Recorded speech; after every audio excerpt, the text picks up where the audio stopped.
Suemo, styled as Jingyan. In the capital city, perhaps it was the pleasant warmth of February or the restlessness heralding spring, as dusk fell. The vibrant flower boats, moored by the Jing River, buzzed with life.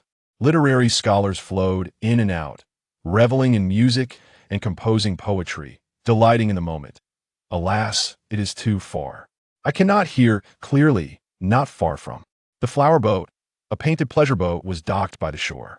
A young man in white sat at the bow, shaking the wine flask in his hand. He poured a little into his cup and took a sip, casting a wistful glance at the lively boat nearby that a young maid, clutching some scrolls and paintings, boarded the pleasure boat and spotted the drinking youth. "Young master, you should drink lest we are out of money," she chattered. The scholar, exuding an air of bookishness, turned to the maid and replied helplessly, "Did I not send you to sell the scrolls?" The maid pouted, presenting the scrolls before him, tossing them lightly. "No one wants your calligraphy and paintings. That cannot be." "How? What should you sell them for?" he inquired, placing the scrolls aside and pouring more wine. "5 coins. "Oh, young master, you are still drinking." The maid snatched the wine flask from him. "We have no money left save some. For tomorrow. The spring examinations are a month away. We must conserve our funds." With a sigh, the young man finished the wine and his CUPD. "Oh, you know how much the paper for our scrolls costs." The maid nodded. "I know, 6 coins for each sheet." With a look of exasperation, he lamented, "If the paper costs 6 coins, how can I sell my scrolls for just 5? They were originally 10 coins, but no one wanted them. I then tried selling for 8, 6, and ultimately sold them at a loss," she replied, her expression one of resignation. "How many did you sell for 5? He asked, uncertainty creeping into his voice. Point 2. At least the loss was not too great. The young man heaved a sigh of relief. "Tomorrow, sell them for 50 coins each." The maid stared at him in disbelief, poking his forehead with her finger. "You are not feverish, yet you speak nonsense. You wouldn't understand." The young man brushed her hand away. "I shall disembark for a stroll. You can write your notes aboard." The maid, sulking, replied, "Others write their own notes. Yet you expect me to do yours. Continue to complain, and I may sell you off," he retorted. The young master would never sell his maid. "You cannot even tie your own hair," she teased. "How very true." He sighed in resignation as he stepped off the boat. Once ashore, the maid rummaged through her notebook and began to write her entries. "On the 21st day of the 1st month in the 26th year of Yuan Qing, today I entered the capital with the young master. Most of the money he had was given to the refugees, and the rest was lost, leaving us penniless, wandering the streets together. Fortunately, we encountered a kind lady who, seeing our plight, offered us some food and even gave us some coins. For reasons unknown, she gave us a generous amount. On the 6th day of the 2nd month, we have been in the capital for a week. The young master used the coins from the kind lady to purchase a painted pleasure boat, claiming it was an investment, stating that he could sell it for silver when we leave the capital, thus saving on in expenses. The truth is, he simply desires to remain close to the boathouse and enjoy the music without spending money. On the 7th day of the 2nd month, the young master instructed me to buy paper, saying he wished to create scrolls to sell for silver. Today I learned that a pleasure boat costs 6 taels, yet the one the young master bought cost 10 taels. There's no way to recoup that cost when we leave the capital. Our funds are already scarce, and this is a loss. Today, the young master found it hard to hear from the pleasure boat and went to a pavilion nearby to listen to the music. On the 8th day of the 2nd month, today the young master created scrolls and asked me to sell them. His work is beautiful, yet for some reason, no one is buying. Perhaps the placement was incorrect. I will ensure we do not set up near the gambling den next time. Once again, the young master went to the pavilion to listen to music. On the 9th day of the 2nd month, today, I overheard that maidens have their contracts held by their masters. Yet the young master does not possess my contract. I must write him one, so that I may be recognized as his maid. Again, the young master went to the pavilion to listen to music. Suemo, holding a flask of wine, wandered to a pavilion beneath the boathouse. Here, he could hear the enchanting melodies played by the courtesan behind the boathouse and observe the dancing maidens performing before the audience, while scholars recited poetry and drank merrily below. If only I had money, I could also indulge in wine atop the boathouse. Suemo leaned back in the pavilion, watching the revelry above, filled with envy. Ah, the plight of the impoverished. He lamented, taking a swig from the flask. Such decadence. He felt a surge of indignation as he touched the meager coins in his pocket. Above, the sound of the zither resonated. The spring breeze stirred, sweeping memories of the past along the river. Sumo was not of this world, to be precise, the soul. Within this body did not belong to this realm, but originated from an ancient civilization, a country with a rich heritage spanning 5,000 years. Cultured and distant point one day, he awakened to find himself in an unfamiliar existence. That day coincided with the autumn examinations, when he took up his brush to write. That day, he succeeded in the autumn exams. That day, Sumo stepped into this world, bewildered and aimless. In this world, deities and demons coexisted, and myriad races flourished. In this world, myriad paths led to immortality. In this world, dangers lurked, yet cultivators were abundant. In this world, human life was as insignificant as grass. What a wretched existence. The body he inhabited was previously called Sumo, a striking coincidence. Through the memories of this body, he learned of its past and the nature of this world. Sumo, styled as Jingyan, was to have celebrated his coming of age at 20, but was forced to assume the name prematurely due to the death of his adoptive parents. He participated in the autumn examinations, and it was another's achievement that allowed him to succeed. Sumo did not understand why he should assist the previous owner in completing the autumn examinations and attending the spring assessments. Perhaps it was the previous owner's obsession, the desire for recognition. Sumo sighed. He had no plans for the future. One day at a time. He would first fulfill the previous owner's wishes. As for what came next, he remained uncertain. Perhaps I will naturally find a path to officialdom. Achieving recognition was the previous owner's dream, while holding an official position was Sumo's aspiration. Though still lost, after months of settling in, Sumo no longer felt the same sense of dread and helplessness as when he first arrived. Now that I am here, I shall embrace it. In this world, what is the purpose of scholarly pursuits? To achieve recognition and ascend the ranks. Yet Sumo harbored a longing for the world of cultivation, though it felt far removed from ordinary people. Let me set a modest goal. Perhaps I shall strive to be the top scholar. After much contemplation, he concluded to simply take one step at a time. Months of traversing this world, yet he had accomplished nothing. His only claim to existence was having taken in a young maid, swindled from him with a mere bond. What a disgrace to fellow travelers that he recalled tales from his past life, where others who had traversed the realms became kings within a month, a fact that stirred envy within him. Look at those who have crossed over. They either possess systems or buffs. I have neither system nor buff. Yes, he gazed at the night sky. A graceful figure flitted past, gliding into the nearby boathouse. And yet, there's still so many show-offs. Luo-in and Guyu, yet another pair of cultivators, extravagant in their pursuits. Sumo watched the fleeting shadows overhead, pouting slightly, yet feeling a twinge of envy. Cultivators, transcendent beings, each possessing unique abilities. Some could turn stone to gold, others could fly with swords, or condense the essence of all things. The most formidable among them could stir rivers and seas, with lifespans unbounded. As an ordinary person, Sumo's understanding of immortals came solely from the tales whispered among mortals, the sounds of Qin, the bright moon, and celestial maidens.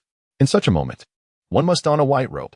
Sumo snapped back to reality with a silent chuckle, realizing he had lost his usual composure, a fitting punishment. The capital was bustling, and since Sumo arrived, he had witnessed several individuals soaring through the sky. From his recollections, he learned that a commoner could fly once they reached the foundation building stage. Yet in this city, formation suppressed such abilities. To soar through the air, one must at least be a gold core cultivator. Just now, another gold core figure passed overhead. Sumo took a hearty swig from his flask, shaking his head with a smile. He understood that seeing gold core experts frequently was not indicative of their abundance, but rather a characteristic of the capital, a land of national fortune, where strong figures naturally congregated. Thunk! A sound of something dropping echoed outside the pavilion. Setting down his flask and turning to look, Sumo spotted a flute lying outside. Glancing around, he found no one in sight. After a moment's thought, he instinctively looked up at the sky, recalling the figure that had just passed above. In the previous life, dropping objects from such heights had been criminalized. How lacking in civility are the people of this world. Suemo rose to pick up the flute outside the pavilion, and upon examining it, he immediately dismissed the notion that someone had carelessly discarded it. This was a jade flute, radiant and flawless, its purity and jade unlike anything Suemo had encountered in 2 lifetimes. Though he hadn't yet lived long in this life. Furthermore, the moment Suemo grasped the jade flute, he sensed an odd presence swirling nearby. As if an incomprehensible aura danced around him. It must have been accidentally dropped. Suemo sighed, gently caressing the pristine jade flute, reminiscing about his past life. In that life, during university, in a bid to appear unique while everyone else learned guitar and drums, he chose to play the flute. Initially, it was merely for show. But gradually, he genuinely fell in love with the instrument. He cherished its melodious, continuous, and graceful sounds. He liked carrying the flute with him, twirling it between his fingers. And eventually, he won the grand prize at a multi-school music competition with a flute piece. However, in the early days of practicing, his parents often suffered from his aimless blowing, helplessly enduring the cacophony. With the jade flute in hand, Suemo felt as if he had returned to his past life. Whose jade flute softly flies through the air, scattering notes throughout the city of Luo. In this night's melody, one hears the weeping willow, who does not feel the pull of their homeland. A piece titled Spring Night in Luo City hears the flute sprang to life in Sumo's heart. Homesick, was he? It turned out to be a longing for home. The crystalline drops fell, splashing a pavilion full of nostalgia. How are the elders at home? The night was like water, the moonlight like frost. Emotions were like paper, the music like ink. Within the flowerboat's tower, Luo-yin, donned in a white dress, danced lightly, her fingers gliding over the strings, the melody rising at her fingertips. 2 maidservants stood a short distance behind her. Though they had long grown accustomed to Luo-yin's playing, they still could not help but be entranced. A figure in red, wafting in with a fragrant breeze, entered the pavilion. The 2 maidservants bowed, but the newcomer gestured to halt them. The visitors simply found a spot to sit and quietly listened to the music. After a long while, when the song concluded, Luo-yin exhaled softly, the lingering notes dissipating, yet the essence of the melody remained. The meaning of the piece extended, seeming distant, yet filled with subtlety. The visitor teased, "So, has our esteemed Luo begun to yearn for love?" Luo-yin turned to see the visitor, her face brightening. "What brings you here today?" Guyu, showing no regard for Luo-yin's status, retorted sharply, "Don't change the subject. Tell me, are you indeed yearning for love?" Luo-yin rolled her eyes. "This piece is titled at will. Its meaning shifts with the listener. 1,000 interpretations arise. The sorrowful hear it with melancholy, the nostalgic with longing for home, and the passionate with joy. So, why do you hear a yearning for love?" Guyu glared. "You're being evasive. While the piece may be at will, your performance infused your own emotions. Don't try to twist it back on me. I cultivate the surprising phoenix sword. How could I harbor such sentiments?" Luo-yin shook her head, seemingly casual. "Who knows? Perhaps someone has feelings for their own senior brothers? You think too much." Guyu scoffed. "Is there anyone normal in our academy besides me? Why do you consider yourself normal?" Luo-yin gazed at her friend with a hint of pity. "What do you mean by that look?" Guyu exclaimed. Stomping her foot, Luo-yin chuckled lightly. "The gaze is unintentional. It arises from perception, 1,000 interpretations." Stop. I concede." Guyu interrupted Luo-yin's playful banter, left speechless. Luo-yin covered her face, laughing softly. If one were to say her dear friend was sentimental. Even Luo-yin found it hard to believe. Guyu practiced the surprising phoenix sword, known for its decisive and ruthless nature, making it difficult for her to feel deeply. Among her peers, the one who could stir her emotions must have perished before any signs could emerge. As for Luo-yin, she entered the path through the Qin, where emotions ran deep and varied. If she truly encountered a compatible soul, perhaps it would be easier for her to feel. Though it was the path of the Qin, it was also the path of emotion. You, a divine musician reincarnated, yet you play the Qin daily in this earthly realm. Though it may seem a simple performance, there are always complications. You refuse to join me at the academy. I wonder what you seek. Guyu peered through the screen, observing the revelers below, indulging in wine and music, her expression souring. Luo-yin shook her head, murmuring, "This is my path, to prove my way through music. Though this place may be lacking, there is always a glimmer of opportunity to find a kindred spirit to assist me in achieving my path, while the academy, though splendid, offers no audience worthy of my music." She was all too aware of the oddities within the academy. Not a single normal person could be found. The only one who understood music was right before her, yet still lacking. Though named an academy, there was not a single scholar among them. Luoyin sometimes wondered if the day would come when a true scholar would grace the academy, curious to see if they too would be peculiar. Surely a scholar could not be too different. The troublesome path of music.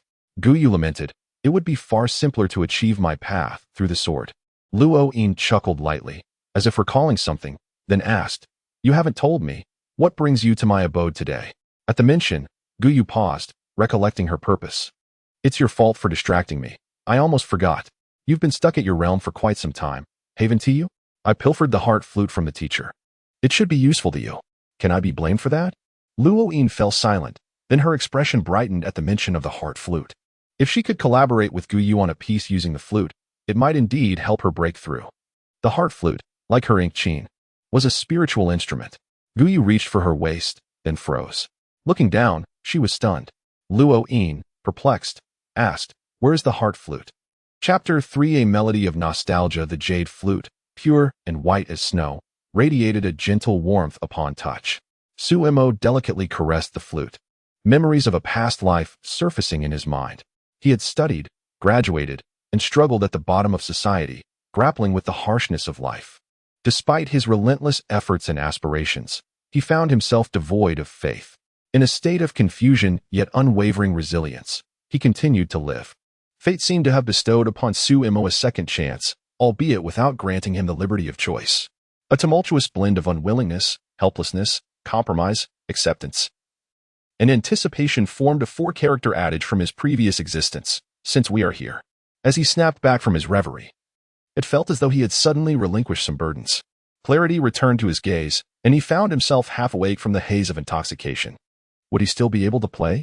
A smile graced Sumo's lips as he positioned the jade flute before him, seeking to reacquaint himself with its essence. After a moment of contemplation, he wondered which melody he had first learned during his flute lessons in that former life. Oh, it seemed to be Two Tigers. Luoyin, puzzled, remarked, surely it hasn't been lost? Guyu, appearing somewhat embarrassed, retorted, the heart flute is a spiritual instrument. Have you ever heard of a spiritual instrument going missing? Indeed, the heart flute, being a spiritual entity, could not simply vanish. It appeared to be a matter of fate. Perhaps it was reluctant to aid him in shattering the mirror of his past, as if their destinies were not intertwined. Luoyin harbored a tinge of sorrow, reflecting on the side effects of the Indao, constantly channeling emotions into her music.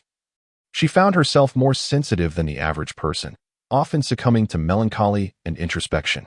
Guyu, rolling her eyes in annoyance, waved dismissively. Oh, you and your theatrics again. The heart flute, having recently gained sentience, was undoubtedly mischievous, likely having encountered something amusing along its journey and decided to slip away unnoticed. Luoyin turned back, gently stroking her ink flute. Ah, my ink flute is so well-behaved and understanding. I dread to think how I'll explain this to our teacher upon returning to the academy. Guyu sighed, pinching her brow in dismay, hoping that the flute would return on its own after satisfying its whims. If worst comes to worst, I shall find another opportunity to sneak it back. Just then, as they conversed, both abruptly halted, turning their gazes toward the window of the pavilion. A joyful melody wafted from outside, the flute's notes lively and spirited, reminiscent of children at play. It's the heart flute. Luoyin and Guyu exchanged glances, recognizing the distinctive and ethereal tones emanating from the spiritual instrument. The sound was pure and unblemished, easily discernible to their trained ears. More importantly, it was precisely the flute that had gone missing. What on earth is being played? Guyu furrowed her brow in distaste, preparing to rise and investigate the situation, only to be halted by Luoyin's grip on her sleeve. Wait. Guyu regarded Luoyin, her expression one of confusion. Do you not find this tune intriguing? Luoyin squinted, tilting her ear to listen intently. She had never encountered such an unusual melody before. Suemo was playing a childhood classic from his previous life, Two Tigers. A staple for budding musicians, it was simple, lively, and delightfully whimsical. Who on earth is behaving so frivolously? Luoyin chuckled. This tune is clearly a children's nursery rhyme. How fitting it is to be played on the heart flute. Guyu looked at her friend, momentarily speechless, just as she was about to make a jest. The playful flute notes faded away, replaced by a new melody, one that was elegant and hauntingly beautiful, a tune Guyu had never heard before. Luoyin and Guyu exchanged startled glances, entranced by the new composition. I can no longer discern whether I am reminiscing about that time or about the people who were part of it. Sumo's lips trembled slightly as he closed his eyes and played. Let this melody be a farewell to those dreams of yore. The old dream was the piece Sumo had performed during a competition in his previous life, a melody that had secured him victory in a multi-school tournament. Capturing the essence of that period. Old dream, yearning for the past, for dreams, and for home. It embodies nostalgia and a bittersweet farewell. In the capital city of Beijing, during the month of February, a plethora of literati gathered at the boat pavilion, drawn by the enchanting music of the reincarnated musical deity. Luoyin. To hear her play was a privilege worth discussing. Many traveled great distances merely to experience a single performance by her. Initially, she played only occasionally, but recently, she had taken to performing daily. Rumors circulated that she sought enlightenment through her music, hoping to break through her stagnation by pouring her heart into her daily performances. Thus, the boat pavilion was filled with visitors, scholars, warriors, and dignitaries, all of considerable means. After a performance by Luoyin, the audience remained enraptured, each lost in thought, reluctant to depart. Truly, she had established herself as the foremost musician in the realm. One wealthy merchant sighed, "What is this? I heard that a certain individual from the palace left after hearing her play, utterly captivated. If not for their status, they would surely return daily." Nearby, an unidentified official scoffed, Indeed, this melody must be celestial. How rare it is to hear such a piece among mortals. After today, I suppose I must return tomorrow." A foreigner lamented, regretting that he had not heard enough. Just then, a melody drifted from outside the pavilion, causing the crowd to pause in surprise. Their expressions morphed into one of bewilderment, for both the scenario and the tune were peculiar. It was audacious for someone to dare play in front of Luoyin, an act tantamount to humiliation. The melody was odd, a playful, lively tune akin to children at play, almost mocking Luoyin. Before anyone could react, the playful notes faded, giving way to a new composition, one that was extraordinarily beautiful and unfamiliar to all. This new melody flowed seamlessly, its tones lilting and innovative.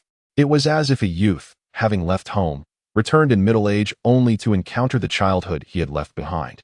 This flute piece was unlike any other.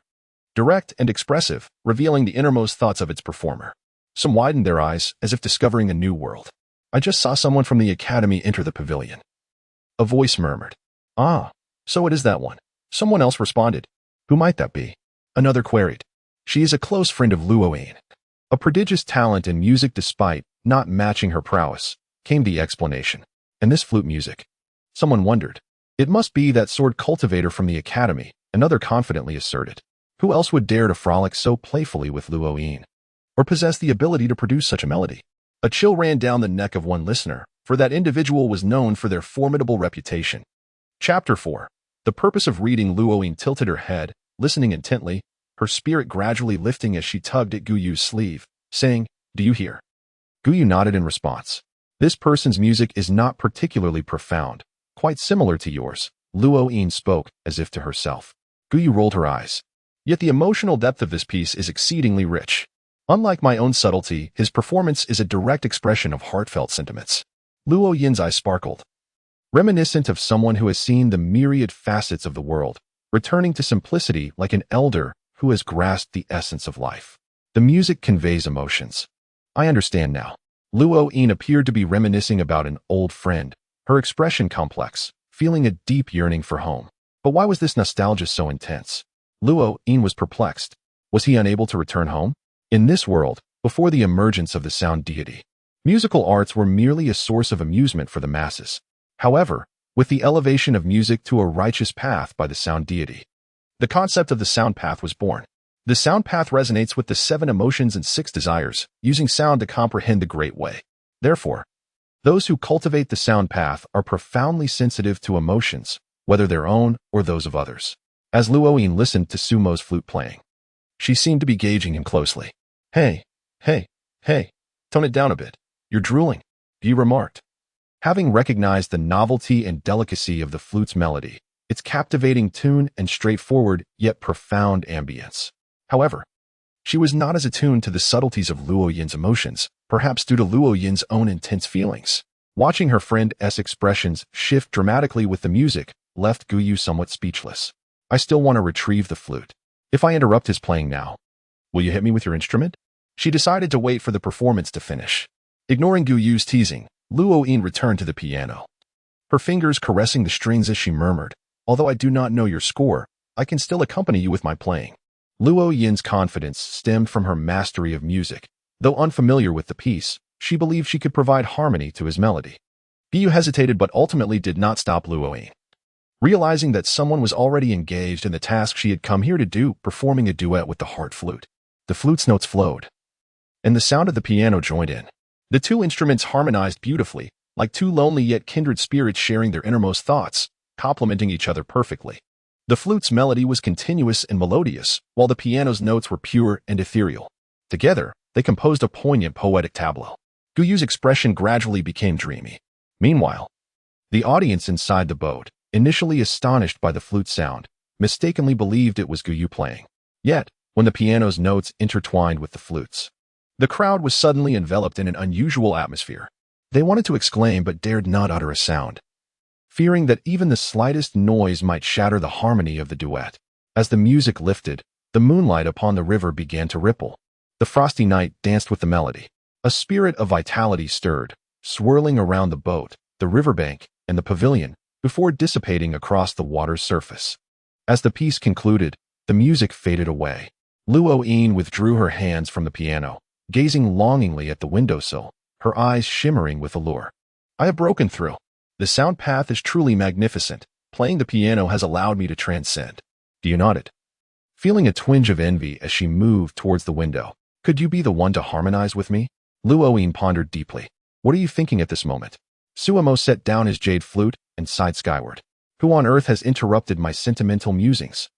He had noticed the piano accompanying him but thought nothing of it, attributing it to the boat's musician playing casually. "Was it you playing the flute?" Suemo turned around, surprised to find someone had appeared in the pavilion. Clad in flowing red, she exuded an ethereal grace.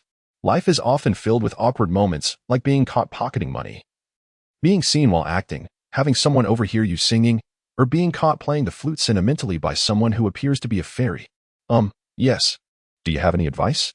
Suemo replied awkwardly, nodding stiffly. Gu Yu stared intently at Suemo, her brow furrowed, noticing her silence. Suemo wondered if she might be a fool. "Could I have a charm? Is being strikingly handsome a charm? Are you a mere mortal?" Gu Yu inquired, her brow furrowing. "No." Suemo retorted, slightly annoyed. "I am a scholar. How could a mere mortal play the heart flute?" Gu Yu questioned, intrigued. She had assumed that anyone capable of playing the flute would be a cultivator, yet upon closer inspection, she felt no trace of spiritual energy emanating from Suemo. He appeared to be an ordinary person. Yet, the heart flute, as a spiritual instrument, surely could not be played by an ordinary individual. The heart flute. Are you referring to this jade flute? Suemo glanced at the flute in his hand. "I found this flute." Suemo was puzzled. "Is it difficult to play?" He raised the flute and began to blow a random tune. Ding ding ding ding ding ding. "Is it really that hard?" "Stop." Gu Yu winced at the sound. "Oh. Do you know the origin of this flute?" Gu Yu scrutinized Suemo's heart flute. "No idea." Suemo shook his head.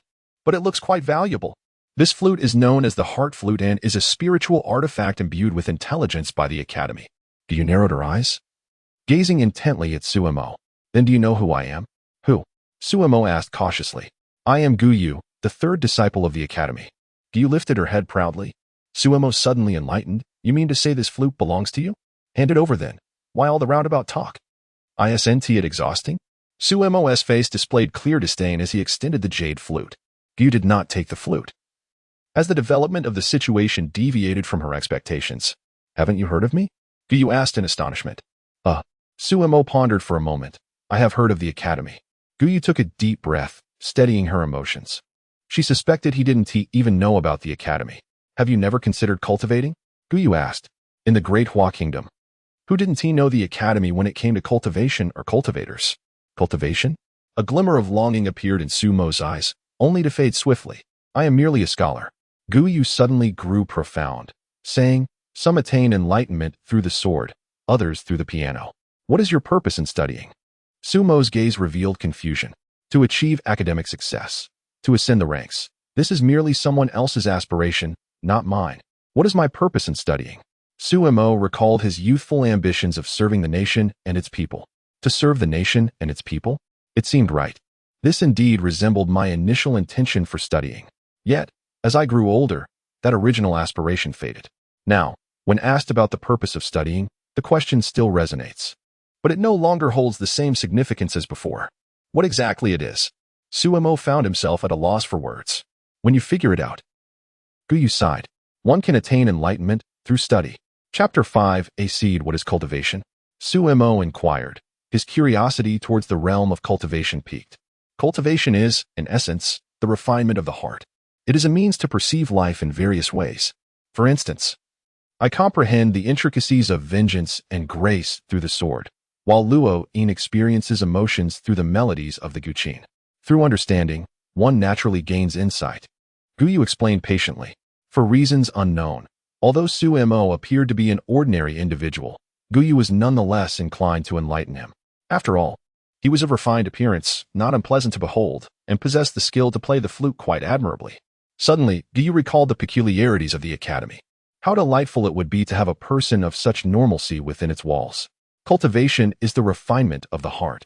Suemo mused. Struggling to grasp the connection, Guyu cast a surprised glance at him. Despite lacking knowledge of cultivation, he could still discern the fundamental essence of its practice. All transformations stem from the same source. Various paths ultimately lead to the essence of humanity. The heart moves, and the body follows. Guyu pondered for a moment, as if arriving at a decision. In light of the assistance you rendered earlier, I shall present you with a gift.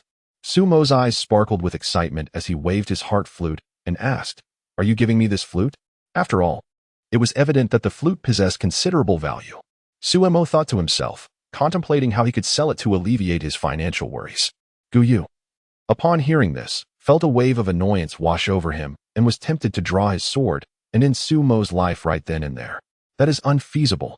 It is my master's possession, merely borrowed temporarily, he fibbed, concealing the truth that it had been stolen. Sumo's face fell in disappointment. What is it then? A seed. Guyu replied enigmatically. Confusion etched across Sumo's features. Guyu extended his hand, and a small sword of golden light coalesced in his palm. With a flourish, the small sword flew towards Sumo's chest, seamlessly melding into him as Suemo stood in astonishment. As the small sword integrated with him, Suemo felt a warm sensation enveloping his entire being, as if something new had taken root within him. A comforting aura spread throughout his body. Just as Guyu had said, a seed had been sown. This seed awaited the arrival of spring to sprout and flourish. It required but a catalyst. This is, Suemo marveled. Guyu gestured, and the jade flute in Sumo's grasp reluctantly floated into Guyu's hand. With a disdainful glare at the flute, Guyu turned and gracefully departed, leaving Suemo with the revelation that this was the key to linking the refinement of the heart with cultivation, spiritual energy. Upon returning to the boat pavilion, Guyu found that the guests had long since departed, satisfied with the day's performance, which would inevitably be the talk of the capital. With the patrons gone, only a few courtesans, maids, and Luo-yin, who was temporarily residing in the pavilion, remained. As Guyu entered, he noticed Luo-yin gazing blankly out the window, her eyes shimmering as if lost in thought. It seems our dear Luo has fallen into a reverie, Guyu teased. Luo-yin shot him a glance and casually asked, So, how did it go? Indeed, it is the heart flute. I have retrieved it, Guyu replied, handing the flute to Luo-yin. I have broken through to a new realm, thus I no longer require it. Luo-yin shook her head at the flute and turned her gaze back to the window, seemingly indifferent to everything else. Guyu watched her with a gentle smile, choosing silence as he poured himself a cup of tea, savoring it leisurely. After a considerable pause, Luo-yin broke the silence, glancing outside. Oh, by the way, who played the flute? Guyu feigned disinterest. Just an ordinary person. Luo-yin was taken aback. An ordinary person? What do you mean? Guyu chuckled softly. Someone who has yet to cultivate. Appeared to be a scholar here for the imperial examination. Luo-yin nodded, pouring herself a cup of tea and taking a delicate sip. How could an ordinary person play the heart flute? She inquired nonchalantly. I am merely concerned about the flute's origin. I do not know. Perhaps there is something extraordinary about him. Guyu shrugged dismissively. Suemo returned to his modest boat, reclining on a rocking chair, gazing blankly at the starry night. A young girl, upon seeing Suemo return, eagerly hopped to his side. Noticing his daze, she asked curiously, Young master, what is the matter? Have you been bullied? Suemo sighed. She just flew away, leaving me with so many unanswered questions. The young girl rolled up her sleeves, resembling an enraged little warrior, and exclaimed, "Who dares to bully my young master? I shall bite them to death." Suemo turned to her, a smile in his eyes, and gently ruffled her hair. She was merely a child of just over 10 years, delicate and fragile, navigating this world with caution, yet fiercely protective of her own. On that day, amidst a flurry of snow, Suemo experienced his first winter in this world, which was exceptionally cold. He spotted a young girl shivering by the roadside, her disheveled hair obscuring her face. Yet, in the tangled locks, he glimpsed a look of bewilderment. That same look of confusion resonated with Suemo, mirroring his own feelings of disorientation. He bought 2 buns and offered them to the little girl. Hesitant, she carefully accepted the buns and began to eat, only consuming one and returning the other to Suemo. At that moment, Suemo, still a newcomer, was equally disheveled. Unable to tie his hair or wear the attire of this world, he appeared no better than the little girl, and she assumed he, too, was homeless. Fearing that if she ate too much, the older boy before her would go hungry. Suddenly, a wild dog lunged at Suemo, aiming for the remaining bun in his hand. The little girl dashed forward, positioning herself protectively in front of Suemo, fiercely scaring off the dog. Suemo stood in shock at the sight of such bravery in such a small figure. He extended the remaining bun to her, but she shook her head. Suemo then purchased 2 more buns, eating them in front of her before finally offering her the last one. Only then did the little girl accept it, happiness illuminating her face. "Where do you live?" Suemo inquired. The little girl shook her head in confusion. "Are there any adults at home?" She shook her head again. "Would you like to come with me? I am headed to the capital to seek an official position and could use a companion." Suemo coaxed. "I can treat you to delightful meals." He could not bear to see this little girl continue to wander the streets. Although he had encountered countless vagrants on his journey, he could not shake the image of this frail child who had stood bravely before a wild dog, even though he was barely a teenager himself. The little girl looked up at him, contemplating for a long moment before finally nodding in agreement. Chapter 6. The little girl. Suemo tousled the little girl's hair, withdrawing his hand amidst her displeased expression. The little girl climbed onto Suemo's rocking chair, which was quite spacious, and nestled beside him. Although she referred to him as young Master Su, she regarded him as an older brother. In this vast world, they were each other's only companions. Suemo extended his arm, allowing her to rest her head on him, and gazed at the moonlit night and the myriad of stars, softly sighing, "Little one, what if I no longer wish to pursue an official career?" The little girl turned her head to observe Suemo's profile. "If you don't want to be an official, then simply don't." She could not recall who she was, where she came from, or where she was headed. She only knew that as long as Suemo treated her kindly, she would reciprocate that kindness. Whatever Suemo said, she would accept without question. Her thoughts were remarkably pure. However, she pondered, if you aren't going to be an official, then what will we do instead? After a moment of reflection, she asked, "But we don't have much silver left. Shall we pursue immortality?" Suemo hesitated. The little girl reached out to feel Suemo's forehead. "You're not feverish. Why are you speaking nonsense again?" Suemo swatted away her small hand resting on his forehead, smirking. "How can a sparrow comprehend the aspirations of a swan?" "Did you hear that flute melody earlier?" Suemo inquired. "I did." The little girl nodded eagerly. "Was it beautiful?" Suemo asked, pride swelling within him. "Praise it quickly." "It was played by your young master." The sound of the zither was even more enchanting. The little girl replied earnestly. Suemo fell silent, running his fingers through her hair again, further disheveling her locks. "You little rascal, lacking in taste." A multitude of thoughts surged within Suemo, but he swallowed them back. The little girl sensed her hair becoming untidy again, her face expressing resistance, yet she offered no protest. "Tomorrow, I shall take you to sell paintings." "All right." That day, the master and his servant nestled together in the rocking chair throughout the night. The next day, "Young master, why have you only brought one painting?" As they strolled along the path, the little girl noticed Suemo holding a single painting and asked curiously, "I said yesterday that I would take you to sell paintings, yet you've only brought one. It hardly seems like a proper stall." She doubted Suemo's intentions. "Do you remember the elements of marketing I shared with you?" Lin Mo asked enigmatically. "Product, speculation, integrity, service," the little girl replied. Suemo shook his head. "What you mentioned are the 4 essentials of business." The little girl pondered for a moment, shaking her head in confusion. "It's about product positioning and scarcity marketing." Suemo elucidated, "In my past life, there was a tech company that thrived on this principle." The little girl was perplexed. Suemo glanced at her and began to explain with a smile. "You are quite the attentive listener. Let me ask you, where should a stall be set up?" In places with many people. The little girl replied confidently. Suemo nodded. Continuing, where are those crowded places? In front of a gambling house, she asserted. Suemo was taken aback. What? You set up your stall in front of a gambling house 2 days ago? The little girl innocently nodded. Suemo immediately recalled the 2 paintings that had been carelessly sold by the little girl. It was merely that gamblers, having lost all their silver, would purchase a painting to serve as an excuse for their missing funds, claiming, I spent all my money on this painting. Although the notion of buying a painting for such a reason was absurd, it was certainly better than having no excuse at all. Suemo sighed, hoping that the 2 paintings had not been torn to kindle a fire by the furious families of those gamblers. This clearly indicates a misalignment in product positioning and target audience. Just think about the people at the gambling house. They're either there to gamble or leaving after losing. Do you think they would purchase our calligraphy and paintings? Suemo explained helplessly. The little girl nodded in realization. Then tell me, who should we sell our paintings to? Suemo pressed on. Scholars, she exclaimed after a moment's thought, her eyes sparkling. Suemo nodded but shook his head. Correct, but not entirely. We can sell to both scholars and merchants.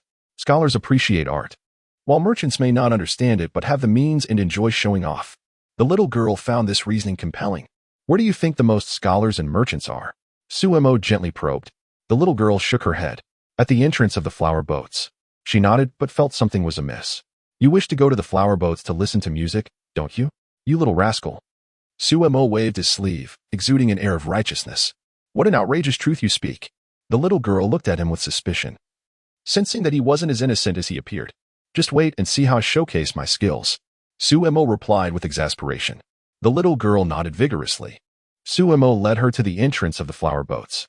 Finding an empty spot, he set up his stall, placing the solitary painting on the large mat without unrolling it, then sat cross-legged, closing his eyes in a meditative pose that conveyed an air of mystery. He hardly looked like someone intent on selling art. The little girl mimicked Suemo, sitting beside him with her eyes closed. But her youthful expression made her seem somewhat comical. This peculiar sight attracted considerable attention at the entrance of the flower boats. Soon, a stout and wealthy merchant approached, eyeing Suemo's stall with curiosity. Young brother, are you planning to sell this painting? He inquired. Suemo slowly opened his eyes and replied nonchalantly. I do as I please. It can be sold or not. The merchant appeared even more perplexed. But how can anyone see the painting if you don't unroll it? Unrolling it does not guarantee that anyone will appreciate it. Keeping it rolled may still attract the right person. It's all about fate. Suemo, maintaining his enigmatic demeanor, closed his eyes once more, seemingly uninterested in whether the painting would sell. Their conversation quickly drew a crowd, with onlookers murmuring, how can you sell a painting without unrolling it? Indeed, if it's just a blank piece of paper, wouldn't that be a loss? If they can't see the painting, who would dare to buy it? Perhaps there's a hidden treasure inside. As the crowd grew, the merchant appeared flustered and blurted out, all right. If you want to unroll it, how about I buy it for 10 coins? Suemo merely shook his head without responding. The surrounding chatter intensified, with whispers and discussions circulating. Not selling for 10 coins? Could it be that there's something truly extraordinary inside? I doubt it. Perhaps he fears that if this man buys the painting, he will open it and embarrass himself. Such speculations continued. The merchant's curiosity grew, and his earlier competitive spirit was overtaken by an insatiable longing to know. 20 coins. Suemo remained composed, shaking his head once more, unaffected by the situation. Internally, he was delighted, thinking, where did I find such a cooperative NPC? It's like casting for extras. As Suemo continued to decline, the discussions around him only grew louder, with several curious onlookers gathering to witness the spectacle. Indeed, the people of the capital were truly idle. Chapter 7. The light boat on the lotus pond. On the upper deck of the boat, Luoyin stood by the window, listening to the lively discussions of a crowd gathered below. She turned to her maid behind her and inquired, what is happening downstairs? Why the commotion? A maid approached and peered out, shaking her head. I am unsure. It seems to have suddenly become lively. I shall go down and take a look. With that, the maid turned and descended the stairs. Luoyin rested her hand on the windowsill, leaning lazily against it. She gazed towards the northern side of the capital, where the palace stood behind the mist-shrouded peaks known as Wangwei Mountain, the location of the academy. The Da Huang Palace, backed by the academy, suggested a relationship wherein the academy appeared more as a support for the imperial family, the cornerstone of Da Huang. The emperor of Da Huang once proclaimed, As long as there are academies in the world, it is enough. The previous day, Guyu, the third disciple of the academy, had returned that evening, stating she needed to quietly return the flute she had taken. In the end, she left without revealing who had played the flute, leaving Luo-yin feeling resentful yet unable to express her thoughts, fearing that the emotionally detached woman might misinterpret her feelings. Oh well, let it be. At the academy, atop Wanghua Mountain, on the moon viewing platform, stood an elderly man in white robes, gazing towards the capital with an amused expression. Clad in red, Guyu ascended the platform, her demeanor tinged with unease as she observed the old man's back. "Dean, did you call for me?" The dean turned to glance at Guyu and replied calmly, "I need you to run an errand." Guyu visibly relaxed, asking, "What is it that you require of me?" The dean pointed towards a specific location in the capital, where the flower boat's upper deck was situated. Upon seeing where the dean directed, Guyu's tension returned. "You need me to buy a painting? Hurry, or it will be gone." Guyu sighed in relief. As long as her theft of the heart flute remained undiscovered, everything would be manageable. "What painting should I buy?" she inquired. "You will know when you get there," the dean replied. Guyu extended her right hand, palm up. The dean glanced back, waving his hand dismissively. "What are you doing?" "Paying you, of course," Guyu responded. "As if it were a matter of course. I have no money," the dean stated firmly. Just as Guyu was about to protest, the dean continued. "If you procure the painting, I shall overlook your theft of my heart flute yesterday." Guyu's expression froze, and she turned to leave with a defeated air. This old fox is truly cunning. The dean stood with his hands behind his back, gazing at the capital with a smug smile. "A little girl thinks she can outwit me. You, sir, display a painting yet refuse to unveil it or accept bids. This is indeed unreasonable." A merchant, visibly displeased, pointed at Sumo's hand, trembling slightly with agitation. "Exactly," echoed some onlookers. "Why not reveal the painting so we may understand what it depicts?" The more Sumo withheld the unveiling and declined to sell, the more curious they became. The young girl discreetly turned to observe Sumo's calm demeanor, secretly impressed. "Master is truly remarkable." An elder in a blue robe, accompanied by several youths, happened to pass by. Curious about the crowd's commotion, they approached.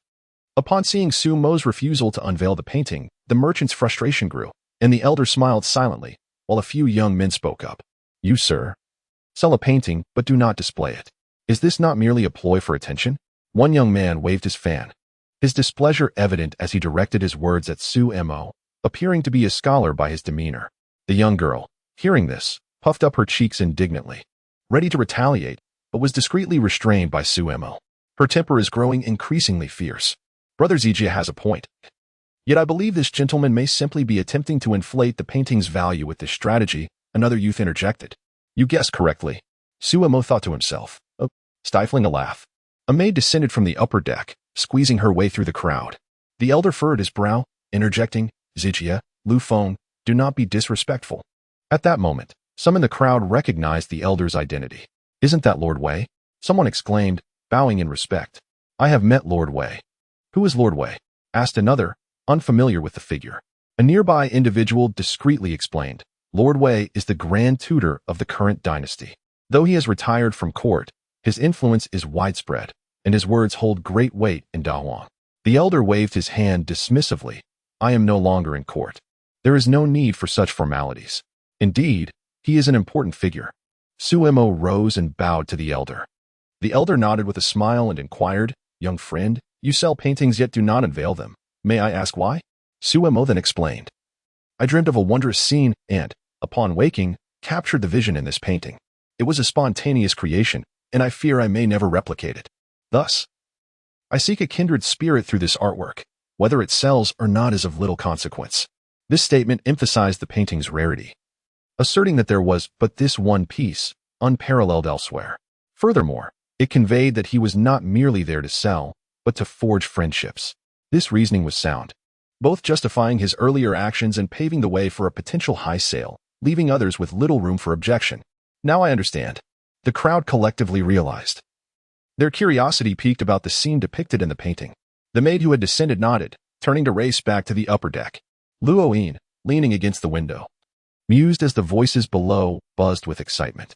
Upon returning to the upper deck, the maid reported, "There is a scholar downstairs selling a painting, yet he refuses to unveil it." Lord Wei and several scholars are engaged in discussion. Luo-yin, intrigued, asked, Selling a painting without unveiling it? The maid nodded, repeating Sumo's earlier words about dreaming and capturing the scene. Dreaming of a wondrous journey, awakening to capture a vision, seeking a kindred spirit with this painting? Luoyin echoed Sumo's words, finding them quite amusing. Since Lord Wei is present, I must go see for myself. She sought an excuse to descend. Oh, I see. Lord Wei nodded in understanding and added, I am even more curious about the scene depicted in this painting.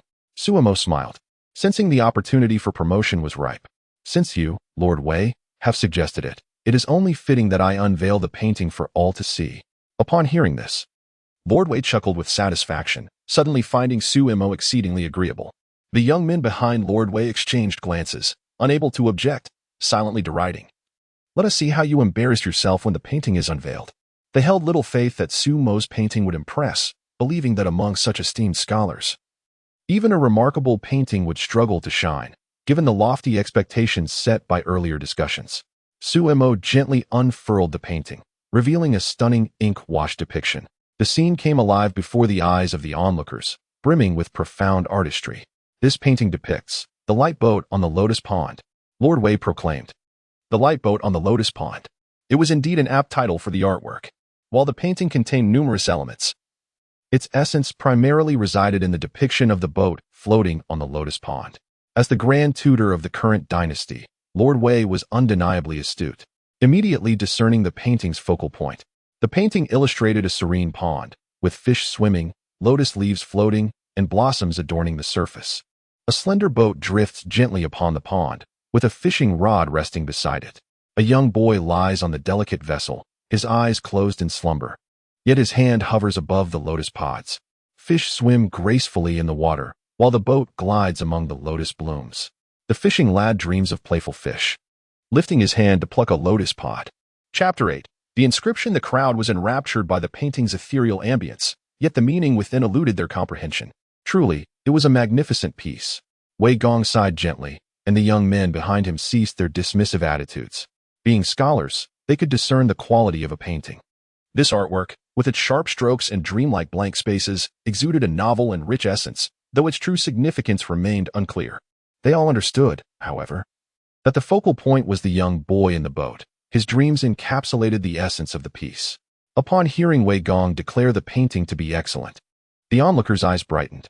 Some, admittedly ignorant of art, accepted his judgment as the ultimate authority. Wei Gong, the esteemed Grand Tutor of the current dynasty and a leading figure among scholars, commanded immense credibility. They realized that Sumo had indeed not acted provocatively after all. It was, indeed, a splendid painting. Others sighed in relief, astonished that they had misjudged the artist. The merchant nearby, with gleaming eyes, immediately sought to purchase the painting, recognizing that a work praised by Wei Gong would undoubtedly appreciate in value. Yet he hesitated to make an offer, aware that, despite his wealth, he lacked understanding of art. What is your name, young friend? Wei Gong inquired, withdrawing his gaze from the painting to regard the artist Sumo internally. He harbored doubts. Could such a masterful work truly be the creation of this young man? The technique was so refined and seasoned that it hardly seemed possible for a lad of merely a decade and some years to produce it. Unbeknownst to him, Sumo was a soul who had lived 2 lifetimes, hailing from an ancient civilization steeped in 5,000 years of cultural heritage. He merely stood on the shoulders of giants and imitated their brilliance. Sumo clasped his fists in respect, introducing himself. I am Sumo, courtesy named Jingyin, hailing from the Jiangyan region. Jingyin, your painting is vivid and its concept is complete, Wei Gong remarked with a gentle sigh. But alas. Alas? The crowd perked up at this word, their ears attentive. Sumo bowed slightly, eager to learn from Wei Gong's wisdom. It is a pity that it lacks an inscription. Wei Gong continued. If you could compose a poem of equal merit, it would further illuminate the painting's intent. This was a test, or perhaps a challenge, which Sumo understood clearly. The young men behind Wei Gong displayed faint smiles. They did not believe that Sumo was the actual creator of the painting. Yet to openly express skepticism would reflect poorly on them, revealing jealousy. However, now that Wei Gong had raised the question, none would dare to protest. If this is indeed your work, what is the harm in inscribing it yourself? Wei Gong mused, his voice tinged with hesitation. If the poem were unworthy, it could tarnish the painting's beauty. He genuinely cherished the artwork, and his inquiry stemmed from a place of sincerity. Although he doubted Sumo's authorship, he was reluctant to allow him to mar the painting with an ill-suited inscription. Sumo sighed. This painting is born of dreams. How can it be paired with poetry? If you lack the words to accompany it, I would gladly compose a verse for this piece, he continued, but should it fall short, I hope you will be forgiving. A young man, who had just spoken, now interjected with a smile. Some of the astute onlookers quickly grasped the dynamics at play and adopted expressions of mere spectatorship. Sumo's gaze sharpened, his eyes cold as he scrutinized the young man. This individual, clearly dismissive of Sumo, proposed to inscribe his poem on the painting. If it were commendable, he would gain renown. If not, it would ruin the artwork. Either outcome would disadvantage Sumo, and he felt decidedly irked. This man's condescension didn't faze Sumo. After all, everyone possesses their own lives, and one cannot demand attention from all. However, it was particularly irksome that this individual, rather than addressing Sumo directly, had said, "If it falls short, I hope you will be forgiving," laden with provocation. Sumo sensed an unmistakable targeting from this man. Was he truly that foolish? The young man was the same one Wei Gong had previously admonished, seemingly named Lu Feng. Meanwhile, in a crimson robe, Yu floated gracefully to the boat's deck. As she pondered what painting the dean had instructed her to procure, she stumbled upon the scene surrounding Sumo. This fellow can paint. A glance at the unfurled artwork made it clear which piece the dean had sent her to acquire. He could play the flute, paint, and was quite handsome. What a pity he was merely an ordinary person. Otherwise, it would be delightful to deceive him into returning to the academy. Yet, it seemed as though someone had taken aim at him. Guyu cast a glance at Lu Feng, who had been targeting Sumo, and scoffed softly. A snake in the grass, all smiles yet sinister, he is no good. Guyu had always prided herself on her keen judgment of character. But little Su Zizi was undeniably more appealing. Oh, little Su Zizi, that is Sumo. She had just heard him introduce himself, and the nickname had spontaneously emerged. After all, she would soon need to purchase the painting from him. For the moment, she might as well consider him an ally. Lu Feng was accompanying Wei Gong, yet he behaved so rudely. Sumo couldn't help but glance at Wei Gong. Wei Gong, his gaze fixed on the painting, seemed not to have heard. We have traveled a great distance to the capital for an examination, hoping to earn some travel expenses, yet someone seeks to intervene, obstructing our path to success. Such acts are akin to slaying one as parents. I can endure no more. Sumo shook his head, a wry smile on his lips, as if mocking others or perhaps himself. Indeed, this world was full of absurdity. Upon seeing Sumo's mocking shake of the head, Lu Feng's expression darkened, revealing his displeasure. Since there are no words to inscribe, and since it is Wei Gong who has spoken, I shall compose a line myself. If it leads to ruin, then so be it. Sumo laughed heartily. Who has ink and brush?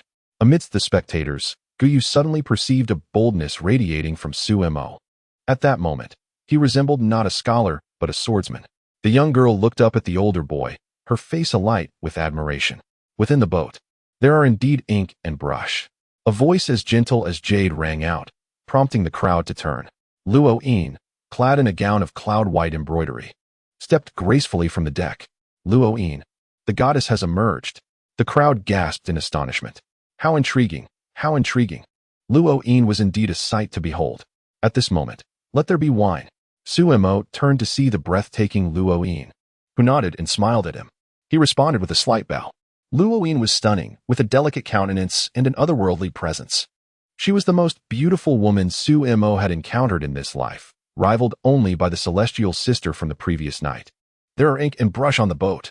Luo Yin approached, and the crowd instinctively parted to make way for her. She was not someone they could regard as an equal. Luo Yin was the reincarnation of the goddess, a master of the Tao of sound, and a formidable cultivator. Luo Yin gazed down at the unfurled painting, clearly enamored. She had overheard Lu Feng's words and was displeased, yet upon witnessing Sumo's response, she secretly nodded in approval and, for reasons unknown, spoke out. I apologize for the intrusion. Sumo acknowledged Luo Yin with a nod. Jingyan. Wei Gong began, somewhat regretting not having restrained Lu Feng's impudent remarks. This painting is a masterpiece meant to endure through the ages. Since it was created by chance, it is unlikely to be replicated. One must exercise caution. To ruin it over a momentary contest of pride would be such a pity. Since this painting is indeed my creation, it is mine to ruin. Should I choose to do so, Sumo replied with a nonchalant smile, his gaze casually flicking toward Lu Feng, seemingly indifferent to his presence. Chapter 9. Sumuja, Song Dynasty, Zhou Bangin. Not at all, not at all. If this is indeed a timeless masterpiece, it rightfully belongs to the world. Brother Jingyan, your casual disparagement is unlikely to sway the masses. Moreover, you claim that this painting is impossible to replicate, yet how can you substantiate that it is your own creation? Lu Feng spoke with a calm demeanor. The audience was taken aback by his words, for they were articulated with precision. He first asserted that a painting of such renown ought to be shared by all, binding everyone present to oppose Su Mo. Furthermore, he subtly suggested that Su Mo may not even be the true artist. The malice in his intentions was all too apparent. Some onlookers found his reasoning compelling. The artwork indeed did not seem something Su Mo could have produced. Additionally, Su Mo himself had declared that it was a spontaneous creation, impossible to replicate, which appeared to be a preemptive justification to deter anyone from requesting a similar piece to authenticate his authorship. What shall we do then? Su Mo chuckled, almost amused by the absurdity. He had encountered shamelessness before, but this was a new level altogether. Are all scholars so brazen? Oh, except for myself? Naturally. The painting should be surrendered for verification. If it is confirmed to be authored by Brother Jingyan, it shall be returned. Or perhaps Wei Gong could inscribe a title. Should Wei Gong decline, we shall gladly scribe on his behalf. Lu Feng smiled like a spring breeze, concealing a dagger beneath his words. Return it? And you think that would happen? A few astute members of the crowd inwardly scoffed. It seemed that moral coercion existed in this world as well. Just as Su Mo was about to elaborate on the principles of propriety and morality, he was interrupted by a sharp voice. Be quiet. Gu Yu, clad in red, could no longer contain herself and jumped in. How did the sword demon come into this? The crowd, eager for gossip, began to murmur. Who is the sword demon? Someone inquired, unfamiliar with Gu Yu. Third from the academy, the sword practitioner. Came a hushed reply, as some recoiled, aware of her formidable reputation. The sword demon. Upon seeing Gu Yu, Su Mo recognized her as the celestial figure from the previous night, momentarily at a loss for words. Luo Yin watched Gu Yu's outburst in silence. Be quiet. This person is trying to sell their own painting, and you won't stop rambling? Gu Yu pointed at Lu Feng, her demeanor unbecoming, as if she were on the verge of losing her composure. What do you think you are? Yet Lu Feng remained unfazed. Being the son of the current Minister of War, he was untouchable in the academy, and replied nonchalantly, I am merely voicing my thoughts. If the academy forbids speech, I shan't speak at all. You. Gu Yu wielded the Jinhong sword, direct and unyielding, disdaining convoluted reasoning, hence her aversion to scholars. Oh, except for Su Mo. At least for now. Let me deal with him. Gu Yu was about to draw her sword, but was stopped by Luo Yin. Luo Yin turned to Su Mo, her voice softening. Do you intend to sell this painting? It is not a necessity to sell. If the esteemed Luo family desires it, I shall gift it to you. Su Mo recognized Luo Yin's kindness and smiled in agreement. He could always recreate the painting at any time. Lu Feng and the others froze upon hearing this. Luo Yin's actions were tantamount to affirming Su Mo's authorship. Luo Yin, still smiling, continued, Would you be willing to inscribe a title for this painting? Anything the celestial lady requests, I shall gladly oblige.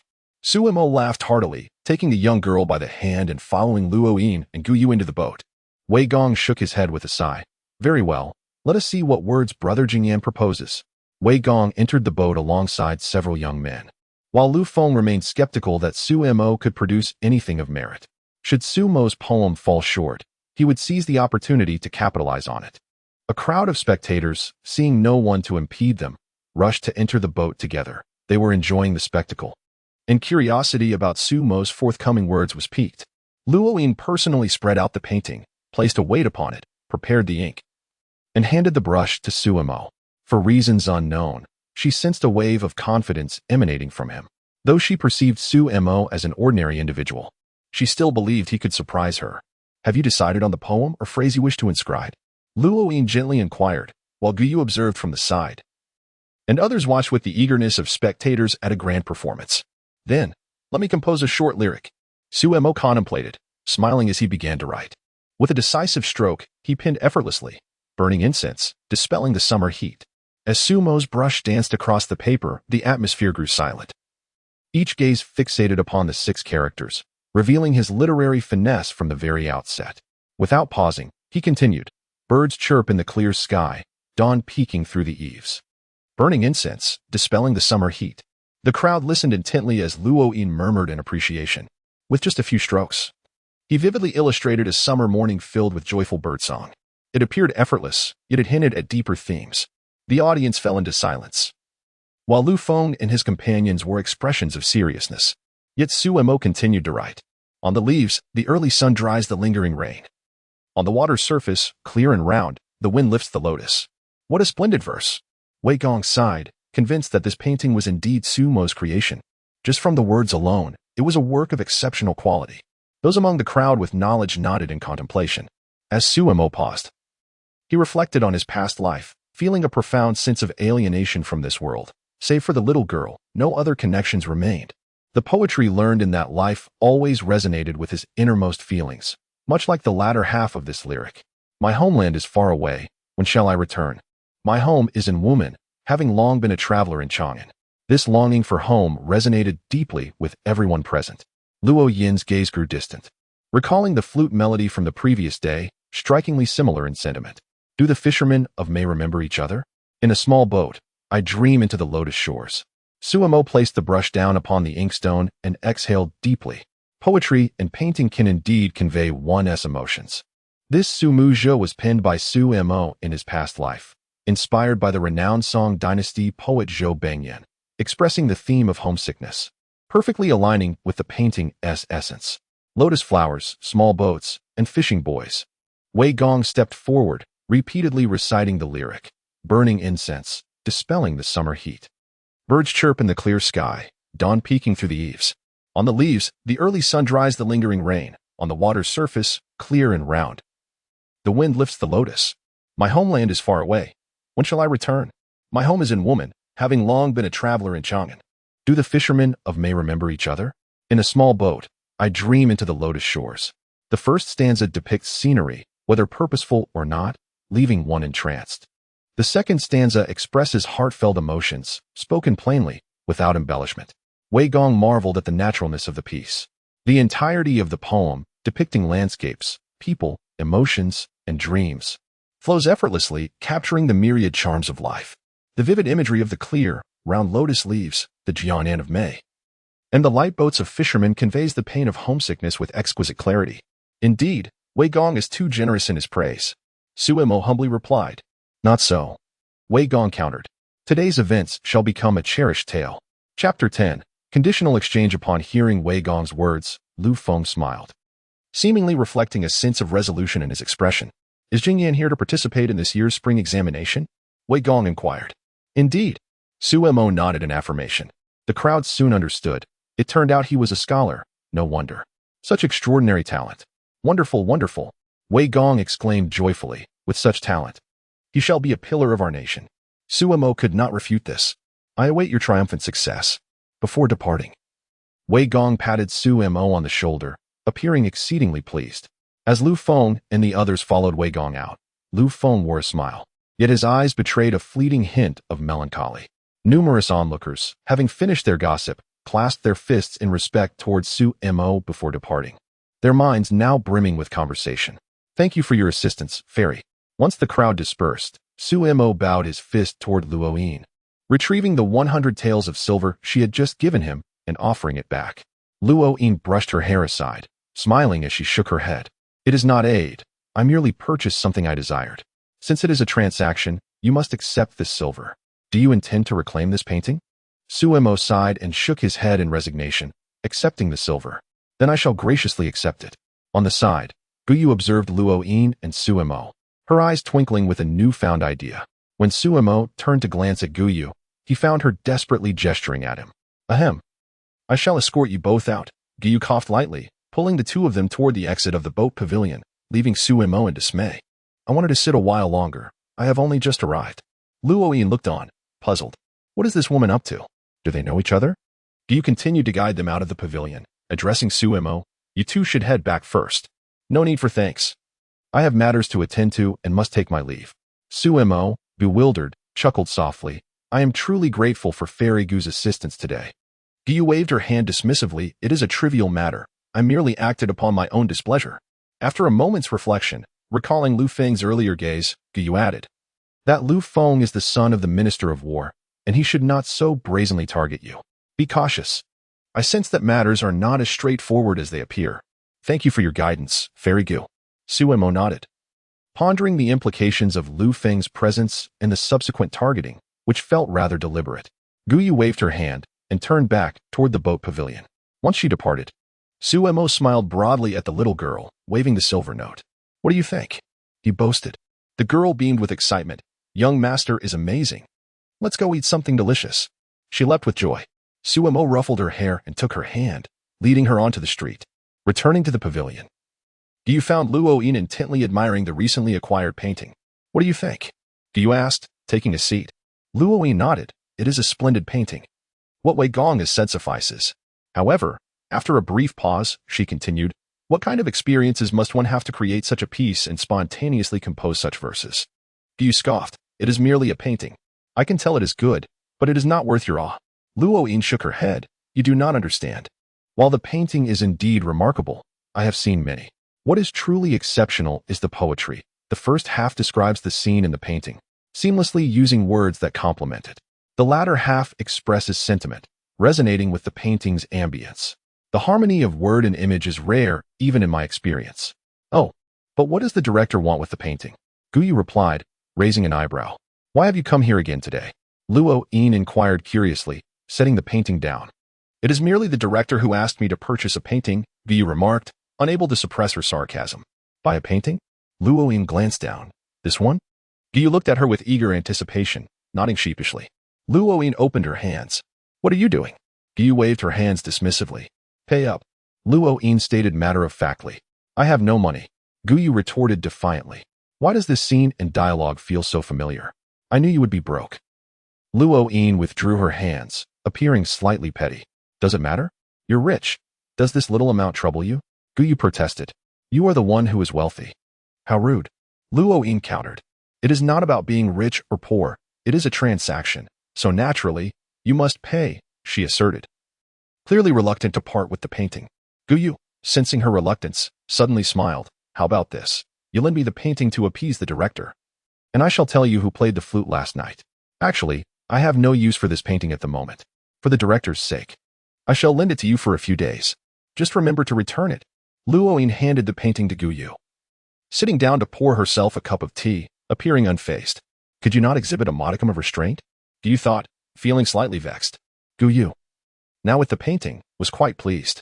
It was fortunate she managed to acquire it this way. Otherwise, she might have had to resort to theft. She felt guilty about pilfering from a friend. Stowing the painting in her storage ring, Guyu fell silent, sipping tea leisurely, her expression calm. Luoyin waited for a while, her brow furrowing slightly as she gently rubbed the rim of her teacup. How's the tea? She asked casually. It is decent, better than that at the academy. How is the director faring lately? Very well, though he has grown increasingly cunning. How are your fellow students?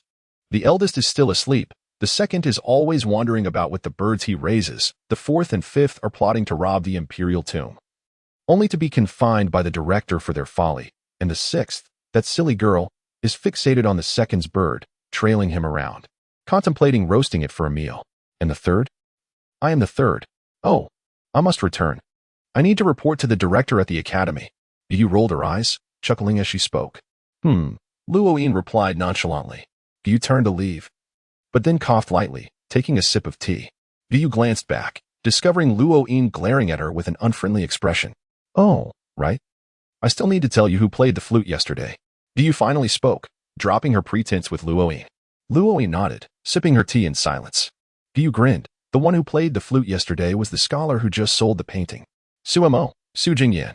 Luoyin was momentarily taken aback, lost in thought. Guyu, clad in red, finished her words and dashed away. Chapter 11. Unresolved emotions as Luoyin regained her senses. Guyu had long vanished without a trace. In her heart, Luoyin cursed Guyu with the few expletives she had at her disposal. No wonder she had been so anxious to expel that person earlier. With a sigh, Luoyin leaned against her chair, her hand caressing the inkstone. Lost in thought. Meanwhile, Suemo carried the little girl on his back, leisurely making his way toward the pleasure boat. After a brief stroll, the little girl declared she could walk no more. With both hands grasping 2 bags filled to the brim with snacks, she swayed back and forth on Sumo's back, her spirits high. Young master, hurry up, she urged, glancing at the increasingly gloomy sky.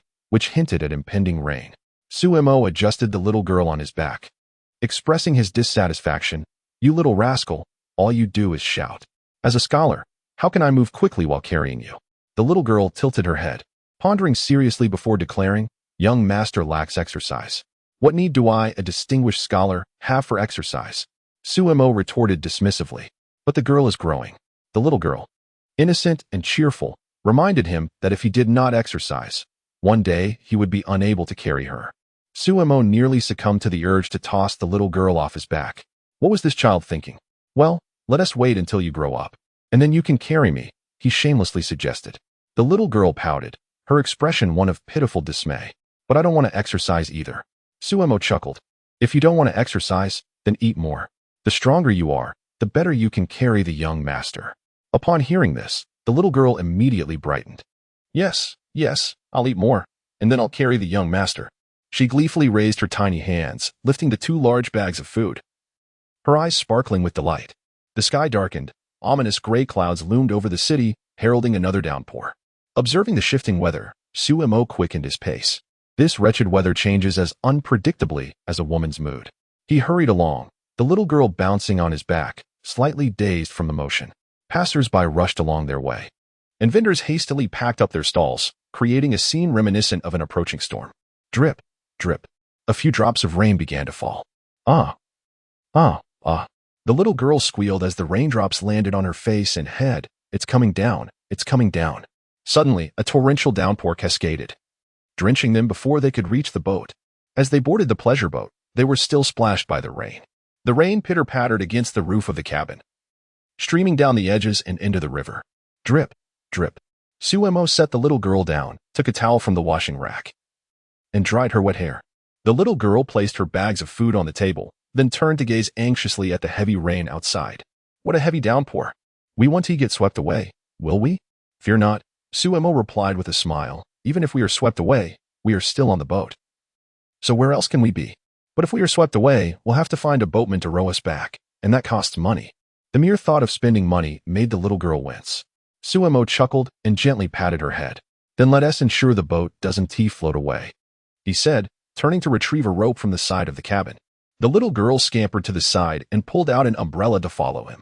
Suemo secured one end of the rope to the boat and jumped down, with the little girl following closely behind, holding the umbrella. After tying the other end to a post, Suemo clapped his hands. "See? With this extra rope, we need not fear drifting away." Yes. The little girl nodded in agreement.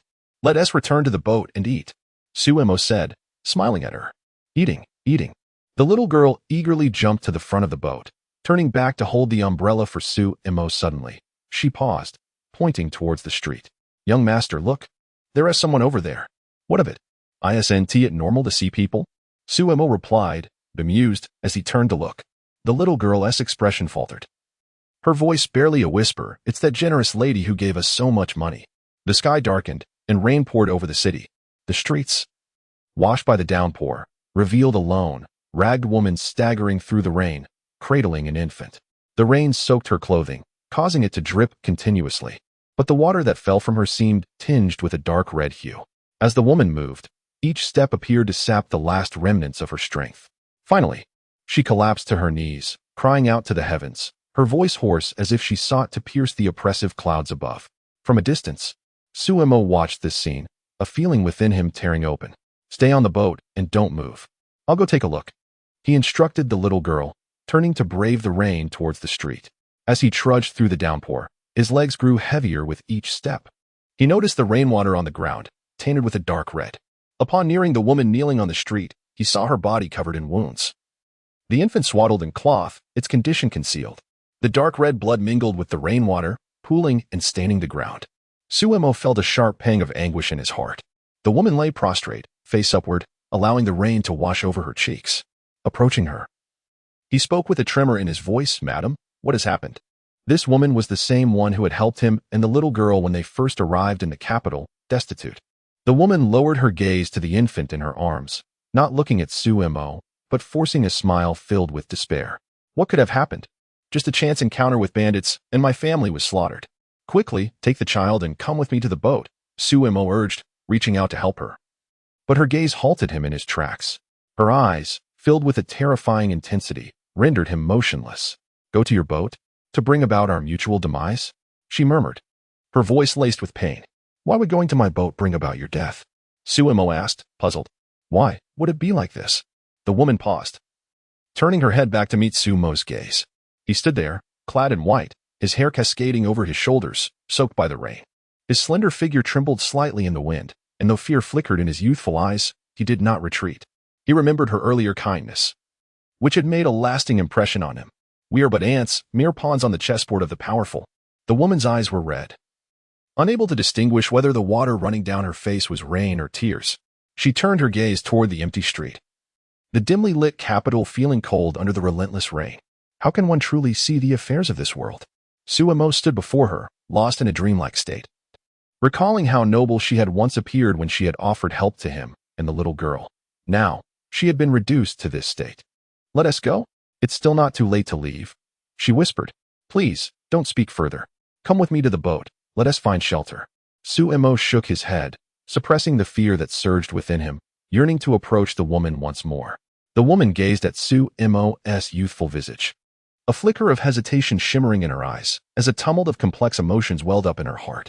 Go, do not concern yourself with me.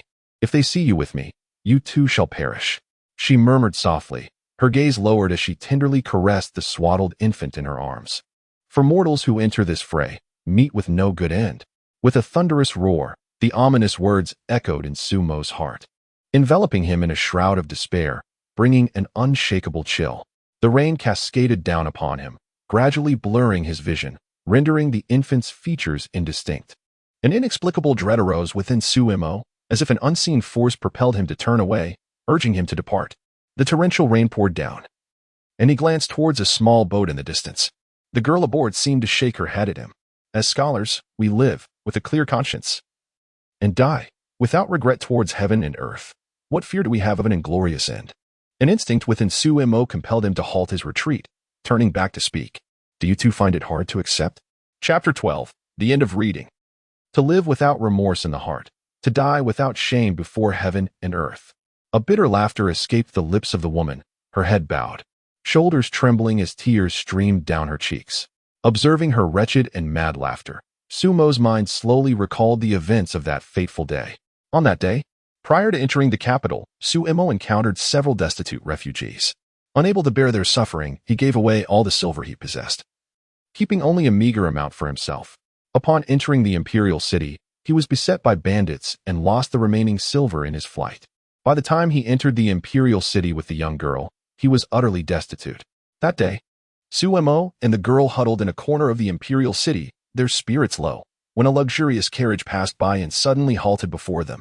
The person who alighted from the carriage was the very woman standing before him now. She quietly bestowed upon Suemo a significant sum of silver, uttering not a single word before returning to her carriage and departing. How strange it was. The silver she offered was substantial. The girl, feeling grateful, recorded it in her notes.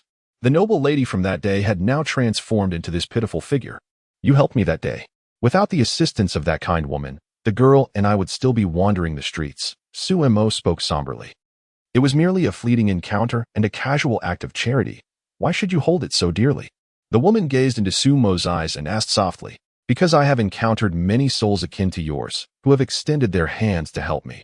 Without them, I would have long since perished. Sumo's gaze fell upon the quiet bundle in the woman's arms, the child nestled within, undisturbed. The heavy snow of this year had not all been cold. Do you know why no one else has ventured out onto this desolate street, but you? The woman let out a sorrowful laugh. Suemo surveyed the surroundings. The vast street stood empty, a bitter realization settling in his heart. This was not the street of his past life. They are merely afraid. Sumo's expression turned forlorn. Are you not afraid? The woman, sensing Sumo's benevolence, wished to protect him further. We, as scholars, perhaps influenced by the scholarly disposition of his current form, Suemo appeared somewhat naive, unable to see the shadows lurking beneath. Do you insist on intervening? The woman shed tears of blood, the chill of the spring wind and rain causing her to shiver. Suemo felt lost and helpless. He merely wished to assist this woman who had once offered him aid. Yet her words seemed laden with complexity, the entire situation too strange to comprehend. He looked into her eyes and nodded numbly. Is it possible to enter a realm of immortals with a mere mortal body? The woman's eyes shimmered with a light Suemo could not decipher. He gazed at her, her disheveled hair obscuring her face, revealing only her eyes. In those eyes lay despair, pain, sorrow, and grief, and the stillness of the bundle in her arms rooted Suemo to the spot. Suemo struggled to articulate his thoughts. I have never encountered anyone like you. The woman spoke, her voice heavy with bitterness. This world is precisely as such. Human life is as fragile as grass. My misfortunes have no bearing on you. Yet you wish to repay a trifling act of generosity by placing yourself in danger? For what reason? Why? Suemo fell silent. He had traversed this world for several months, journeying to the capital, witnessing its brutalities. Refugees slaughtered one another for a half-bloody bun. Cultivators casually executed a mortal girl for her beauty. Officials imprisoned and destroyed the families of victims to conceal their own crimes. Gentry set dogs upon beggar children for amusement. This world is devoid of justice. Suemo walked on, merely a spectator to the suffering around him. Yet he was not of this world. He hailed from a prosperous and democratic land. In that place, rules were upheld, and human life was cherished. There, wrongdoers faced judgment and punishment. Though wealth varied, joy was found in every circumstance. That land, though imperfect, was ever evolving. Its people were compassionate, rich in empathy. Though they could not cultivate, they remained remarkably strong. He was nurtured in that environment, shielded by its principles. The rules of this world were foreign to him, intolerable, and he dared not speak out or intervene. Stifled, until, witnessing the woman kneeling in blood, screaming to the heavens. Suemo could no longer contain his emotions. He was still a child of that world, compassionate and empathetic. He was also one who had been saved by another's sacrifice. Why? Because he could not bear to witness such injustice. Thus, his heart was restless. As an ordinary person who lived with caution, he merely felt a shared sorrow. Restlessness compelled him to resist, to challenge the rules of this world. This wretched world, for the sake of my own peace, Suemo declared. The woman lifted her head, gazing at Suemo. Now I understand. You are not like them. You are not like us, she murmured, rising to her feet. Turning away, Suemo felt as if struck by lightning. His body trembling. He saw an arrow embedded in the woman's back, piercing through her chest and directly into the infant in her arms. The child within the bundle had long since passed. Dark crimson blood flowed between the woman and the lifeless bundle, washed away by the rain, fading into the earth. The woman had already reached the end of her strength. You cannot help me. Return. She took a step forward, moving away from Suemo. She wished to distance herself from this gentle, naive scholar, who was still too weak, too fragile for the trials of this world. Once you have grown stronger, if you still remember today, if you remain restless, seek out the western outskirts of the city. The solitary courtyard with red walls and white tiles. The woman staggered away, clutching the lifeless bundle, each step leaving a bloody imprint. Quickly washed away by the rain, Suemo stood frozen, his expression blank. The rain pelted his face, mingling with the salt of his tears. With each step the woman took, it felt as if she were treading upon the very soul from another world that resided within him. He could not assist her. He was powerless. It felt as though he had been defeated before the battle had even begun. The flickering flame of rebellion within him was doused by a deluge of despair. The woman, dragging her broken body, approached the street, turned the corner, and vanished from sight. Suemo remained in a daze. After a long while, a group of men in black robes appeared, wielding swords, searching the area, and ultimately dragging out two lifeless bodies, one large, one small, from around the corner. These bodies, lifeless yet unyielding, seemed to accuse the world of its inhumanity. The men in black departed, taking the two corpses with them, as if they wished to linger no longer in this place. Throughout it all, they never cast a glance at Suemo, as if he were invisible. The wind and rain intensified, battering against Suemo's frail and trembling form. On the upper deck of the ship, Luo-Yin stood by the window as the rain and wind lashed against the glass, soaking her garments. Behind her, the anxious maid urged her to step away from the window. Yet, she remained entranced, gazing at the frail figure braving the tempest below. The moment she spotted the woman cradling an infant in her arms as she stepped onto the street, a profound realization struck her. The woman was destined for demise. An arrow had pierced through both the mother and her swaddled child, whose life had long since extinguished. The woman was but a shadow of her former self. With no hope for salvation, the world was tumultuous, and she found herself powerless to intervene. The appearance and words of Suemo added to her confusion. Throughout, he had spoken little. While others merely observed, he was the only one who stepped forward. The woman remarked that she had never encountered anyone like him. He was unlike the rest of us. Within his not-so-broad heart seemed to reside something unique. He yearned for peace while we weighed our gains and losses. That haunting flute melody, the scroll of calligraphy, and this profound sentiment. What manner of person are you? The bewilderment in Luo Yin's eyes lingered. Atop Wangwei Mountain. On the moon-viewing platform, the headmaster stood with hands clasped behind his back, gazing at the capital city, his expression serene and contemplative. A scroll lay quietly on the stone table behind him. The wind and rain swept into the platform, drenching the headmaster's white robe, yet not a single drop touched him. "What are you observing?" inquired Guyu in her red attire, perplexed and slightly exasperated. After reclaiming the scroll, the headmaster remained silent, his gaze fixed upon the sprawling city. Wangwei Mountain was lofty enough to overlook the entire capital, yet what the headmaster perceived eluded her. After a considerable pause, the headmaster lifted his gaze toward the heavens, as if he could pierce through the clouds and rain to see the universe beyond. "Has something transpired? Are you divining the heavenly secrets?" Guyu's question startled her, as the headmaster had not engaged in such practices for a long while. "The celestial patterns are in disarray. I cannot see far," he sighed, glancing back at the scroll resting on the stone table. "What?" Guyu was bewildered. The old silver pen spoke in riddles. "How about I find you a little junior brother?" The headmaster posed suddenly, avoiding a direct answer. Guyu's eyes lit up, but dimmed just as quickly. The headmaster had notoriously poor judgment in choosing disciples, often selecting oddities. "Can we not find a normal person to be our junior brother?" she questioned with skepticism. The headmaster continued to gaze down at the capital. "This little brother, you will come to appreciate." When? Guyu was elated. For some reason, she thought of Suemo. How wonderful it would be if young Su were to be their junior brother, playing the flute and painting for them every day. Alas, he was but an ordinary person. "Tomorrow night at midnight, venture to the woods west of the city and bring him back. Remember, we are outside the game. Intervening means entering the opponent's strategy. So aside from bringing him back, do not meddle in other affairs." After issuing this instruction, the headmaster turned to see Guyu, her red attire fluttering, anxiously rushing down the mountain through the rain. He waved his hand helplessly, an invisible force restraining her impulsive departure. "I said, go tomorrow at midnight." "Oh." Guyu, crestfallen, turned and walked toward the nearby academy's loft to seek out her fellow disciples. The headmaster returned his gaze to the scroll resting on the stone table, murmuring softly, "This world is but a game. What has transpired and what is to come? Your intervention signifies your entry into the game. You remain unaware that you have long since entered its gaze." The relentless wind and rain battered against Suemo as the bitter cold seeped into his bones. In the tempest, he stood in silence, nurturing a fierce blaze within his heart. This wretched world. At some point, the little girl had come to stand beside him. In the rain, she grasped his trembling hand, remaining quietly by his side. The two figures, one large, one small, looked feeble and helpless against the raging storm. They stood there for what felt like an eternity. "Little girl," Suemo called softly, his voice choked with emotion. The little girl looked up at Suemo, bewildered. She had never seen him like this before. "I no longer wish to study," Suemo declared, tilting his head back. The little girl nodded in agreement. "After the spring examination, let us depart." "All right. Before that," Suemo turned his gaze toward the west of the city. "I have one more thing to do. I want to see the west of the city, just to take a look." The life of the benefactor was slipping away before his very eyes.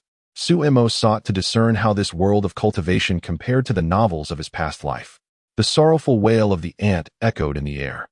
Yet he was warned not to interfere. Should I wait until I grow strong? But he despised waiting. A man from the flower-growing realm need not cultivate to possess great strength. Chapter 13. Out of sync with the world, Suemo held the little girl as small hand in silence as they returned to the painted boat. The girl had not used an umbrella earlier and was now thoroughly drenched. Suemo gently dried her hair and calmly said, "You're soaked. Go inside and wash up. Change into some dry clothes." Within the boat, there was a private room equipped with a bathtub filled with warm water, ensuring that her bath would not be cold. The little girl looked at Suemo, her expression a mix of confusion and worry, and called out, "Young master." Suemo noticed the concern etched on her delicate face and affectionately tousled her disheveled hair, smiling as he reassured her, "I'm fine. Go on. And after you wash up, we can eat." "Okay." The little girl hesitated, glancing back multiple times. She had never seen this side of Suemo. He had always worn a smile, appearing easygoing and tranquil. Yet now, despite the smile lingering on his lips, she sensed a profound discomfort within him, making his cheer seem somewhat forced. Observing her unease, Suemo waved his hand with a smile and said, "Hurry along. Do you need me to help you wash?" The little girl pondered seriously for a moment before nodding enthusiastically. "All right." Suemo chuckled, adopting a mock-fierce expression, "Then hurry. Or I might just come and strip you down to spank you." Sticking out her tongue, the little girl giggled as she entered the room. Once she was gone, Sumo's smile gradually faded. He quietly removed his wet clothes and dried himself, shivering slightly as the damp wind swept in. Watching the torrential rain outside and the dimming sky, a chill crept into his heart as he recalled the lives that had just been extinguished on the street. Life truly is as fragile as grass. Is it not unjust? It is indeed unjust. Regaining his composure, Suemo changed into dry clothing. He took out paper and a brush, sitting at the table. Drawing upon memories from his past life, he began to create not calligraphy or paintings, but something entirely different. Each stroke seemed to release the pent-up emotions he had been harboring, pouring everything onto the paper. He produced a simple image on one sheet, glanced at it, and set it aside, placing a glowing arrowhead atop it. He then took another sheet and continued to draw. One after another, he worked through the pages, pausing occasionally to reflect before resuming. Crumpled sheets with failed attempts were tossed aside, while successful sketches were neatly stacked. After the little girl finished her bath and donned fresh clothes, she approached Suemo, curious about his drawings. "Young master, what are you drawing?" she asked innocently. Turning to her with a smile, Suemo noticed the faint, natural fragrance that enveloped her after her bath, which gradually calmed him. "I'm designing a weapon. One that could enable an ordinary person to unleash the power of a foundational cultivator," he replied candidly. "Does such a weapon exist in the world?" the little girl asked. Puzzled, Suemo nodded, appearing contemplative, as if reminiscing.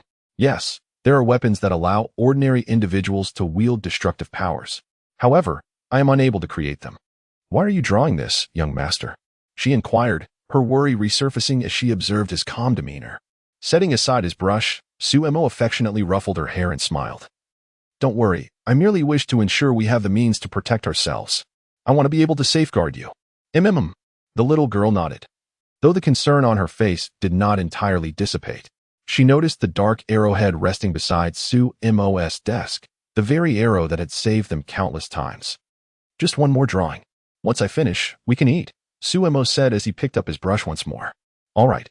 The little girl moved behind him, tending to his long hair, as he still had not learned how to tie it back. She took out a wooden comb and began to style his hair, suddenly exclaiming, "Young master, you have a white hair." Suemo was taken aback, then shook his head. "Just pluck it out." Obediently, the little girl pulled out the white hair and continued to arrange his locks, though her method made him appear somewhat delicate. Once she finished, Suemo completed his final drawing, letting out a deep sigh of relief. "The sky is darkening," the little girl remarked, noticing the dimming light outside. And she stood up to light a candle. "Indeed, it is." Suemo gazed out at the encroaching darkness. "Some may see the dawn of tomorrow, while others may not even witness this night. Let us eat." Suemo moved to the dining table, retrieving a bounty of food he had bought earlier. Instantly, the little girl's mood brightened as she jumped into her seat, indulging in the delicious feast. "This sauce chicken leg is delightful," she exclaimed, taking a bite and smiling at Suemo. Recalling her past when she had to scavenge with wild dogs, she felt immense satisfaction with her current life. Although her memories of her days of wandering were sparse, she could not recall how she had ended up in such circumstances, nor could she remember anything before that time. Suemo also enjoyed some food, watching the little girl's radiant smile as warmth spread through his heart. "I will step out for a moment while you eat. If you grow tired, feel free to sleep without waiting for me," he said, wiping his mouth and picking up a few drawings. The little girl immediately halted, looking at him with concern. "But it's going to be dark soon. Are you going out to listen to music, young master?" "But it's raining today, so the boat hall must be closed." Suemo shook his head, shaking the drawings in his hand. "I'm going to find a blacksmith to have this made. Then take an umbrella." The little girl replied dutifully. She understood that Suemo had his own aspirations, and all she needed to do was support him. In this world, the only bond they had was that of master and servant, or perhaps siblings. At the bow of the boat, Suemo donned a rain cloak and a wide-brimmed hat. "I'll wear this," he said with a smile before stepping into the rainy night. The little girl set down her chicken leg, lost in thought. At the blacksmith shop, the young blacksmith gazed out at the pouring rain, expressing his concerns to the old blacksmith. This rain may last for several days. We'll have no business during this time. The old blacksmith reclined on a chair, sipping wine, seemingly unconcerned. If we have business, we do. If not, we won't starve immediately. The young blacksmith nodded, looking at the incessant rain, but this rain is quite bothersome, making one feel restless. One must maintain a calm heart. If you are agitated, how can you forge good iron? The old blacksmith lectured. The young blacksmith was about to retort when a cloaked figure entered the shop. The customer, shrouded in a hat and cloak, obscured their face. The young blacksmith approached them, bowing respectfully. Esteemed customer, are you looking to purchase tools? The customer produced a piece of paper and handed it to the young blacksmith, rasping, is it possible to create something according to this design? The young blacksmith was taken aback, taking the drawing and examining it. After a moment, he said, please wait a moment, before passing the design to the old blacksmith. The old blacksmith glanced at the design, immediately sitting up and studying it intently.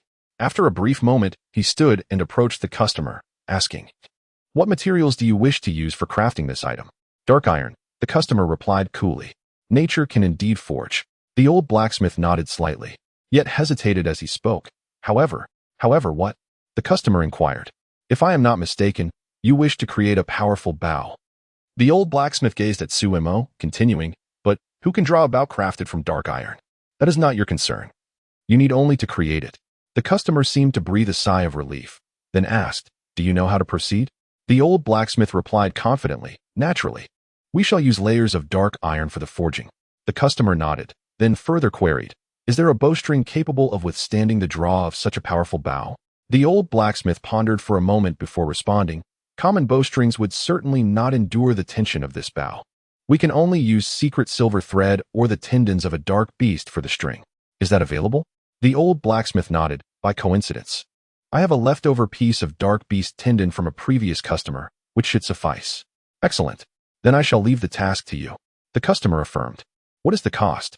The old blacksmith contemplated, then said firmly, 50 taels. 50 taels is indeed a fair price, yet he feared the customer might deem it excessive. For 50 taels is no trifling sum. To his surprise, the customer merely nodded and tossed a bag of silver his way. This is half. The remainder will be paid upon collection, the customer declared, leaving the silver and the blueprints behind as he turned to depart. When shall you come for it? The old blacksmith called after him. Tomorrow at noon, the customer replied, vanishing into the rainy night.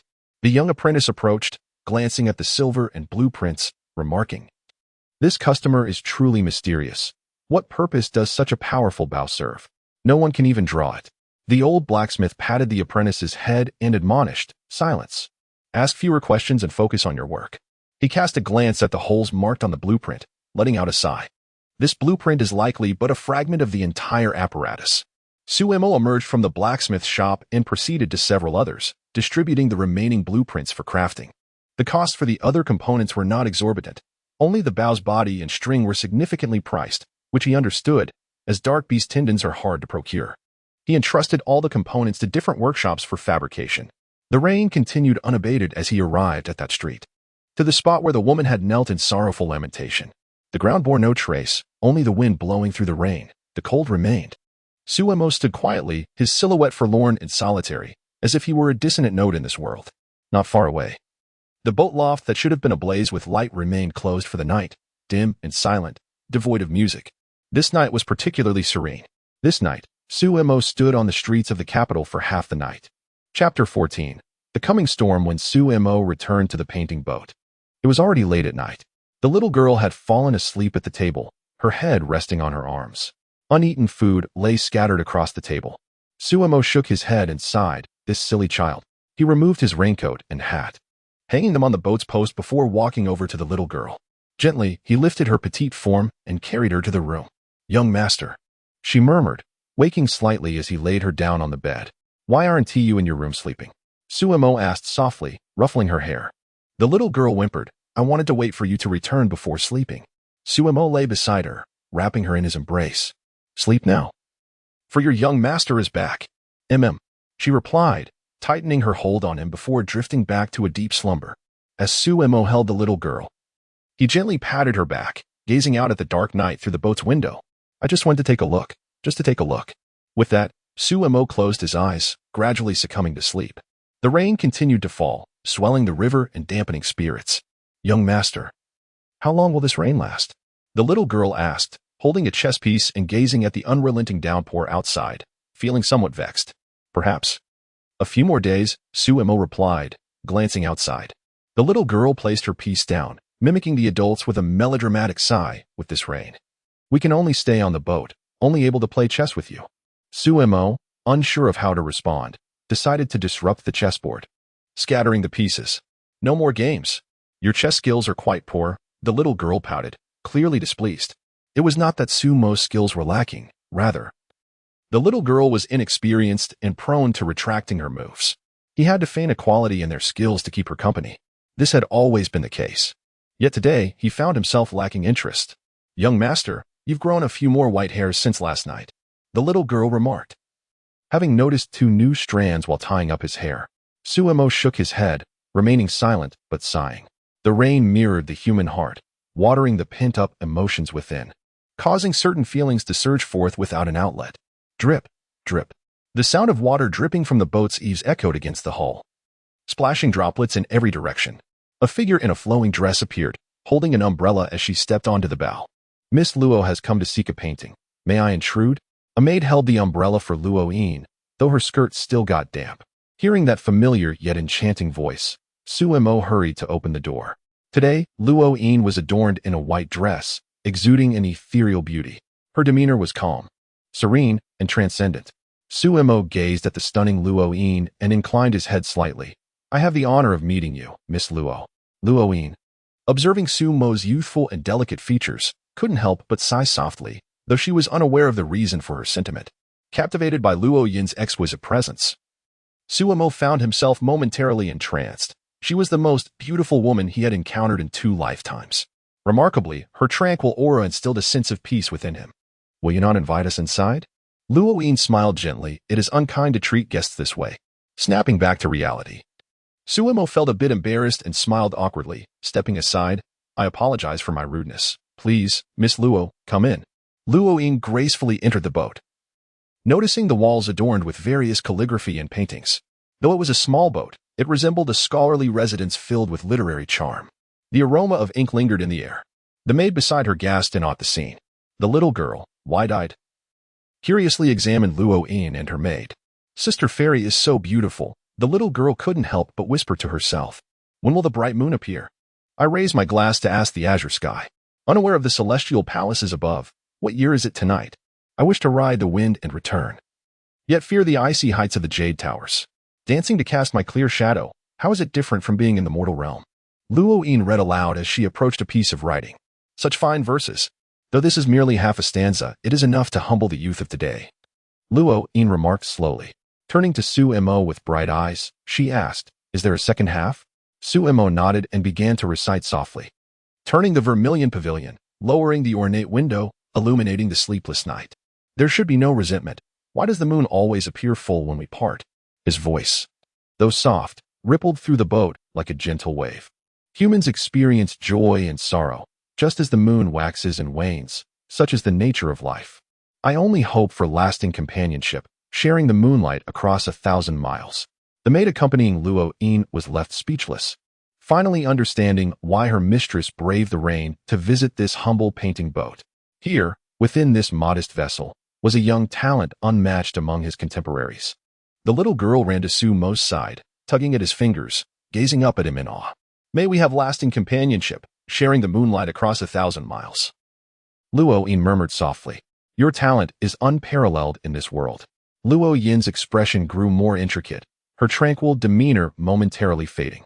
Suemo shook his head, truthfully stating, these verses are not my own. They were penned by an ancestor from my hometown. Luo-in smiled, interpreting his modesty as humility.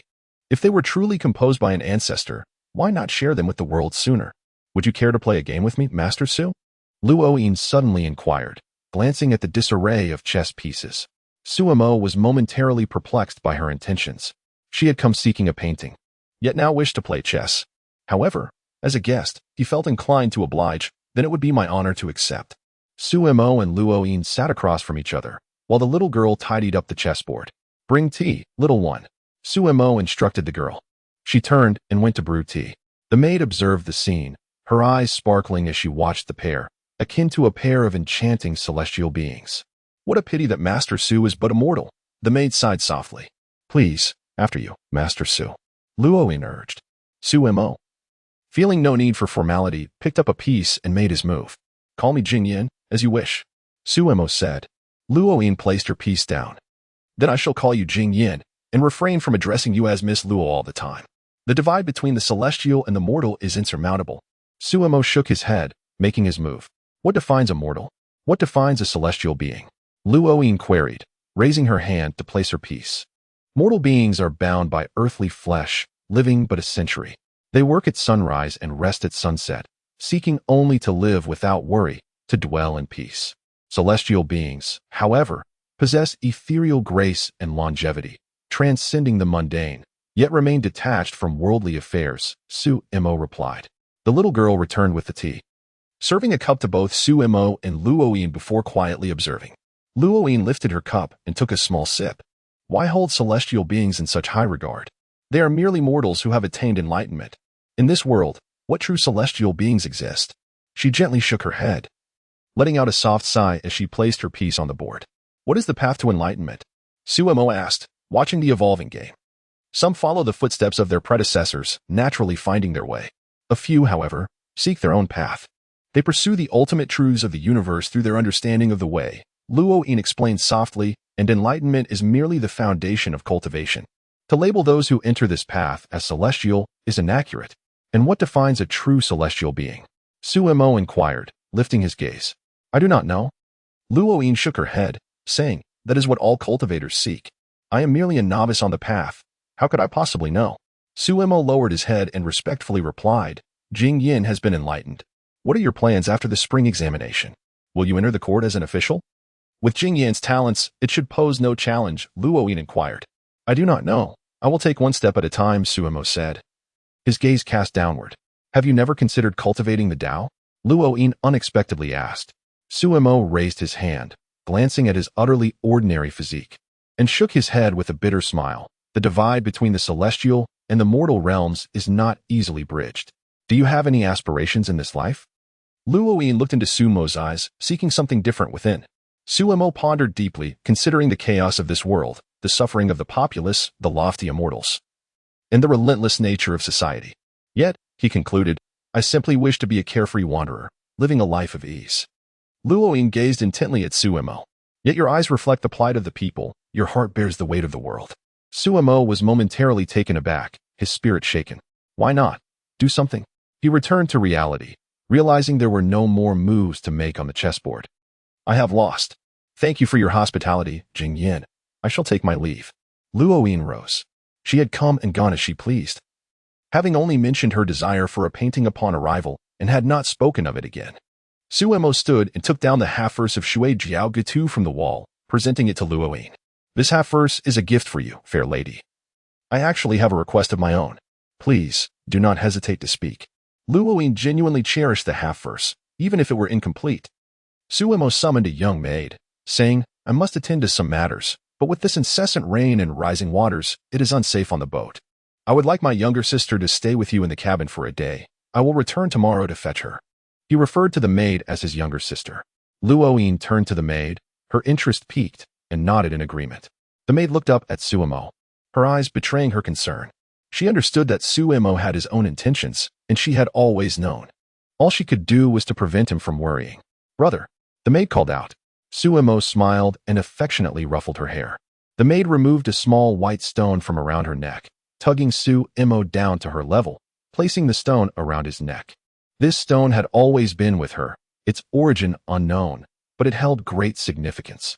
Now, it represented someone even more important to her. May this stone serve as a talisman of safety, protecting her brother. Luoyin led the maid off the boat, heading towards the cabin. Upon reaching the street, Luoyin turned back to gaze at the swaying little painting boat amidst the wind and rain, sighing, a storm is approaching. But, wasn't it already raining? The maid remained confused. Chapter 15. The mind of a mortal in the rain-soaked capital, wisps of smoke rise gently into the air. Ethereal clouds are scattered by the wind, leaving behind the lingering scent of firecrackers drifting through the streets. Scattered passers-by, umbrellas in hand, hurry along with purposeful strides, devoid of the leisurely demeanor characteristic of sunny days. Suemo, clad in a raincoat and wearing a low-brimmed hat that obscures his face, trudges through the downpour. Raindrops patter against his cloak, cascading down the palm leaves, forming a continuous stream. He strides directly into the blacksmith shop without removing his hat, inquiring immediately, "Has the item I requested been completed?" The old blacksmith, recognizing Sumo's hoarse voice as the guest from the previous night, promptly abandons his work and approaches him. "It is ready. Please take a seat while I send my apprentice to fetch it." Suemo shakes his head, opting to stand rather than sit. The young blacksmith, not waiting for a command, hastily enters the back room and emerges with the requested item. Suemo takes the object, inspects it with a nod, and tosses a pouch of silver before departing. He continues to visit several blacksmiths, collecting his custom-made tools. Upon returning to his painted boat, he lays a pile of dark objects upon the table, gazing at them in a daze. This familiar collection, appearing so incongruous in this world, evokes a sense of nostalgia. In his past life, Suemo had never directly handled such items. He had merely sketched the designs and instructed the blacksmiths to forge them based on those blueprints. Though not overly complex, a fundamental understanding of their structure suffices. Taking a deep breath, Suemo begins to assemble the contraption. He intentionally sourced components from various shops and included extra parts to prevent any discerning eyes from replicating his designs. With a series of crisp clicks, the simple yet intricate assembly unfolds in Sumo's skilled hands as he deftly fits one piece after another. He feels grateful for the proficient blacksmiths in the capital. Otherwise, this assembly would have proven far more arduous. Turning his attention to the dark arrowhead, he affixes it to a feathered arrow. The assembly halts. The object lies complete upon the table, emanating a chilling familiarity that stirs complex emotions within Suemo. His fingers glide over the cool surface of this black object, a black crossbow, accompanied by a mysterious feathered arrow. This is Sumo's assurance. The arrowhead, a fortuitous find, is an otherworldly artifact that has saved both him and the girl countless times. Gazing out at the evening sky, an unexpected calmness graces his youthful features. When night falls, he retrieves a black cloth belt, binding it over his eyes, and reclines on the bed to rest. He must first acclimate to the nocturnal landscape of this world. The rain-soaked night descends earlier than usual. The willow branches by the river dance in the wind, shedding tears like raindrops. The moonlight, hindered by the clouds and rain, renders the night a profound darkness. Scattered lights fail to illuminate the streets. The tempest approaches. The storm has arrived. The night has finally come. Suemo dons black cloud-cover boots, a dark cloak, and a hooded robe, with the crossbow slung across his back, merging seamlessly with the shadows. He stands at the bow of the boat, observing the ink-black night with a serene countenance. "I merely wish to take a look, to witness the grievances behind those two lives, to behold the cruelty of this world, to see what mortals dread, and to contemplate the demeanor with which I shall confront this indifferent reality. Alas, I can only gaze." Luoyin had remarked, "Why not take action?" He understands the need to mitigate risks and has crafted the mightiest weapon he could forge. The celestial beings he has encountered are not as formidable as the novels of his past life had depicted. They are merely slightly stronger than ordinary humans. Suemo has heard whispers of a secluded courtyard with red walls and white tiles, nestled within a forest beyond the western edge of the city, a solitary retreat. Remote and tranquil, far removed from the imperial palace.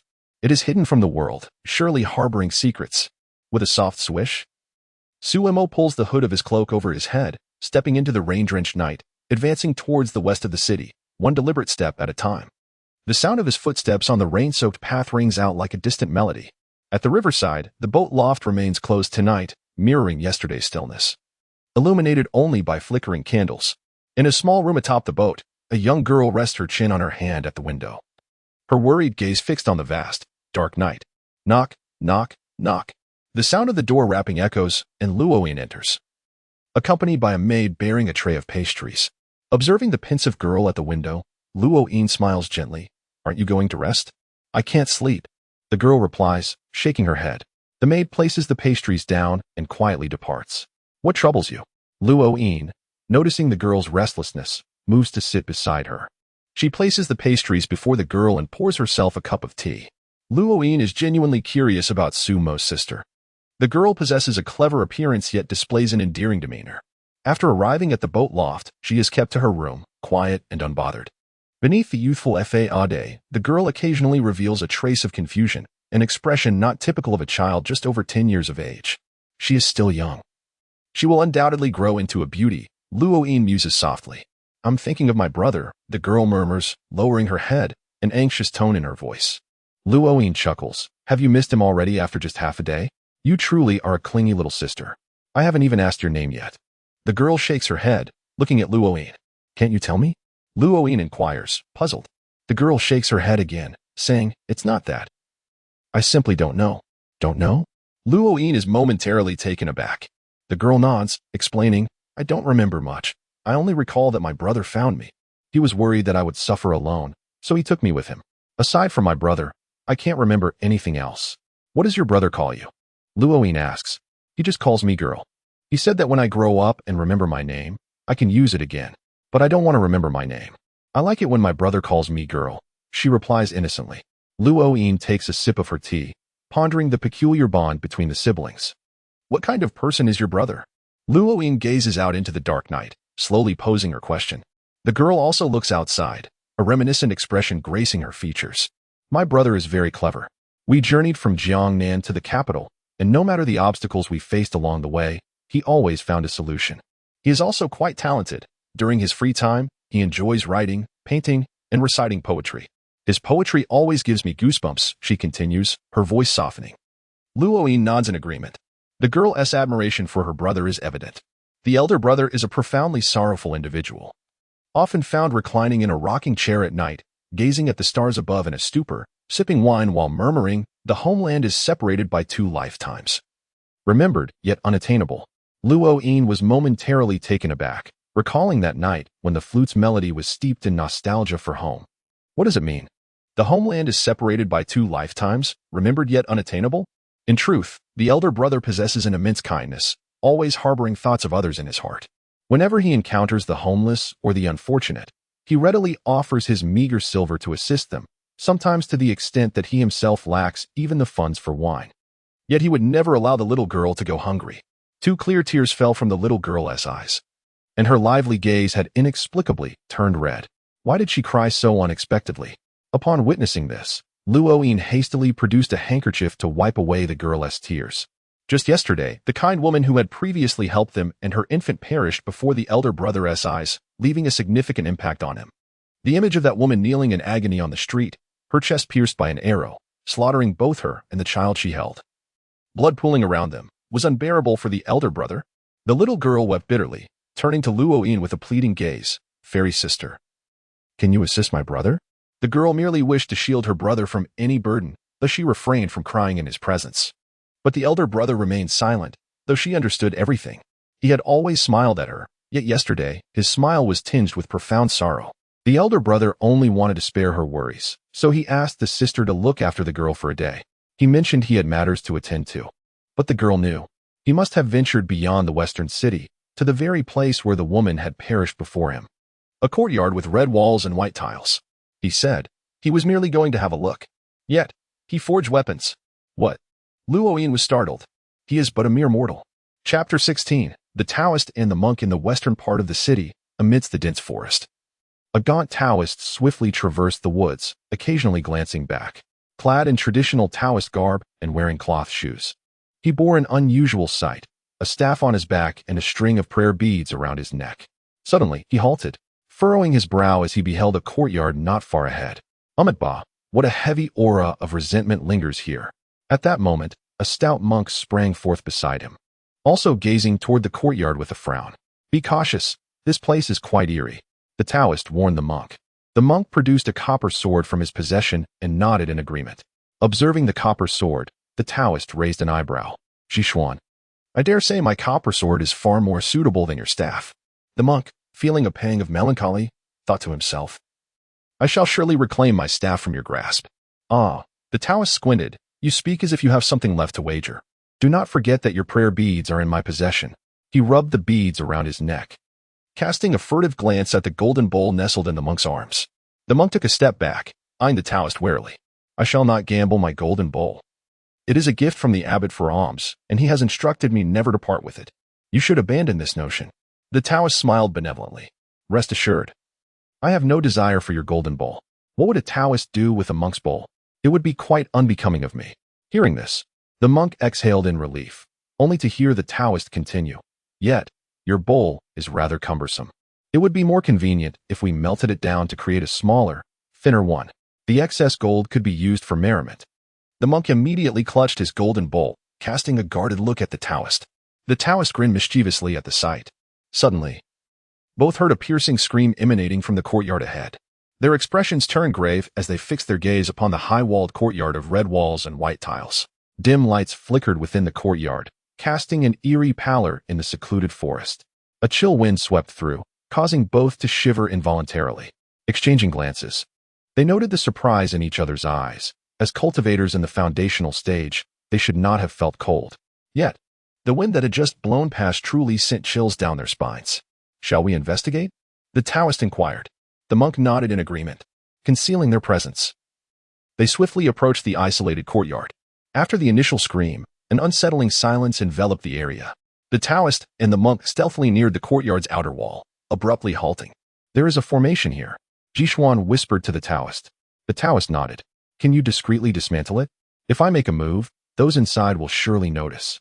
That should be manageable, the Taoist replied with a smile. He bit his finger, letting a drop of blood form, and swiftly danced it through the air. As his finger traced the void, a dark crimson glow flickered into existence. In the blink of an eye, a small formation materialized in the air. Disperse, the Taoist commanded, pointing at the formation he had drawn. The dark red formation floated forward, disappearing as it encountered an unseen barrier. In an instant, it seemed as though the veil separating the courtyard from the outside world had vanished, releasing a suffocating aura of blood that hung ominously in the rain. The Taoist and the monk exchanged incredulous glances, both astonished. The stench of blood was overwhelming, far beyond that of mere corpses. Onward, they ascended the wall. Great heavens! The Taoist stammered in shock. Amit Ba, what a sin! The monk murmured, palms pressed together, eyes closed in prayer. Peering into the courtyard, they were met with a shocking sight. A group of individuals in black robes was dragging a dozen corpses toward a building within the compound. The trail of blood left by the dragged bodies quickly washed away by the rain, revealing a gruesome scene. Some corpses even twitched intermittently during their grim procession, indicating that they had recently met their demise. Inside that building, the monk pointed softly, the blood energy is overwhelming. The Taoist focused intently on the corpses, then glanced at the building the monk indicated, as the black-robed figures continued their grim task. Suddenly, a black-robed figure emerged from the building, brandishing a long sword, and coldly reprimanded the others. What is the matter with you? More than a dozen people have escaped. If they had left the premises, I would be in for another scolding. Yesterday, someone even made it to the streets. If it happens again, I shall use your blood to settle it. Yes. The group of black-robed figures dragged the corpses into the building, vanishing from sight. The monk and the Taoist exchanged a glance, sensing a shared foreboding. Blood sacrifice. Demonic practices. As the sword-wielding figure and the others retreated into the building, he suddenly turned, leaping high above the wall and calling out, "Who goes there?" "Mid-Foundation," the monk declared. "Onward. Let us investigate. We, in our early stages, against one in Mid-Foundation. If we can fight, we shall. If not, we shall flee," the Taoist urged, charging ahead. He hurled his staff at the sword-wielding figure, the staff surging with impressive force toward the black-robed individual. However, the figure deftly deflected it with the sword, sending it hurtling back. The monk leaped into action, catching the staff mid-flight as it returned, landing gracefully in the courtyard. After repelling the staff, the black-robed figure did not pursue further but stood in the courtyard, scrutinizing the Taoist and the monk with furrowed brows. "Who are you?" The Taoist stepped closer to the monk, fixing his gaze on the black-robed figure. "Great heavens! I am Mu Da, a disciple of Qingfeng Mountain, from Wuliang Courtyard." "Jishuan," the monk added. "What brings you here?" The black-robed figure inquired, his brow furrowed in suspicion. "Given the overwhelming aura of bloodshed here, we have come to address the grievances," the Taoist replied, subtly gesturing to the monk. Understanding the signal, the monk handed over his copper sword. The Taoist took the sword, casting the monk a fervent look. He desired the staff. The monk feigned ignorance.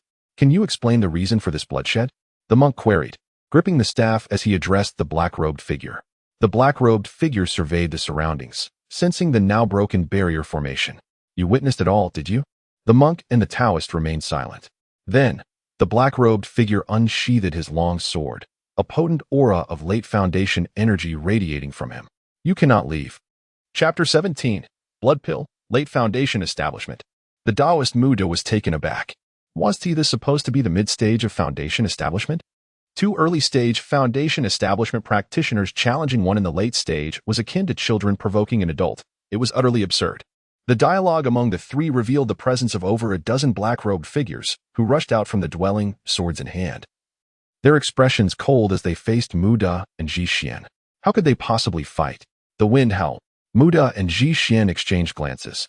Without hesitation, Ji Xian gathered his energy, his legs shimmering with golden light, and a surge of Buddhist radiance enveloped him.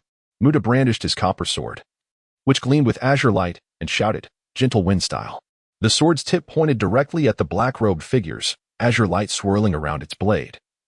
A gust of sword wind rising. Path severed.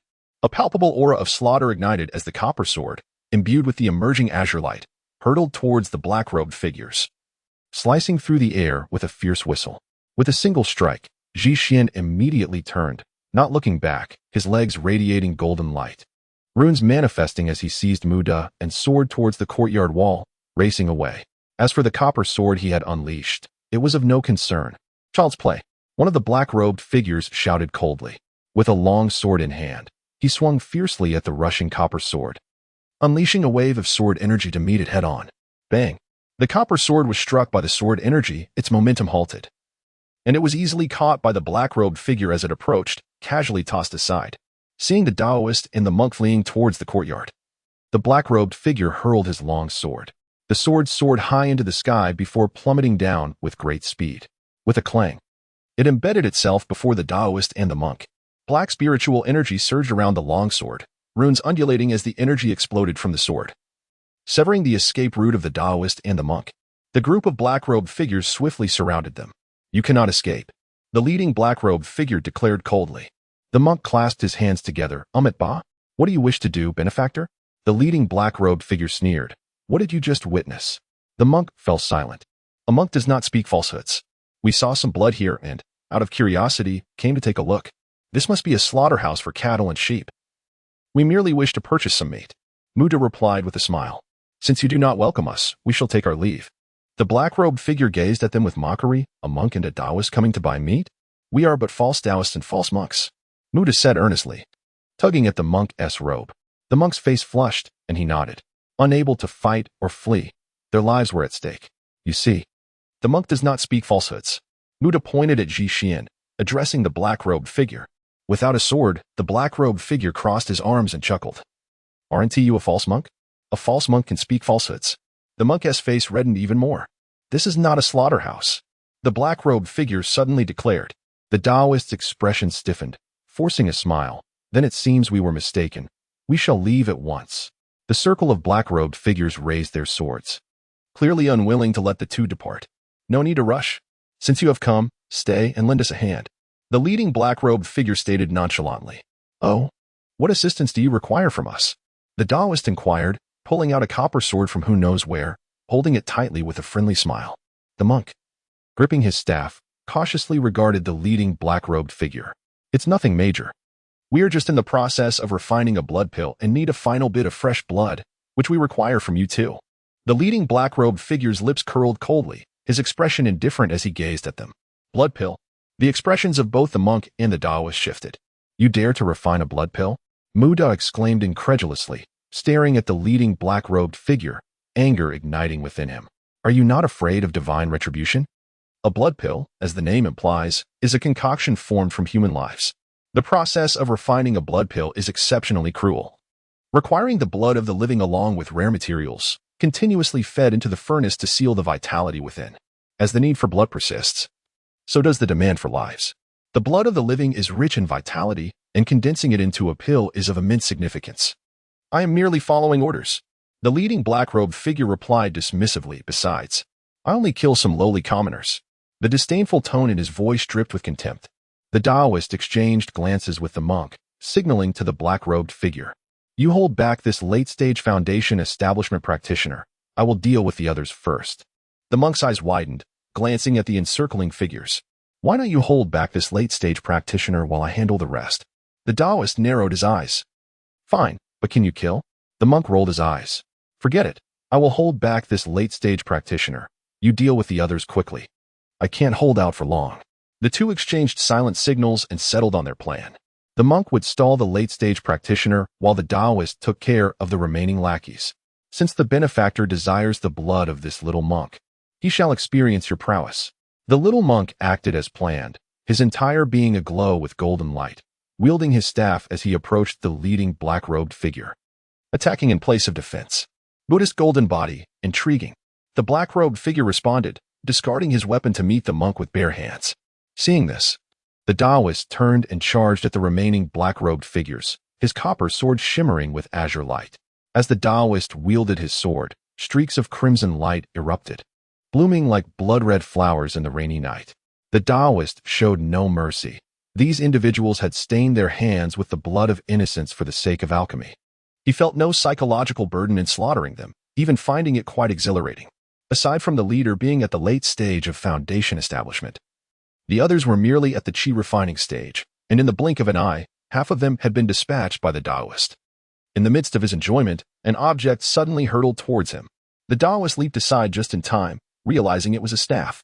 Turning his gaze, he saw the monk, his golden aura dimming, blood seeping from his mouth, collapsed nearby. The black-robed figures around them were watching the carnage with keen interest, utterly indifferent to the fates of their comrades. How have you fallen so quickly? The Taoist rushed back to the monk's side, helping him up. The monk, furious, retorted, "If you're capable, then you take over." I will. You handle the remaining lackeys." The Taoist replied.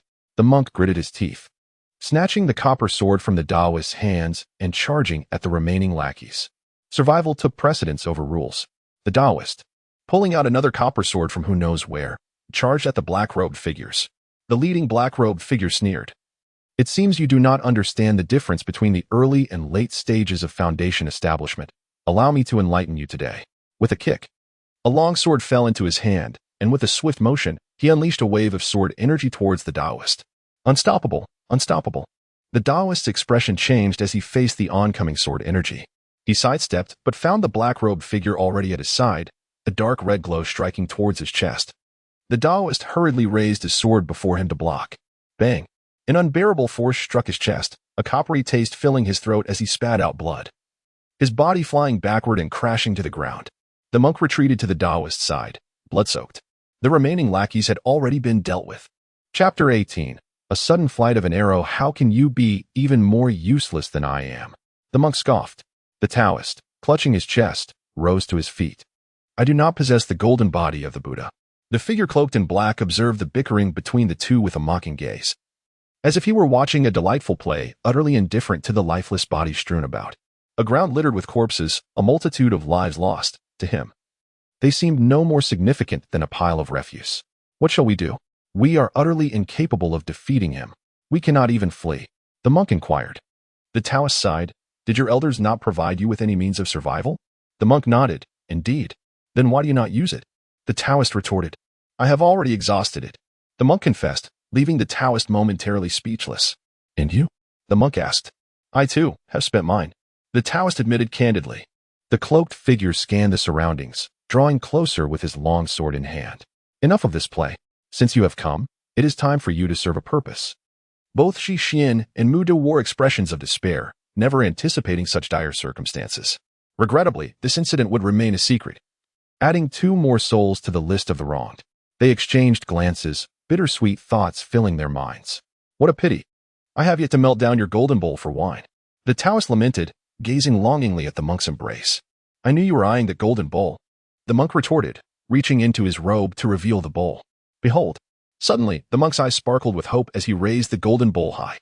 It slipped from his grasp, transforming into a luminous, transparent vessel that crashed to the ground, enveloping both men within its protective barrier. This. The Taoist stared in astonishment.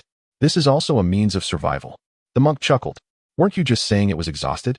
The Taoist questioned. I forgot just now. The monk scratched his head. What good is it? The Taoist pressed. He cannot strike through it easily. Ji Xian, the monk, replied cryptically. But we cannot escape either, Muda declared. The monk paused, realizing there was no other option. If only you had covered him directly, we could have fled. Muda lamented, frustration evident. The monk was left speechless. Outside the golden, translucent barrier, the cloaked figure observed with keen interest. A golden bowl of the Buddha? He mocked, channeling energy into his sword and thrusting it toward the bowl. The sound of metal clashing echoed, the golden shield trembling under the impact. Ji Xian and the Taoist breathed a sigh of relief. I wonder how long this flimsy barrier can hold against me. The cloaked figure sneered, his expression icy. Indeed, it won't withstand many blows. Both the monk and the Taoist's gazes fell, recognizing it was merely a temporary refuge, a means to prolong their lives momentarily. Moreover, in enemy territory, who knew if more adversaries would arrive? The cloaked figure readied his sword for another strike, the second blow imminent. The golden shield shuddered violently. The cloaked figure's laughter echoed coldly as he raised his sword once more. A sense of bitterness crept into the hearts of the monk and the Taoist. They could not withstand much longer. Suddenly, the cloaked figure felt a strange chill wash over him, his heart racing unexpectedly. The monk and the Taoist seemed to sense it too, turning toward the nearby wall. In the pitch darkness of the night, an arrow, devoid of feathers, soared from the shadows, cutting through the falling rain with an eerie swiftness. The cold, glinting tip sliced through droplets, a harbinger of death. The dark shaft, like a specter in the night, was devoid of mercy. It pierced through the void, approaching silently. I cannot evade it. I cannot evade it. The cloaked figure was taken aback, feeling an inexplicable pressure from the oncoming arrow, as if it were locking onto him. He understood. Escape was impossible. Channeling all his energy into his sword, he raised it defensively before his chest. Yet, a sword is designed for offense, not defense. As the arrow drew closer, the blade shattered. The dark, featherless arrow impaled the cloaked figure's chest, driving through him and embedding itself in the stone below. The arrow that had saved Su Imo countless times shattered into fragments in an instant. The longsword splintered, clattering to the ground.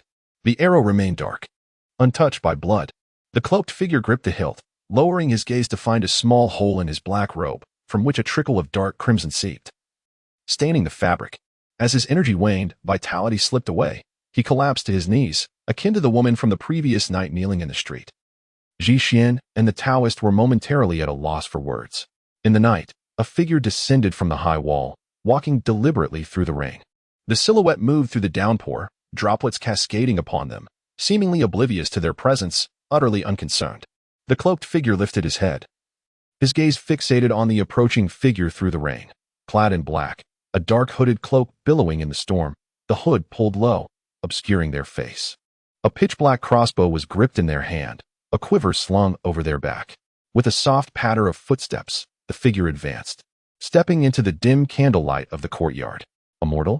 The cloaked figure queried, raising his gaze, unable to discern any aura of power emanating from the newcomer. Indeed, the figure replied softly. Why? A trickle of crimson flowed from the corner of the black-clad individual's mouth as they rasped. I do not understand. Why would a mortal become entangled in this? They could not fathom why a mortal would possess celestial artifacts. They could not comprehend why a mortal would dare enter a realm of cultivation. They could not grasp why a mortal would remain unafraid of the might of immortals. Because the figure approached the cloaked man, lifting the hood to reveal a youthful, unblemished face, hair drenched and elegantly tied back. Rainwater coursed down their visage. Yet their expression bore profound sorrow. I wish to witness just how wretched this world truly is. Because someone spoke to me yesterday, saying I am different from you. Because someone urged me today, why not do something? Because, among the countless so-called lower class you speak of, someone must act on their behalf, mustn't they? Otherwise, would they not be pitifully neglected? The cloaked figure bowed his head, vitality swiftly dissipating. For the first time, he felt, the wind of this rainy night was rather frigid. The cold rain relentlessly battered his face, carrying a briny taste to his lips. Do you feel it? Su Imo knelt, gazing at the bloodied figure before him. His expression was one of anguish, devoid of hatred, devoid of absolution, devoid of calmness or fear. Only the trepidation and uncertainty of having taken a life for the first time remained. Do you grasp the value of life now? Everyone possesses but a single chance, even those who cultivate. Su Imo looked up at the pitch-black sky above. The cloaked figure trembled, unable to articulate a response. He witnessed the overwhelming presence of death, a visceral dread consuming him. The one you killed, in their final moments, felt the same: unwillingness, helplessness, fear, confusion. Who among us does not wish to live? Su Imo's face was drenched in rain. A profound sadness enveloped him. He empathized with the joys and sorrows of those before him, just as he resonated with the grief of those he had slain. Do you remember the woman who held her swaddled infant and ran into the streets yesterday? Even in the throes of profound terror, she remains unwilling to burden others. The so-called wretches you speak of, they are akin to you yet possess a greater kindness. They fear, they rejoice in life, and mourn in death. The figure in the black robe raises his head, as if in the twilight of existence, his demeanor softens, and an epiphany seems to dawn in his gaze. He reminisces about the joys of childhood, the trials of growth, and the anguish of losing loved ones. Like them, I too rejoice in life and mourn in death. It dawns on me. I am but an ordinary mortal. In the cool rain of the night, the figure in black kneels, bowing his head. On this night, Suemo takes a life for the very first time. On this night, Suemo stands against the injustices of the world. Chapter 19. Unclean things on a cool night. The rain fell, stirring fears within. Sumo's hand trembled slightly as he grasped the powerful crossbow, his gaze filled with sorrow as he looked at the shattered arrowhead on the ground. This arrowhead was his only reliance. It had been extracted from the corpse of a fallen celestial cultivator, a weapon capable of slaying those who practiced immortality. Thus it was indeed a divine artifact. With this arrowhead, Suemo had repeatedly guided the girl through various perils. He understood that he could not fully unleash the arrowhead's celestial powers, which led him to recall the formidable crossbow of his previous life. The unique Xian iron and Xian beast sinew of this world, though not celestial materials, combined to create a fearsome weapon. Though he could not draw the bow, after some adjustments, this crossbow became the only one in existence that a mortal could wield with just a bit of time invested. Coupled with the powerful crossbow, it became like a specter in the night, silently eliminating the leading figure in black robes. The celestial cultivators of this realm did not possess the same overwhelming strength as those depicted in previous tales. Foundational cultivation here merely granted an edge over ordinary individuals. It was only upon achieving the golden core stage that one could soar through the skies. Foundation cultivation merely allowed for a temporary lift from the ground. Nothing akin to the true flight of golden core practitioners. The monk and the Taoist exchanged glances as they witnessed this unexpected turn of events. Suemo gazed at the kneeling figure in black robes, whose life force was waning, his expression dazed. He had arrived earlier than the monk and Taoist. Hiding in the shadows of a tree branch outside the courtyard wall, he had witnessed the arrival of several black-robed figures bringing in ordinary people, seen them attempt to flee, and watched in horror as they were slaughtered like livestock. His heart burned with rage, yet he felt utterly powerless. Without the monk and Taoist, he would have simply observed and then departed. He had his own concerns. As a mere mortal, what could he do with a simple crossbow against several practitioners? Yet he awaited the monk and Taoist, who entered the courtyard. Once the monk and Taoist had dispatched the others, only one foundational cultivator remained. He knew this was his sole opportunity to strike. Either the remaining foundational cultivator would perish, or he could escape while the cultivator was preoccupied with the monk and Taoist. In the midst of this dilemma, he raised the crossbow in the darkness. The monk retracted his golden bowl and shared a glance with the Taoist. Approaching Suemo, he clasped his hands in gratitude. "Thank you, young man, for your timely intervention." They had overheard Sumo's earlier exchange with the black-robed figure. A mere mortal, he had managed to slay a foundational cultivator through sheer mortal strength. The two turned their gaze towards the black crossbow in Sumo's hands. Was it the crossbow that enabled such feats? What kind of divine weapon was this? Suemo slowly rose, slinging the crossbow over his back, and returned the gesture of respect. "There is no need for thanks. What you did was precisely what I wished to accomplish. Alone, I could do nothing." He had observed their actions and sensed no ill intent from them. The Taoist hesitated, wanting to speak, but held back. The monk regarded the Taoist's reaction with curiosity. "Are you truly immortal?" the Taoist finally inquired. Suemo nodded. There was no need for concealment, as cultivators could undoubtedly discern the truth. "What is your name, young man?" asked the Taoist. "My surname is Su. My name is Mo, courtesy name Jingyan," he replied. "I am Muda, and this bald monk is Ji Xian," the Taoist introduced. Upon hearing this, the monk's expression soured instantly. "You possess remarkable potential. You must join our sect. I will persuade my master to take you as a disciple," the Taoist exclaimed with a grin. The monk, taken aback, stared at the Taoist incredulously. "How can you utter such shameless words? This young brother clearly has a deep affinity for Buddhism. He should join our Zen temple." "Join your Zen temple to graze. There is hardly any meat to be found," the Taoist scoffed.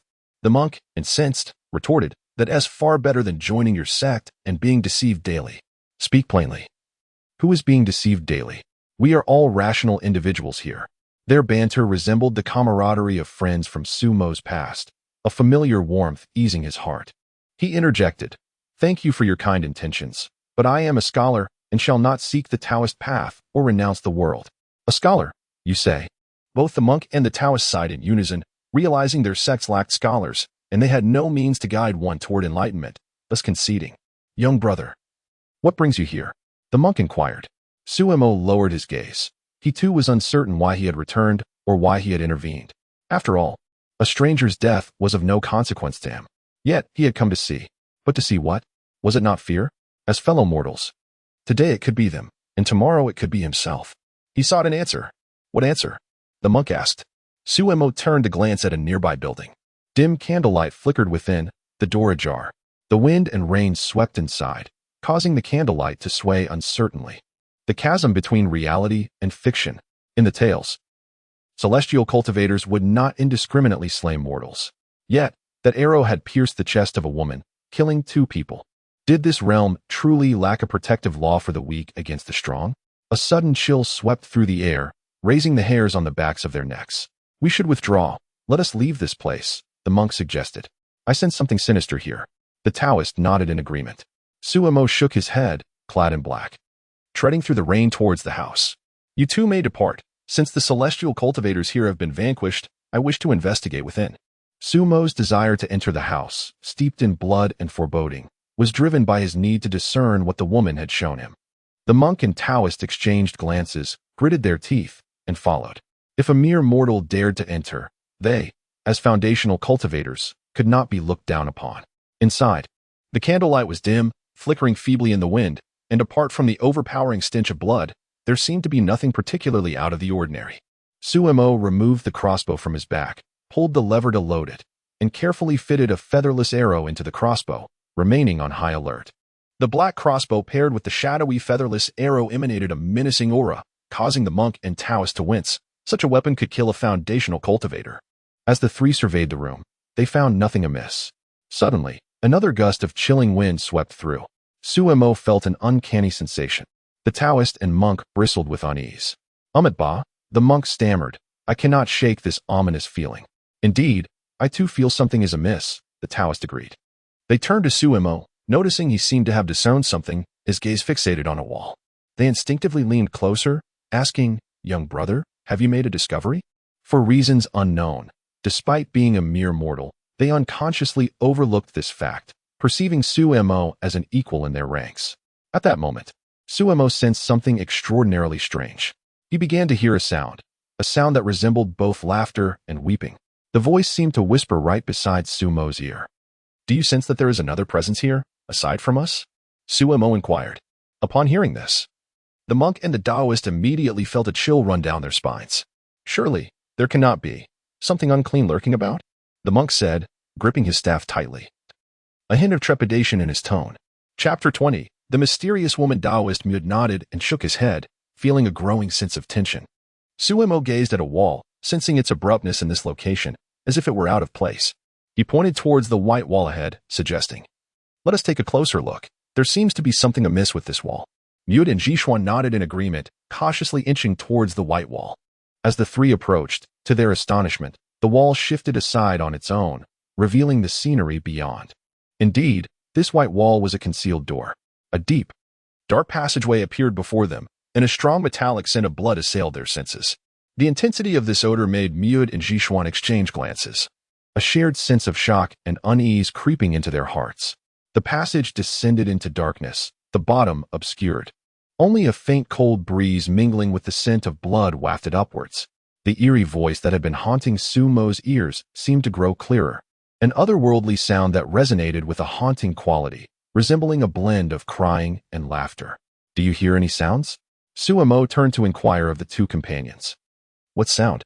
The monk asked, puzzled. Suemo turned his gaze back to the dim passage, where scattered candlelight flickered, leading underground. It is a woman's voice.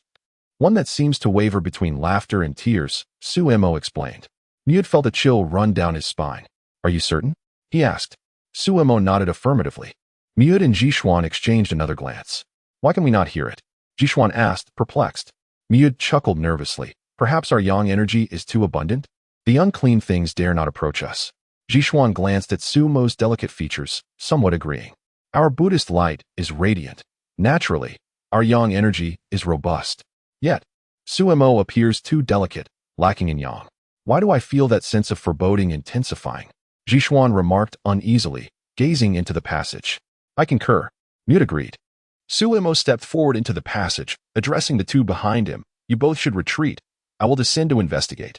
The passage slanted downward. The stench of blood mingled with the dampness of the earth, exuding a sense of decay. Suemo cautiously advanced through the dimness. The strange voice beside him acting as a sinister guide, urging him deeper into the darkness. As Suemo disappeared into the passage, Jishuan cast a sidelong glance at Miud. Ba. Are you afraid? I am certainly not afraid. Miud vehemently denied. Jishuan grasped his staff and proceeded toward the passage. If you're frightened, withdraw. I shall accompany Suemo to see what lies ahead. You are the one who is afraid. A mere mortal and a bald monk fear nothing. How could I possibly be afraid? Miud retorted, his agitation evident as he followed suit. A gust of chilling wind surged from the passage, causing Miud to shudder involuntarily, his heart a tumult of anger and despair. This damnable competition. The passage continued downward, growing colder with each step. The eerie voice grew increasingly distinct, ethereal and profound, as if it emanated from a realm beyond comprehension. Finally, Suemo emerged from the subterranean passage into a vast, cavernous space. Ba, the monk and the Taoist emerged as well, momentarily entranced by the scene before them. Infinite. By the heavens. Miud shut his eyes in mourning. In this expansive cavern, corpses were suspended from the walls. Fresh and desiccated blood flowing into a pool at the center.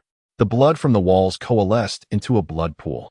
The blood swirled in crimson waves, while the underground winds stirred up wisps of sanguine mist that lingered in the air. Atop the blood pool stood a massive bronze cauldron on a solitary island. A narrow wooden bridge spanned the distance from the passage to the island. The dark red glow of the cauldron pulsed as a crimson pill floated in midair, revolving as it absorbed the blood mist from the pool. The three gazed at the countless corpses lining the walls, their vision clouding with rage. Among the deceased were the frail elderly, innocent children, robust adults, blossoming maidens, and even infants still cradled in swaddling, each once living soul, now displayed as if they were mere livestock. That is, the monk murmured, fixing his gaze on the floating crimson pill above the pool. The blood pill. Miud's eyes reddened, his voice laced with venom. Suemo, in a daze, turned to the monk and the Taoist, solemnly inquiring, what purpose does the blood pill serve? The blood pill can restore one's vitality and spirit. Most importantly, it enables an ordinary person to directly transcend into the Tao. The Taoist answered after a moment's contemplation. Surveying their surroundings, he continued, this place, for reasons unknown, is saturated with malevolent energy, a place of great peril. Someone has discovered this location and is utilizing its extreme energy to concoct blood pills, for the sake of transcending into the Tao. Transcending into the Tao. Again with this notion, Suemo laughed, a hint of madness in his demeanor. To cultivate and achieve the Tao? By sacrificing the lives of mortals to create blood pills. Cultivating immortality. Once more, the pursuit of immortality. Is human life truly as insignificant as grass? As laughter turned to tears, a mournful echo resonated through the cavern, awakening the spirits of the wronged. Jishuan and Miud fell into silence. Originating from sects devoted to the pursuit of immortality, they had witnessed the chaos that often accompanied such endeavors, though they would never resort to such bloody methods. The quest for immortality was a struggle for resources against the world itself. This was the ailment of their society. With foundational practices in place, the need for blood pills to cultivate and ascend was evident. It appears to be a scion of a wealthy family yearning for cultivation, yet unable to transcend. Miud remarked, why does everyone desire to cultivate and ascend? Suemo pondered, his spirit waning. Jishuan, sensing something amiss with Suemo, hesitated, unsure of how to address his distress. He could not fathom that Suemo mourned for the countless souls lost, nor could he comprehend the shock experienced by one from a civilized land witnessing such a scene. When one achieves the Tao, all beneath them prosper. Miud began. Through cultivation, one gains power, achieves longevity, and glimpses the true essence of this world. Suemo remained silent, a fierce flame igniting within him, as if something was beginning to stir. The eerie voice that had haunted him transformed, no longer ethereal, but now solidified into a whisper that resonated directly in his mind, as if an unseen presence leaned closer, murmuring softly into his ear. Giggling, giggling. An eerily enchanting voice echoed in Sumo's mind. Little one, you seem quite angry. What stirs your rage? Are you disturbed by this beautiful sight?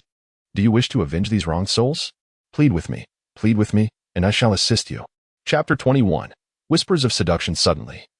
The monk's staff trembled violently, the golden rings clashing together with a frantic din. The monk's expression shifted dramatically. The Taoist's copper sword began to hum ominously, vibrating in response. This is bad. A dire calamity approaches. Miet's countenance transformed into one of sheer terror. Meanwhile, Suemo appeared oblivious, standing motionless, lost in thought. A peculiar voice whispered enticingly in Sumo's ear, delicate yet hauntingly seductive, as if emerging from the abyss, sending shivers down his spine. Suemo had never encountered such an eerie spectacle, his body rigid and his neck chilled. The voice continued, a frigid breeze brushing against the nape of his neck. As if an unseen entity were leaning close, whispering in his ear, "Are you not enraged? Look at these pitiful souls. They include the elderly, children, and the pregnant. They perish without understanding why they must be slaughtered. All they can do is wail in agony. All they can do is smile in despair. They merely wish to survive, yet their hopes are dashed." Those desperate cries. Tears welled up in Sumo's eyes, his hands trembling. Seeing Suemo entranced by the blood-red pool, Ji Xian the monk could no longer restrain himself and reached out to tap Sumo's shoulder. "Su benefactor, we must leave. This place is exceedingly ominous." "Stop!" Mute shouted, halting the monk's movement, his gaze fixed on Sumo's back. Su benefactor's state is rather unsettling. "What?" Ji Xian withdrew his hand. Mid stared blankly at a crimson mark on the nape of Sumo's neck. This mark glowed ominously, resembling a ghostly sigil parasitizing Sumo's being. With a grave expression, Miud raised the humming copper sword, channeling his spiritual energy to manipulate it. The sword slipped from his grasp, gliding slowly towards Suemo. As the copper sword made contact, it became tainted with a ghostly crimson hue. The once tranquil underground was suddenly engulfed in a swirling scarlet mist. "Retreat! Retreat!" A dreadful calamity. Miud's face blanched as he shouted, pulling Ji Xian along as they fled down the tunnel. "Su benefactor is still inside," Ji Xian called out. Miud gritted his teeth. "We cannot concern ourselves with that now. This malevolent entity is beyond our capabilities. Su benefactor can only seek his own fortune." Ji Xian, dragged by Miud, glanced back to see Suemo consumed by the crimson mist. They raced through the dark passage, bursting forth into the courtyard. Upon entering, their expressions shifted once again, paling at the sight before them. Three figures cloaked in black stood ominously, their gazes fixed intently upon Miud and Ji Xian. Sensing their presence, the realization struck: three late-stage Foundation establishment practitioners. Before them stood three menacing figures, exuding a palpable aura of menace, while behind them loomed the ominous blood energy. Miud and Ji Xian felt their hearts sink further. The black-clad practitioners, observing the turbulent blood energy behind Miud and Ji Xian, could sense the unsettling aura it emitted. Gazing at the altered house, one of them spoke, his voice frigid. "What have you done inside?" Miud brandished his copper sword, defiance evident in his stance. "Isn't it absurd to question us? You have been nurturing a malevolent entity within, believing your mere late-stage Foundation establishment powers can control such a being?" "What malevolent entity?" the black-clad practitioner inquired. Ji Xian's expression shifted again. "You don't know?" "Know what?" "We concoct blood pills solely for the young Master S ascension." "What malevolent entity are you speaking of?" Panic surged through Ji Xian and Miud as they exchanged horrified glances. It appeared the others had discovered this extreme territory for producing blood pills, yet they remained unaware of the malevolent entity dwelling within. This entity was likely the very reason this place exuded such extreme energy. A cold sweat trickled down their foreheads. This malevolent entity was indeed a formidable existence. The three black-clad practitioners exchanged glances, prioritizing the secrecy of their blood pill operations. Eliminate these two. In the vast underground space, Suemo found himself enveloped in a realm of crimson, obscured from sight. An expansive void, devoid of movement, blood pools, corpses, or blood pills. Silence. An oppressive stillness. In the boundless sea of red, it felt as though the world had come to a standstill. Suemo surveyed his surroundings in confusion, unable to see beyond the endless crimson mist. How intriguing. The otherworldly voice echoed once more in his ear, and this time Suemo discerned a graceful figure materializing within the red fog. The silhouette flickered in and out of view, though only a vague outline. Its exquisite form was unmistakable. "You seem unafraid of me," the voice remarked. "Otherwise, why have you not fled?" Suemo felt a surge of frustration. He was utterly immobilized. "Oh, how remiss of me. You are incapable of movement." The voice drew nearer. Suemo took a deep breath and slowly replied, Who are you? Upon hearing his question, the voice paused momentarily before bursting into laughter. Human? What is a human? I have not been human for a long time. Not human for a long time. Suemo felt a chill run down his spine, struggling to respond. Then, I suppose I must be a ghost? The voice responded with a tone of mockery. Suemo inhaled deeply. Do not believe in rumors. Do not spread them. Embrace science, and shun superstition. This scene had transcended Suemo's understanding. He found himself at a loss. As the methods he once employed to address issues now seemed futile, after all, he was unable to move. After a moment of contemplation, Suemo tentatively suggested, If there is nothing pressing, I shall take my leave. Is that so? You intend to depart? The voice laughed again. Then why did you come here? Suemo fell silent. Such an amusing character. Moments ago, it seemed filled with rage, yet now it appeared playful. The voice resonated as the figure within the red mist appeared to draw closer. Suemo spoke in a low tone. I am merely immortal. Since these individuals have perished, what more can I do?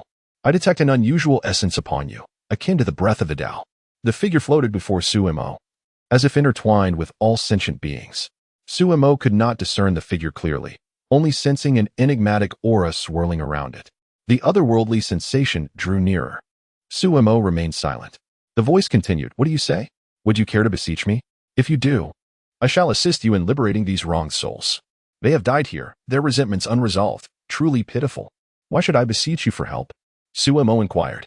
Because it is entertaining. How do you know I wish to aid them in finding peace? What connection do they have to me? Suemo adamantly denied. He discovered something peculiar. The voice incessantly urged him to acquiesce to her wishes. Suemo had an unsettling premonition that if he complied, the situation would spiral out of control. Though it was already spiraling, it seemed this voice could not exert forceful control over him. He chuckled softly, aware of his own vigilance. Yet, it appeared that he did not fully comprehend my nature. Whether you consent or refuse, I hold sway over your actions. I merely believe that your compliance would render this experience far more intriguing. The voice chuckled once more before continuing. Shall we explore a different approach? It seems you have a newfound curiosity. Suemo inquired. What kind of approach? Would you like to meet these restless souls? Chapter 22. Communicating with spirits. The enchanting figure leaned closer, drawing near to Suemo, as if gazing intently into his eyes. Yet, Suemo could still not discern the other S features. The proximity only intensified the peculiar sensation rising within him. The words spoken next left him momentarily dumbfounded. You wish to meet these tormented souls. Before Suemo could finish his protest, the figure interjected, Very well, then let me grant you this mercy. They perished here, truly fortunate. Their spirits linger. But, fearing you may be overwhelmed, let us begin with just a few. As the last words fell, the crimson mist before Suemo dissipated, transforming into an abyss of darkness. Amidst this obscurity stood the strange figure, now beside him. Look over there. The apparition pointed ahead, its voice lilting. Suemo instinctively followed the direction indicated. From the depths of the shadows, a spectral figure slowly emerged, sitting up in a daze. This ethereal silhouette gradually solidified, taking the form of an elderly woman. Stooped and trembling, she cautiously rose, her gaze flitting around in confusion, only to be met with an impenetrable void that incited her growing trepidation. Where am I? She queried, her voice a whisper, yet no one answered. The elderly woman's pallid face was etched with deep wrinkles, her eyes straining to perceive her surroundings, but finding only darkness. Alone in this abyss, she reached out. Yearning for her familiar came to support her frail body, yet found only emptiness in the vast nothingness. What is this place? She asked again, her voice quivering with fear. With trembling hands, she bent down, probing the ground as if seeking something, anything to hold on to. In her slow movements, a desperate need for connection emerged amidst the relentless solitude and dread enveloping her spirit. Old man, where are you? She cried out in despair. I cannot see anything. Am I blind? The fear gnawed at her, for if blindness claimed her, how could she care for him? Old man. The term became her sole lifeline, though no reply came. She clung to the hope that calling out would summon a response. Unbeknownst to her, she had already become but a wandering spirit. Yet, in her heart, she believed her old man still needed her, even as her own mobility waned. Two elderly souls, both nearing their end, were companions in their shared journey. Alas, the promise of a shared twilight was now forever lost. Old man. The elderly woman's plaintive calls echoed through the vast darkness, filled with anxiety and dread.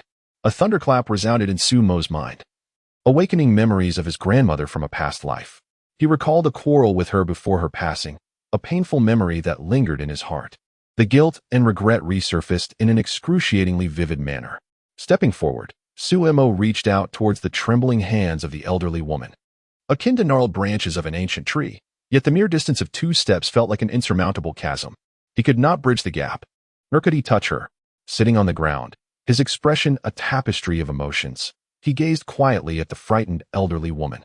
An unusual aura began to emanate from him, ethereal and enigmatic, as if reaching into the realms of the afterlife. "Grandmother," he called softly, attempting to break through her fear. The elderly woman, enveloped in terror, could not hear his words, but curled tighter in her fear of the encroaching darkness. Just then, a peculiar voice resonated in Sumo's ear, playfully inquiring, "Do you wish to converse with her?" Alas, the realms of the living and the dead are separate. She cannot hear you. From the depths of the infinite darkness, a figure materialized, floating languidly beside Suemo. She has even forgotten that she has passed. "Oh, it is common for souls of her age to be forgetful. Allow me to speak with her. I know you possess the means." Suemo replied resolutely. "You can facilitate my communication with her. You must allow me to speak with her." "Oh, but why would I assist you?" The figure seemed to relish teasing Suemo. "Unless you plead with me." Silence enveloped Suemo as he glanced at the trembling spirit of the elderly woman. "Let me speak with her," he implored after a long pause, merely reiterating his plea. He knew he could soothe her fears. The shadowy figure hesitated. How could it not perceive Sumo's intentions? Such innocent earnestness was a rarity, one not seen in years. With a flick of its hand, Suemo suddenly felt a thread of connection weave between him and the elderly spirit. "Grandmother." Suemo tried again, his voice laden with hope. The elderly woman lifted her head, as if seizing upon a fleeting spark. "Who is speaking?" "It is I am here," Suemo whispered softly, wary of startling her.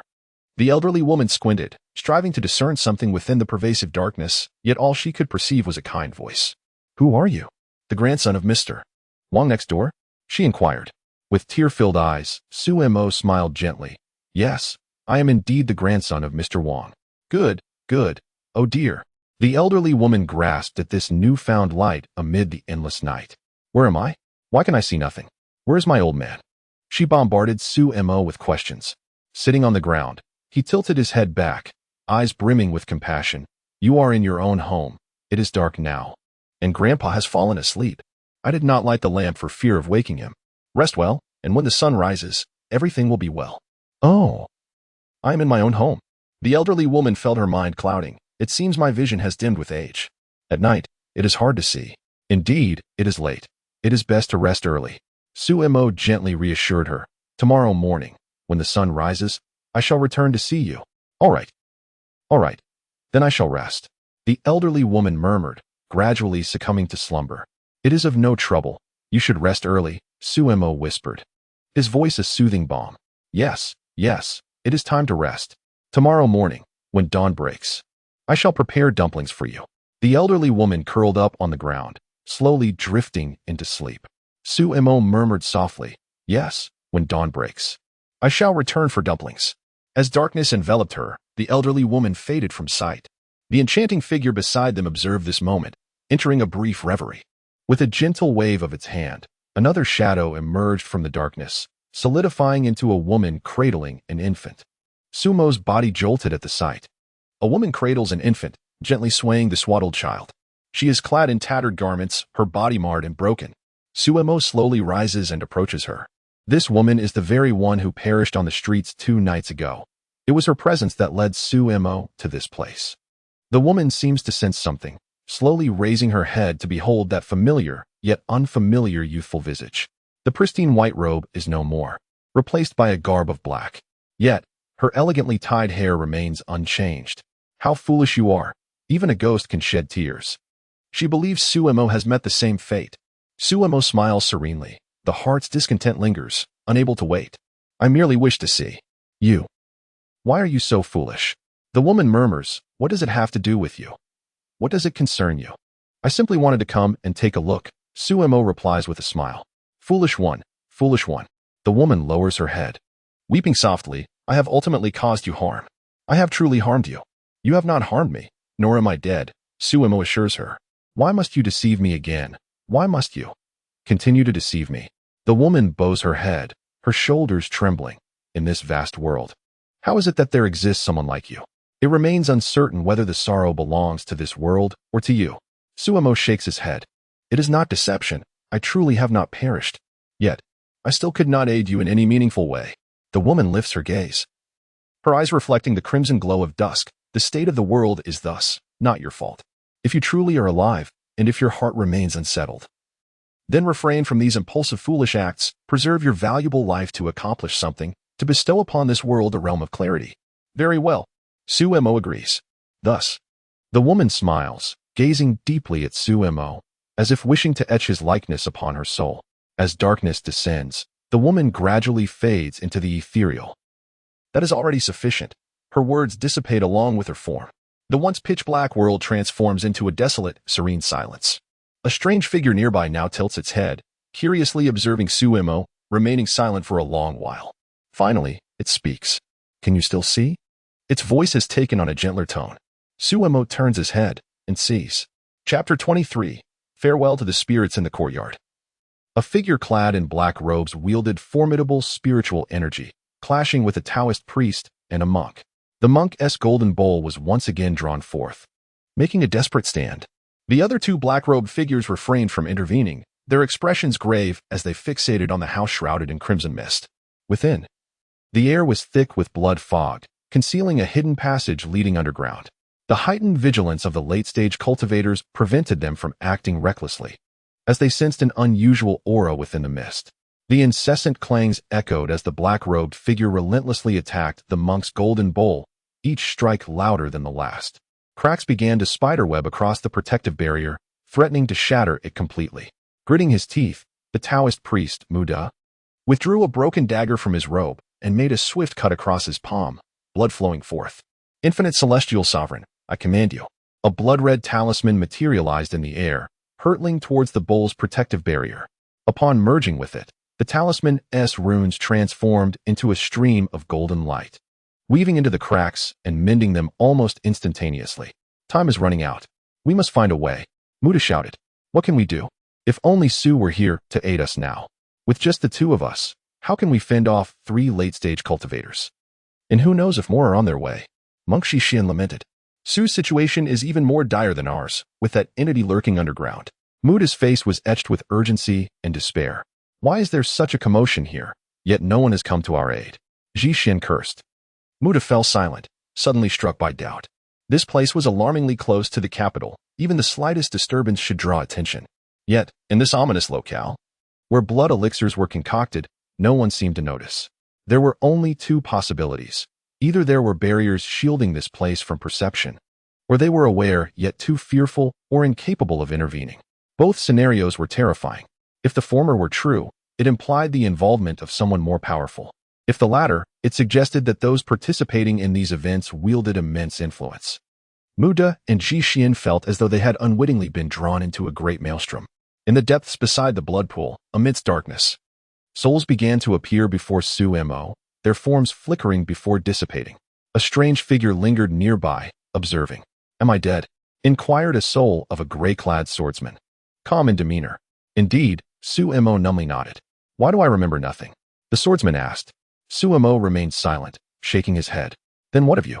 The swordsman scrutinized Suemo, who was clad in black, yet appeared scholarly with his neatly tied hair. I am here to guide you. Suemo replied. A guide? Perhaps. Do you have wine? I arrived in haste and brought none. How disappointing. To escort a spirit without wine. The swordsman sighed. Next time, I shall bring some. Suemo promised. I long for the wine of Xinghua village. Very well. Off we go. It feels so frustrating to die without clarity. The swordsman chuckled lightly before vanishing. As the swordsman disappeared, the peculiar aura surrounding Suemo intensified, seemingly connecting him to an unknowable realm. Following the swordsman's departure, another soul emerged, a butcher. Upon seeing Suemo, the butcher queried, Where is this? Who are you? This is the River of Oblivion. I am the guide, here to see you off. I have never heard of such a guide in this world. The butcher remarked. Suemo pondered for a moment before replying, From now on, I shall be that guide. Lacking an identity, he resolved to create one for himself. fitting for the role he played in escorting these souls. The shadow in the darkness regarded Su Imo silently, its thoughts unknown. I haven't brought home the earnings from today. My wife will surely scold me, lamented the butcher. Without me, how will they survive? Once across the River of Oblivion, they will manage without you. Su Imo reassured him. Then that is well. That is well. The butcher faded away. Each soul that appeared was comforted and escorted by Su Imo, their departure deepening the peculiar aura around him. He sensed this aura growing more substantial, as though it could reveal another world, an ethereal and eerie realm. With each soul sent forth, he felt their emotions. Some were at peace, others reluctant, some confused, and many fearful. Gradually, Su Imo became numb to the sensations, though his trembling hands and reddened eyes betrayed his turmoil. His thoughts began to spiral out of control. Lost in a haze of disarray, silence enveloped the darkness once more. Su Imo stood bewildered, when suddenly a cool, soft touch graced his hand. He looked down, stunned to see a pale little girl, her frightened eyes clasping his finger. "Brother, I am scared," she murmured timidly. Su Imo knelt, gently stroking her hair. "Do not be afraid. I am here. I am here. Brother, where is this? It is so dark. I have walked for so long. So long to find you. There is nothing here, only darkness." The little girl's innocence mingled with fear. Su Imo struggled to find the words he had rehearsed countless times but could no longer utter. How could he explain to this naive child that she was dead? That he was a guide here to see her off? Silenced, he merely continued to soothe the girl's head, his hand trembling uncontrollably. "Brother, I long to return home. I have sneaked out for far too long, and if I do not go back soon, my parents will surely worry." The little girl lowered her head in trepidation, yet tightly grasped Su Imo's hand, seemingly filled with remorse for her childishness. A pang of anguish pierced Su Imo's heart. He embraced the little girl, gently patting her back. "I cannot find my way home. It is so dark here, and I have wandered for ages, only to find you." Tears streamed down the little girl's face, her spirit weighed down by fear and guilt, finally succumbing to her emotions. "Brother, can you take me home?" She was but an innocent child, overwhelmed by her fears. In the midst of the pitch blackness, she had spotted someone and instinctively sought refuge in him. "Very well. I shall escort you home." Su Imo took the little girl's hand and rose to leave. At that moment, the strange aura surrounding him seemed to transform, becoming a portal. This portal led to the underworld, a bridge between the living and the dead. In the darkness, a figure drifted and latched onto Su Imo's being. On this day, Su Imo spent a night entwined with spirits. Chapter 24. Speaking with ghosts in the courtyard. A figure clad in black repeatedly thrust his sword towards the monk's golden bowl shield. Two other black-clad figures observed the swirling crimson mist surrounding the house, their expressions grave. Taoist Mued and Monk Xishuan huddled within the dimming golden shield, their faces marked by despair. Whenever a crack appeared in the shield, Taoist Mued would slice his palm with a dagger, conjuring a talisman to mend the fractures. His blood diminished with each effort, his complexion growing increasingly pale. With another strike from the black-clad assailant, yet another fissure marred the golden shield. Taoist Mued teetered on the brink of collapse, yet managed to summon another talisman to repair the shield. The black-clad man outside scoffed coldly. "I wonder how much blood you have left for your talismans." Taoist Mude's face was a ghastly shade of ashen, his gaunt form now appearing even thinner. Unable to contain himself, he cast a glance toward the portly monk beside him. Monk Xishuan's lips twitched, yet he replied, "It's all right. I still have blood." "Your blood is of no use," Taoist Mude lamented. Monk Xishuan felt slighted, retorting, "Why not? Is your blood somehow more noble? Do you know how to cast this repair spell?" "You do not. I can only use my own blood for it," Taoist Mude explained. Monk Xishuan sighed in relief, producing a copper sword and offering it to Taoist Mude. "What is this for?" Taoist Mude stared blankly at the sword, momentarily at a loss. Monk Xishuan spoke earnestly. "Use the copper sword to cut your palm. It will create a larger wound and allow for quicker blood loss."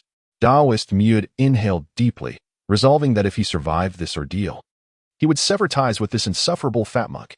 Yet another crack appeared in the shield, and Taoist Mude's palm bore wounds that no longer bled. He resorted to using the dagger again, wounding himself to cast another talisman. Monk Xishuan, witnessing this, felt a pang of sympathy and remarked, "Is this the reason for your emaciated state? Your sect's methods are rather ineffective, aren't they?" Silence. Taoist Mude could no longer contain his irritation. "Fine, fine." Monk Xishuan acquiesced, still grimacing at Taoist Mude's actions. Being a monk is certainly easier. After another round of self-inflicted injury and spell casting, Taoist Mute collapsed to the ground, his face ashen. I have done my utmost. Fate will take its course. Monk Xishuan sat beside him, offering support with a wry smile. All means had been exhausted, leaving them helpless. Unless divine providence intervened at this moment to smite the three late-stage Foundation establishment cultivators, they were doomed. Regretfully, this day seemed destined for their demise. They exchanged a knowing smile, finding a strange calm in their acceptance. Suddenly, a series of unsettling sounds emanated from the crimson mist within the house. Crack, crack. The two black-clad figures investigating the blood mist retreated a few steps, their expressions tense as they eyed the swirling fog, prepared for any anomalies. The attacker on the golden shield also halted, his gaze fixated on the mist while remaining wary of the two within the shield to prevent their escape. The sounds grew closer and clearer. A figure emerged slowly from the blood mist. Suemo stepped forward, exiting the house. His youthful visage bore no discernible expression. Merely a lowered head. Soaked to the skin, wisps of blood mist lingered around him. Sumo's left hand moved in rhythm with his steps, while his right hand appeared to be holding something. Su Master. The monk within the golden shield exclaimed in alarm. Su Master's condition seems unusual. Taoist Mute noticed Suemo, but his attention was drawn to his right hand, which appeared oddly positioned. Sumo's right hand seemed to be grasping something invisible, yet they could discern nothing. The three black-clad figures swiftly moved to block Sumo's path, swords drawn. Who are you, and why are you in this house? One demanded coldly. Suemo merely lowered his head, halting without answering. His drenched black attire hung heavily, the hood draped behind him, his hair neatly bound. Exuding an aura of coldness yet devoid of any spiritual fluctuations. He appeared as an ordinary person, yet there was an unsettling quality to him. I will take you home. Suemo murmured towards his right hand, his tone laden with deep affection. The little girl, her expression anxious, clung tightly to Sumo's hand, as if fearing that releasing her grip would mean losing this kind stranger forever. But they are blocking our way, seemingly unwilling to let us pass. The little girl's spirit expressed her concern. They will let us go. Suemo replied with a haunting smile, a sound that sent shivers down the spines of the observing monks and Taoists. They felt an overwhelming sense of dread emanating from Suemo at that moment. The black-clad figures exchanged glances, sensing something amiss. They narrowed their gazes at Suemo, their voices dripping with menace. Who exactly are you? Still, Suemo offered no response. Instead, he crouched down, gently stroking the little girl's head before lifting her into his arms. This simple gesture appeared exceedingly bizarre to onlookers. Despite holding nothing, it seemed all too real, as if he cradled a child. I will take you home. Suemo whispered softly. All right. The little girl wrapped her arms around Sumo's neck, burying her face in his embrace. She felt that this brother was a good person, his warmth providing solace in the dark world surrounding them. Such theatrics. The black-clad figures, frustrated by Sumo's silence and his incomprehensible actions, grew furious as they obstructed his path with their swords. Ah, they truly don't want us to leave, Suemo murmured, gazing at the swords and the three figures blocking his way. But what should we do? I promised to take you home. He began to laugh maniacally, tears streaming down his face, oscillating between laughter and sorrow, his expression becoming increasingly deranged. Haraha, you have but this one small request. How could I ever refuse you? At that moment, Suemo was not the composed scholar he once was, but rather resembled a madman. With the malevolent spirit now inhabiting him, he had transformed into something far more sinister, exuding an aura of enchantment and eeriness. A mere mortal, facing three late-stage Foundation establishment cultivators, showed no fear, but instead wore a mask of mockery and derision. Dread spirit. The Taoist, fixated on the frenzied Suemo, suddenly spat blood, his eyes wide with horror. Su Master is imbued with the essence of a dread spirit. The malevolent entity has possessed Su Master. This is no longer Su Master. He has become that dread spirit. Beside him, Monk Xishuan's hair stood on end. Chapter 25. With the ghost dance, the three Foundation establishment practitioners had not ventured into the underground palace and were utterly unaware of the dire circumstances lurking beneath. They sensed that the seemingly ordinary individual before them was somewhat off, yet they could not articulate what was amiss. Suemo oscillated between laughter and tears for a moment, gradually calming down only to reveal a profound sorrow. Since my brother promised to take you home, he will surely do so. No one can stop him. Suemo raised his head, gazing calmly at the three cloaked figures obstructing his path.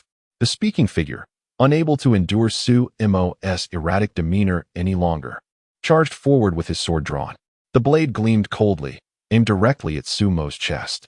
A frown creased Sumo's brow as he felt displeased. After all, he was cradling a little girl in his arms, and this individual was thrusting a weapon towards them. In his displeasure, an ethereal aura emanated from Sumo, unseen by others, yet it entwined itself around the advancing cloaked man. It seeped into him through his nostrils, ears, mouth, eyes, and even his pores. The man instantly felt a chilling sensation enveloping him, a coldness that penetrated from head to toe. His movements slowed dramatically, and as the sword tip neared Sumo's embrace, he found himself utterly immobilized. In terror, he realized he had lost control over his own body. Anxiety and fear flooded his mind as he had never encountered such a bizarre phenomenon. The two other cloaked figures, sensing the abnormality, instinctively recoiled a few steps. They beheld their comrade aging visibly before their eyes. "Look," Sumo chuckled softly. "I merely wish to take you home. They certainly want refuse." "Why would they? My desire to bring you home has no bearing on them, does it?" Sumo gently patted the little girl's back, soothing her emotions. Yet, to the onlookers, this gesture appeared as if he were communing with a ghost, evoking sheer terror. The three cloaked figures recalled the monk and Taoist's earlier warnings, the ominous, the dreadful entity. They felt as if they had plunged into icy waters, their hearts chilled. Sumo's emotions fluctuated wildly, and amidst his speech, he began to weep once more. "They have no reason to refuse us, do they? Unless they wish to keep us here. Yes, they desire to refine a blood elixir. Of course they want to retain us." With tears streaming down his face, Sumo lamented. "But my brother promised to take you home." The little girl looked up, her tiny hand wiping away Sumo's tears. Her expression a blend of pity and understanding as she said, "Brother, don't cry. If they want to let us go, then we simply want to leave. Brother, don't cry. Tong Tong is not afraid. Tong Tong truly isn't scared. Brother, don't cry." She wished to alleviate her brother's sorrow, for his tears mirrored his helplessness. "Good Tong Tong, brother is not crying." Sumo grasped the little girl's delicate hand, cradling her head once more in his embrace, assuring her, "Brother will think of a way. I will surely take you home." "Can Tong Tong sing nursery rhymes?" Sumo playfully tucked a strand of hair behind his ear, his movements oddly enchanting, and then he smiled alluringly, gently swaying with the little girl in his arms. "Yes." The little girl's spirit nodded eagerly. "Then, how about you sing a nursery rhyme for everyone, Tong Tong? Perhaps they will find it delightful and let us go home in their joy." "Will they?" Tong Tong asked innocently. "They will," Sumo affirmed with a smile. After a moment's thought, Tong Tong chimed, "Then I will sing 3-character classic, which mother taught me." "All right." Sumo swayed gently with the child in his arms, his demeanor peculiar. The onlookers trembled in fear, including the two figures, Ji Xian and Muda, hidden within a golden bowl nearby. At that moment, the attention of the three cloaked figures was entirely diverted from Ji Xian and Muda, who could have swiftly escaped the bowl. However, the eerie atmosphere robbed them of any courage to flee, as a semblance of safety lingered within the golden bowl. At the beginning of man, nature is inherently good. Similar in nature, differing in habits. If not taught, nature will deviate. The essence of teaching lies in focus. The little girl sang the 3-character classic with a tender voice, her melody joyous, a delightful educational nursery rhyme. As Tong Tong's song resonated, Sumo began to move, cradling her spirit and gently swaying, gradually transforming into a dance, an odd and eerie display. Meanwhile, the other two cloaked figures discovered, to their horror, that they too had become immobile, transfixed by the bizarre sight of Sumo dancing in self-indulgent glee. Sumo twirled, cradling the little spirit, weaving around the three cloaked figures, his head bobbing rhythmically, while his arms held the pitiful soul tightly. In the courtyard, Sumo danced wildly. The 3 Foundation establishment practitioners rendered stiff and motionless, while the 2 trembling figures remained hidden in the golden bowl. The ground was littered with corpses, and the dim light from the house behind Sumo was suffused with a sanguine aura. At this moment, the scene in the courtyard was exceedingly eerie. The night was dark, rain fell, and a chill wind blew. Under the flickering candlelight, Sumo swayed gracefully in the rain, adopting a pose of embrace. A mournful melody intertwined with the oppressive bloodlust of the night, sending the wandering souls into a state of panic. In ancient times, Mengwu chose a neighbor. If a child does not learn, the loom is broken. As a child, respect your teachers and friends, and practice propriety. The song continued, as did the strange dance. The cloaked figure wielding the sword found himself completely paralyzed, unable to move. His body felt cold. An extraordinarily eerie aura coursing through him, incessantly consuming his vitality. Anxiety, worry, fear, confusion, a myriad of emotions surged within him. Yet he found himself incapable of uttering a word. The sensation of weakness intensified, and an overwhelming feeling of despair engulfed his every thought. As Suemo spun around, cradling the spirit, he danced before the cloaked figure, pausing. "Why can't you listen attentively to Tong Tong's song?" Suemo inquired. Gazing at the black-cloaked man, the man wished to respond, yet found his mouth sealed, unable to articulate anything, dissatisfied that the man had not earnestly listened. Suemo tilted his head in contemplation. Then, with a swift motion, he touched the man's forehead. Following this, he resumed his lively and enchanting dance, cradling the little one in the rain. From a distance, he resembled that dreadful entity. As Suemo's finger made contact with the man's forehead, the cloaked figure stood agape, watching Suemo's embrace as he danced. He could hear it, the sound of a tender child singing a cheerful nursery rhyme.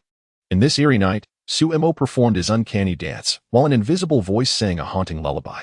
The cloaked man felt his heart rend with terror. A formidable Foundation establishment practitioner, at this moment, was consumed by sheer dread. Vitality continued to be devoured by the bizarre aura, rendering him increasingly frail and aged. At 9, Xiang can warm the bed. Filial piety to parents is what one should uphold. From 1 to 10, from 10 to 100, from 100 to 1,000, and from 1,000 to 10,000. Chapter 26 Requiem. The night was as dark as ink, and a chilling breeze swept through the air. The rain fell incessantly, showing no signs of abating.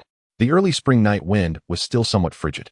The courtyard enclosed by red walls stood desolate in the western part of the city, while white gravel lay atop the walls as if blanketed in a layer of snow, making it seem as though it were not raining at all.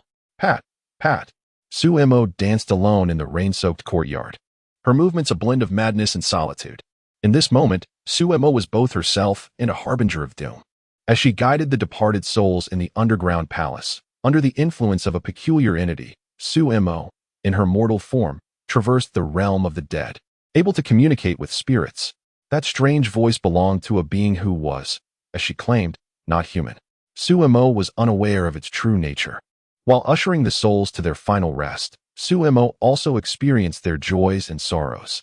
The myriad thoughts of the departed pressed upon her, ultimately overwhelming her sanity with the appearance of a little girl's spirit. During her communion with the dead, this enigmatic presence temporarily inhabited her. But it did not seize her consciousness entirely. Instead, it coexisted with her, each influencing the other. In this fleeting moment of shared existence, you are me, and I am you.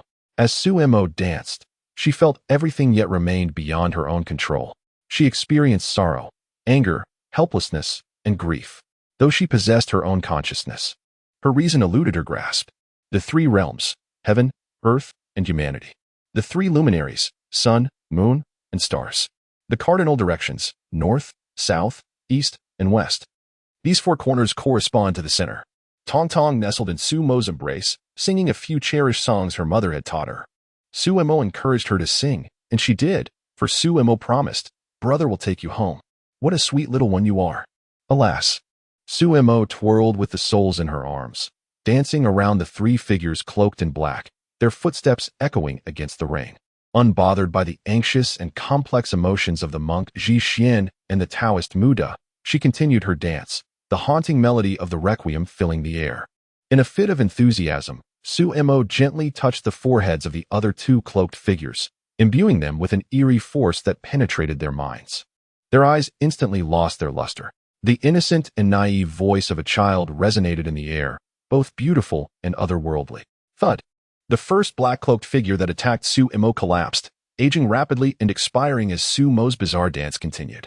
Suemo tilted her head, a devilish smile playing on her lips. "See, I told you Tong Tong's song could touch them." The spirit of Tong Tong lifted her head from Suemo's embrace and innocently inquired, "What happened to him?" "He was touched by your song, and now he needs to rest," Suemo replied with a tender pat on Tong Tong's small head. Tong Tong continued to sing. "Then I can go home," she said with both sincerity and simplicity. "All right," Suemo responded, asking, "Did you like my dance?" "It was beautiful," Tong Tong replied. Tong Tong was not truthful. Suemo gently tapped Tong Tong's head. "Hee hee." Tong Tong giggled joyfully. The two, one living and one spirit, engaged in playful banter. Seemingly oblivious to the two observers, the monk and the Taoist, who saw only Su-mo in her embrace, dancing and talking to the empty air. What filled them with dread was witnessing the rapid aging and demise of the fallen black-cloaked figure, an inexplicable and eerie sight. Sumo's black clouded boots left ripples in the puddles, splashing water as she danced. The rain-soaked cloak dripped water, swaying with her movements. In that moment, her dance in the rain appeared hauntingly beautiful. The dim candlelight flickered within the house. The 5 sacred mountains, Tai, Hua, Song, Hung, and Hung. The names of these mountains. The 4 classes of society, scholars, farmers, artisans, and merchants. After dancing for a long while, the entrancing steps continued, accompanied by a relentless melody, as if venting a grievance against the heavenly order of the world. The voice of Tong Tong in Sumo's arms grew faint, her song becoming intermittent. Eventually, it came to a halt. Sumo paused, looking down with concern at Tong Tong. What happened? Why did you stop? Tong Tong nestled deeper into Sumo's embrace, her voice weakening. Tong Tong is a bit tired. Sumo gazed into the pitch-black night. If you're tired, then rest for a while. But I still want to. Keep singing, and then go home. Tong Tong tightened her grip around Sumo's neck, pressing closer. The cool night breeze made her feel a bit chilly. That's all right. That's all right. Sumo reassured her. They won't stop us anymore. Really? Tong Tong asked with innocent curiosity. Indeed. Look. Sumo pointed at the other 2 cloaked figures. As she gestured, the force that had previously imbued them erupted, causing both to fall lifelessly to the ground. See, they are tired too, resting now. Sumo spoke softly and gently to Tong Tong. No one was hindering them any longer. Watching the 2 figures collapse, a glimmer of hope flickered in Tong Tong's weary eyes. Then, can we go home? Yes, we can. Sumo caressed Tong Tong's small head. Brother can take Tong Tong home. But Tong Tong leaned her head back against Sumo, her voice frail. Tong Tong feels so weak. Tong Tong feels like she can't go home. How could that be? Brother promised Tong Tong to take her home, Sumo replied, raising her head, her eyes shimmering with tears. Brother is lying. Tong Tong. Tong Tong's voice trailed off, as if recalling something. Tong Tong has long since died. How can brother take Tong Tong home? Sumo trembled, gradually lowering her gaze to the spirit in her arms. Now growing dimmer. Tears streamed down her cheeks, unable to be contained. The crystalline droplets fell from her eyes, splashing upon the ground, creating a poignant sorrow. Sumo gently caressed Tong Tong's cheek.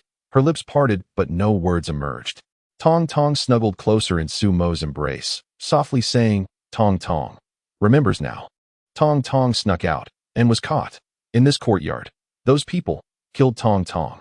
Tong Tong has already died. Tong Tong can never go home again. The spirit of Tong Tong faded further, her lullaby exhausting the remnants of her soul's energy. Sumo settled down with crossed legs, disregarding the puddles at her feet.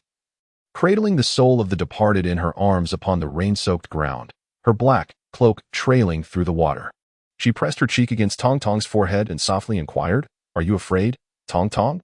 Tong Tong nodded, a sense of weakness and dread enveloping her, compelling her to tighten her embrace around Sumo's comforting arm.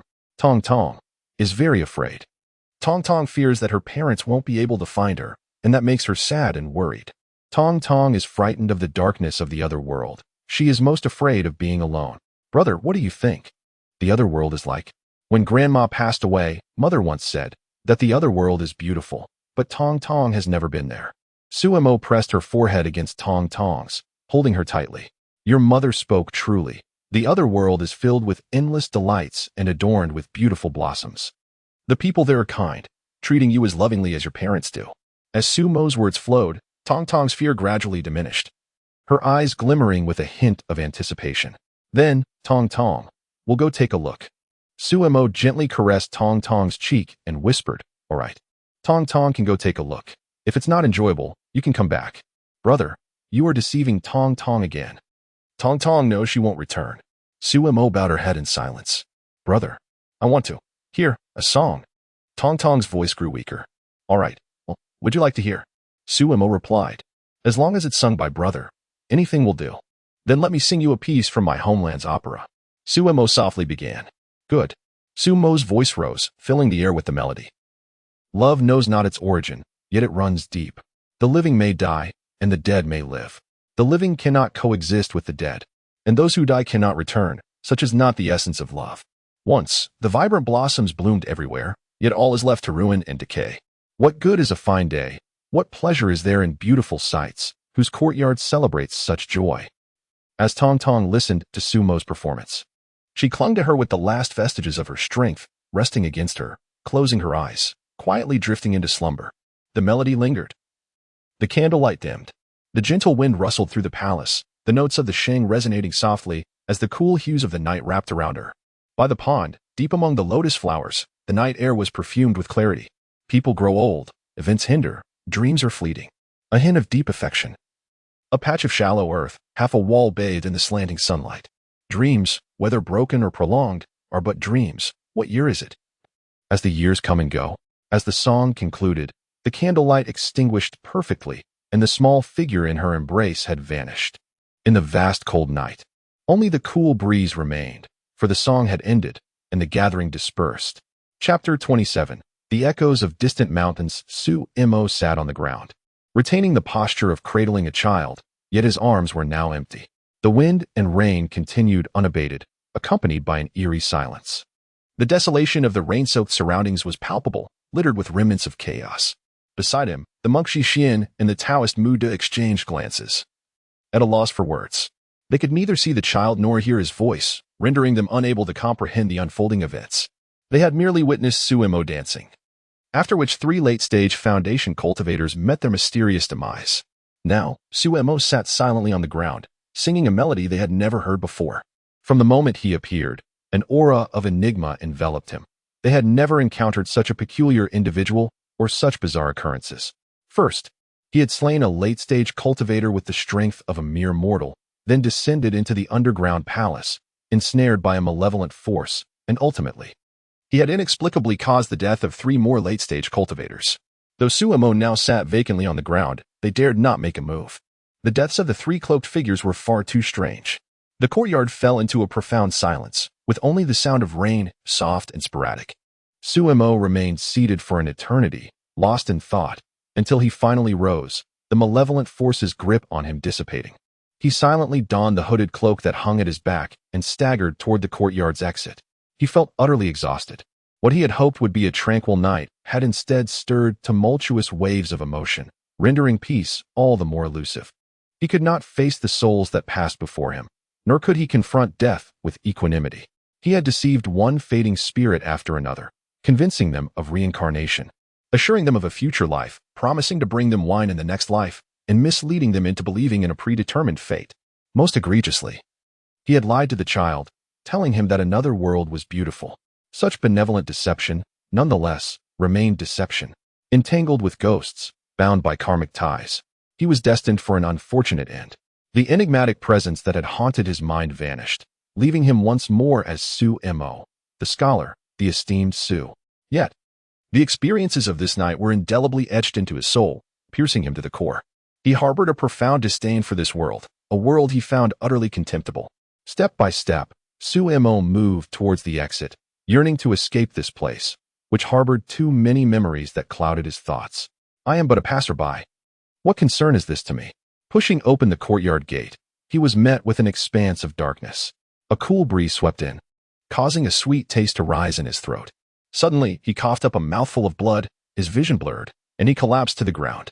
He was simply too fatigued. A fragrant breeze wafted in, and in a flutter of crimson, Gyu arrived gracefully, landing in the courtyard. Frowning, she surveyed the scene of carnage, noting the 2 Taoists and the monk cowering within the protective golden bowl. The headmaster had instructed her to retrieve her junior disciple. Yet he had not mentioned this dire situation. What had transpired here? Surely, her junior disciple had not perished before even entering the sect? Which of these corpses belonged to him? Gyu felt a whirlwind of confusion. Countless questions surged in her mind. Hey, you two. Yes, you. Speak from that golden bowl, she called out, pointing at the protective vessel. Ji-Xian withdrew the golden bowl. They recognized the newcomer. This was Gyu, the 3rd disciple of the academy. The commotion finally attracted the attention of others, and it was none other than the academy's people. Tears of joy streamed down Ji-Xian's face. Their lives were saved. The academy was regarded as an absolute faith among cultivators, with a legacy spanning millennia. Though few in number, it had always embodied justice. Esteemed Sister Gu, this is not a turtle shell, it is a Buddhist golden bowl. Although grateful for Gu Yu's timely arrival, Ji Xian wished to clarify. After all, hiding in a golden bowl was one thing. Being called a turtle shell was less than flattering. Upon seeing Gu Yu, the Taoist Muda revived from his near-comatose state. Expressing his discontent with Ji Xian's rebuttal, whatever Sister Gu says is the truth. If she calls it a turtle shell, then it is a turtle shell. It was not his golden bowl, after all. Ji Xian stared in disbelief, unable to fathom being betrayed by Muda.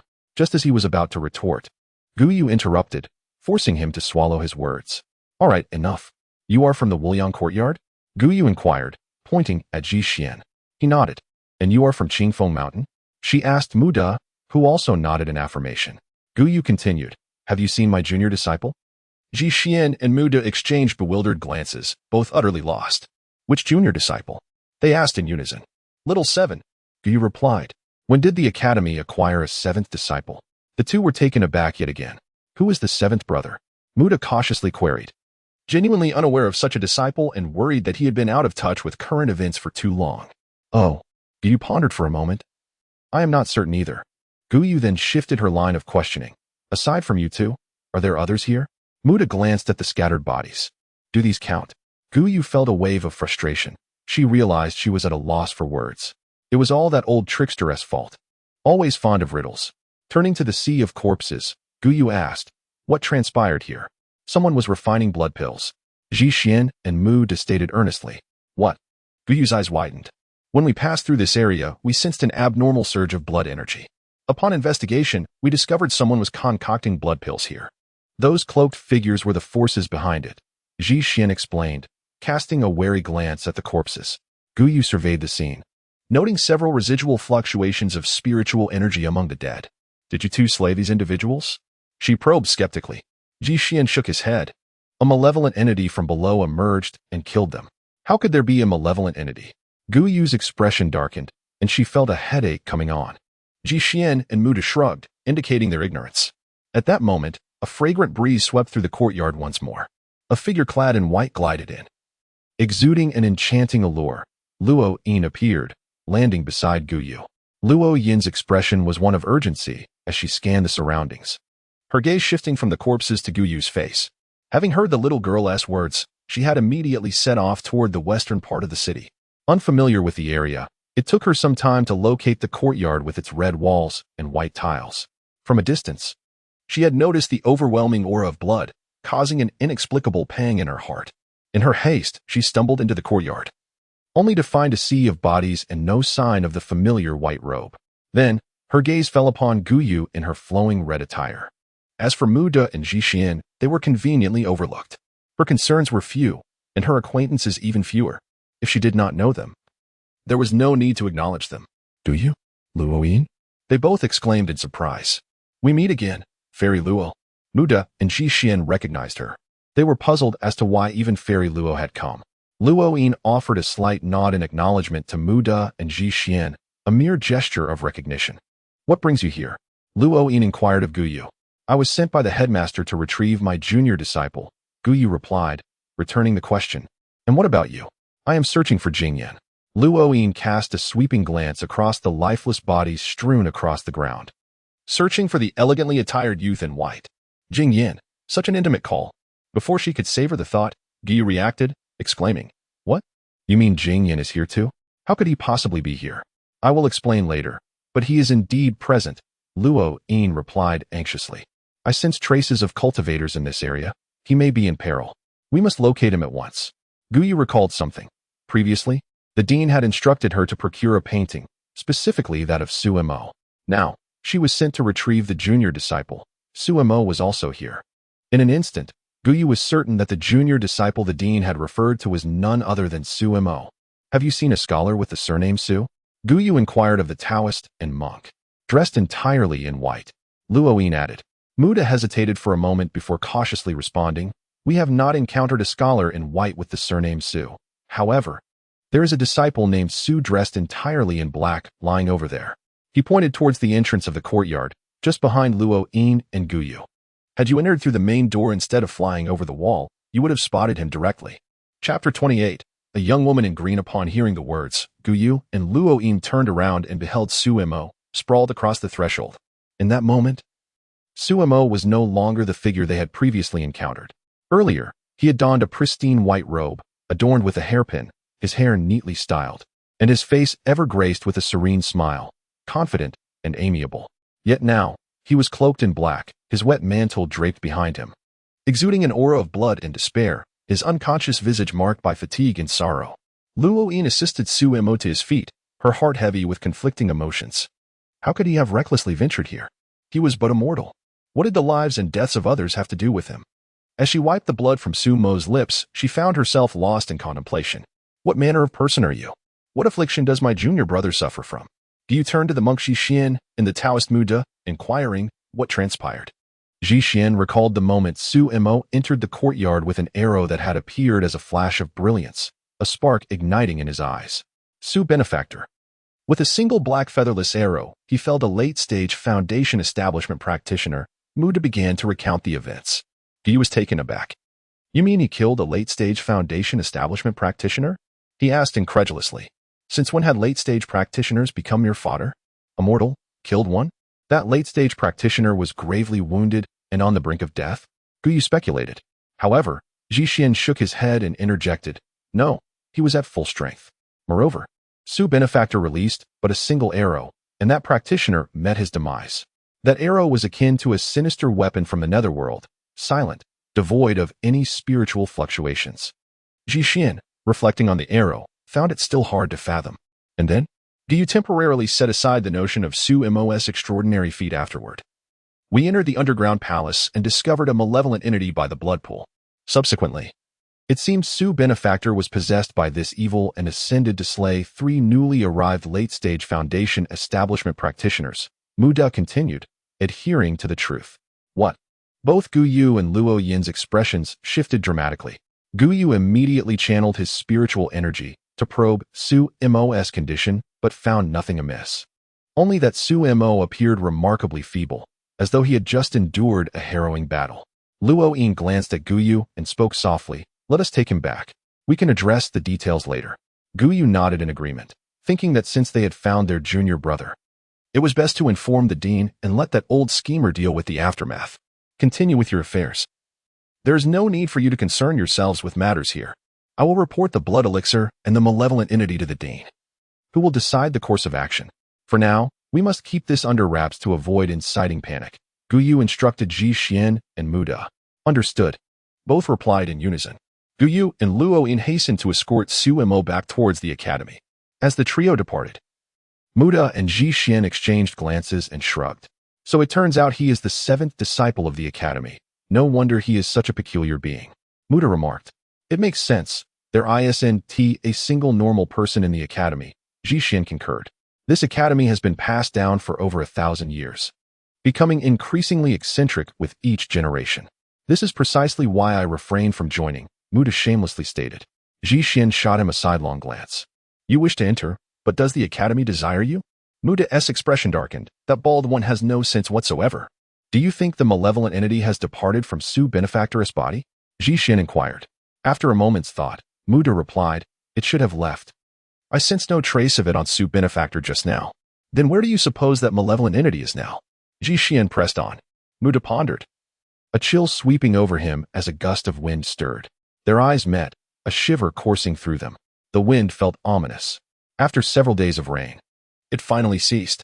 Wisps of mist rose from the mountaintop, evoking the serene ambience following a fresh rain in the mountains, reminiscent of autumn's late arrival.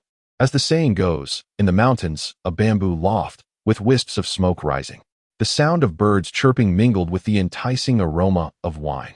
Suemo slowly regained consciousness, dazed and disoriented, unaware of his surroundings. Yet, the tantalizing scent of wine stirred the cravings in his belly. He sat up, scanning his surroundings, discovering himself within a bamboo loft. Rising, he pushed open the door and found that the loft was perched atop the mountain, offering a view akin to standing among the clouds, though the expansive vista was shrouded by mist. In the courtyard of the bamboo loft, an elderly man in green was tending to a fire and brewing wine, the fragrance wafting from the pot. Esteemed elder, may I inquire where this place is? Suemo approached the elderly man respectfully. Awake already? You've recovered rather quickly. I thought you'd slumber for at least a few more days. The elderly man set aside his fan and turned to smile at Suemo. This is a place that lies between the mundane and the extraordinary. Are you so eager to know? Inhaling the aroma of the wine being brewed, Suemo felt his appetite surge, a sheepish smile gracing his face. I'm not in such a rush. Elder, are you brewing the famed Xinhua village wine? Might I have a taste? The elderly man responded with a grin. Then it would be my honor to oblige. Without hesitation, Suemo hurried over and seated himself at the stone table, displaying a familiarity that seemed almost instinctual. The elderly man shook his head in exasperation and poured a cup for Suemo. As Suemo raised the cup to his nose, he was instantly enchanted by the fragrance. Just as he was about to take a sip, a thought struck him, and he paused. He then poured a portion of the wine onto the ground. This is the Xinhua village wine I promised you. Let it be a gesture of my fulfilled promise, Suemo murmured, the meaning of his words lost to him. The elderly man said nothing, merely refilling Suemo's cup, though a flicker of sorrow crossed his gaze. Suemo drank deeply from the cup, feeling a wave of refreshment wash over him. The wine was fragrant and rich, perfectly balanced, sweet and smooth, leaving a clean and delightful aftertaste. Truly exceptional wine. Suemo couldn't help but exclaim, instantly regretting the previous cup he had poured out. The elderly man remained silent, pouring himself a cup and sipping leisurely. Suemo watched intently. Such exquisite wine, and he consumed it all in one go. What a waste. Finally, the elderly man spoke. You just drank the equivalent of several dozen taels of silver in one gulp. What would you make of that? And yet, you still wish to drink one cup after another, as if this 18-year-old brew is meant to be consumed so freely? The elderly man spoke slowly. Upon hearing this, Suemo felt an urge to retrieve the wine he had poured out earlier. After all, it was a promise made to the departed. Perhaps it wasn't so urgent after all. Chapter 29. Burning wood and brewing wine. Seeing the elders in action, Suemo took the initiative to pour himself another cup of wine, unceremoniously. The elder did not mind. This cup was to be savored slowly, worth a few taels of silver. The old man in green, with a slight curl of his lips, set down his cup and after a long gaze at Suemo, spoke. You have just recovered from a grave injury. This wine has a strong after effect. One cup is sufficient. If you drink more, you may not be able to endure it. Grave injury? Suemo was taken aback. He did not recall being gravely injured, merely fatigue.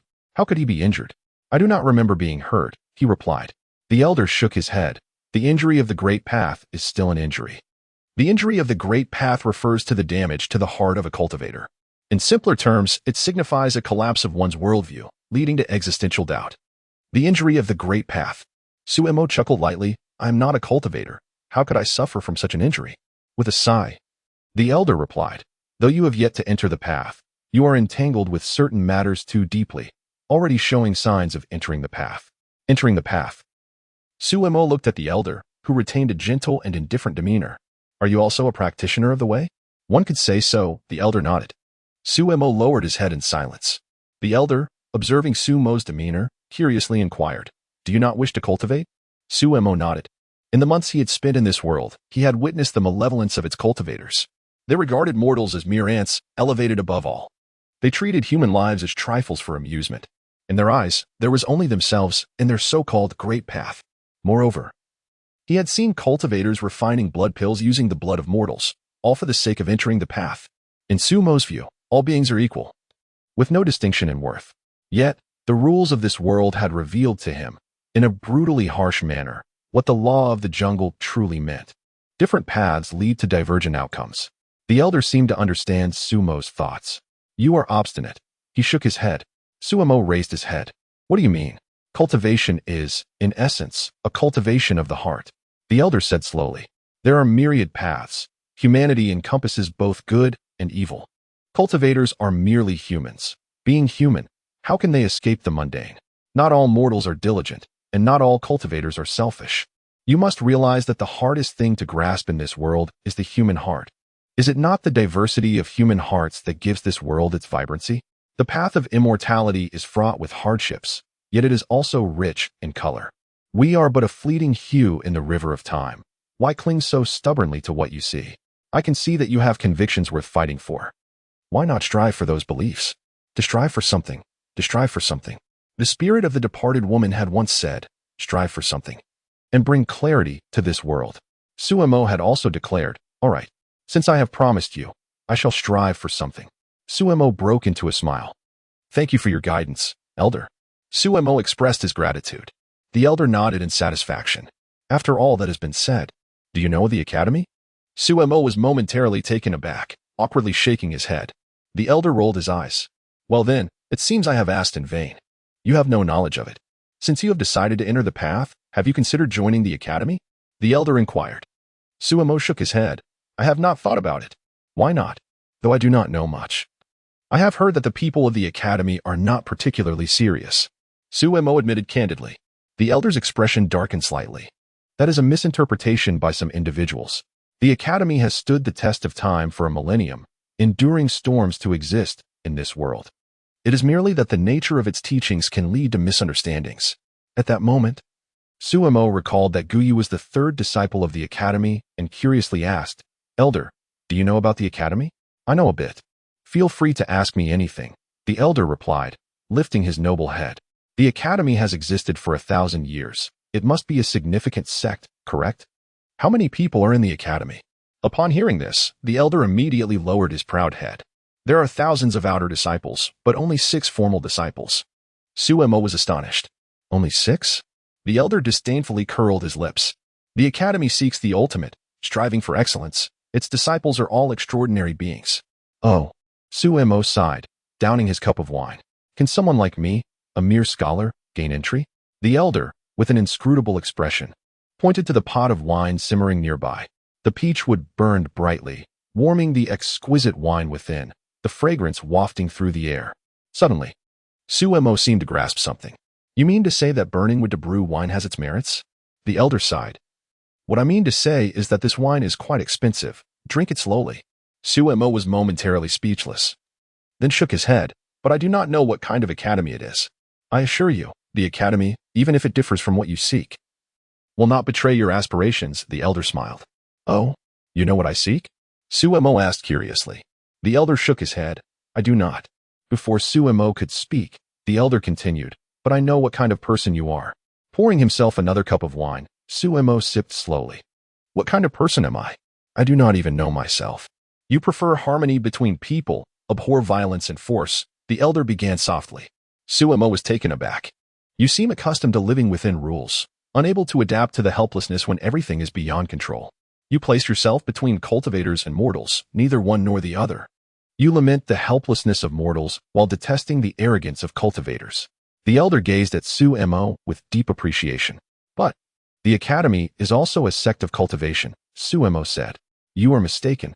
The Academy is fundamentally different from ordinary sects," the Elder replied with a smile. "What difference?" "Many of the cultivators you have encountered are merely wandering practitioners, solely focused on their own cultivation, seeking to ascend to a higher realm. Thus, their temperaments are varied. A true sect of cultivation transcends worldly disputes, seeking to find the ethereal traces of the great path between heaven and earth. The Academy, on the other hand, takes a different route, immersing itself in the world, searching for the relationship between humanity and this realm. Searching for the relationship between humanity and this realm." Suemo felt a surge of inspiration. "This path is arduous, yet it aligns with the heart of the Academy. It resonates with your own aspirations." Suemo raised his head, looking at the Elder, and spoke deliberately. "Where is the Academy?" "I wish to go to the Academy." "Have you made up your mind?" the Elder asked cheerfully. "I have," Suemo affirmed. Then, the Elder stood, waving his sleeves with an air of elegance. "Kneel and pay your respects to your master." Sumo's eyes widened. As if he had just realized the implications, feeling utterly entrapped, he hesitantly asked, "You are?" "I am the Academy's head, Emo Shango." Suemo couldn't help but laugh. When a kindred spirit extends such efforts to have you as a disciple, how could he possibly refuse? A sense of absurdity flickered in Sumo's heart, yet warmth enveloped him. "The Academy and I share a profound connection." Suemo staggered to his feet, kneeling and clasping his fists. A wave of dizziness washed over him. Disciple Su Jingyan, paying respects to his master. Thud. The effects of the alcohol overwhelmed Suemo, causing him to collapse to the ground. Chapter 30. Youthful affections. The dean gazed at the fallen Suemo and sighed deeply. Clad in red, Guyu, and in white, Luo-in approached gracefully, their eyes immediately falling upon the prostrate Suemo, momentarily taken aback. "What is this?" Guyu inquired. He has drunk too much, the dean replied. Young master, young master. The little girl dashed to Su Mo's side, shaking him gently. Noticing his lack of response, she helplessly turned her gaze towards the dean. The dean smiled reassuringly. Your young master merely overindulged. Let him sleep for a while. But the little girl pouted. He has been asleep for quite some time now. Tomorrow, he must attend the spring examination. Spring examination. Upon hearing this, the dean pondered briefly before chuckling softly. It is of no concern. The effects of the alcohol will dissipate quickly, and he will not be delayed for the examination. Oh. The little girl looked down at Su Mo's pale face with a heart full of concern. Let us take him back to rest. The dean gestured dismissively. Su Mo was assisted back to the bamboo house and laid upon the bed. Guyu and Luoyin exited the bamboo house and stepped into the courtyard. The dean, turning his back while observing the misty valley below, slowly spoke. What is the situation? Merely intoxication. He will awaken shortly, Guyu responded. What of the blood pill matter? The dean inquired with an indifferent tone, revealing nothing of his inner thoughts. The blood pill has vanished, but there are shadows of those in the officialdom, Guyu explained. For the past few days, she had been investigating the blood pill incident, but the adversaries acted swiftly, seemingly disappearing without a trace. Yet, she was still able to discern some clues. Humph. The dean snorted. They do possess quite the audacity. Guyu lowered her head in silence. Recalling the horrific scene she had witnessed upon descending into the Western City's underground palace, she could not fathom the psychological turmoil Su Mo, a mere mortal, would have experienced upon encountering such a sight. The gruesome scene was enough to make her heart race with anxiety. No wonder he lost control. What of the person within the palace? The dean queried again. Guyu shook her head. Nothing seems amiss. The dean pondered for a moment before stating, for now, do not involve yourself. There will be others to manage this. He glanced back at the bamboo house, seemingly implying something deeper. Understood. Guyu appeared to harbor no strong emotions. The dean gazed into the distance, falling silent for a moment before suddenly declaring, I shall be away for a while. Until your young junior awakens. Inform him that he should excel in the spring examination as a rite of apprenticeship. Furthermore, assist him somewhat with his path into the Tao. We shall discuss the rest upon my return. Guyu lifted her head, appearing somewhat incredulous. Excel? Is it that simple? You are certain he can achieve that? The dean shook his head. The rite of apprenticeship is not merely about excelling. It is a matter of introspection. In due time, you will understand. Oh, Guyu nodded. But a sense of unease lingered. Why must I also assist him with his path into the Tao? The dean gave her a knowing glance. Did you not grant him a heart sword? Guyu smiled brightly. That was just a moment of serendipity. The dean shook his head and turned to the quietly observing Luoyin. Your musical skills have improved significantly. I see. Luoyin offered a slight bow. I owe much to the dean's heartfelt flute. It is a pity you refuse to join my academy. The dean sighed. The academy does not align with my path. And now? Is there still no change? The dean inquired playfully. Luoyin glanced at the bamboo house, remaining silent. The dean chuckled. You lacked your steadiness. Lend her some support when necessary. Luoyin nodded. With a smile, the dean unleashed a wave of spiritual energy, stepping forth and vanishing from sight. Once the dean had departed, Guyu turned to Luoyin with a displeased expression. What did he mean by saying I lack your steadiness? Luoyin laughed. It is quite literal. Guyu rolled her eyes. After a brief silence, Luoyin spoke. Since Jing Yin has awakened, I shall return to the boat tower. Once he is awake, please tell him to visit the boat tower when he has the time. With that, Luoyin floated away, leaving Guyu in bemusement. Do they all consider me a mere messenger? She pondered before retreating to the bamboo house. Inside the bamboo house, the little girl quietly watched Su Mo, nestled in his embrace, waiting for him to awaken. She had countless tales to share with him, stories of the academy, her worries, her longing. For days, Su Mo had been in a deep slumber, and she could only fret, careful not to disturb his rest. Su Mo had been unconscious for over 10 days, during which she learned of the astonishing events he had undertaken. She could only imagine the dangers and strangeness of that fateful night. After she had mentioned to Luoyin that Su Mo had gone to the Western City's courtyard, Luoyin had ventured there and returned with the unconscious Su Mo. Guyu suggested they return to the academy for recuperation, and thus the little girl followed Guyu to the academy. In the days that followed, she learned from Guyu and Luoyin that her young master had slain 4 wicked individuals at the latter stages of foundation building. Though incredulous, she harbored no doubts. If her young master believed it was right, she would support him. She recalled watching her young master stand alone in the rain, his demeanor sorrowful. She witnessed his helpless tremors as he faced the death of a woman holding a child. She observed him crafting a powerful crossbow. She saw him standing at the bow of the boat through the night. Each scene, each silhouette of Sumo was etched indelibly into the little girl's heart. He was always so compassionate towards the suffering of others. The little girl gazed at Sumo's youthful visage, gently resting her face against his chest. If her young master were not such a person, she too might still be wandering and begging, or perhaps she would have perished in the last winter. Young master. The little girl pressed her face against Sumo's chest, listening to his heartbeat and breathing, feeling an inexplicable sense of peace. As long as her young master was safe, all would be well. Whatever her young master wished to pursue, she would accompany him. She murmured softly. A gentle touch caressed her head, and the little girl looked up to see Sumo gazing at her with affection, his hand tenderly stroking her long hair. Young master, you're awake? She exclaimed joyfully. Just awoken. Sumo smiled, affectionately ruffling the little girl's hair. Are you feeling unwell, young master? She asked, her worry returning. Sumo gently shook his head. No? Young master. Yes. I missed you so much.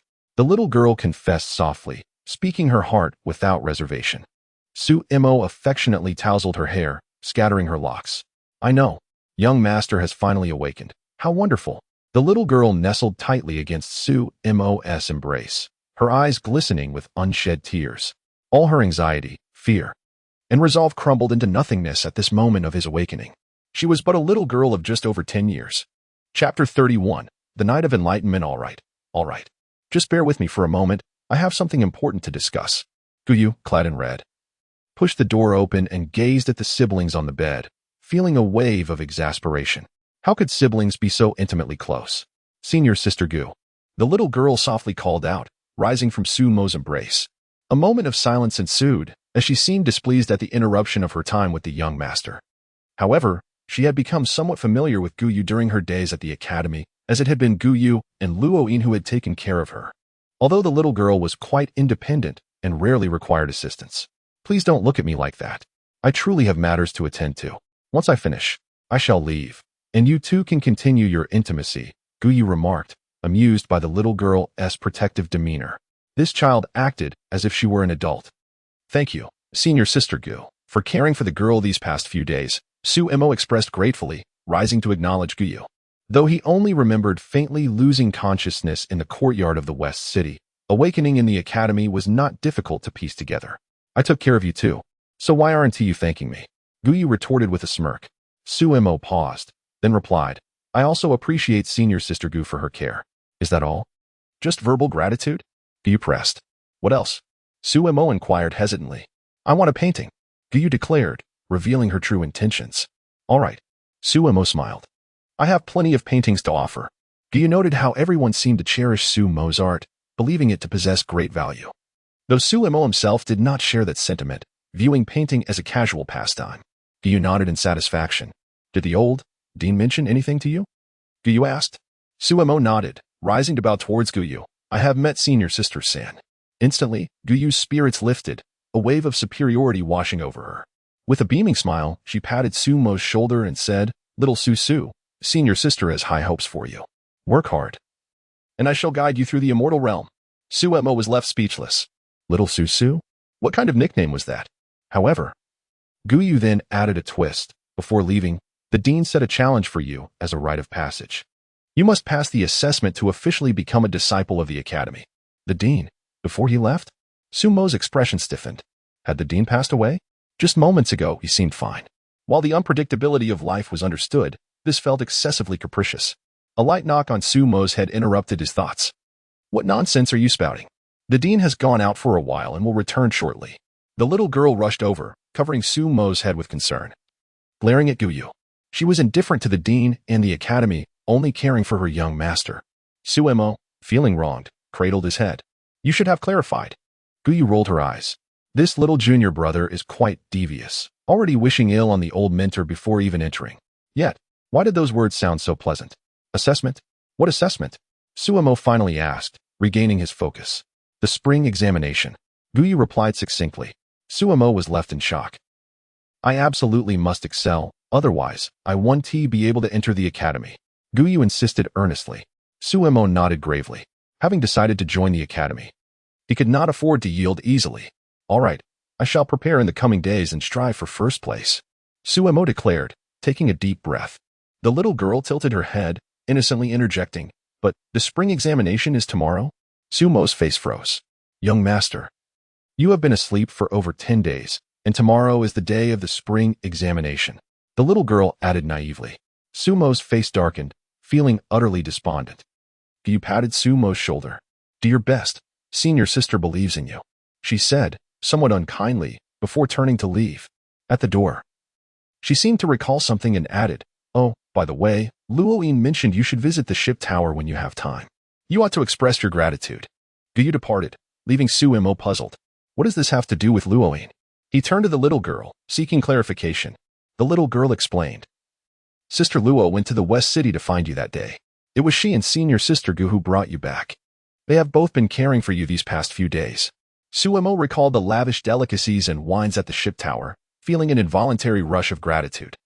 After the spring examination, I shall visit the ship tower to thank Fairy Luo in person. Young master, perhaps you should rest early and recuperate your strength. For tomorrow is the spring examination, the little girl advised. Suemo observed the little girl's exhausted complexion and gently ruffled her hair, saying softly, you should rest now. You have worked hard these past few days. I have just awoken, and it is still early. I will read for a while before sleeping. The little girl, truly fatigued, did not protest. Very well, young master, read your books, and do rest early afterward.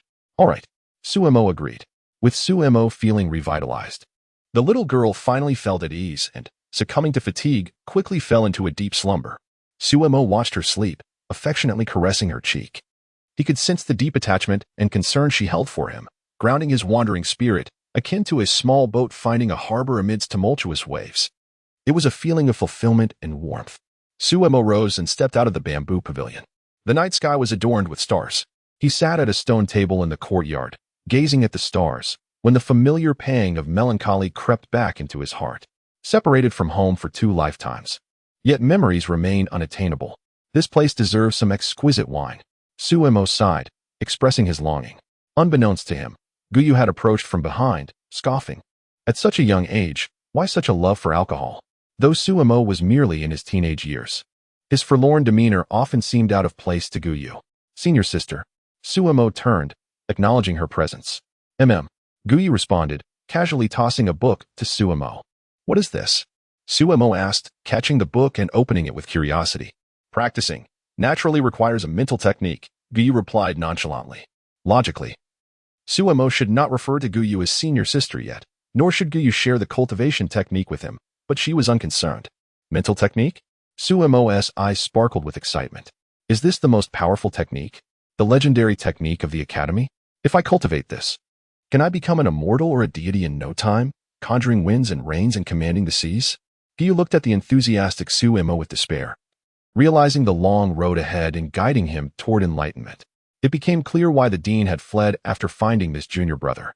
With a resigned sigh, Guyu remarked, your understanding of cultivation is quite naive. What do you mean? Suemo asked awkwardly, sensing something amiss. Guyu face-bombed, pained, and began to explain the basics to Suemo. A mental technique merely instructs you on how to cultivate. It can aid your practice but cannot lead you to enlightenment. The technique serves merely as a gateway to the path of cultivation. To truly embark upon the path, one must possess a personal understanding of the way, entering it through their own insights or the wisdom of their ancestors. Some may dedicate their entire lives to cultivation, yet fail to attain the way, while others may find themselves enlightened before even commencing their practice. The abilities you speak of commanding the winds and tides and upheaving the earth are manifestations of profound and inscrutable Taoist techniques. Fortuitously, Suemo, having received a superior education, instantly grasped Guyu's elucidation. This mental discipline is akin to a mere manual for cultivation, akin to a technological tree. Advancement requires the realization of the Tao, while combat necessitates the practice of Taoist techniques. Suemo sighed, lamenting that the novels of his past life had misled him. Chapter 32. The Sea Dweller Suemo opened the heart method and began to read. Suddenly, he looked up at Guyu with an innocent expression and asked, but I still don't know what to do. He recalled the instructions to meditate, enter a state of tranquility, and sense the spiritual energy of the heavens and earth. Following Gu Yu's guidance, Sumo sat cross-legged on the ground, trying to attune himself to the surrounding spiritual energy. However, after a long while, he felt nothing, and a sense of frustration began to creep in. Calm your mind. Gu Yu observed Sumo's restlessness and spoke up. Do you remember the little sword I gave you that merged into your being? It is a drop of spiritual liquid transformed through my spiritual energy. You should slowly feel its presence. It can serve as a catalyst for you to seek the spiritual energy of the world.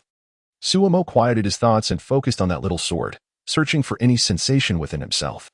After some time, he finally sensed a faint fluctuation in his chest there. He felt a gleaming little sword. He recalled that night in the pavilion outside the building when his senior sister had gifted him that sword. At the time, she had said it was a seed. Now, Sumo could distinctly feel that the little sword had developed its own aura after days of being within him. Opening his eyes, Sumo looked at Gu Yu and said, I can feel the little sword you gave me.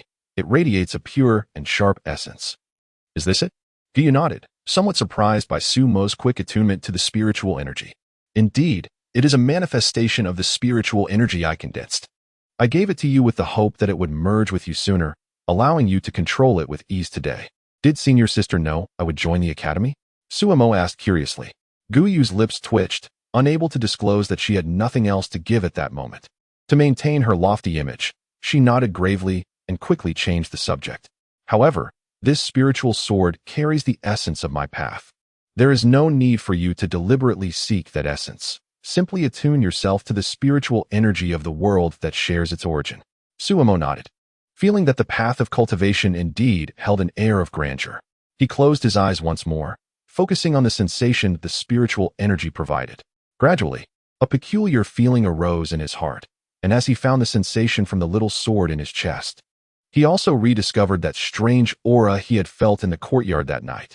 This enigmatic aura felt inexplicably odd to him, creating a sense of detachment, a disconnection from this world, leading to an unknown realm. It was as if a thread connected him to something incomprehensible. Immersed in this sensation, Sumo fell into a strange state. Gu Yu gazed at the starry sky and sighed softly. I entered tranquility in just one day back then. The dean said I was an exceptionally rare talent for cultivation. You needn't rush. After all, the realm of your senior sister is not something you can easily pursue. If you can enter tranquility within 3 days, you will be considered an extraordinary talent. After a moment's thought, Gu Yu felt she should not pressure Sumo too much and added, however, even if you cannot achieve tranquility in 3 days, there is no need for haste. Talent does not define everything.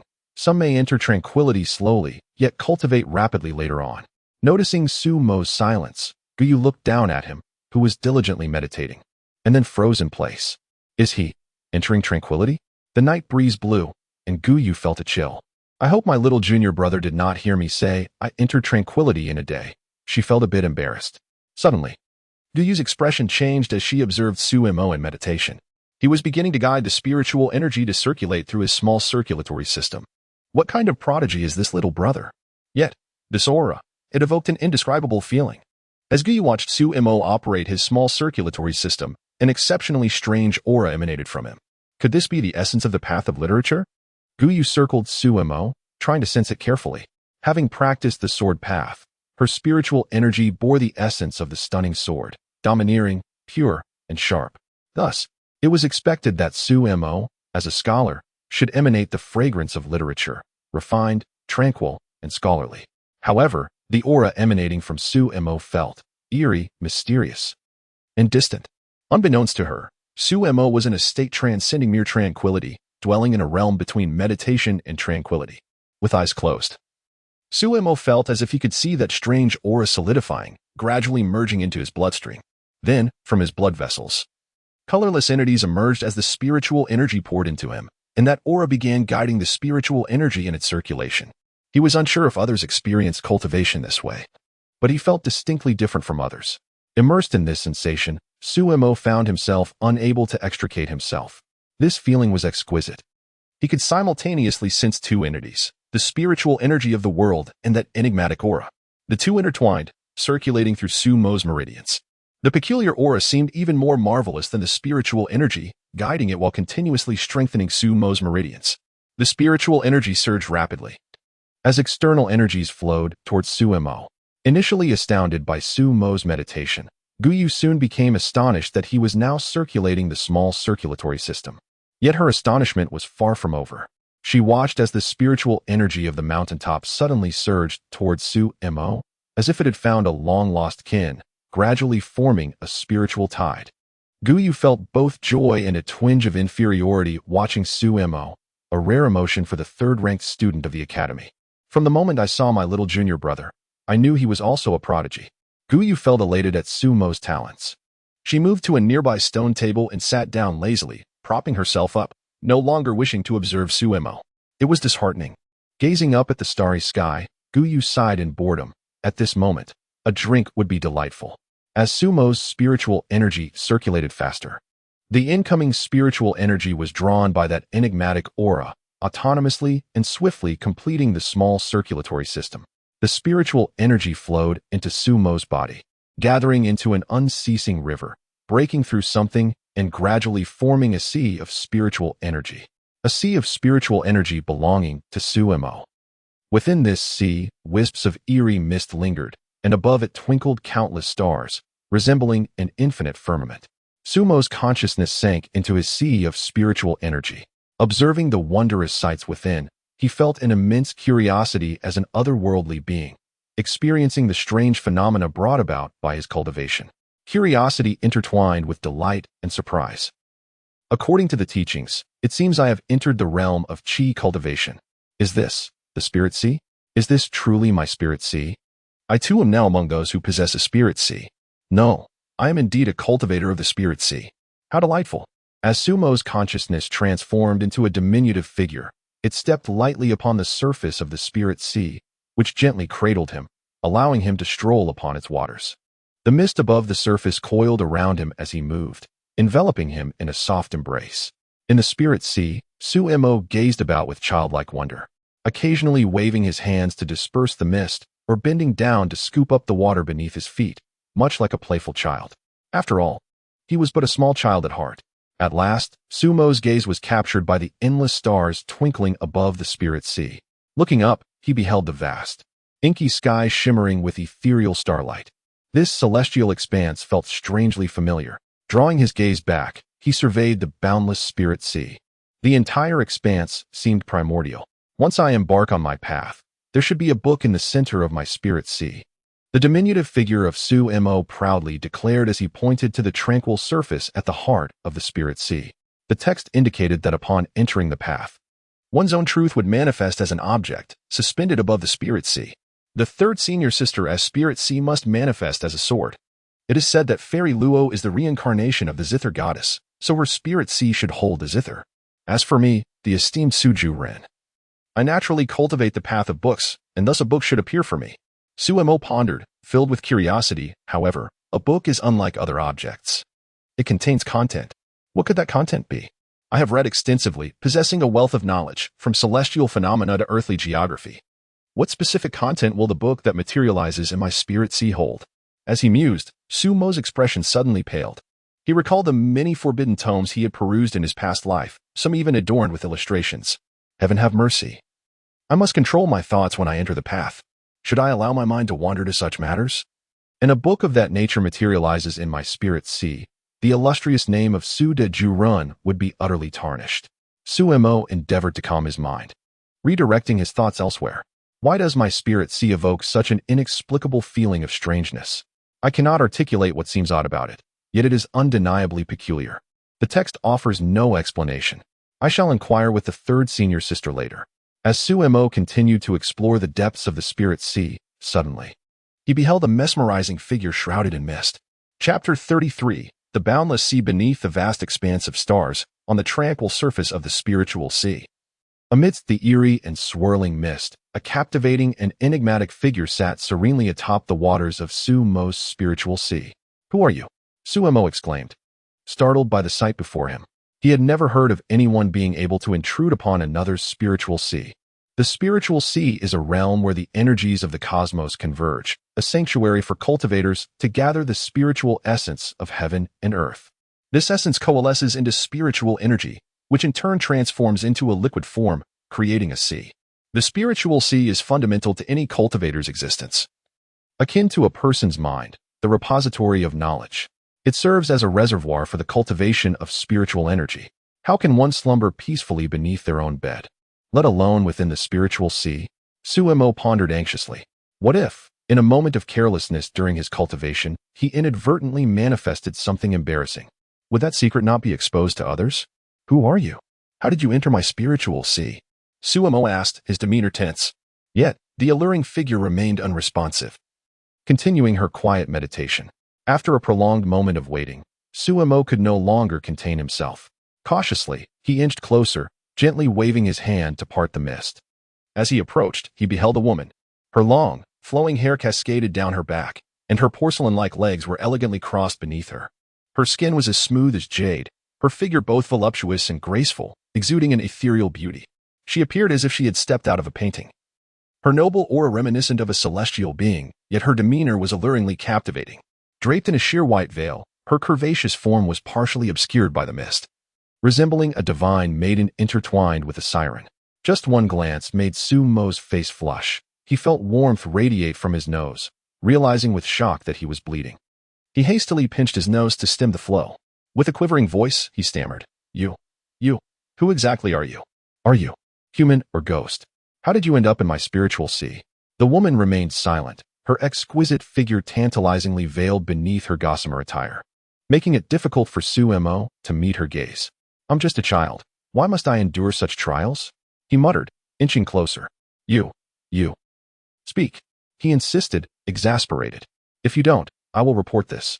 Yet, in this absurd world, who would heed his call? Hello.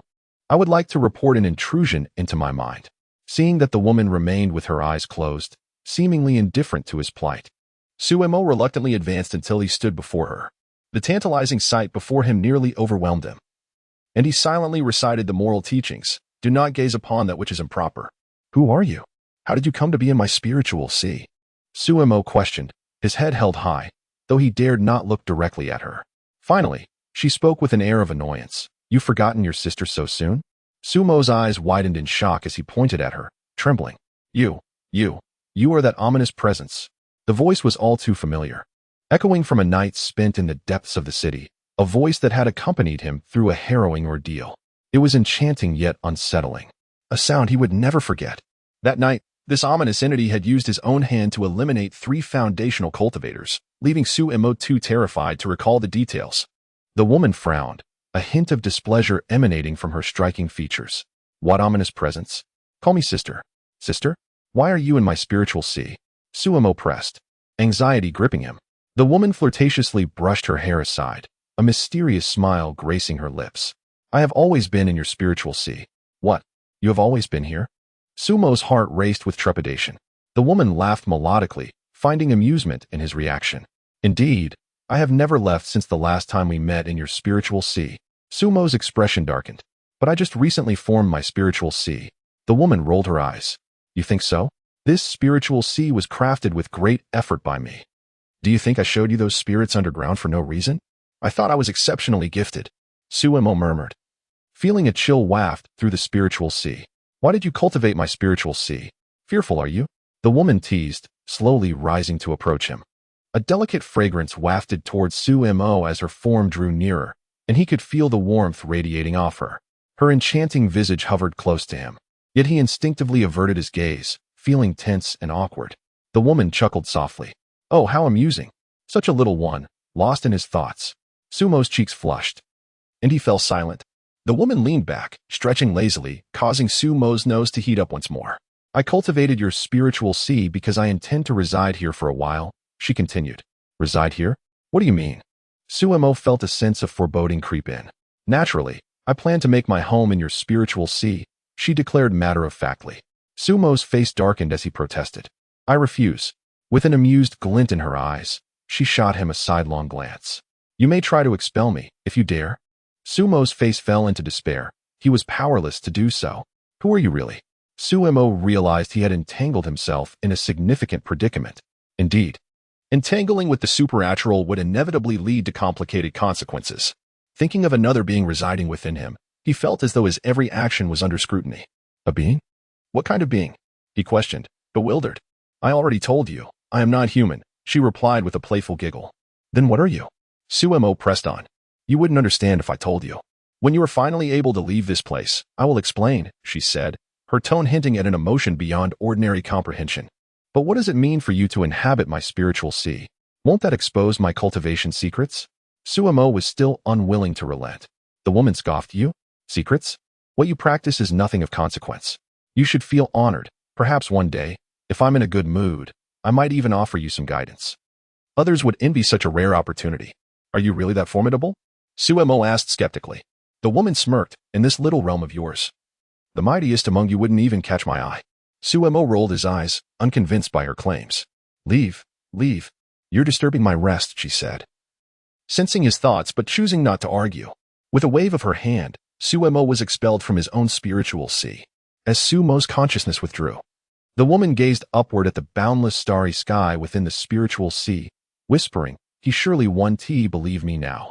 Suemo, of course, believed her. And he felt an overwhelming sense of inferiority wash over him.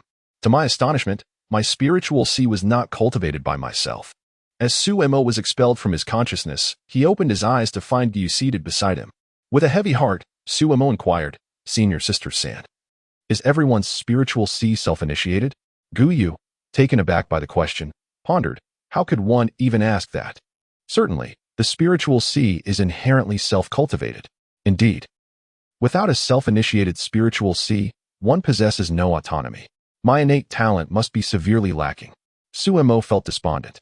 Gyu, perplexed, interpreted Suemo's words as a belief that his own cultivation was exceedingly arduous, assuming that others found it effortless. Your talent is not entirely deficient. Diligence surpasses all else. Gyu consoled, her expression a tapestry of emotions. Your talent is, quite frankly, oddly exceptional, isn't it? Yet, could Gyu voice such thoughts? Certainly not. That would be beneath her dignity. Suemo exhaled deeply. It was evident that only my spiritual sea was cultivated by another.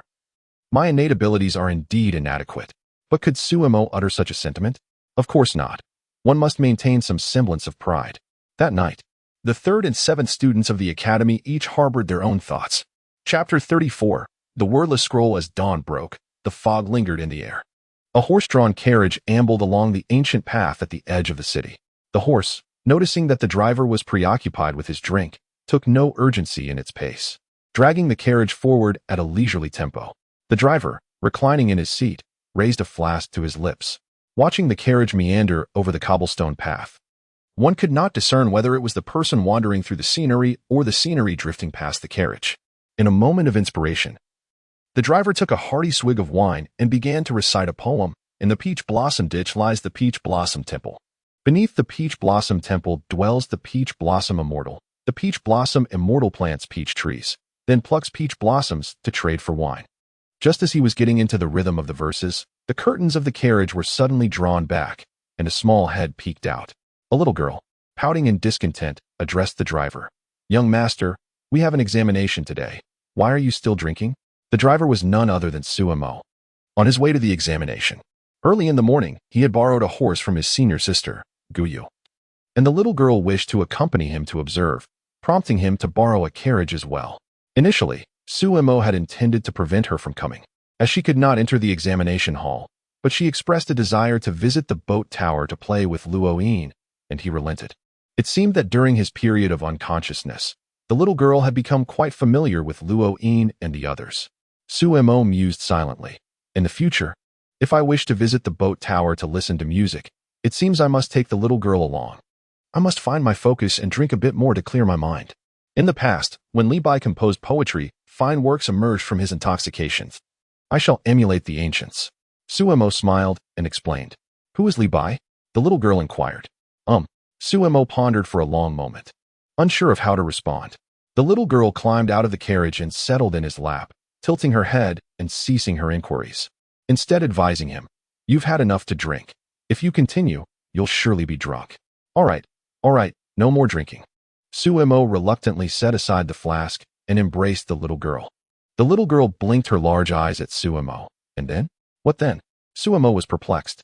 The poem you just recited, you haven't finished it. The little girl felt that there should be more after what Suemo had recited. Suemo tilted his head. Let me think. The horse, noticing that Suemo had ceased drinking, quickened its pace. as if fearing he might discover its laziness. Awake, I sit before the flowers. In drunkenness, I sleep beneath them. Half awake, half drunk, day after day, flowers fall and bloom, year after year. May I die among flowers and wine, not wishing to bow before horse and carriage. The dust of carriages and the hoofprints of horses please the wealthy, while wine cups and flower branches are the lot of the poor. If wealth and nobility are compared to poverty and meanness, one is on level ground, the other in the heavens. If poverty and meanness are compared to carriages and horses, he must drive forth while I enjoy leisure. The world laughs at my madness. I laugh at others' inability to see through. Do not see the tombs of the heroes of Wuling. Without flowers and wine, I till the fields. Such a fine poem. Such a fine poem. A passerby, resembling a scholar, overheard Su Mo's recitation and could not help but express his admiration. Su Mo tugged at the reins, bringing the carriage to a halt. Seeing Su Mo stop, the scholar clasped his fists and kindly inquired, "Esteemed brother, are you here for the spring examination?" Su Mo nodded, curious as he asked, "Indeed, are you as well?" "Assuming all goes well, it seems our aims align," said the young man, dressed in humble attire, clearly not from a wealthy family. Su Mo, having changed into an exquisite white robe provided by Gu Yu after leaving the academy, appeared to be the scion of a scholarly lineage. However, the little girl's neatly tied hair still retained its delicate charm. "I am Su Mo, styled Jingyan. May I inquire your name?" The young man seemed to recognize the name, pondering for a moment before exclaiming, "Could you be the Su Mo who, on that day in the streets, created the Su Muja masterpiece?" Su Mo was taken aback. "This had spread already?" "Indeed, it is my work, but I hardly consider it a masterpiece. It was merely a casual creation." Su Mo responded, feigning modesty. "Su brother, you are indeed too humble." The young man, noticing Su Mo's fine attire and the carriage he drove, presumed him to be of noble birth, yet found his demeanor approachable and humble. Thus his fondness for Su Mo grew. "I am Jiang Yu, a native of Jiangxi, yet to establish a style," Jiang Yu said with a smile. "I was poised to seize victory in the spring examination, yet unexpectedly encountered you, Su brother. The words you penned that day and this poem today both leave me in awe. Truly, there are always those who surpass us." Su Mo felt a flush of embarrassment. There was no way around it. He lacked a solid foundation. These poems were all borrowed. "Brother, why belittle yourself? I can only compose a few poems and paintings. Practical politics are my weakness. How could one excel in the spring examination simply by crafting poetry?" Jiang Yu shook his head, surprised. "Su brother, are you unaware?" "Unaware of what?" Su Mo was puzzled. "This year's spring examination consists of only one test." "Only one test?" Su Mo was genuinely unaware of this. Jiang Yu nodded. "It has been decreed that this year's spring examination will consist of a single test, integrating the 4 books and 5 classics, with questions and essays in one scroll, and the writing style is unrestricted. It is merely a matter of what the sage will select to combine these topics." Su Mo was speechless. The audacity of the sage was remarkable, altering the examination content with such ease. In his previous life, changes to the imperial examination system were monumental. Contemplating the differences of this world, he felt a sense of acceptance. So, Jiang Yu smiled, speculating that poetry would have an advantage as a medium. Su Mo clasped his hands in gratitude. "Thank you, Brother Jiang, for your guidance." Jiang Yu waved his hands dismissively. Su Mo spoke. "It has been a pleasure conversing with you, Brother Jiang. Why not join me in the carriage? Let us proceed together to the examination hall." At this, Jiang Yu hesitated. Just then, the horse, possessing an almost human-like demeanor, turned its head and shot a cold glance at Jiang Yu, its hooves scraping the ground ominously. Jiang Yu, sensing the horse's demeanor, became somewhat flustered and repeatedly gestured.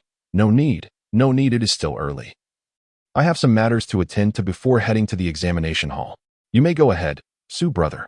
Su Mo, oblivious to the horse's actions, assumed Jiang Yu had genuine business to attend to and did not press further. "Then we shall meet at the examination hall." He waved farewell, urging the horse onward. Watching Su Mo's carriage recede into the distance, Jiang Yu wiped a bead of cold sweat from his brow, inwardly remarking, "This Su brother is indeed a scion of a noble family. Even the horse is so unruly." As Su Mo cradled the little girl in his arms, driving the carriage to the examination hall, they arrived just as the examination was about to commence. It was not that the horse moved slowly, rather. Su Mo had taken the little girl for a leisurely breakfast before sauntering to the examination site. His past life had instilled in Su Mo a commendable habit, timeliness. Turning back, He cautioned the little girl seated in the carriage. Be careful on your way to Luo Yin's boat tower. If anything happens, do not intervene. Find Luo Yin or senior sister Guyu to resolve it, or wait for me to come out. MHM. The little girl nodded obediently.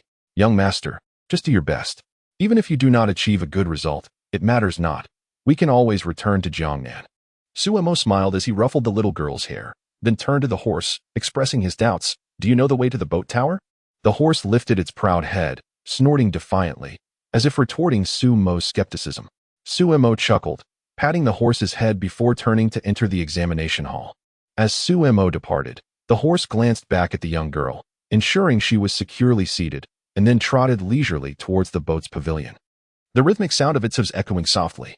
After presenting the travel permit and other credentials, Suemo was escorted into a numbered chamber to await the commencement of the examination in silence. Suddenly, a familiar sense stirred within Suemo's heart, reminiscent of that night beneath the western city, the aura of blood elixirs. Dong, dong, dong. The chimes rang out, heralding the start of the spring examination. A test paper was distributed to Suemo's designated chamber. As Suemo unfurled the scroll, it revealed itself utterly blank. Chapter 35. The encounter. The spring examination, held once every 3 years, turned out to be an enigmatic blank scroll. A blank scroll signifies a lack of a title. A lack of a title allows for infinite interpretations. There is nothing that cannot be written or spoken. Yet, paradoxically, it renders one unable to articulate anything meaningful. What, then, is the true significance of the questions posed by the sage? The candidates participating in the examination gazed blankly around their respective cubicles, immersed in contemplation. Suemo silently regarded the blank scroll before him, only to suddenly break into a peculiar laughter. What do you wish to see emerge from our pens? What can you truly perceive through our words? I dare to write. Do you dare to read? Suemo dipped his brush into ink, addressing the pristine sheet of paper as he murmured to himself, if your thoughts align with mine, then I shall reveal them to you. Poetry, perhaps? Yet, I find no desire to compose verses. With a flourish, Suemo began to inscribe. This spring, I journeyed north for the examination, passing through Bianjiang, where I beheld a mountain of peach blossoms. The arrival of spring at Bianjiang is early, and the rains fall like cotton. The peach blossoms bloom in March. Yet I encountered them in February. Thus, with joy, I ventured into the mountains to behold the scenery. The peach blossoms, vibrant against the withered branches, adorned the mountains. As I delved deeper into the peach grove, I felt as though I had entered a realm of immortals. Ultimately, I encountered an elderly man amidst the peach trees. Engrossed in a game of chess, delighted, I joined him in play. The old man's skill was formidable. I found myself at a loss, seeking mastery. He remarked, the chessboard resembles the peach mountain. Each piece is but a pawn, and all are under my command. Suddenly, I heard a fearsome roar. I inquired, is it a peach beast? Are there tigers in the peach mountain? The old man replied, they cannot be completely driven away. I pressed further, what do you mean? He chuckled, to coexist with the beast. One must first become its king. By day, I traversed the peach mountain. By night, I roamed Bianjiang. I witnessed the transformation of the peach elder into a creature of the woods. I witnessed the tranquil serenity of the peach mountain. As Suemo submitted his scroll, the examiners stared in astonishment. It had been merely a quarter of an hour since the bell had tolled to signal the commencement of the examination. Suemo, however, did not dwell on the exam any longer. Instead, he settled at a nearby tea stall, ordered a pot of tea, and fell into silence. His gaze fixed intently on the entrance of the examination hall. He awaited the emergence of a particular individual, yearning to discern their identity. Then, that familiar aura manifested within the examination hall. It was the sin of the blood elixir. Someone had ingested the blood elixir, and its essence had yet to dissipate entirely. Suemo felt an inextricable connection to that blood elixir, a bond that had etched itself into his very marrow. He could detect the metallic tang it bore, laden with the essence of a woman cradling an infant, the presence of an elder, the essence of a swordsman, the aura of a butcher, and the spirit of a young child. He sensed the lingering souls of those who had met their tragic fates in the courtyard west of the city. These familiar scents stirred within him the agonizing memories of that fateful night. A night when the blood elixir had been forcibly concocted at the expense of many unfortunate souls. All because someone sought to ascend to the path of enlightenment? That night, the woman had said, "Why are you so foolish? What does it have to do with you?" That night, the child had lamented, "Brother, I wish to go home." Visions of the lost souls haunted Suemo's mind. Echoes of their helpless wails reverberated through his very being, sending tumultuous waves crashing through his soul. The stars within his spiritual sea flickered uneasily, as if the entire expanse had come to life in an instant. A seductive shadow stirred within the depths of Su's spiritual sea, observing the turbulent waves in silent astonishment. Was this to be a battle? Sumo maintained a serene demeanor as the tea was served. In the chill of spring, steam rose gently from the teapot as it was placed before him. The aged vendor, with his snow-white hair, humbly presented the pot, his anxiety growing as he noted Sumo's exquisite garments. The vendor's demeanor was one of deep concern, fearing that this seemingly noble youth had come to his humble stall out of disdain for finer establishments. With a trembling hand, the old vendor hesitated to accept the coins Sumo offered. "Young master, your patronage is a favor to this old man. How could I accept your payment?" he stammered, bowing his frail form. Sumo paused, quickly comprehending the vendor's trepidation. He had endured humiliation. With a sigh, he pressed the coins into the vendor's gnarled hand without uttering a word. He realized he could not aid all those in need, nor could he rectify every injustice. Some lived cautiously, while others had even their right to exist stripped away. Sumo poured himself a cup of tea. The tea from the roadside stall was indeed inferior to that of the esteemed tea houses, its sweetness tinged with a hint of bitterness. The aroma was present but far more subdued. The roadside tea stall served a purpose, a resting place for weary travelers to quench their thirst. Sumo's unwavering gaze remained fixed on the examination hall's entrance, lost in thought, his cup untouched save for the initial sip. It was not that he could not appreciate it. Rather, he found it lacking in flavor. When one's heart is devoid of taste, even the finest nectar becomes insipid. Sumo resembled a meditative monk, seated in silence for an entire day. As dusk fell, the tea had long since cooled. He had offered a generous sum, and the vendor had exchanged several rounds of tea, yet Sumo remained unmoved, prompting the vendor to cease further offerings. Perhaps this young master was burdened by his own troubles, the vendor mused, shaking his head with a sigh. As twilight deepened, the last rays of sunlight painted the horizon a deep crimson.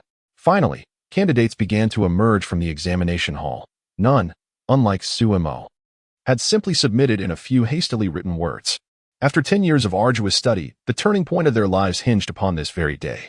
Who, besides Sumo, would conclude so succinctly? A crowd surged forth, and that familiar aura emerged. Sumo discerned the figure. The person appeared vibrant, brimming with vitality, a smile betraying their elation. They passed by Sumo's tea stall and climbed into a carriage, which then departed towards the eastern part of the city. Sumo rose, placing down the cup he had held throughout the day, and followed the carriage at a distance. As night descended swiftly, the carriage halted before a grand courtyard encased by tall walls. Darkness enveloped the surroundings, with only the faint glow of lanterns illuminating the entrance. Watching the individual enter the official residence, Sumo turned silently, stepping into the night towards the boat pier. He recognized the one still bearing the scent of blood elixir. He also recognized the imposing inscription upon the plaque at the entrance of the residence, Lu Manor. The individual was none other than the neurotic man who had harassed him when he was selling paintings at the boat pier, Lu Feng. In the darkness, Sumo's eyes gleamed with an inscrutable intensity. The son of the Minister of War, was it? How dare you? The woman had warned, entangled with ghosts. The consequences run deep, and one cannot end well. Sumo felt the weight of those words. It seemed this world operated under some bizarre, inscrutable rules. Though he lacked understanding of the path of cultivation, he was not without wisdom. The peculiar aura emanating from within him seemed to originate from a mysterious and unfathomable realm. Though he did not outwardly display his unease, he could not afford to disregard it. He was afraid that this strange essence might entangle him with bizarre forces, ultimately endangering those around him, particularly the young girl. The young girl was Sumo's sole concern and connection in this world. His own fate mattered little, but he could not allow any risk to befall her. I am merely a passerby. Then, allow me to avenge you, to resolve this entanglement of fate. Chapter 36, A Plan for Every Endeavor.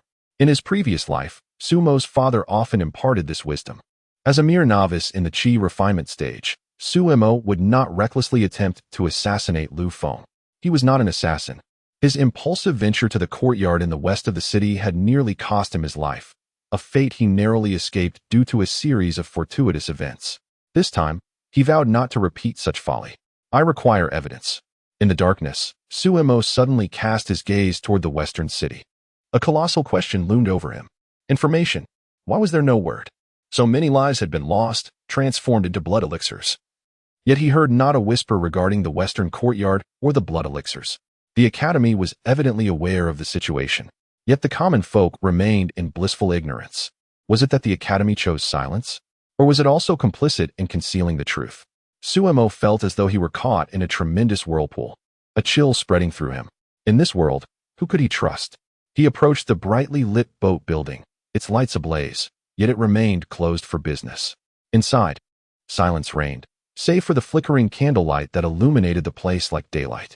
The little girl was within, and though he gazed longingly at the boat building, he chose instead to turn toward his own pleasure boat. He needed to think. Solitude would keep his mind alert.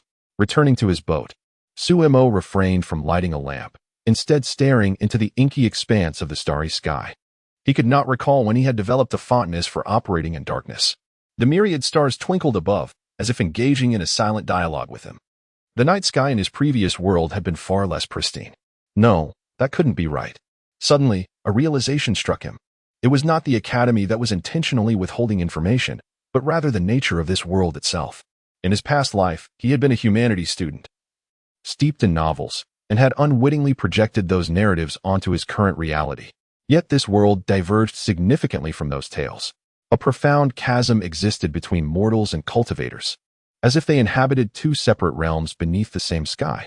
There was no communication between the ordinary folk and the practitioners of the mystical arts. The incident concerning the blood elixirs in the western courtyard was an affair of the cultivation world, one that would never reach the ears of commoners. Yet those who governed the populace were deeply intertwined with the cultivation realm. Sages and officials in power were practitioners themselves, and the military department was no exception. This created a peculiar disconnection between the two worlds.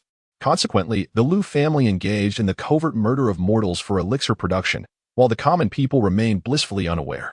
The Liu family, responsible for the military department, should have been safeguarding the mortals' existence. This was a deadlock. Suemo gazed up at the stars, inhaling deeply.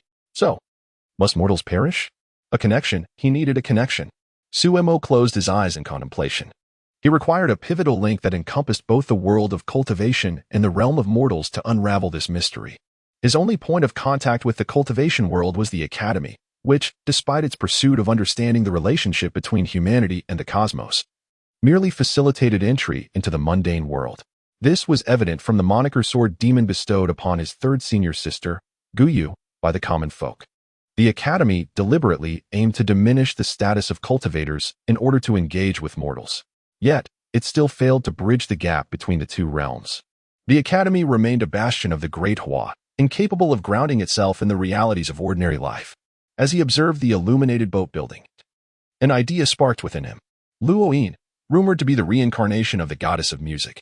Though she was a cultivator, she practiced the art of sound, establishing the boat building as a place for performance accessible to the public.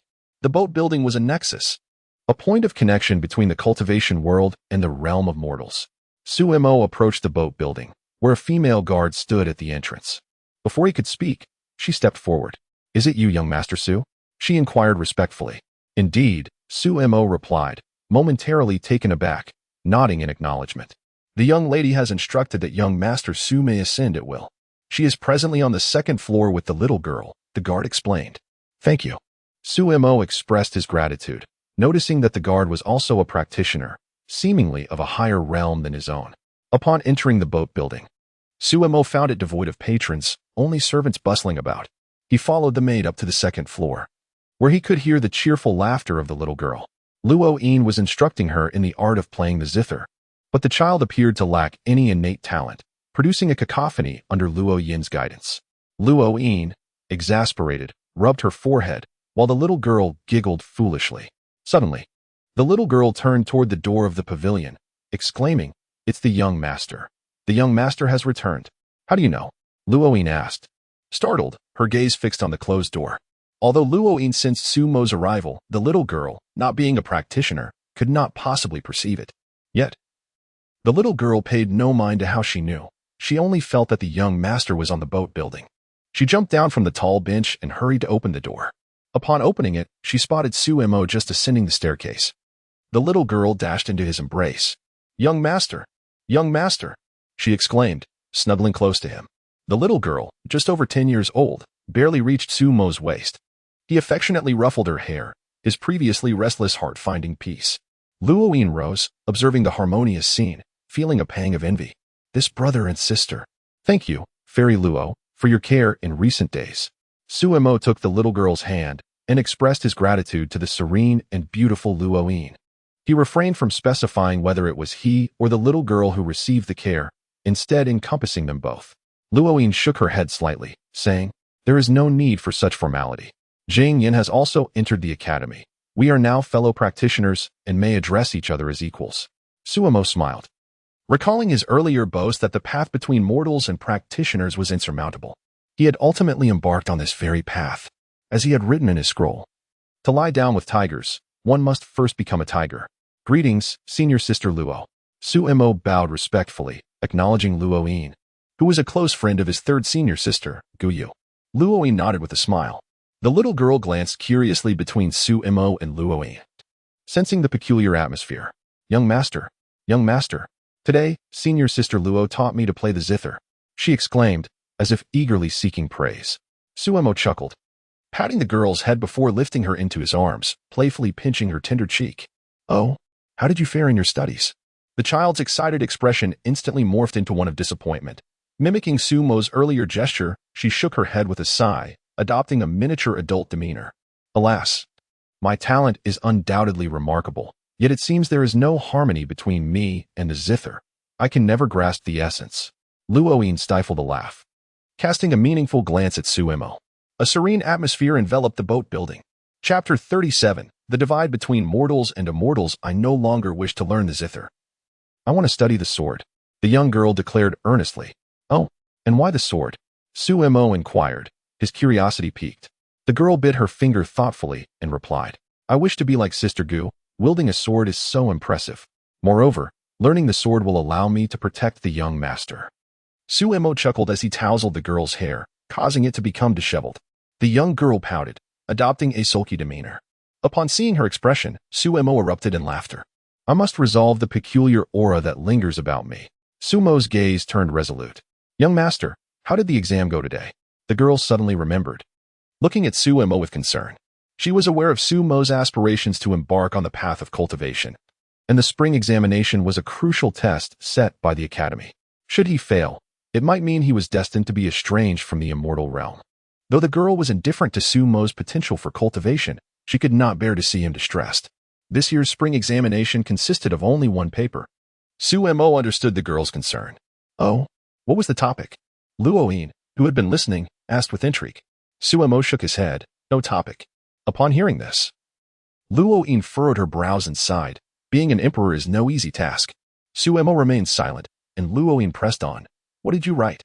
"I narrated a story." Suemo shook his head slightly, uncertain of the consequences of his impulsive decision. The young girl glanced between Suemo and Luoyin, perplexed by their conversation. Suemo gently patted her head and smiled. "You're still young. You'll understand in due course." The girl pouted, feeling wronged, thinking that the young master was not much older than herself. "Is it because the young master has read many books and knows what to do?" she asked. "Indeed," Suemo replied. "You must read more."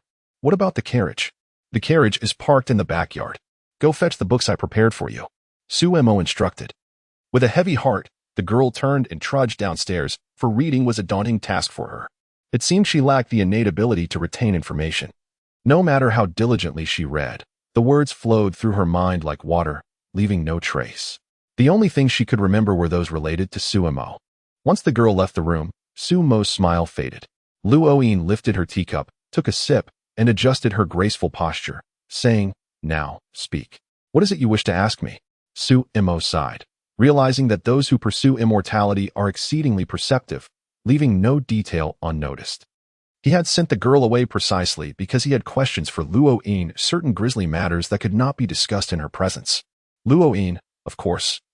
Since Sumo's intent, "Are you aware of the events in the western part of the city?" Luoyin lowered her gaze, silently nodding. She had ventured there to rescue Suemo, and after escorting him to the academy, she had personally descended into the catacombs, witnessing the horrific scene firsthand. It was a sight of unimaginable brutality, bodies strewn everywhere, blood flooding the ground. "I wish to know, do the mortals know of this? The relatives, the friends of the deceased, are they aware?" Sumo's voice trembled as he spoke. Luoyin shook her head gently, hesitating before responding. They do not know. Why? Sumo seemed to suspect the answer, but sought confirmation. Luoyin met Sumo's gaze, speaking earnestly. You already know the answer. Why ask me again? I am simply uncertain. Sumo replied. Because the divide between mortals and immortals, the joys and sorrows of humanity are not shared, let alone those between mortals and immortals. Luoyin looked into Sumo's eyes and asked, Do you know that the Emperor of Dahua is also immortal? What? Sumo's head snapped up. Could it truly be so? Throughout his journey, he had sensed an oddity in Dahua's political system, a strange sense of being unmoored. Thus, in today's examination, he had daringly written a story where the one who fell among the pack of tigers was, astonishingly, a child. No wonder, no wonder. Sumo shook his head with a bittersweet smile. Thus, Luoyin sighed, shaking her head, if no one unveils this curtain, the bloody truth behind it will remain buried in the earth until it decays. Why does the Academy not intervene? Sumo inquired further. Because the Academy may observe the heavens and the earth, but cannot interfere with national affairs. All laws are natural, and worldly matters can only be addressed through state policy. Sumo bowed his head, murmuring, So, if I enter the Academy, I can no longer involve myself in this matter? Luoyin gazed into Sumo's eyes and answered slowly, Yes. Sumo chuckled, albeit with a tinge of desolation. Yet, if the path of cultivation also meant turning a blind eye to such matters, then what was the purpose of his training? Choices. To gain something, one must relinquish something else. This is an immutable truth. To enter the path, do you think it is about understanding something? It is merely about letting go. Sumo clasped his hands together in a gesture of respect toward Luoyin. I comprehend. Thank you for your guidance, fair maiden. Please take care of the girl for the next couple of days. I need time to contemplate some matters. In the future, should you require anything, I shall oblige. Very well. Once you embark on your path, I indeed have a request to make of you, Luoyin replied with a slight smile, brushing aside her hair with an air of elegance. To enter the path? Sumo smiled bitterly as he turned to leave. When the girl returned to the loft with the books, she found Sumo absent, a flicker of panic crossing her features. She anxiously asked Luoyin, Where has the young master gone? Luoyin glanced out the window and replied, Your young master has important matters to attend to. You may play here for a couple of days. Once he has resolved his affairs, he will return. The young girl, upon hearing this, lowered her head in disappointment. Taking a seat at the table with the book in hand, opening it and beginning to read with utmost seriousness. If the young master wanted her to read, then she would read. Despite the discomfort, she became almost entranced, striving to memorize the text word for word. Sumo returned to his boat, reclining in a rocking chair as he gazed at the night sky. If he were to enter the academy for training, he could no longer concern himself with the bloodshed in the Western District. If he could not cultivate, how could he protect the girl in this perilous and detestable world? Yet, the anguished spirits of the West loomed in his mind. He could almost see their sorrowful, unwilling gazes upon him. This wretched world. If no one unveils this veil, the bloody truth behind it will forever remain entombed in the earth, decaying. Did they not say that a gentleman must take action? Did they not speak of unresolved grievances? Why then do I falter? I am but a mortal. Sumo chuckled softly. His consciousness sank into the sea of his spirit, where he beheld the exceedingly enchanting and eerie figure. As he gazed upon this strange woman within his spiritual realm, a sense of absurdity flashed through his mind, only to be forcefully suppressed. At last, Sumo addressed the figure's back, speaking slowly. Do you possess the means to allow those souls to reappear? To present themselves before the world? Chapter 38. Awakening of Spring Radiance. The enchanting, mysterious, and extraordinarily beautiful woman turned to gaze at Sumo's youthful visage, a smile gracing her lips. Hee. There burns a fire of fury within you, sorrowful, yet resolute. What do you intend to do? Sumo found it hardly surprising that this woman could perceive his inner turmoil. She was no ordinary being. Beneath her skin lay decay that could only be healed by tearing through the surface, allowing the blood to flow. Sumo spoke slowly, But what does that concern you? You may continue your path as one of the 7 disciples of the Academy, aspiring to ascend the immortal realm. With your innate talent, as long as you do not court disaster, you could go far. Why concern yourself with the affairs of others? Moreover, they are already dead. The woman inquired with a smile. Because I have seen. Sumo replied, a calm smile upon his face. Let my flickering light stand in defiance against the heartless heavens. The woman chuckled softly. Do you consider yourself a hero? The heavens. The heavens have long since perished. The heavens are dead? Suemo was taken aback. To him, the term heavens merely described a system, a set of rules. Yet the woman spoke of the heavens as if they were a specific life form. What does that mean? Suemo questioned. The woman gazed into the starry expanse of the spiritual sea, a realm eternally shrouded in night, filled with countless stars. She shook her head. The truth lies too far from you, far beyond your comprehension. Knowing too much may drive you to madness. She turned back to Suemo and continued, in truth. You fear becoming too entangled in the fates of those departed, do you not? You seek closure? Have you considered that in seeking closure with those souls, the deeper the ties with me may instill even greater fear? Suemo fell into silence, unable to discern his true motives for engaging in this matter. To delve into the entangled fates was perhaps merely a selfish justification for his actions. Ultimately, he was still a soul accustomed to the civilized world, unable to accept the chaos of this realm. The woman seemed to penetrate his thoughts, chuckling lightly, and drifted closer to him. So, have you made your decision? Would you like my assistance? As the intoxicating fragrance wafted from her proximity, Suemo struggled to suppress the turmoil within him and nodded. Alas, the woman retreated. Resuming her seated position atop the spiritual sea, what you propose is beyond my capabilities. Why? Suemo inquired. Because those souls have long since dissipated.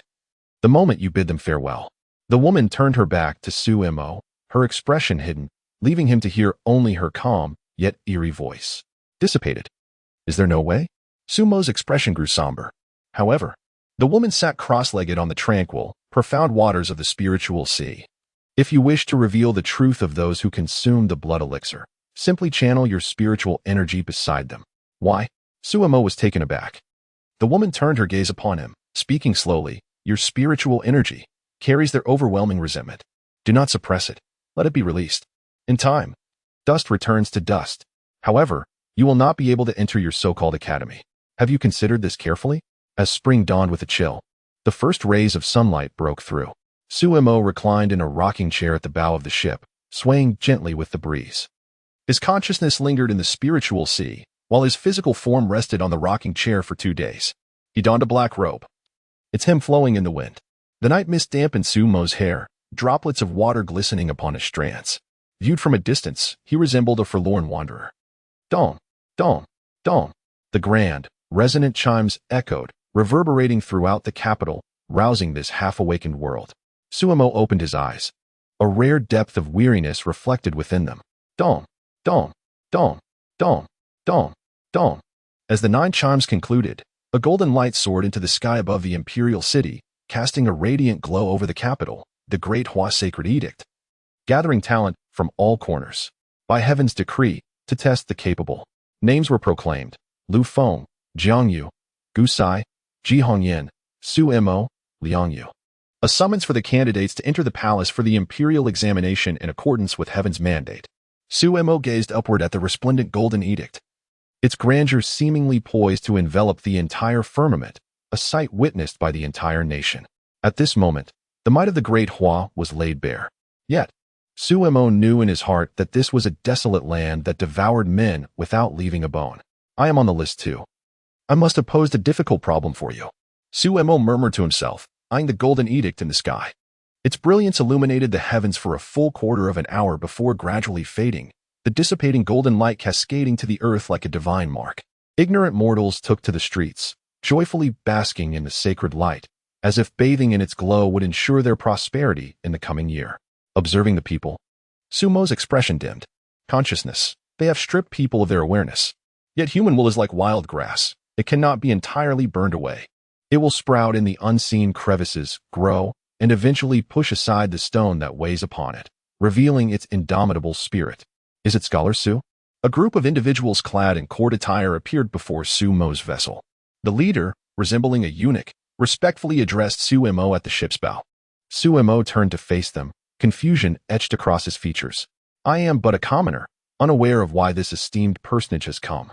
The leading eunuch smiled and replied, Young Master Su, you may call me Eunuch Ji.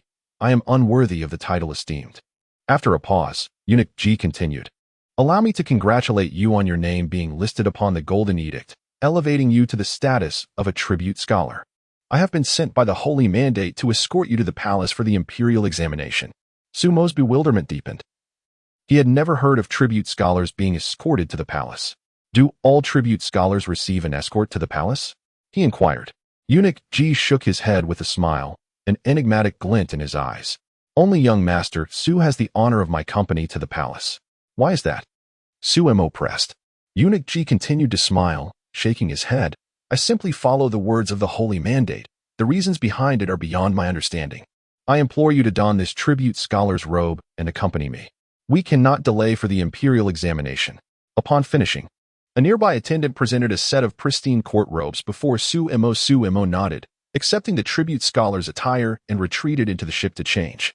Eunuch Ji gazed upon the robed Sumo, unable to restrain his admiration. Young Master Su, you truly possess an impressive bearing. Sumo bowed in response. Your praise is undeserved. Eunuch Ji nodded. Let us depart then. Young Master Su, steady yourself. No sooner had he spoken than Sumo felt a fleeting blur before him. A wave of dizziness overtook him. By the time he regained his senses, he found himself within a resplendent palace of gold and brilliance. Chapter 39. The Pain of Affection. Sumo gazed at the grandeur before him, momentarily lost in thought. Majestic edifices loomed around, while formidable guards, armed and vigilant, stood at every corner. Is this the imperial palace? What extraordinary means could transport a person from the southern city to the palace in the blink of an eye? As if sensing Sumo's bewilderment, Eunuch Ji smiled and remarked, Beneath the heavens, all lands are the sovereign's. What does that mean? Sumo inquired, perplexed. Eunuch Ji shook his head, offering no explanation, but gestured towards a deep corridor, saying, This path leads to the Huaji Hall. Shortly, a guard will escort you there for today's imperial examination. However, before that, there is a question I must ask you, young Master Su. What question? Sumo replied, his curiosity piqued. Eunuch Ji straightened, hands clasped before him, his expression solemn. If you were the Peach Lord and the Peach Worm, vicious and ravenous, threatened your people, and you were unable to vanquish this foe, what would you do? His voice was low and weighty, imbued with gravity. The question echoed Sumo's thoughts from the previous spring's examination, where he had written, to coexist with the worm, one must first become its king. Now, he was confronted with the counterquery, if you cannot defeat the worm, what shall you do? Fixing a serious gaze upon Eunuch Ji, Sumo articulated the answer that had long resided in his heart. To survive in this world, one must be stronger than others. To contend with others, one must first rectify one's own afflictions. Eunuch Ji's eyes bore into Sumo's, as if seeking to unravel some hidden truth. Unfazed, Sumo maintained his composure, his gaze unwavering. Better to be shattered like jade than to remain whole like a tile. As he spoke, the atmosphere around them seemed to momentarily stifle, an intangible energy fleetingly escaping before it retreated into obscurity. Eunuch Ji's eyes flickered, and he murmured to himself. A profound silence enveloped the surroundings. After a brief pause, Eunuch Ji appeared to receive some silent instruction, producing a flawless jade pendant from his robe and presenting it before Sumo. The pendant, pure and immaculate, bore intricate, mysterious engravings that glimmered as if infused with ethereal light, resembling a celestial artifact. What is this? Sumo inquired, perplexed as he accepted the pendant. This is the Nianchuan spirit jade, Eunuch Ji explained slowly. When one channels the jade, the thoughts held within will materialize and manifest in the world. Sumo, naturally astute, comprehended the implications in that moment. Eunuch Ji was evidently acting on behalf of someone significant, bringing him to the palace, testing him for any potential issues, and ultimately bestowing upon him this pivotal item. What are your intentions? Sumo contemplated, understanding yet unperturbed. If you desire my assistance, I shall oblige. Go now, attend the imperial examination. Eunuch Ji summoned a nearby guard, indicating the path to the Huaji Hall.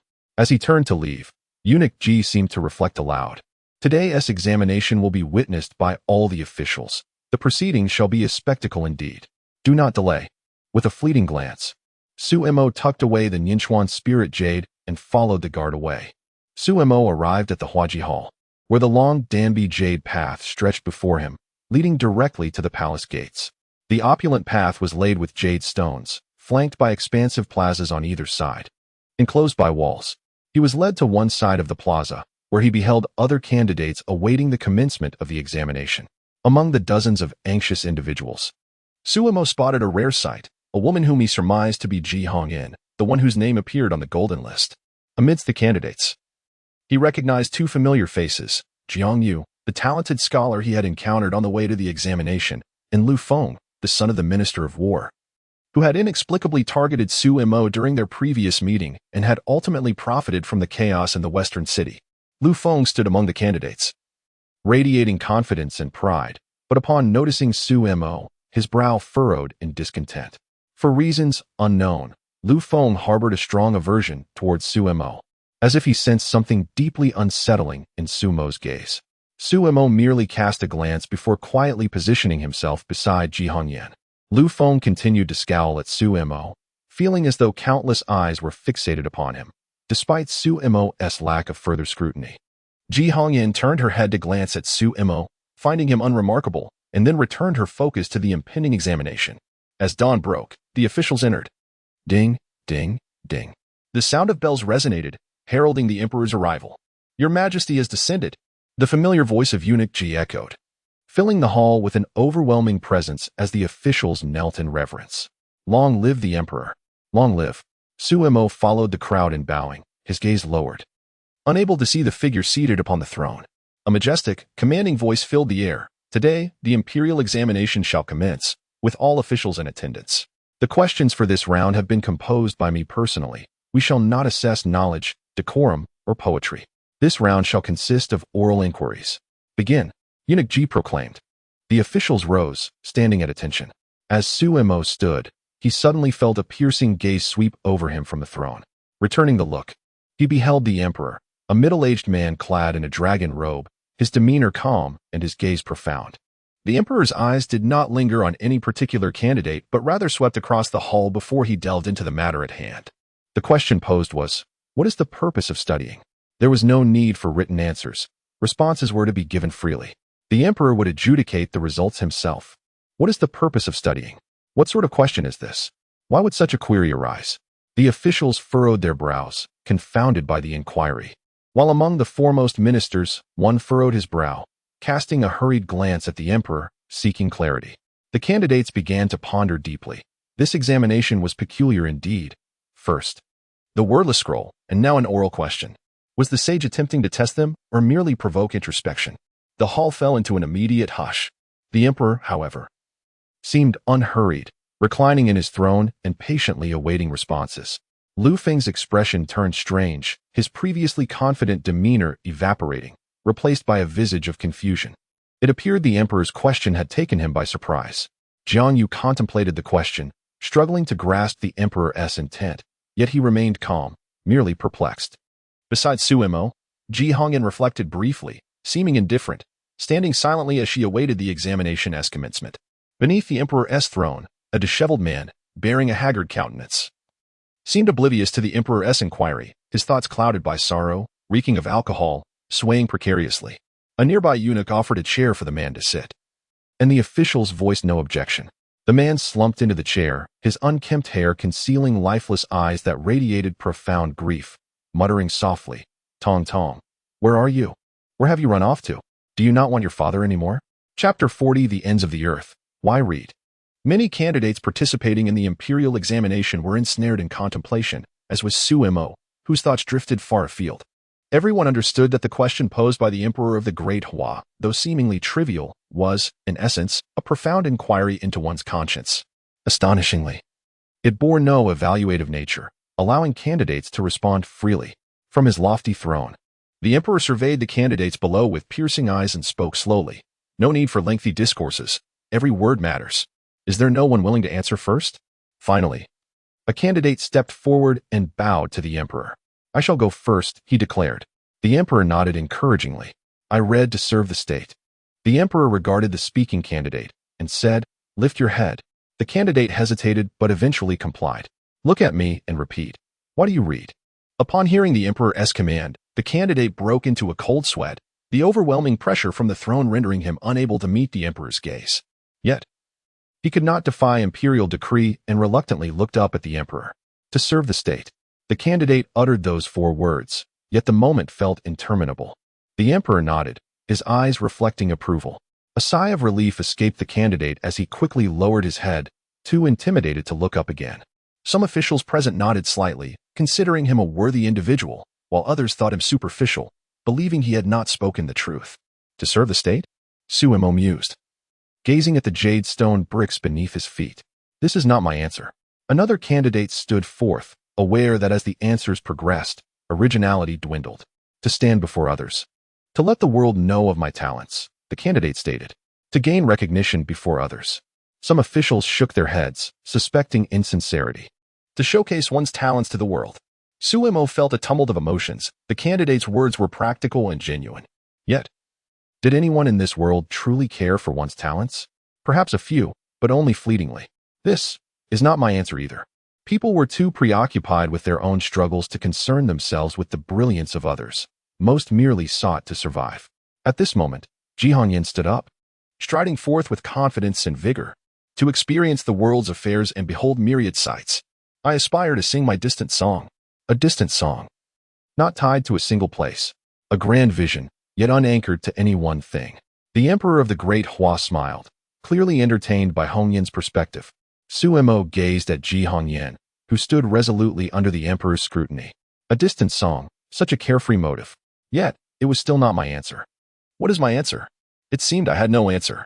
I merely trudged through life, witnessing the sufferings of this world. Reflecting on memories that glimmered like fleeting lights from a past life. If anything, it was to lend a hand to those in need when I could. Suemo chuckled softly. But how could I truly help? The sufferings of the world. To discern right from wrong. Another candidate ventured.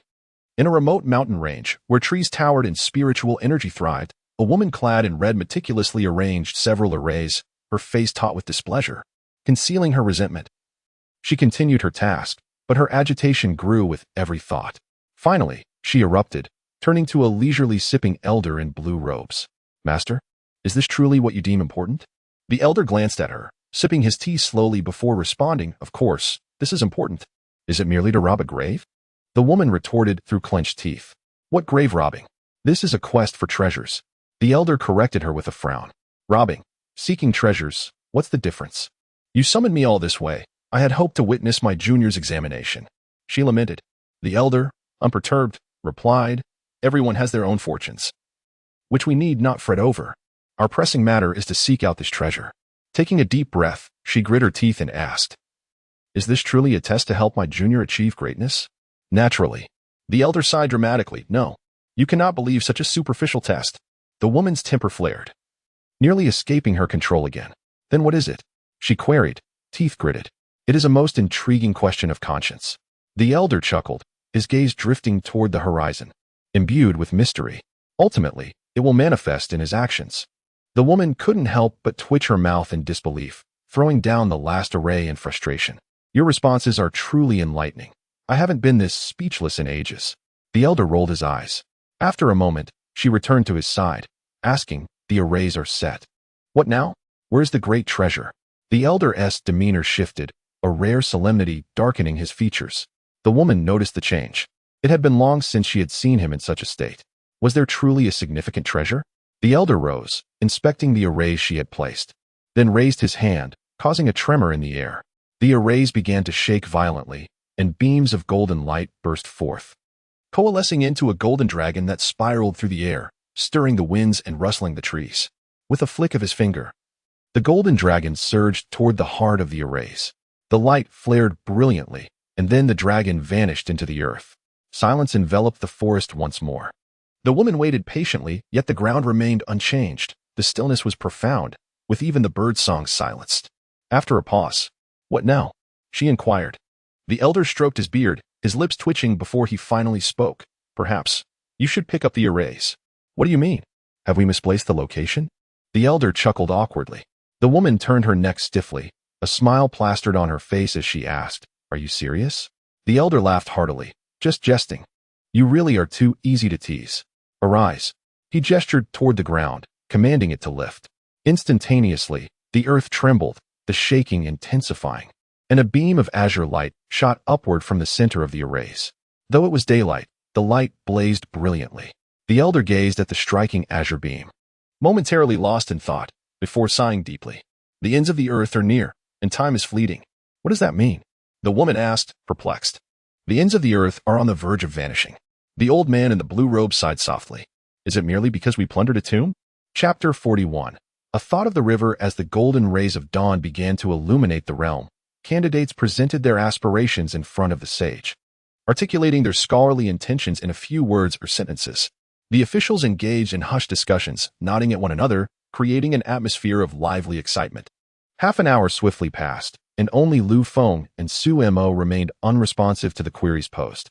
Lu Feng cast a glance at Su Mo, furrowing his brow as recollections of their previous unpleasant encounter aboard the ship resurfaced.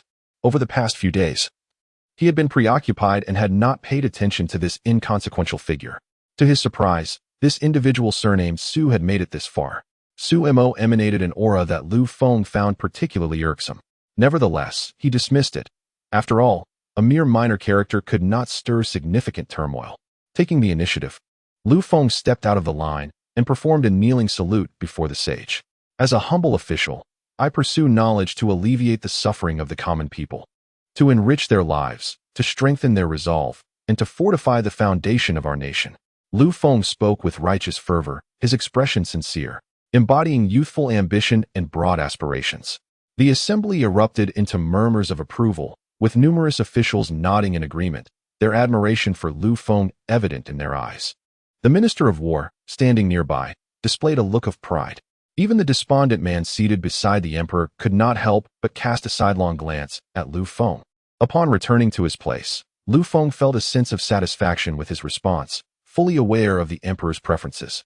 The emperor's gaze flickered, betraying no hint of his thoughts as he turned to Su Mo, the last candidate yet to present himself. Ji Hongyan, standing beside Su Mo, discreetly nudged him as a reminder.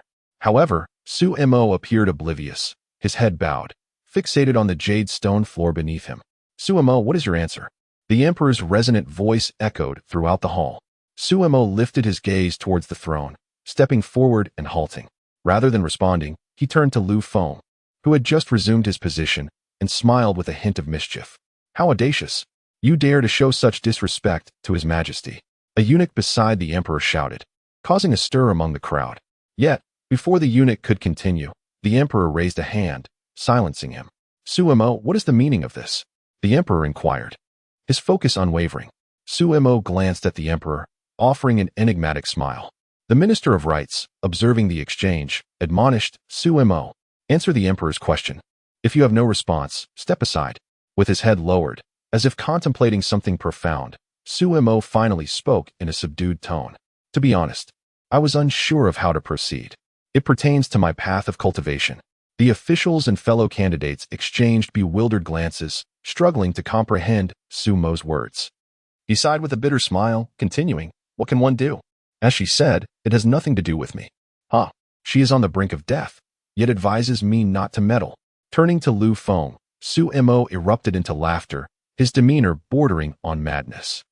But you just proclaimed, you seek to alleviate the suffering of the people. How laughable. If you deceive the world, how sorrowful they would be upon discovering the truth.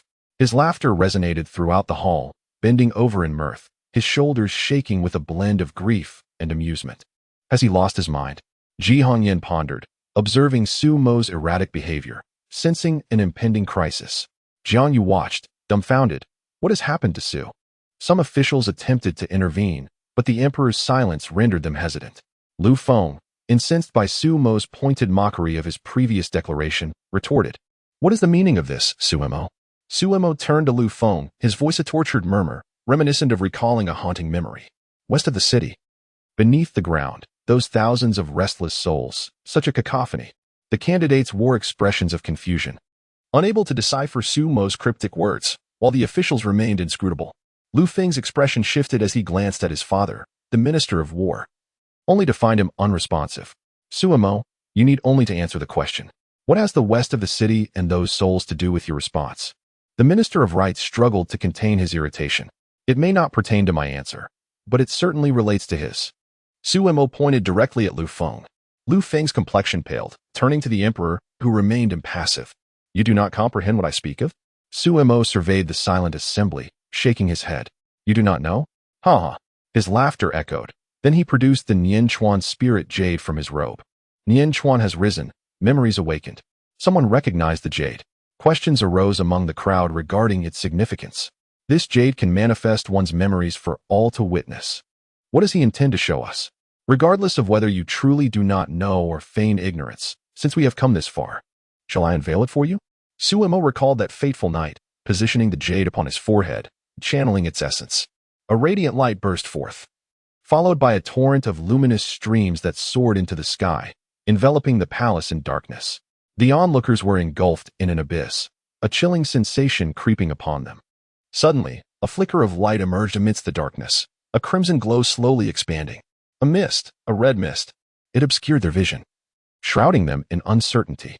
Beneath the ground, the coldness emanating from the depths gripped their hearts, the stench of blood, as the red mist dissipated. A horrifying sight unfolded before them. Pools of blood flooded their vision, surrounded by countless corpses adorning the stone walls. At last, the scene conjured by the Nianchuan spirit jade materialized for all to witness. Within the vast subterranean cavern, bodies hung from the walls, fresh and desiccated blood flowing into a central pool. The walls of the cavern bled into a crimson pool, where the blood surged restlessly, and an eerie wind stirred the blood mist that lingered. Atop a solitary island amidst this blood pool stood a massive bronze cauldron, linked by a precarious wooden bridge. Within the pool, the dark red glow of the cauldron pulsed, a crimson elixir hovering in the air, perpetually rotating, drawing in the blood mist. Before a dazed elder official, the scene unfolded, his mouth agape, eyes vacant.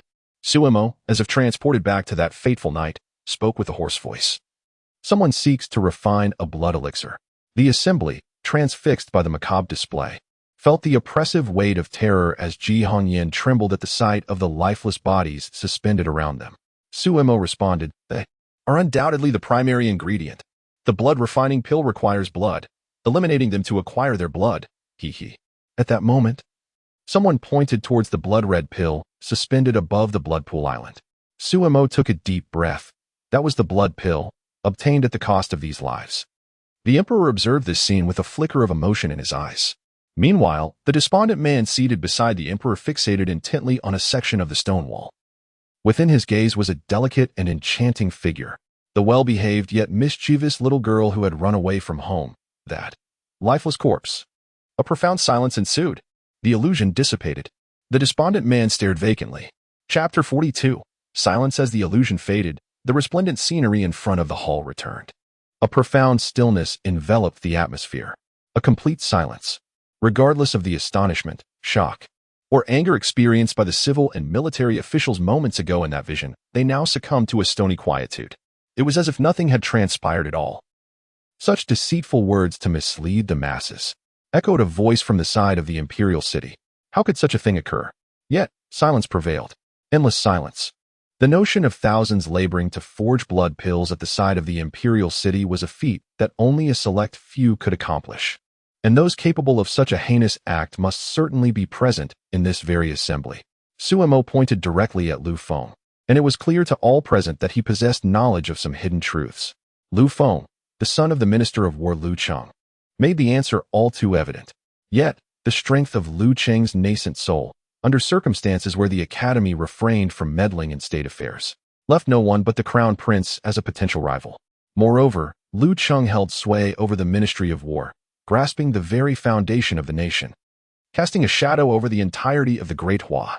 The figure seated upon the imperial throne had yet to attain the Tao. Otherwise, this grand nation would not be in such a state of disarray. Following the dissipating illusion, reality returned, demanding confrontation with the stark truths.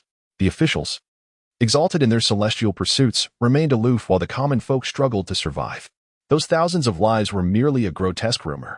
Jiangyu appeared dazed, while Ji Hongyan's expression was one of disbelief. The other dozens of candidates exhibited various reactions, yet none spoke. Lu Feng, who had been terrified during the illusion, now wore a pale and flustered countenance. However, as the silence deepened, he turned to his composed father, gradually regaining his poise, and even revealed a smile. Lu Feng glanced at the isolated Suemo, his eyes brimming with mockery. Suemo, today during the imperial examination, not only did you fail to answer the questions, but you also uttered deceptive words, undermining the foundation of our nation. What is your true intent? Lu Feng scoffed, raising his voice in reprimand. Deceptive words to mislead the masses? Ha ha. Suemo erupted into laughter, a mad and sorrowful laughter. He scanned the room, finding no one willing to speak. Suemo regarded the officials. Some averted their gaze. Others bore stern expressions, and some even closed their eyes.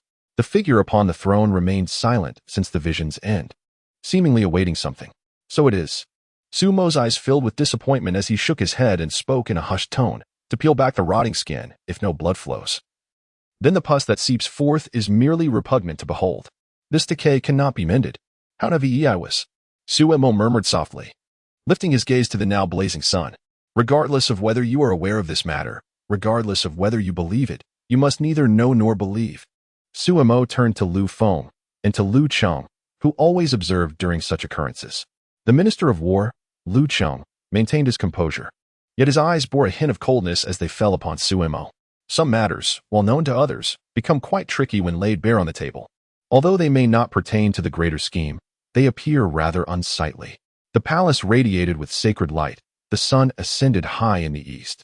Yet, the brilliance of the sun made Suemo feel a chill. All present were extraordinary beings. How could they care for the lives of mere mortals? Only among the dozens of candidates were there common folk. Yet the common folk had long since shed their will. Did they not dare? Or did they simply not believe? In Sumo's eyes, the high-sailing sun bore a tinge of irony. Luo Yin had once said, the academy must not interfere with matters of state. He had meddled in state affairs, and thus could not enter the academy. Without entry to the academy, his sole path to cultivation was severed. The action of Su Imo manipulating the Nian Chuan Ling Yu represented his choice. There was no regret to be had. How could one know the depths of despair without trying? Little girl, I can no longer cultivate. Su Imo sighed to himself, disregarding the expressions and actions of those present. Slowly, he removed the scholar's cap from his head, revealing his delicate hair, and bent down to place the cap on the ground beside him. What was he about to do? An official gasped. No one responded, only looking on in bewilderment at Sumo's actions. Suemo continued to speak to himself. I shall no longer serve as an official. Let us return to Jiang'an. What care have I for the suffering of the people? In the cabin of the ship. The dazed young girl suddenly seemed to sense something, gazing towards the eastern city. There, golden light shimmered, the sun rose high. A manifestation of divine authority. Young master, seeing the girl's action, Luo Yin paused, her hands ceasing to play the zither, and asked, what is it? The young girl covered her face with tears. The young master is in distress. Is today not the imperial examination? How could he be sad? Luo Yin, perplexed, recalled earlier seeing Su Mo's name on the golden list in the heavens. The girl had been overjoyed.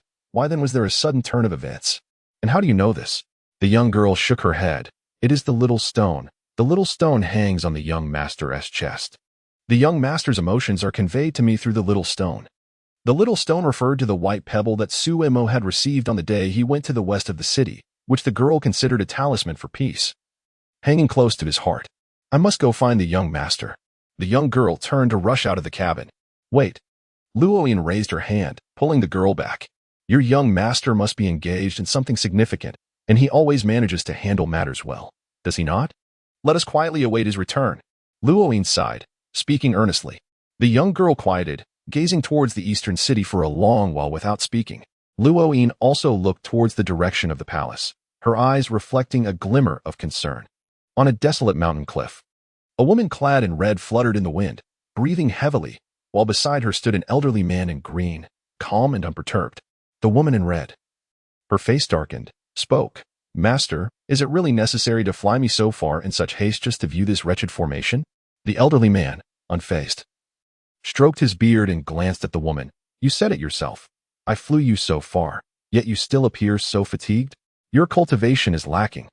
The woman's expression stiffened, and she kicked a large bundle of bronze formation plates at her feet, which clanged loudly. But I am the one carrying this. It must weigh over 1,000 pounds. Is this appropriate for a young lady? The elderly man chuckled awkwardly at her words. Your senior brother is in seclusion. The second and sixth brothers are out training, and the fourth and fifth brothers are reflecting on their mistakes. I could not find anyone else on such short notice. What choice is Xiao Susu facing? The woman in red, now curious, asked, her anger dissipating.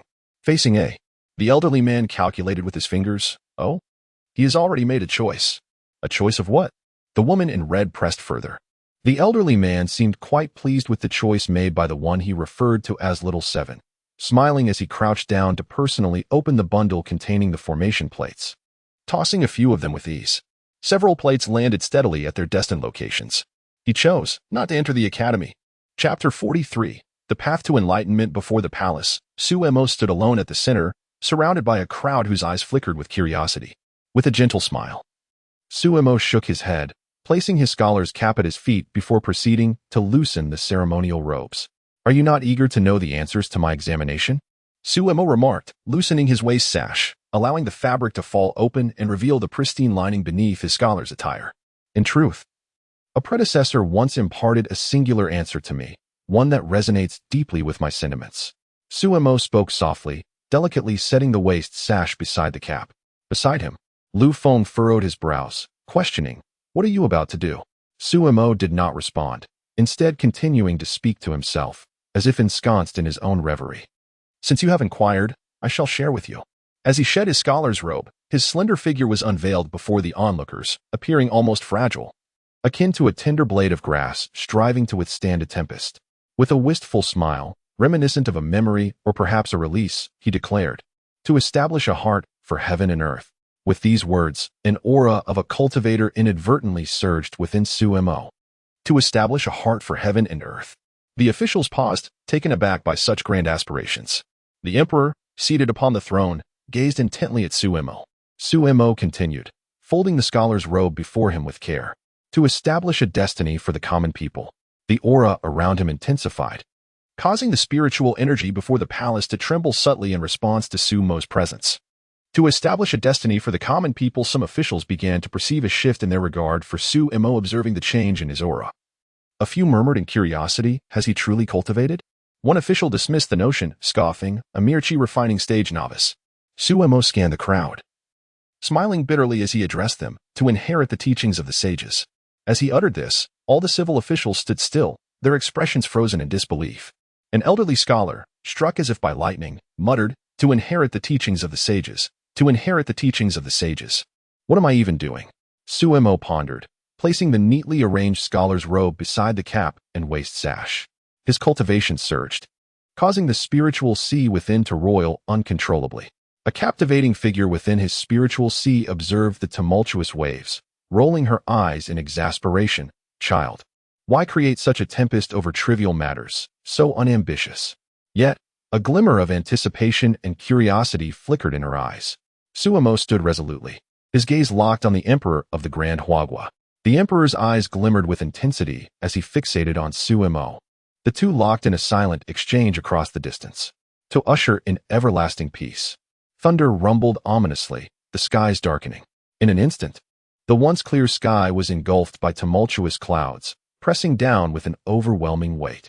A woman in red looked up at the suddenly darkened heavens, her expression one of bewilderment. Why does the sky change so swiftly, even faster than my own moods? An elder in green, having just completed a spell, raised his gaze to the heavens. The golden light he had summoned was swiftly consumed by the encroaching darkness. The world is split, the seas reveal themselves. The consciousness of heaven and earth stirs. The elder shook his head, settling down on the ground. The woman in red observed his strange behavior, rolling her eyes. What nonsense. So cryptic. The elder, hearing her remark, sighed, you have no idea of the burdens of leadership. The weight rests solely on my shoulders. What would happen if I falter? Who would take over? Of course, the eldest. The woman replied matter-of-factly. The elder retorted, the eldest is a fool. Only knows how to sleep. What use is he? Then let it be the second. She insisted, still unwavering. The second only cares for his birds. It would be more reliable to send his birds than him. The elder grumbled. Then, the woman hesitated, the fourth and fifth are always lost in their thoughts. And the sixth only knows how to eat. That leaves no one. Then let the seventh take charge. She declared boldly, unashamed. The elder trembled with frustration. Are you even human? The seventh hasn't even begun his path to enlightenment. Wait, he seems close. Then let him ascend. Very well. To establish a heart for heaven and earth, to establish a destiny for the common people, to inherit the teachings of the sages, to usher in everlasting peace. This was Suemo's answer. All present were struck as if by lightning, their gazes trembling as they focused intently on the frail figure before them. What kind of ambition was this? Lu Feng's expression momentarily faltered, entranced by Suemo's words, sensing the sincerity behind them.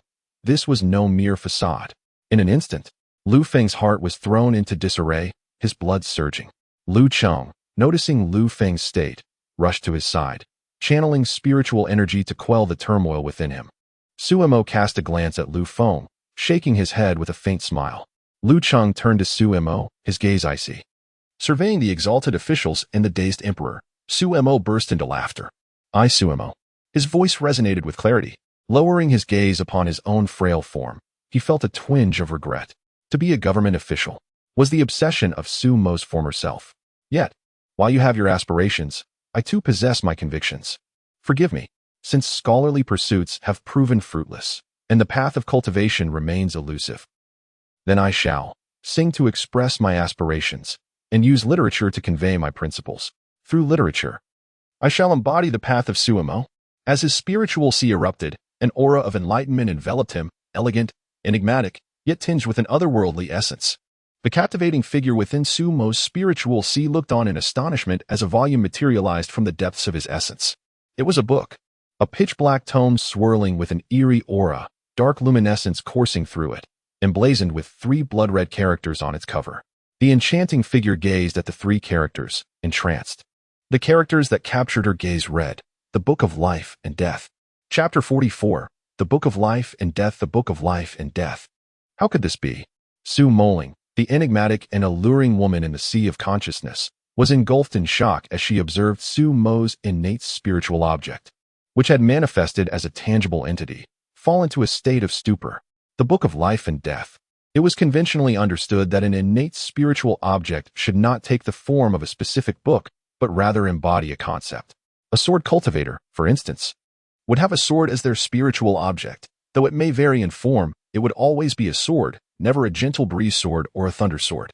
Similarly, Suemo, who entered the path through literature, ought to have manifested as a book, and not as the Book of Life and Death. What was most peculiar was the book itself. It was pitch black, its cover seemingly crafted from some ancient wood, revealing subtle and unadorned patterns. Encased by 3 bronze rings on its side, it appeared to be an extraordinarily ancient relic. It hovered silently in the void of Suemo's sea of consciousness, shrouded in tendrils of dark smoke, amidst which glimmered radiant lights. The dark mist continuously emerged and dissipated, as if caught in an eternal cycle. The 3 characters of Book of Life and Death shimmered with a dim crimson glow, resembling an archaic creature breathing.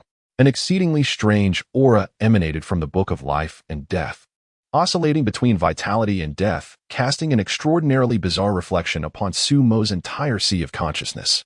As Suemo entered the path, embodying the essence of literature, he radiated the qualities expected of a scholar, refined, simple, humble, and tranquil. Yet, within these sensations lingered a peculiar aura, mysterious, ethereal, and transcendent. It felt as though an invisible door lay behind Suemo, connecting him to an ancient and unfathomable realm beyond this world. Those gathered before the hall, witnessing Suemo's entry into the path, sensed the strangeness of his aura. In that moment, Suemo appeared cultured and graceful. Yet beneath that simplicity lay an undercurrent of eccentricity, emanating from that enigmatic aura. "Young master." The young girl suddenly rose in the ship's loft, her gaze flitting towards the eastern city with palpable excitement. Joy illuminated her youthful face. Luoyin observed the girl's reaction, her own exquisite features losing their usual serenity, instead reflecting the emotional turmoil tied to a mysterious man, albeit one still in his youth. "What is it?" Luoyin inquired. The girl turned to Luoyin, pointing towards the eastern palace, her voice brimming with joy. "The young master has entered the path." "What? So soon? What is he experiencing?" However, after a moment of joy, the girl became anxious again, sensing that her young master did not appear pleased. "Do not worry." Luoyin comforted the girl, wrapping her arm around her shoulder. "Did you not say that your young master always finds a way to resolve his challenges?" The ship's loft had been unusually quiet for days, having ceased operations, for there was no longer a need for commerce. The girl glanced once more towards the eastern direction, aware that from the ship's loft, nothing could be seen. Yet she felt that by merely looking towards that way, she could draw closer to her young master. Suemo gazed up at the emperor seated upon the lofty throne. "This is my answer." The emperor stared blankly at the frail yet resolute figure of the white-clad youth below, momentarily lost in thought. The officials observed the solitary and determined Suemo, as if some dormant part of their souls had been awakened, their gazes shifting towards Lu Cheng with uncertainty. A scholar must be thus. A scholar must possess integrity. A scholar must fear no authority. A scholar must stand firm amidst the storms. An elderly scholar's eyes sparkled with clarity as he stepped forward, ready to speak when heretic words that deceive the masses, disrupting the nation, deserving of death. Lu Qing, the minister of war, suddenly erupted. His gaze filled with murderous intent directed at Su Mo. Without warning, Lu Qing raised his hand, unleashing his spiritual power. Stop! The emperor's expression changed dramatically as he shouted. Lu Qing's gaze flickered, showing no sign of hesitation. As his spiritual power surged forth, an invisible force aimed to eliminate Su Mo. With a mere gesture, he unleashed a lethal strike. There was no mercy, only a fatal blow. He had no intention of granting Su Mo even a sliver of a chance to survive. This attack would spell doom for one just entering the path, let alone a foundational practitioner. Before anyone could react, the lethal strike was upon Su Mo. In an instant, the book of life and death within Su Mo's sea of consciousness flickered, trembling slightly as a strange, dark mist emerged before him, transforming into a black barrier. The thick fog swirled like incense. Boom! The sound of thunderous eruptions filled the air. As the dust settled, a figure emerged before Su Mo, shielding him from Lu Qing's lethal strike. This figure, disheveled and weary, resembled a man who had just endured despair. He was indeed the one under the emperor's command. In the blink of an eye, as Lu Qing sought to eliminate Su Mo, none could discern how the man had appeared so suddenly between Su Mo and Lu Qing. Thwarting the lethal attack, the man turned his back to Lu Qing, facing Su Mo, his eyes reflecting an indescribable sorrow. As if he were looking at Su Mo yet also gazing beyond him. As the black mist before Su Mo dispersed, it revealed a robust middle-aged man, exuding an aura of death. You carry her essence, the man said mournfully. It is the Prince of Ing. An official exclaimed in surprise. How could the prince be? The crowd was bewildered. The prince had never involved himself in worldly matters. The Prince of Ing was the emperor's cousin. Unlike the emperor, he had exceptional talent from a young age and had entered the Shumi mountain for cultivation under a master. He had recently returned to the palace with his wife and daughter, reportedly due to some incidents, the details of which remained unknown. However, not long ago, the prince's daughter had gone missing, and despite extensive searching, she remained unfound, leading to his profound sorrow and despondency. Yet, the reason for the prince's emergence at this moment remained a mystery. If the prince were willing, seeing Su Mo unharmed, the emperor breathed a sigh of relief.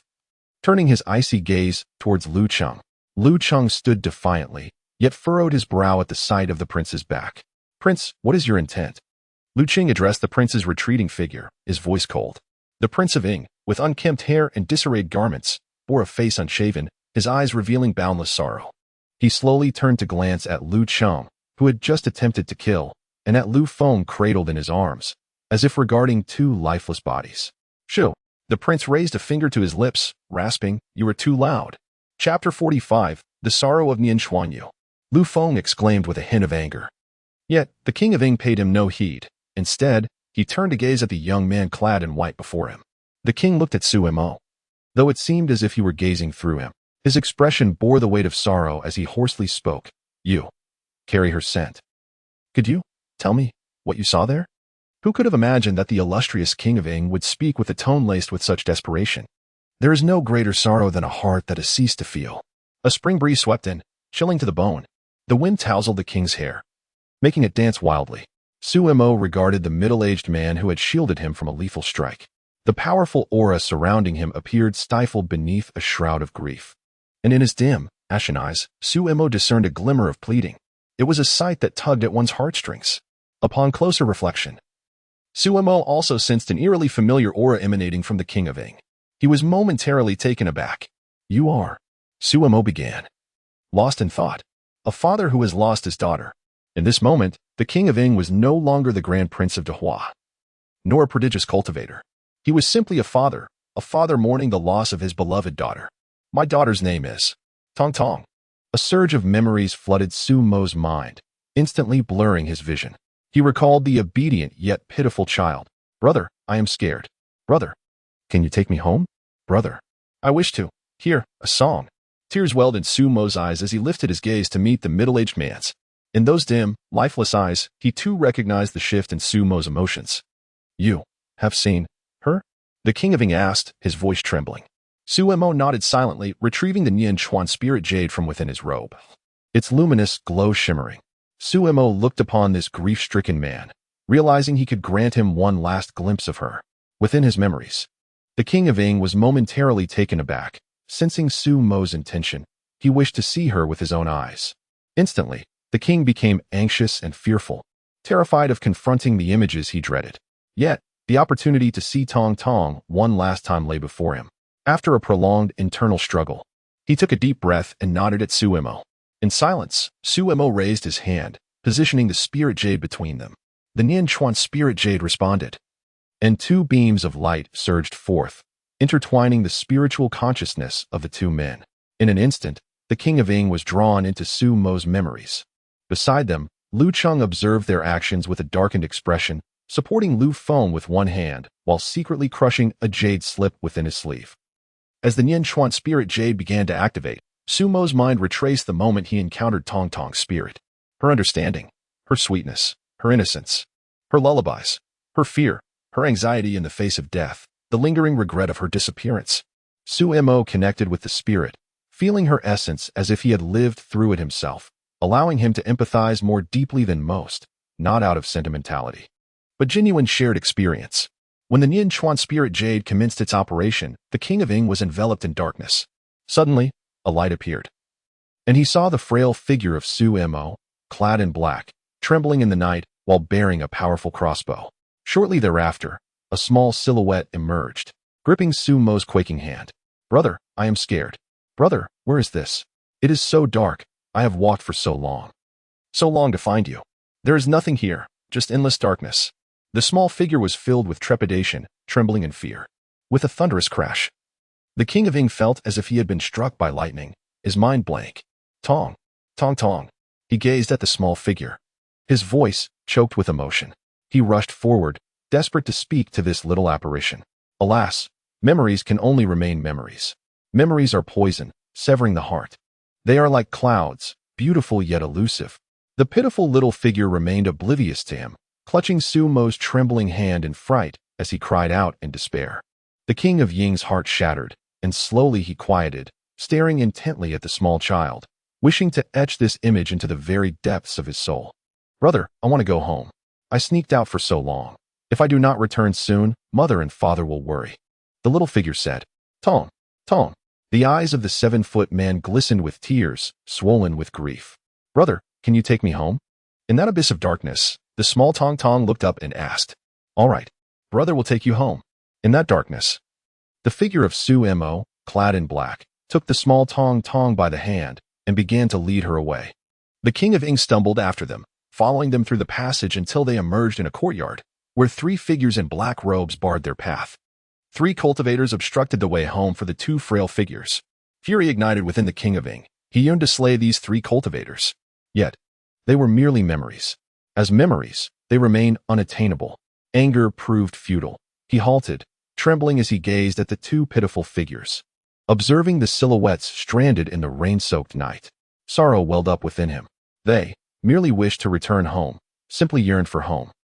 In the rain-soaked night, the black-clad Su Mo summoned an eerie power, rendering the 3 cultivators immobile, their faces etched with terror. Witnessing their frightful expressions, the King of Ing erupted into laughter, his eyes ablaze with fury. The lullaby echoed, the innocent voice resonating through the rain-drenched night, reverberating in that small world. It was the song taught to her by her mother. The black-clad Su Mo danced with little Tong Tong in his arms, albeit with an unusual rhythm. Yet, the King of Ing found no fault in the sight. Rather, it brought him immense joy. As he swayed to the melody, watching Su Mo and the small child twirl in the rain, he feared missing even a fleeting glance. Gradually, the song of little Tong Tong faded, ultimately coming to a halt. The 2 remaining figures in black fell lifeless to the ground. Tong Tong feels so weak. Tong Tong thinks she cannot go home. The little one murmured. The King of Ing stepped closer, his heart aching at the sight of her frail form. How can this be? Brother promised Tong Tong that he would take her home. The black-clad Su Mo held his head high, surrounded by the desolate rain, void of stars. Only an endless expanse of sorrow remained. Brother is lying. Tong Tong has long since passed. How can brother take Tong Tong home? The little figure began to dim, droplets of rain beginning to seep through her form and onto the ground. A spirit. It turned out to be merely a spirit. The Prince of Ing sat dazedly on the ground, unable to contain his sorrow any longer. as two streams of blood tears fell from his eyes. Memories stirred like the wind, causing the prince to tremble uncontrollably. Is Tong Tong afraid? Sumo, clad in black, lowered his head and held the small Tong Tong tightly, pressing his cheek against her forehead. Tong Tong is very afraid.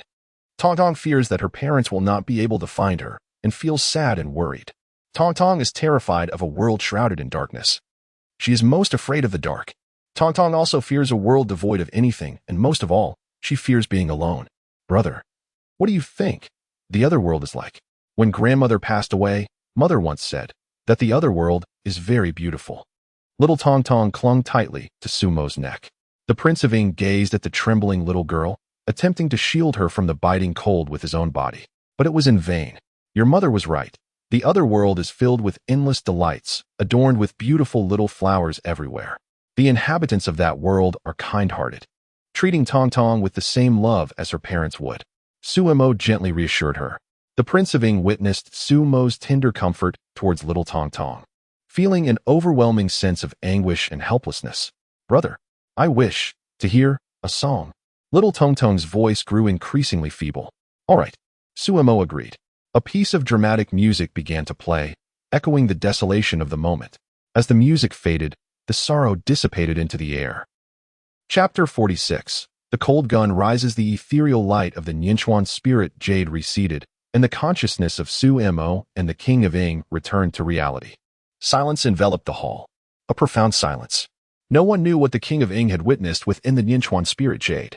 The king trembled, tears streaming down his face. A heavy oppression hung in the air. Even the red sun ascending in the east could not dispel the oppressive atmosphere before the hall. The king's disheveled hair mirrored his chaotic emotions, shifting slightly with his trembling body. They merely wished to return home, just to return home. The king slowly turned his head, his expression blank as he gazed at Lu Cheng and his son Lu Feng. The faces of the onlookers shifted dramatically. Lu Cheng was tense, yet words eluded him. There was no need. The king's family had just arrived in the imperial city, and few recognized his daughter. When news of her disappearance surfaced, he had already surmised that she had been mistakenly captured by his own people in the dense forest to the west of the city. Yet all he could do was conceal this truth. At this moment, Lu Cheng was oblivious to what the King of Ing had seen within Sumo's Nianchuan spirit jade, and he found himself unable to provide an explanation. He exchanged a glance with a trusted aide, who then stepped forward to address the king. Your Majesty, the facts have yet to reach a conclusion. We await the emperor to ascertain the truth. The fate of the young princess will surely provide you with an answer. The King of Ing turned to the speaker with a chilling gaze, his voice hoarse and low. So, you were already aware? The official's complexion shifted dramatically. Only I remain in ignorance. If he had known, the imperial city would have been turned upside down long ago. Ha ha ha, you all know. Only I remain in ignorance. The king bowed his head, his shoulders shaking, his hair cascading down as a fierce aura began to rise, akin to a ferocious beast awakening from slumber. The spiritual energy in front of the hall became turbulent and restless. This oppressive aura rendered everyone breathless, and the official's face turned pale as he desperately shouted, Your Majesty, this is merely Sumo's word. This person is sowing discord, intending to disrupt our realm. He possesses no evidence linking this matter to those present. I implore you not to heed his deceitful words. Sumo chuckled softly, a laugh that pierced the air. In that moment, both he and the King of Ing stood like twin flames upon a stormy sea, poised to overturn the murky, chaotic Dead Sea. Deceitful words. No evidence. Sumo's laughter gradually subsided as he lowered his head, lost in thought. Indeed, I possess no evidence. However, Sumo pointed towards Lu Feng, who was still calming his turbulent energy. He does have evidence. The official glared at Sumo, his expression incredulous. What do you mean? You directly imply Lu Feng, yet now you claim he is evidence. Should we not compel Lu Feng to admit his involvement? Sumo shook his head, speaking gravely. There is no need for him to confess. The aura of the blood pills, forged from the lives of thousands, still lingers upon him. He merely needs to channel his spiritual energy, and the king shall surely sense it. Upon utterance of these words, the expressions of all present shifted. Lu Feng's face turned ashen, and even Lu Cheng's countenance finally changed. No proof was necessary, all understood. The Lu family had audaciously used their own affairs to commit such a heinous act. Unforgivable. The emperor, seated upon the throne, glared coldly at Lu Cheng and his son. Speaking icily, Lu Cheng, do you have anything to say? grant you this opportunity." At this moment, Lu Qing finally cast aside his facade, breaking into a laugh. Utterly brazen. The incident concerning the young princess was indeed an accident, yet the others were merely commoners. Allowing them to serve as stepping stones for my son's ascension is their lifelong honor. Commoners. Once again, commoners. Indeed, in their eyes, the lives of mortals are as insignificant as weeds. Suemo closed his eyes, a surge of fury rising within him. The officials turned pale.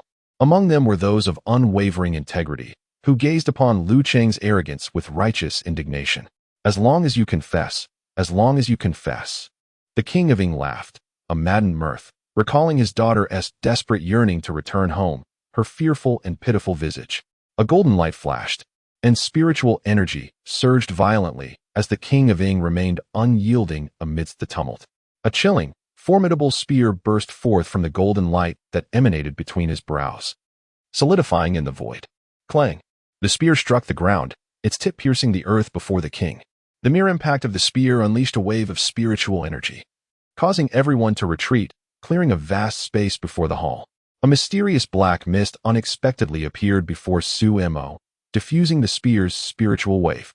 Lu Qing waved his hand, blocking the spiritual wave, his face a mask of fury as he glared at the king. Only Suemo, the king of Ing, and the Lu father-son duo remained, standing off against one another.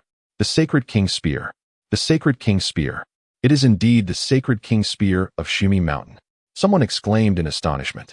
How could the sacred king spear be in the hands of the king of Ing? With the emergence of the sacred king spear, chaos is imminent. Upon witnessing the sacred king spear, Lu Qing finally lost his composure, exclaiming, "Your Majesty, the incident concerning the young princess was indeed an accident.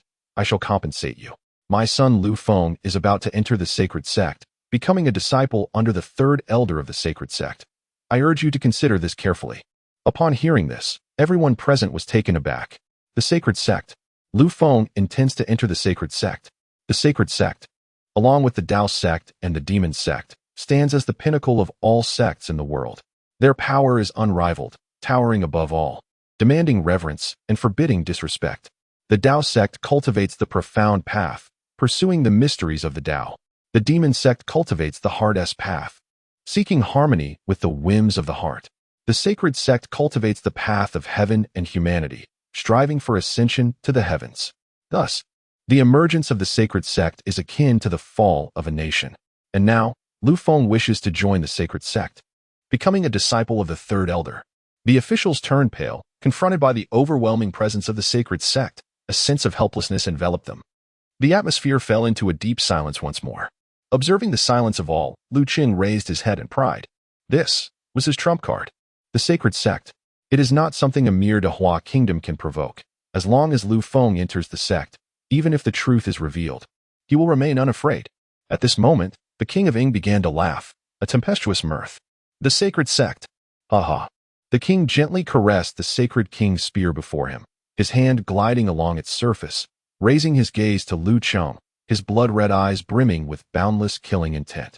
"So you used my beloved daughter to forge blood pills, paving the way for your son?"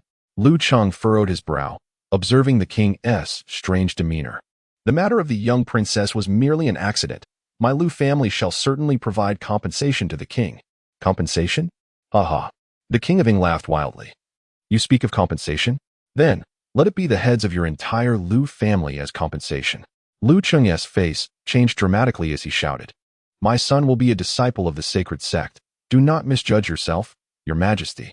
The king offered no further reply but tightened his grip on the sacred king's spear, slowly lifting it from the ground. The sacred king's spear trembled lightly, its cold light flashing as two golden beams shot towards the spear's tip, resembling a divine weapon capable of piercing the heavens. The wind surged. The clouds stirred. A long song rose. The king of Ing, wielding the sacred king's spear, gazed at Lu Qing and his son, tears glistening in his sorrowful eyes. Rain falls. The sea surges. The holy king weeps. Chapter 47. The isolated goose. A brilliant flash of gunfire surged forth, enveloped in the violent spiritual energy of heaven and earth, its golden light piercing the eyes with painful intensity. The spear thrust, severing souls. As the spear's brilliance shot forth, a thunderous roar echoed through the realm, reminiscent of a tempest. The spear's might swept through the winds and sands, blotting out the sun. King Ying, my son is about to enter the holy sect. Do you dare to harm me? Lu Cheng shouted, hastily raising his hand to defend himself, wrapping Lu Feng in his embrace and pushing him aside. A formidable cold blade manifested in Lu Cheng's grasp, and he wielded it to shield his chest, creating a gust of wind to counter the furious thrust aimed at him by King Ying. Yet, how could Lu Feng, merely a late-stage nascent soul practitioner, withstand the wrath of a prodigy who had cultivated on Mount Shumi since childhood? Armed with the supreme treasure of Mount Shumi, the sacred King Spear, King Ying's power was beyond Lu Feng's capacity to repel. Though both were at the nascent soul stage, King Ying had achieved great perfection, mere steps away from transcending to the divine transformation stage, even if their cultivation levels were equal. The disparity in combat prowess remained insurmountable for Lu Feng. The spear's brilliance pierced through the wind of the blade, and golden light penetrated Lu Cheng, forcing him to retreat. Blood seeping from his shoulder. Ha ha. King Ying laughed in rage.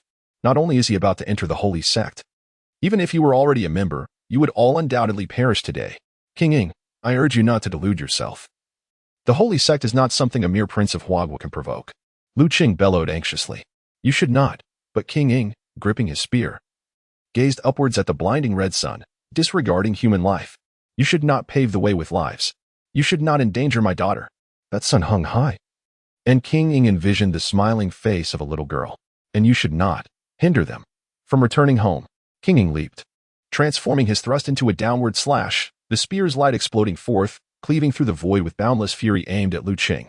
They merely wished to return home. King Ying recalled the two pitiful children on that rainy night, facing life and death, yearning to go home, yet trapped in that dilapidated courtyard. The chill of that rainy night, the cruelty of the beasts, the despair of being unable to return home. King Ying's grief transformed into boundless madness. Boom! A deafening sound resonated, dust swirling through the air. Amidst the cataclysmic energy, Lu Cheng was hurled backward, crashing against the palace wall, kneeling and spitting blood. The chasm of power rendered Lu Cheng utterly defenseless. At that moment, Lu Feng's face turned ashen as he beheld his father's battered form, fear gripping his heart, filling him with boundless regret. Yet, his regret only stemmed from having captured King Ying's daughter. Given another chance, he would ensure his father acted with utmost caution. He must enter the holy sect at all costs. Suemo stood behind, observing the frenzied King Ying, his heart a tumult of emotions. To others, King Ying appeared invincible. But Suemo perceived a sorrowful father mourning his lost daughter. No matter how formidable he was, he could never resurrect that dear little girl. All he could do was unleash his boundless rage and avenge his daughter, but once the fury subsided, what then? King Ying, dragging his spear, advanced step by step towards the fallen Lu Cheng, carving a long scar into the ground. She was still so young, yet to witness the myriad wonders of the world. King Ying spoke solemnly, inching closer to Lu Cheng as the officials retreated in fear. She was so obedient and understanding. How could you bring harm upon her? King Ying approached Lu Cheng, gazing at the bloodied figure, lamenting, "You all deserve to die. You truly deserve to die." With a thrust, golden light obscured the sun. A sheet of white paper descended from the heavens, akin to a graceful crane gliding through the air. This seemingly ordinary page bore no embellishments, appearing as nothing more than a simple sheet of paper. Yet, as it floated gracefully before the wounded Lu Cheng, it intercepted the thrust of the sacred king's spear. Clink! This delicate sheet, devoid of any spiritual energy, nonetheless halted the spear's full force as if the spear had struck an impenetrable barrier. The sacred king's spear, akin to a wooden stick, met an indomitable wall, unable to advance an inch further as the paper shielded Lu Cheng. He cannot die. A gentle voice resonated from above. King Ying looked up, following the sound. A magnificent white crane unfurled its wings, descending gracefully. Upon its back stood a woman clad in a flowing white gown, exuding an ethereal beauty, accompanied by an elderly man with white hair. The woman gazed at King Ying, sighed, and reiterated, "They cannot die." "The holy sect?" King Ying inquired. "Indeed," the woman replied. The emperor seated upon the sacred throne rose, descending with a heavy heart. "Does your holy sect intend to meddle in our national affairs?" The woman met the emperor's gaze, shaking her head gently, responding with calm resolve, "No, not just your affairs." She pointed at Lu Feng. "He is to join my holy sect, hence it is also our matter." The elderly man beside her waved his hand lightly, and another sheet of white paper flew forth, spiraling around Lu Feng, who was then drawn to the old man's side. Divine transformation. A divine transformation ancient. Officials gasped in astonishment. How can the holy sect send a divine transformation practitioner to accompany them? King Ying, witnessing Lu Feng being whisked away, stepped forward to shield Lu Cheng from the woman and her companions, determined to prevent Lu Cheng from being taken again. Are you aware of what they have done? King Ying addressed the woman with a chilling demeanor. The woman regarded King Ying, standing resolutely before Lu Cheng, sighed, originally unaware. But now I know. Yet you still seek to save them? The woman nodded. Even so, they cannot die. Has your holy sect overreached? Can you truly represent your sect? The emperor stepped into the fray, approaching Su Imo, adorned in his dragon robe, exuding an air of unparalleled authority. I am the current holy maiden of the holy sect. My name is Ning Bai Shui. I believe I can represent the holy sect. The woman stated with serene composure, showing no hint of superiority derived from her status, merely articulating a fact. The holy maiden of the holy sect. It truly is the holy maiden. Officials murmured in astonishment. So it is the holy maiden of the holy sect, accompanied by a divine transformation elder. What shall we do now? Exchanging glances, the officials felt a chill creep into their hearts. The holy sect loomed so high, akin to the blazing sun hanging in the sky, its mere name enough to stifle any breath. Moreover, the holy maiden herself had come. If the holy sect were to act irrationally, we commoners would truly find ourselves powerless. King Ying's eyes burned with fury as he fixed his gaze upon the trio atop the crane. One rescued Lu Feng, one holy maiden, and one white-haired divine transformation elder. Just a single divine transformation practitioner eclipsed the entirety of Huaguo's strength. The divine transformation realm is a legendary existence. The mere presence of a divine transformation powerhouse protecting the holy maiden showcases the holy sect's transcendence. And Hua is merely a mortal realm. However, even the smallest of creatures can harbor their own fury. A tempestuous rage ignited within King Ying's blood-red eyes. He turned to the emperor, who met King Ying's gaze and nodded solemnly. The Dehua emperor turned to the trio atop the crane, a sense of tragic grandeur washing over him. He then faced Su Imo and spoke slowly. You say, it is better to shatter like jade than to remain whole like tiles. Yet, you remain oblivious to the fact that the notion of mutual destruction is merely the fanciful wish of insignificant ants. The heavens are beyond reach. However, today, I too yearn to touch the sky.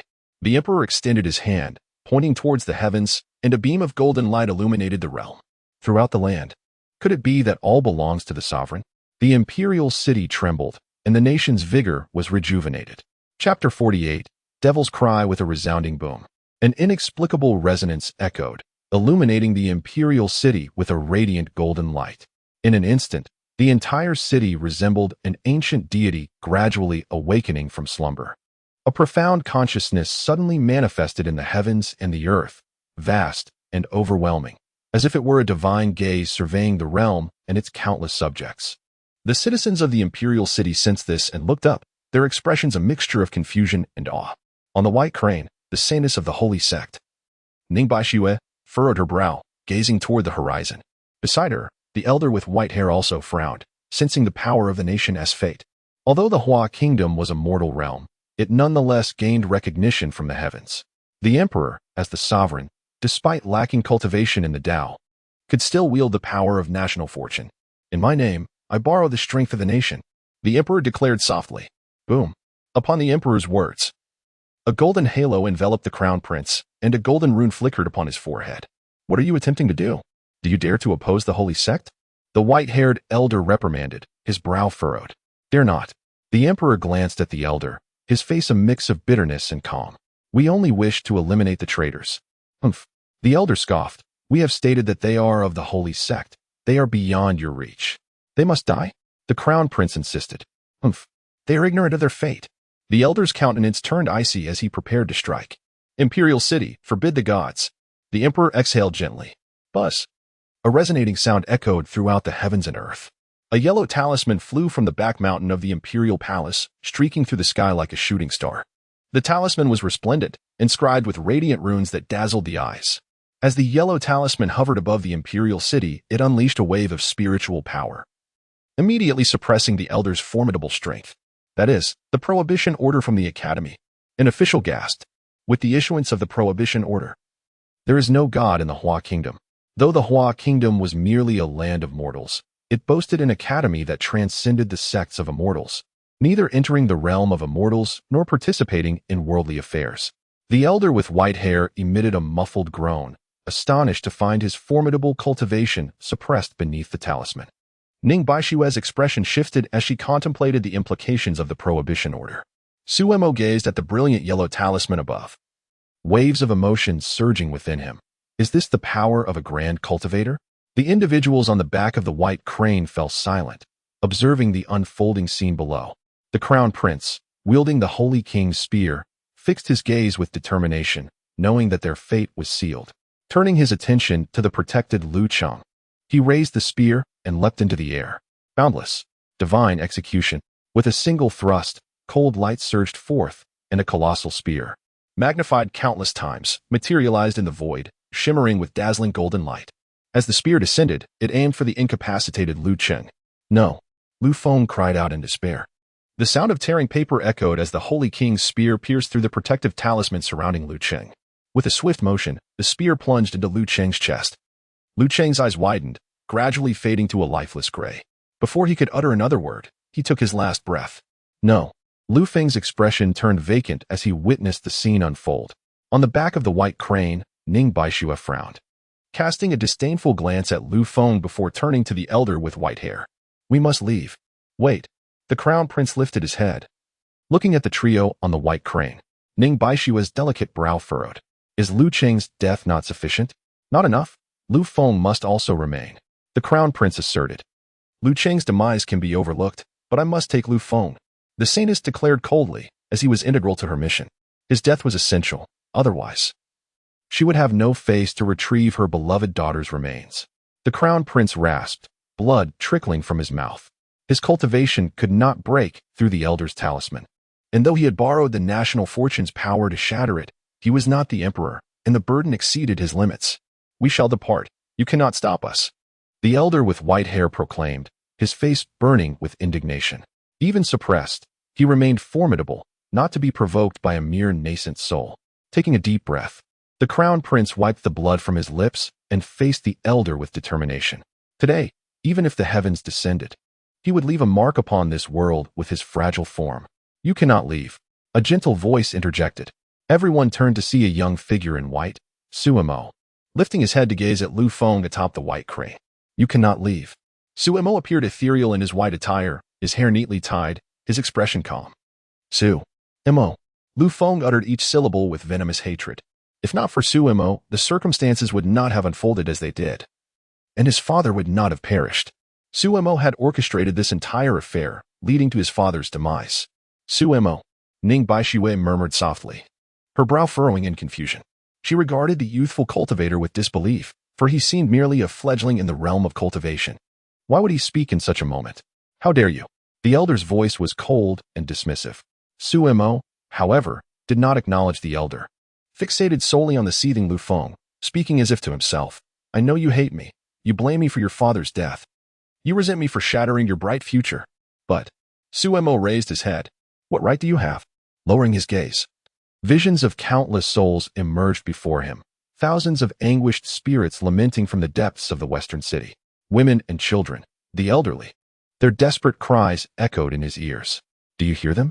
Their reluctance to depart from this world, their longing for loved ones. Do you hear them? You cannot hear. Suemo lifted his gaze once more, smiling enigmatically at the pale-faced Lu Feng. Since you cannot hear, then let me make you listen. A woman had said, simply circulate your spiritual power beside the one consuming the blood pill. The woman had said, your spiritual power carries their overwhelming resentment. The woman had said, do not suppress it, let it be released. Eventually, dust returns to dust. Ning Baishue observed the white-clad youth below, sensing an unsettling undertone in Sumo's words. Ning Baishue turned to the elderly man with white hair and spoke. Let us depart. The old man nodded and was about to summon the crane to turn when he noticed Suemo had closed his eyes. A wisp of black smoke inexplicably rose behind Suemo, and an intensely bizarre aura ignited around him. This smoke was extraordinarily peculiar, evoking a sense of otherworldliness. It felt ethereal, ancient. Everyone present suddenly caught a whiff of a fragrant aroma. This was the scent of incense. For reasons unknown, this fragrance sent a chill down their spines. At that moment, thick black mist unexpectedly swirled behind Lu Feng, who was atop the great crane. The black mist billowed, quickly enveloping Lu Feng entirely, within which countless presences seemed to writhe. What could this be? Ning Baixue stared in shock at the scene unfolding before her. The swirling black mist surrounding Lu Feng bore an uncanny resemblance to the smoke behind Su Mo, strange and perilous. It deterred any approach, as if touching it would lead to an ominous fate. Humph, this is indeed sinister, the white-haired cultivator scoffed, raising his hand to strike at the black smoke surrounding Lu Feng. Yet, the black mist merely quivered, remaining intact, continuing to envelop Lu Feng in its tumult. Suddenly, someone noticed that within the black mist, a pale, elongated hand emerged from Lu Feng's body, grasping his shoulder.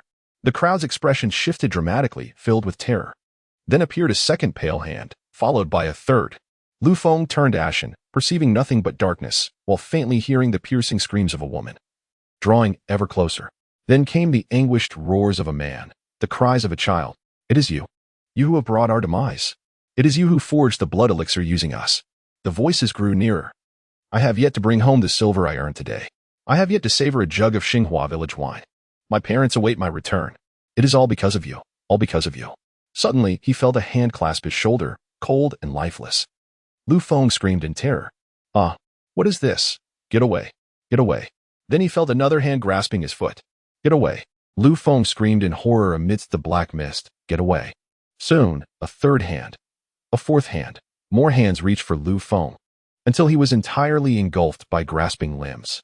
Ning Baixue and the elderly white-haired man gazed in astonishment at this unfolding horror. Leave me be. Do not touch me. Do not touch me. Within the black mist, Lu Feng's frantic screams gradually weakened, his cries becoming fainter. As the black mist surged, after a quarter of an hour, it dissipated, revealing Lu Feng, his face ashen, expression one of sheer terror. Dead from the backlash of the blood elixir. Ning Baixue cast a strange look at Su Mo below. Chapter 49. The farewell. Su Mo gazed with a complex expression at the grotesque and lifeless figure of Lu Feng atop the white crane, his heart heavy with emotions. Beyond the sorrow for those who had unjustly perished, he felt no other tremors within him. The fear that accompanied his first act of killing was absent, as was the guilt and the capacity for empathy. Is this the price of growth? Su Mo sighed deeply. I simply witnessed and acted upon my desires. Perhaps this serves as a form of vengeance for you. Now you may find peace, right? Suddenly, a crimson glow emanated from the deceased Lu Qing, igniting an unnamed flame. Hellfire? The dark red flames burned with a peculiar restraint, seemingly consuming only the corpse without inflicting harm upon anything else. Amidst the flames, Lu Cheng was reduced to ashes in the blink of an eye. As the wind blew, the ashes were scattered into the void, transforming into glimmers of light that vanished into nothingness. Within those flickering lights, phantoms began to emerge. These are. Ning Baixue gazed at the apparitions, her voice filled with wonder. The elderly figure with flowing white hair sighed softly. Unresolved grievances. These phantoms filled the space above the hall, creating a somber atmosphere. They looked up at the clear blue sky, their expressions laden with confusion. Beneath the vast expanse, a phantom cradling an infant gradually shed its bewilderment, glancing around until it spotted the delicate figure clad in white, standing gracefully below. The eyes of that figure sparkled with complexity, sincerity, and compassion.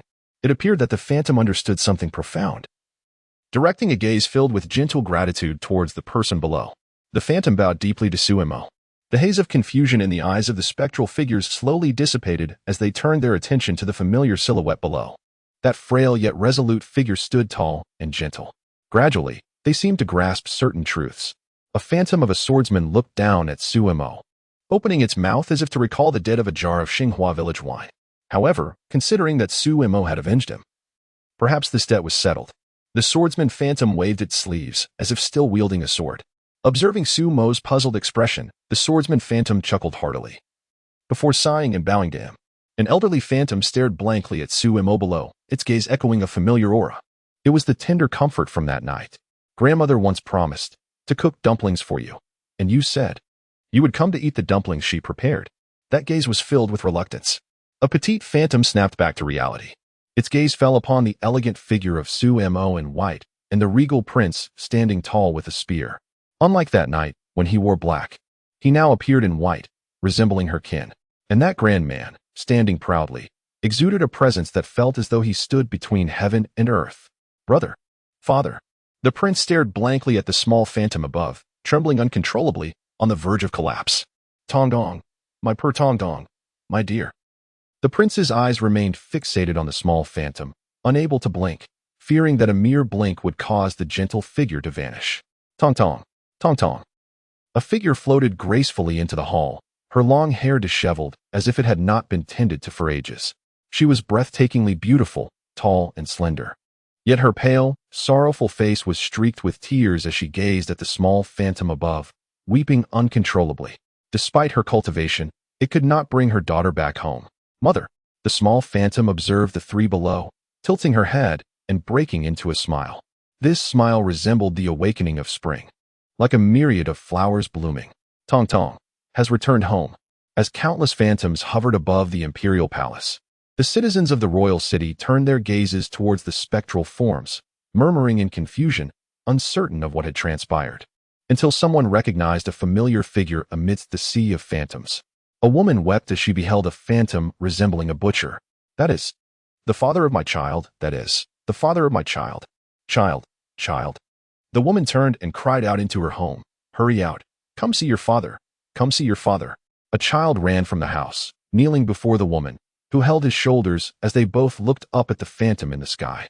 Father, the child murmured softly. The butcher-like phantom, upon seeing his family below, broke into a wide smile. The child's innocent thoughts seemed to understand something. Tears streaming down as he bowed deeply to the void. Child, I bid farewell to father. A group of students rushed out of their school, spotting a phantom resembling their teacher above. The students, as if still in the classroom, formed lines and sat on the ground. They recited in unison the teachings of their teacher, which they had previously resisted learning, the rules for disciples, the teachings of sages. First, filial piety and brotherly respect. Next, prudence and trustworthiness. Love all and be close to the virtuous. If you have the strength, then pursue learning. When parents call, do not delay. When parents command, do not be lazy. When parents teach, listen with respect. When parents reprimand, accept with obedience. In winter, keep warm. In summer, stay cool. In the morning, reflect. In the evening, settle. The teacher-like phantom above gazed down, tears glistening in a smile. The students deeply bowed to the void. Students, respectfully bid farewell to our teacher. A scholar slumped against the street, clutching a wine jug, gazing at a delicate phantom among the vast array of figures above. His eyes brimmed with infinite affection. The gentle phantom looked down at the scholar, offering a faint smile, imbued with boundless tenderness and reluctance. In this life, I have wronged you.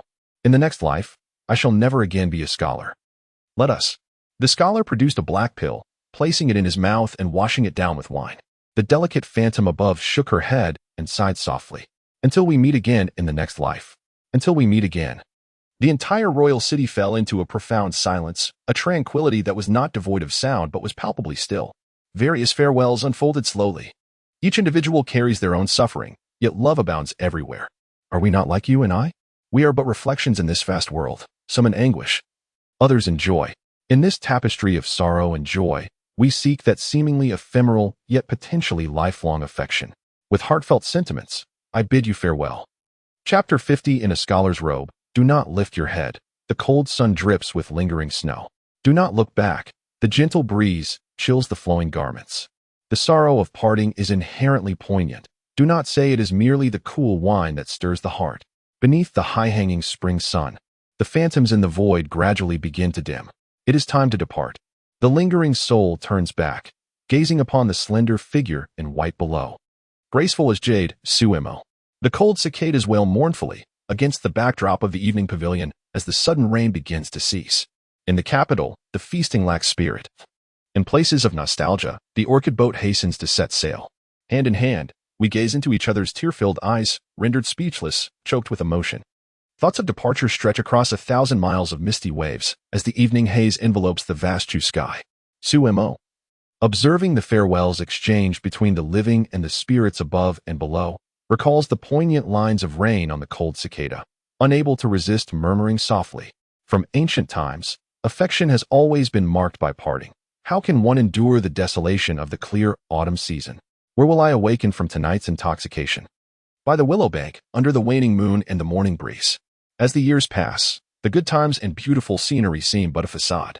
Even if there are myriad sentiments, Who can I share them with? Ning Baishue's gaze falters. These words. The candidates present tremble at Su Mo's recitation. The frail figure standing in the midst, that elegant person in white, what caliber of talent do they possess? This day's events shall remain etched in their memories for a lifetime. The emperor gazes deeply at Su Mo, his eyes filled with boundless anticipation. Jingyan, I bid you all farewell.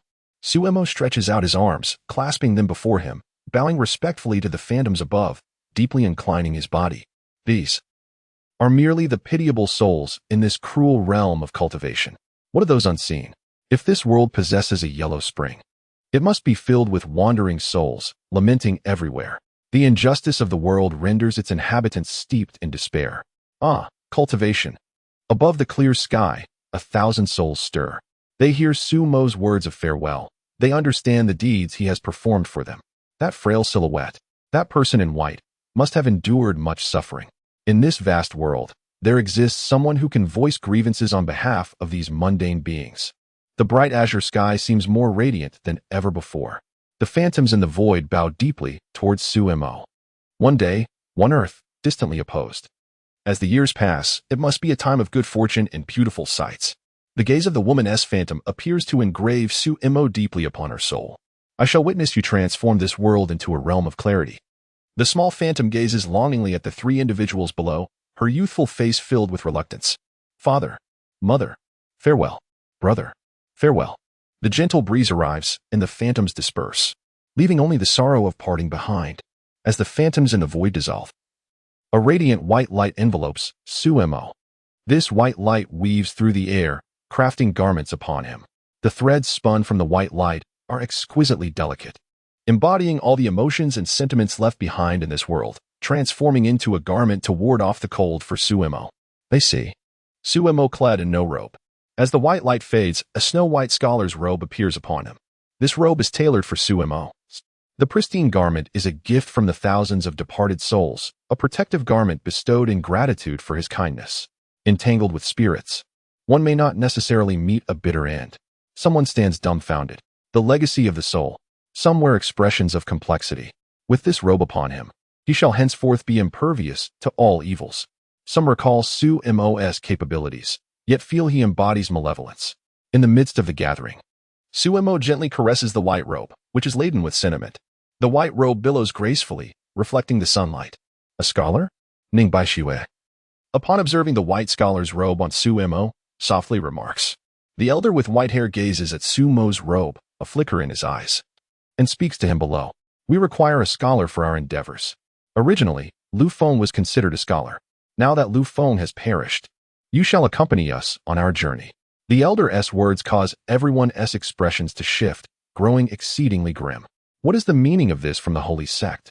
The face of the prince turns from sorrow to fury, as he thrusts his spear across to block the path between Su Mo and the white crane. Su Mo gazes at the prince standing before him, warmth flooding his heart. He lifts his eyes toward the two on the white crane. An inner voice warns him, he must not go with them. Ning Baishue sighs, speaking calmly, we harbor no ill intent. We merely require the strength of a scholar for our undertaking. In this world, scholars are far too scarce. I can promise you a place in our holy sect afterwards, as part of my agreement with the Lu family. What if I refuse? Su Mo inquires. Ning Baishue shakes her head, stating, you cannot refuse. The prince coldly retorts, does your holy sect intend to forcibly take someone away? We intend to take someone away. Will you obstruct me? Ning Baishue's stunning visage regards the prince earnestly. Beneath her immaculate beauty lies an unmistakable pressure. This Su Mo ought to have no profound connection with you. Do you intend to stand in my way for him? The prince turns to his wife, his only companion. He glances at Su Mo's youthful countenance, then lowers his voice gravely. Tong Tong, call him brother. He recalls the images from Su Mo's memories. That night, the frail figure of Su Mo in black, nestled against Tong Tong, the two yearning to return home. So, he is Tong Tong's brother. I, the prince's son. The prince turns to his beloved wife, who nods gently. Her gaze towards Su Mo filled with warmth. The princess steps closer to the prince, her long hair billowing as a green divine pattern emerges upon her forehead. Similar path. The azure sky is without order. Upon uttering these words, a magnificent aura awakens, a torrent of formidable cultivation radiating from the princess. That is, transformation. Everyone stands dumbstruck. This princess is indeed a manifestation. The princess gazes at her own manifested cultivation, her expression dimming. Were it not for her closed-door cultivation, Tong Tong would not have encountered trouble. What use is this cultivation? But as the princess's manifested power is revealed, a yellow talisman above her glimmers, a wave of energy descends, instantly suppressing her cultivation beneath the manifestation. With the divine ban in effect, no manifestations are permitted. The princess turns back, her gaze towards Su Mo filled with unparalleled tenderness, as if she has found solace. In the gaze of Tong Tong's phantom and her husband's affirmation, she perceives much. Good child. The princess raises her gaze to the two upon the white crane, speaking softly. Today, you shall not take him away. The elder with white hair regards the prince and his wife standing before Su Mo, waving his right hand, a sheet of white paper appearing in midair. The elder's expression is filled with fury as he coldly declares, "Do you wish to oppose the holy sect? We do not dare. We merely wish to avoid losing another child." The prince responds, "Do you comprehend the fate that awaits those who oppose the sacred sect? Can your insignificant Huan nation endure such a consequence?" The elder with silver hair spoke coldly. "We accept this fate willingly." Beside him, Su Mo gazed at the two figures blocking their path, his heart a tumult of emotions. The sacred sect loomed above, and if he did not accompany them, these individuals would be unable to withstand the wrath of the sect. At the very least, this burden should not fall upon them. The actions of the Wang couple added two more hues to the desolate canvas of Su Mo's heart. The people he cared for were few, initially. It was only the girl, but now there were two more. "I shall accompany you." Su Mo stepped forward. He could not allow others to bear his burdens. Just then, a ripple of ethereal energy coursed through the air. Amidst this surge, two figures emerged from the void. One clad in blue, the other in red. Chapter 51. All are mundane. Gu Yuhong, draped in red, gracefully stepped into the arena. Her eyes immediately landing upon Su Mo, who was clad in flowing white robes. "Ah, little Su, with a flicker of her crimson attire." Gu Yuhong floated effortlessly to Su Mo's side and scrutinized him. "Why have you grown thinner?" As Su Mo gazed at the cheerful Gu Yuhong before him, a wave of complex emotions washed over him. He raised his hand in a respectful gesture, saying, "I have met the esteemed Gu Fairy." It seemed inappropriate to refer to her as third senior sister now that he could no longer enter the academy. From this point onward, they were likely on separate paths, destined for different realms. A playful knock resounded on Su Mo's head as Gu Yuhong glared at him. "Call me third senior sister. I tell you, now that you have joined the academy, you must adhere to the rules. No more disrespect." Confusion clouded Su Mo's eyes. Wasn't he supposed to be unable to enter the academy? The headmaster, garbed in green, arrived at the scene and could not suppress a yawn. So tired." Gu Yuhong cleared her throat twice. The headmaster promptly regained his composure, waving his sleeves, revealing an ethereal aura. Upon seeing the headmaster, the assembled scholars and officials immediately bowed in reverence. "I have met the headmaster." The royal couple also respectfully addressed him. "I have met the headmaster." The Emperor of Huagua, upon encountering the headmaster, appeared to breathe a sigh of relief, uttering, "I have met the headmaster." The great white crane above them, upon the headmaster's arrival, seemed to sense an extraordinary presence, ceasing its aerial dance to descend stealthily to the ground. Once the two individuals on its back disembarked, they hastily took cover. "Greetings, Headmaster Mo." Ning Baishiwei greeted with humility and courtesy. The headmaster slightly nodded to the bowing crowd, embodying an air of celestial pride. When he approached Su Mo and regarded the gentle and elegant figure clad in white, the headmaster nodded in satisfaction. "You have done well. We shall discuss the rest upon our return to the academy." "Headmaster." Su Mo looked up at the kindly face of the headmaster. Could it be a return to the academy? Another playful knock landed on Su Mo's head, as Gu Yuhong's face bore an expression of exasperation. Realizing his oversight, Su Mo promptly bowed to the headmaster. "Yes." The headmaster nodded in contentment, momentarily stretching, then reconsidered the appropriateness of the action for the occasion. Surveying the assembly, the headmaster cheerfully announced, "Since everyone is present, allow me to share a few words." Gu Yuhong's lips twitched as she covered her face. Su Mo, observing her reaction, looked utterly bewildered. The way of heaven is to diminish the excessive and replenish the deficient. The way of man is to diminish the deficient and bestow upon the excessive. The headmaster spoke, his words cloaked in profundity. Coughing lightly, Gu Yuhong cleared her throat again. The headmaster cast a fleeting, reproachful glance at her, sighing with unfulfilled words. He then turned to Su Mo, pointing at him as he addressed the crowd. I trust you are all acquainted with him. This is my newly accepted disciple, surnamed Su, given the name Mo. Courtesy named Jingyan, the 7th in our academy's ranking. As for his other talents, he possesses the ability to compose poetry and songs, thus showing some scholarly aptitude. The headmaster glanced at Ning Baixue and her companions, implying a deeper message. It is not to boast, but merely to inform you. Our academy, although small in number, possesses some heritage. As for the so-called sections, cough, cough, I am quite familiar with the ancestral graves of the 7 and 8 sects. Gu Yuhong covered her face once more. Su Mo suddenly comprehended why the academy's reputation had soured.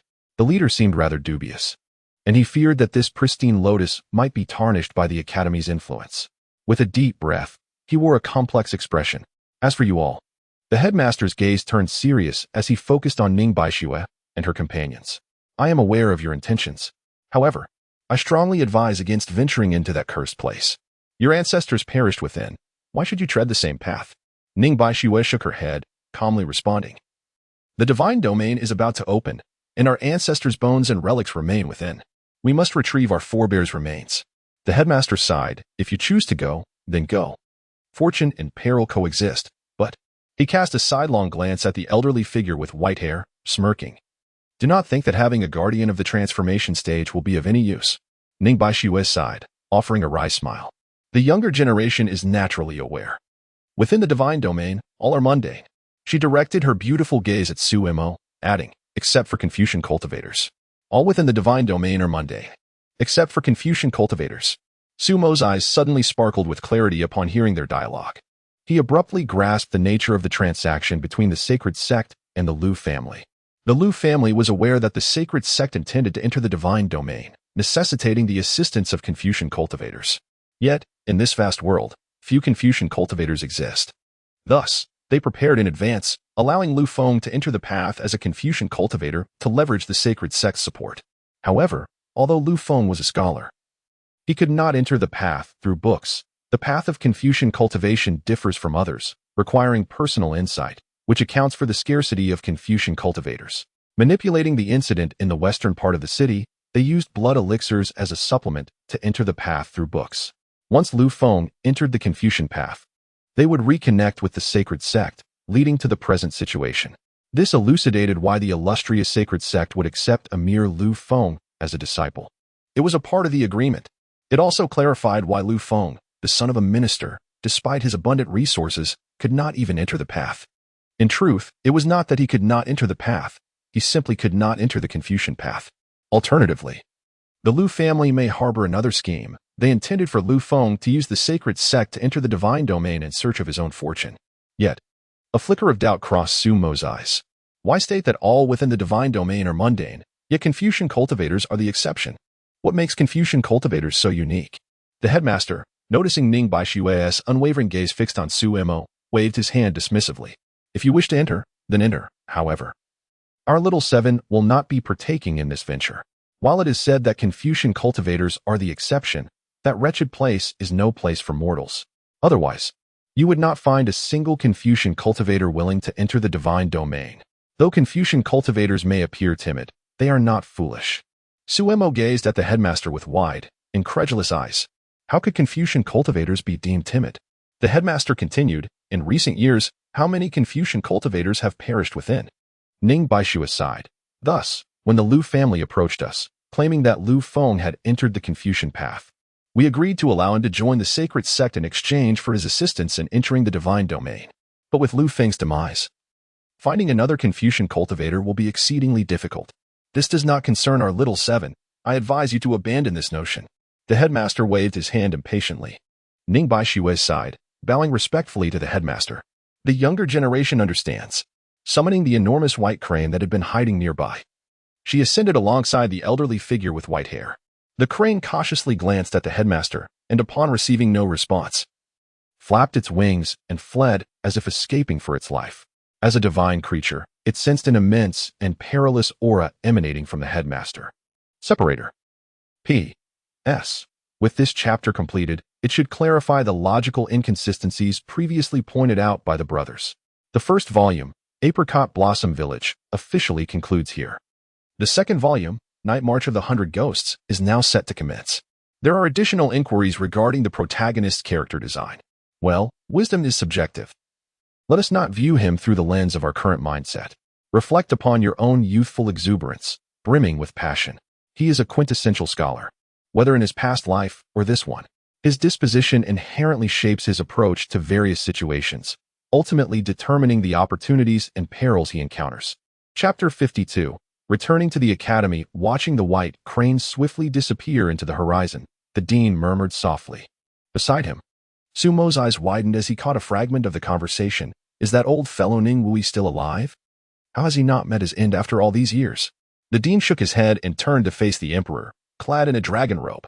After a moment of contemplation, he spoke. I have set a challenge for the 7th prince, requiring him to secure the top scholar position.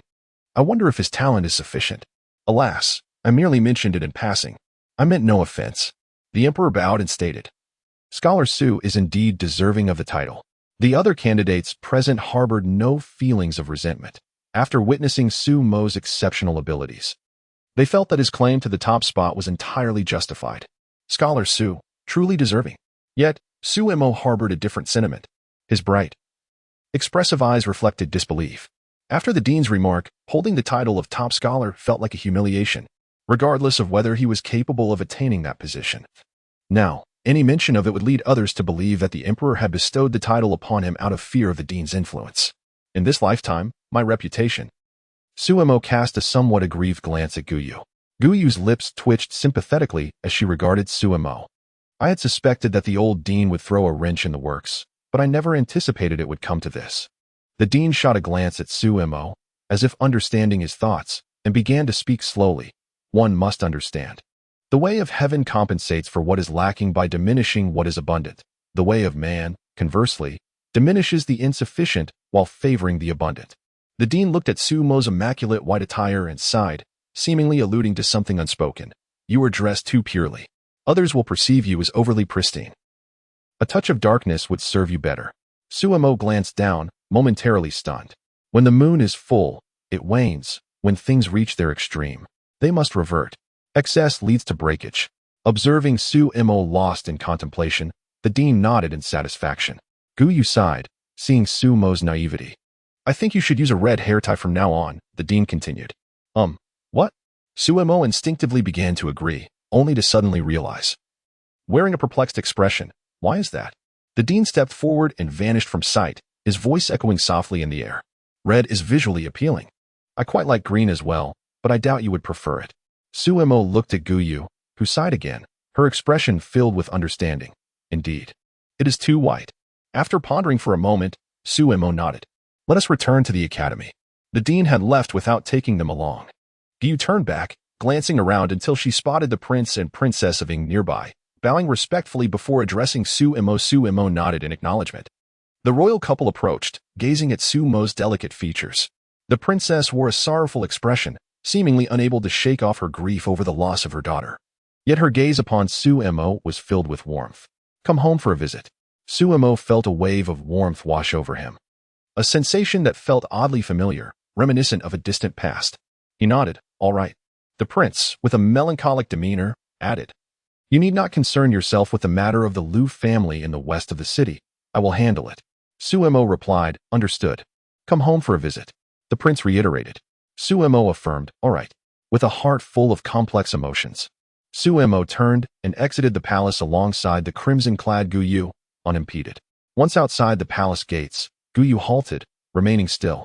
After waiting for a moment, Sumo curiously inquired, Third sister, what are you waiting for? A carriage. Guyu responded succinctly. Sumo's lips twitched slightly. Do cultivators still ride horses? Third sister, can't you fly? Sumo cautiously asked, aware that while she was a good person, her temperament could be rather fierce. Little did he know. Guyu preferred wielding a sword over flying. Guyu rolled her eyes, recalling the relentless days spent rushing about with the dean. I'm exhausted. Besides, can you fly? If you think it's appealing for me to carry you through the skies, I wouldn't mind exerting myself a bit more. Where's the carriage? Sumo glanced toward the street, waving his sleeve with a scholarly demeanor. As his words faded, a black horse pulling a carriage galloped swiftly towards them, panting heavily as it came to a halt before Sumo and Guyu. Sumo turned to Guyu. Why does this horse appear so dog-like? Seemingly interpreting Su Mo's bewilderment, Guyu patted his shoulder and earnestly advised, "Little Su, you must learn to adapt. The things at our academy are anything but normal." Guyu boarded the carriage, while Su Mo stood bewildered, looking at the black horse. Su Mo suddenly recalled that it was the same horse that had taken him to the spring examination previously. The horse recognized him, nudging its head towards Su Mo, urging him to board the carriage. Su Mo's lips twitched as he shook his head and climbed aboard. The black horse, seeing Su Mo settled, pawed the ground as if eager to start. Just as it was about to take off, Su Mo spoke up, "First, let us make a stop at the boat building to pick up the girl." The horse nearly stumbled, casting a resentful glance backward, as if blaming Su Mo for not mentioning it sooner. "Are we not going in two different directions?" The carriage turned and sped toward the boat building. Upon arriving outside the boat building, as Su Mo and Guyu disembarked, a small figure dashed out from within and leaped into Su Mo's arms. "Young master." The little girl clung tightly to Su Mo's waist, burying her face deep in his embrace. Su Mo gently stroked the girl's head, his heart swelling with warmth as he inhaled deeply. "From now on, I must act with more composure." Luo Yin emerged from the boat building, her long skirt trailing behind her, and upon seeing the little girl nestled in Su Mo's arms, her expression shifted to one of mild exasperation. "You have not yet arrived." And she was already saying that young master was here. Su Mo laughed as he affectionately ruffled the girl's hair, who then lifted her head to gaze at him. "How did young master fare in the palace examination today?" Beside them, Guyu chimed in with a smile. "Your young master claimed the top spot." Su Mo's face darkened, his expression akin to that of someone who had just swallowed a whole, dead chicken. "In the future, please do not mention those two words. I am allergic." The little girl looked up at him with wide-eyed confusion. Su Mo quickly redirected the conversation. "Let us return to the academy first." "All right." The little girl cheerfully nodded, clearly fond of that place. Su Mo turned to Luo Yin. "You." "I will fetch the ink chain," Luo Yin replied, turning back toward the boat building. Guyu narrowed her eyes, glancing at Su Mo, a hint of danger emanating from her. Su Mo? Chapter 53. The academy. The melodious chirping of birds echoed through the misty mountains, where trees swayed gently in the breeze and waters danced in the sunlight. The sky was a serene blue, unlike the drifting clouds. On the stony path winding through the mountains, Su Mo gasped for breath, his face etched with despair as he gazed at the seemingly endless trail ahead. "Senior sister, why must the academy be built halfway up the mountain?" Guyu Hong, clad in flowing red, led the way with grace. Upon hearing Su Mo's query, she turned back thoughtfully and replied, "Because the headmaster said. The mountainside is neither in the clouds nor in the realm of mortals." After a pause, Guyu continued, deciding there were some truths she could share with her little junior brother. "However, I've heard that there was originally an academy here, but it was abandoned. The headmaster couldn't be bothered to rebuild, so he simply moved in. He didn't even bother to change the name. So, when the headmaster speaks of the mountainside and the mortal realm, don't take it too seriously." Su Mo stared blankly. So the academy was not a true academy after all. Turning back to glance at the distant valley below, he pondered, "Is it too late to regret coming here? Well, I might as well cling to this big leg." With a sigh, he pushed himself to take a few more arduous steps upward. He glanced ahead, feeling as though the distance remained unchanged. It seemed those few steps had been in vain. Watching Su Mo's foolishness, Guyu's lips twitched slightly. "But why don't we take a carriage up instead of trudging along this difficult path?" Su Mo couldn't help but ask, finding the journey exceedingly arduous. "This is your first time climbing the mountain, your first time awake, so I'm showing you the way," Guyu replied, taking a deep breath. Su Mo took another 2 steps, feeling the ache in his legs and the tremors in his body. He looked at Guyu with a pitiful expression. "Senior sister." Guyu turned her head away. "I'm tired today and don't feel like carrying anyone." Su Mo then turned to Luo Yin. "Sister Luo." Luo Yin, with her delicate chin on her back, moved with steady grace, appearing as fragile as a wilting flower. She lowered her gaze to her feet, rubbing them against the ground as she murmured, "Men and women should not engage in close contact." Guyu rolled her eyes in response. Su Mo then glanced at the little girl beside him. "Young master," the innocent girl seemed to understand Su Mo's plight. "I'm still too small to carry you." With a sigh, Su Mo gazed forlornly at the seemingly endless stairs ahead. "Little Su, your body is quite frail," Guyu lamented. The little girl giggled softly at this. Upon hearing Guyu's words, Luo Yin looked at the panting Su Mo and nodded in agreement. Su Mo's expression changed dramatically. What kind of insult was this for a man of the flower country? With newfound determination, Su Mo surged forward, sprinting up 100 stone steps, surpassing Guyu before coming to a halt, his legs trembling with fatigue. He inhaled deeply, gritting his teeth. Damn it. I'm all in. Guyu and the others were left speechless at the sight of Su Mo's sudden transformation. He continued his relentless ascent until he reached the mountainside, where he spotted the familiar bamboo building and the headmaster observing him from the courtyard. With tears welling in his eyes and his legs buckling, Su Mo knelt down. I've finally made it. The headmaster swiftly appeared before Su Mo, looking at him kneeling with a complex expression. At last, he had found a disciple who valued respect for his teachers. Guyu and the others approached, gazing curiously at the silent exchange between Su Mo and the headmaster. Guyu, puzzled, asked, "What is going on?" "Oh no." Upon hearing the voices behind him, Su Mo's expression shifted. He decided to bow before the headmaster. "Disciple Su Mo." "Greetings to the headmaster." "I'm not weak. I'm merely paying my respects to my master. Kneeling to the heavens, the earth, parents, and teachers is only fitting." Good child, good child." The headmaster's eyes brimmed with tears as he helped Su Mo to his feet, casting an annoyed glance at Guyu. Guyu's lips twitched. "All right, go and summon your senior brothers," the headmaster instructed. Guyu rolled her eyes and replied helplessly, "The eldest is still asleep. And I can't wake him. The second and sixth are who knows where training, and the fourth and fifth are still locked up by you." With a sigh, the headmaster waved his hand, and two figures emerged from the shadows. Upon landing, they immediately noticed the elegantly dressed Su Mo. These two were indeed the academy's fourth and fifth disciples. They first bowed to the headmaster before turning to Su Mo with curiosity. "Is this our little junior brother?" The headmaster nodded and introduced Su Mo, the top scholar of this year's Dahua. Su Mo grimaced, "Headmaster, could you refrain from mentioning that title in the future?" The fourth and fifth disciples' eyes lit up as they observed Su Mo's white robes. "A scholar?" they inquired. Su Mo nodded in confusion. The two exchanged glances, recognizing a spark of excitement in each other's eyes. They exclaimed in unison, "Heaven has shown mercy. Our academy finally has a scholar. Who will dare say our academy lacks substance henceforth?" Su Mo looked bewildered at the headmaster, who sighed. "These are your fourth and fifth senior brothers." Immediately, Su Mo bowed respectfully to the fourth and fifth disciples. "Junior brother pays respects to the fourth and fifth senior brothers." Come. The fourth and fifth disciples enthusiastically draped their arms around Su Mo's shoulders. "Let me tell you, from now on, stick with us too. The others in our academy are rather eccentric. Only we two are normal. Stick with us, and we'll lead you to explore the fabled lands. We're not exaggerating. We know most of the fabled lands better than anyone else. When the three of us unite, we will surely sweep across the fabled lands." They laughed heartily. The headmaster gazed up at the sun, feeling that the future appeared bleak. With a sigh, he waved his hand, and the fourth and fifth disciples abruptly soared into the air, unintentionally tumbling down the mountainside. "Little junior brother, wait for us. When we finish our reflection, we'll conquer." Their voices faded into the distance. Su Mo looked at Guyu, bewildered. She sighed. "Do you remember what I told you? You must learn to adapt. Our academy has little normalcy apart from me. Stay away from them to avoid being led astray. Oblivious and naive." Su Mo nodded. Luoyin couldn't help but roll her eyes. "What are fabled lands?" she asked, curious about the fourth and fifth disciples' words.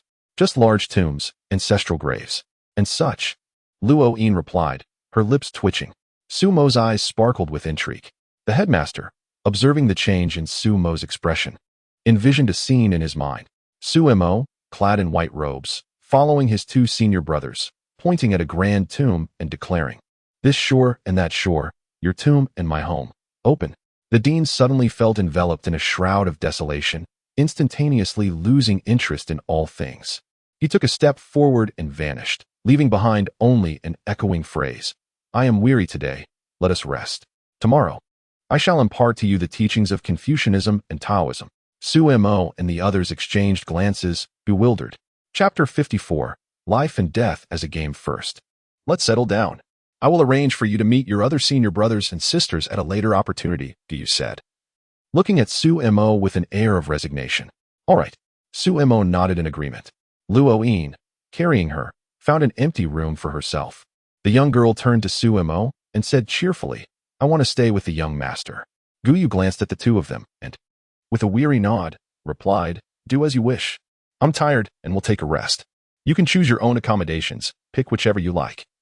As there is no one else around, there is a lake behind, and a few empty houses by the water. You may go and take a look. Also, don't be alarmed by anything unusual you come across. You will gradually get used to it. This academy is not known for its normalcy. With that, Guyu turned and left. The girl was thrilled at the prospect of staying by the lake. Yay, she exclaimed joyfully.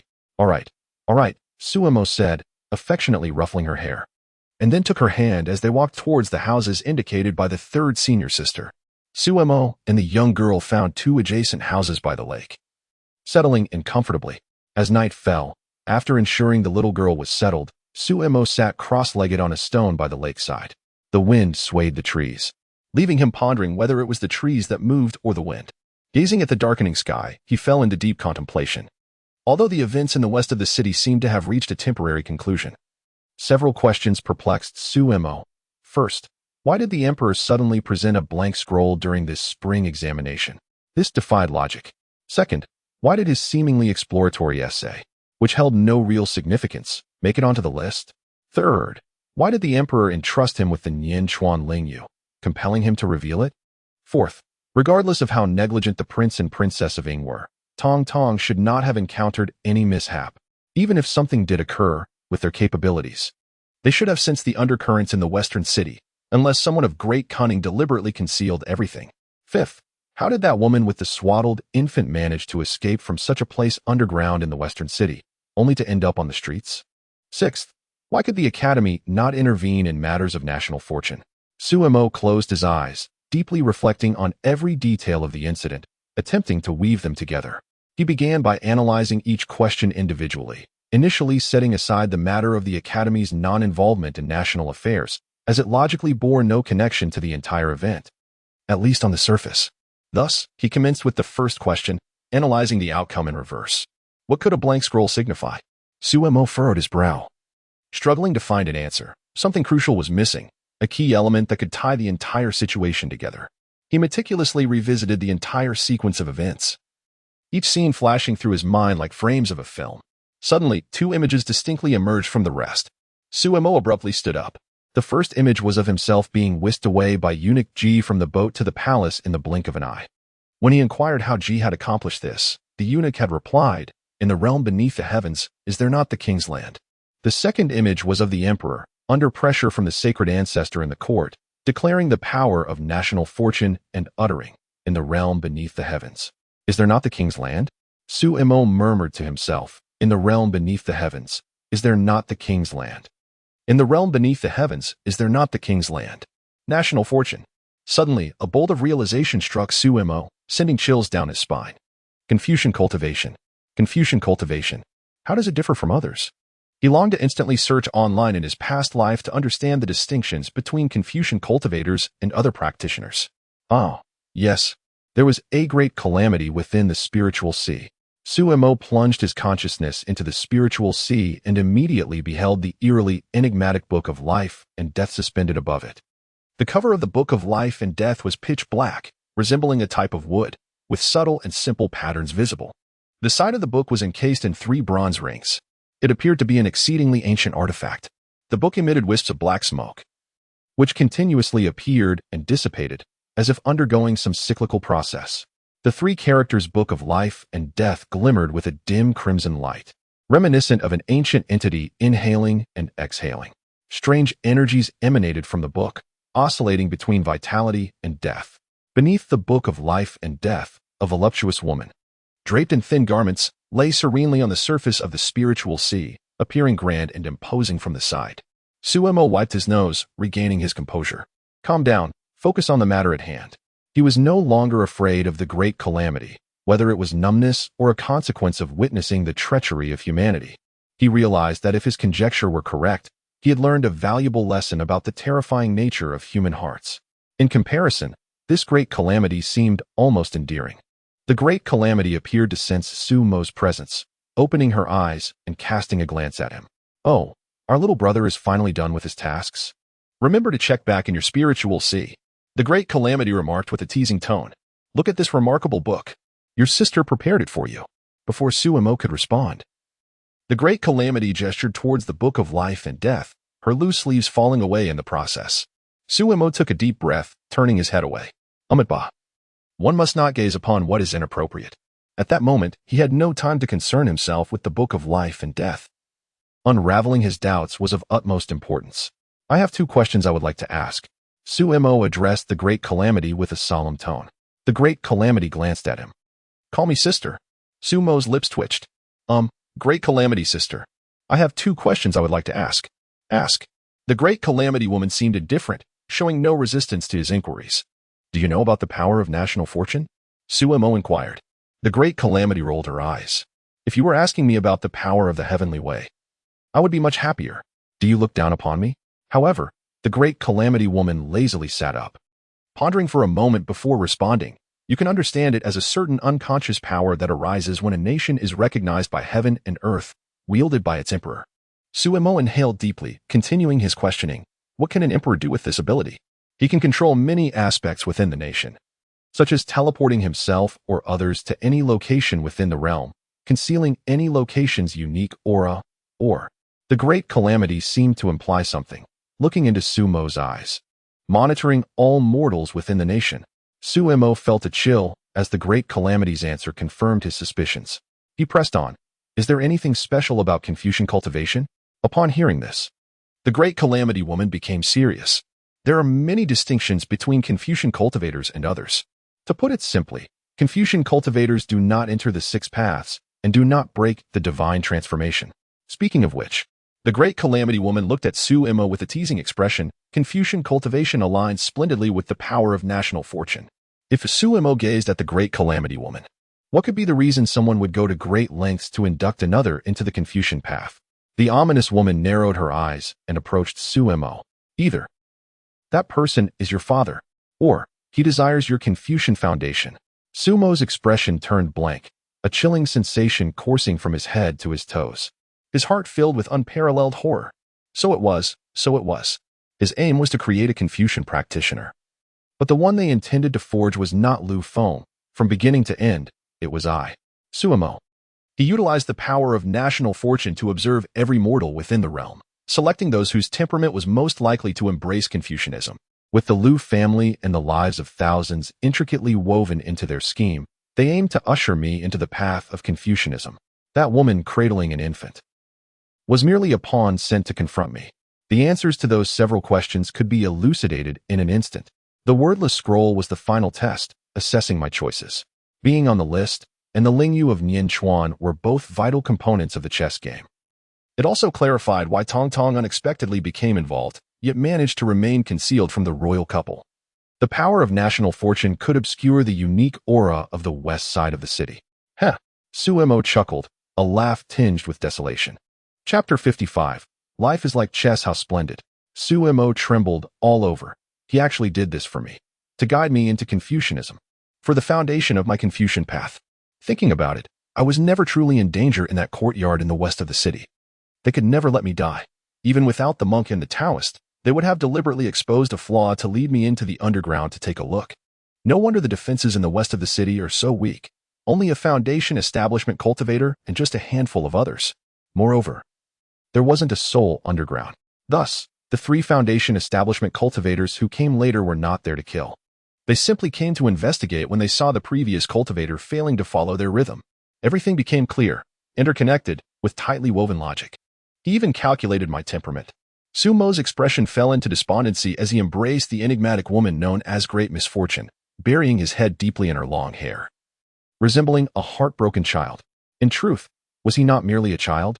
I once believed I was blameless before humanity, nature, Confucianism, and the countless wandering souls, only to realize they perished because of me.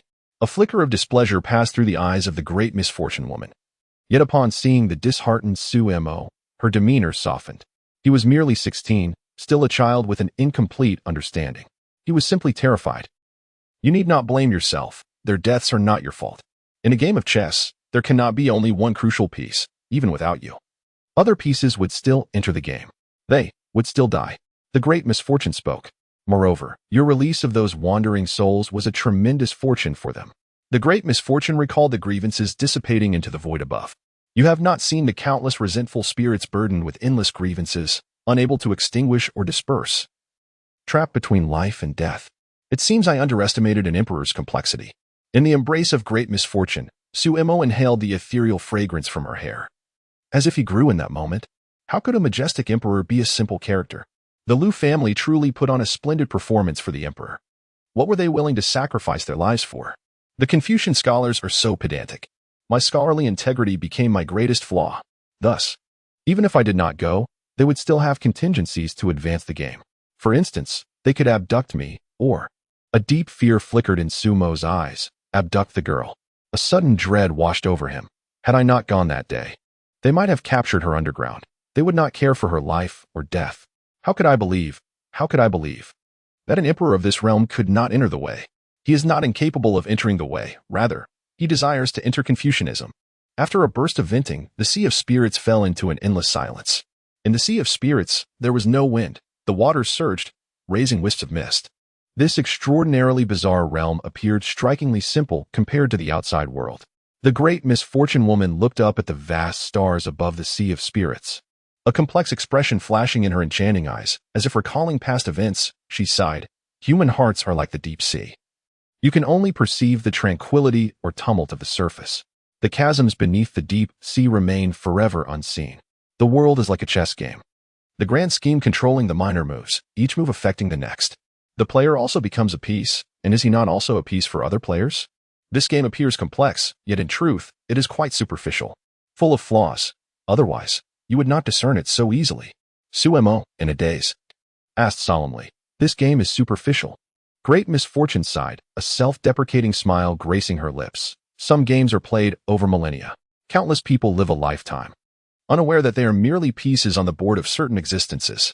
Millennia in a single move. Suemo shivered.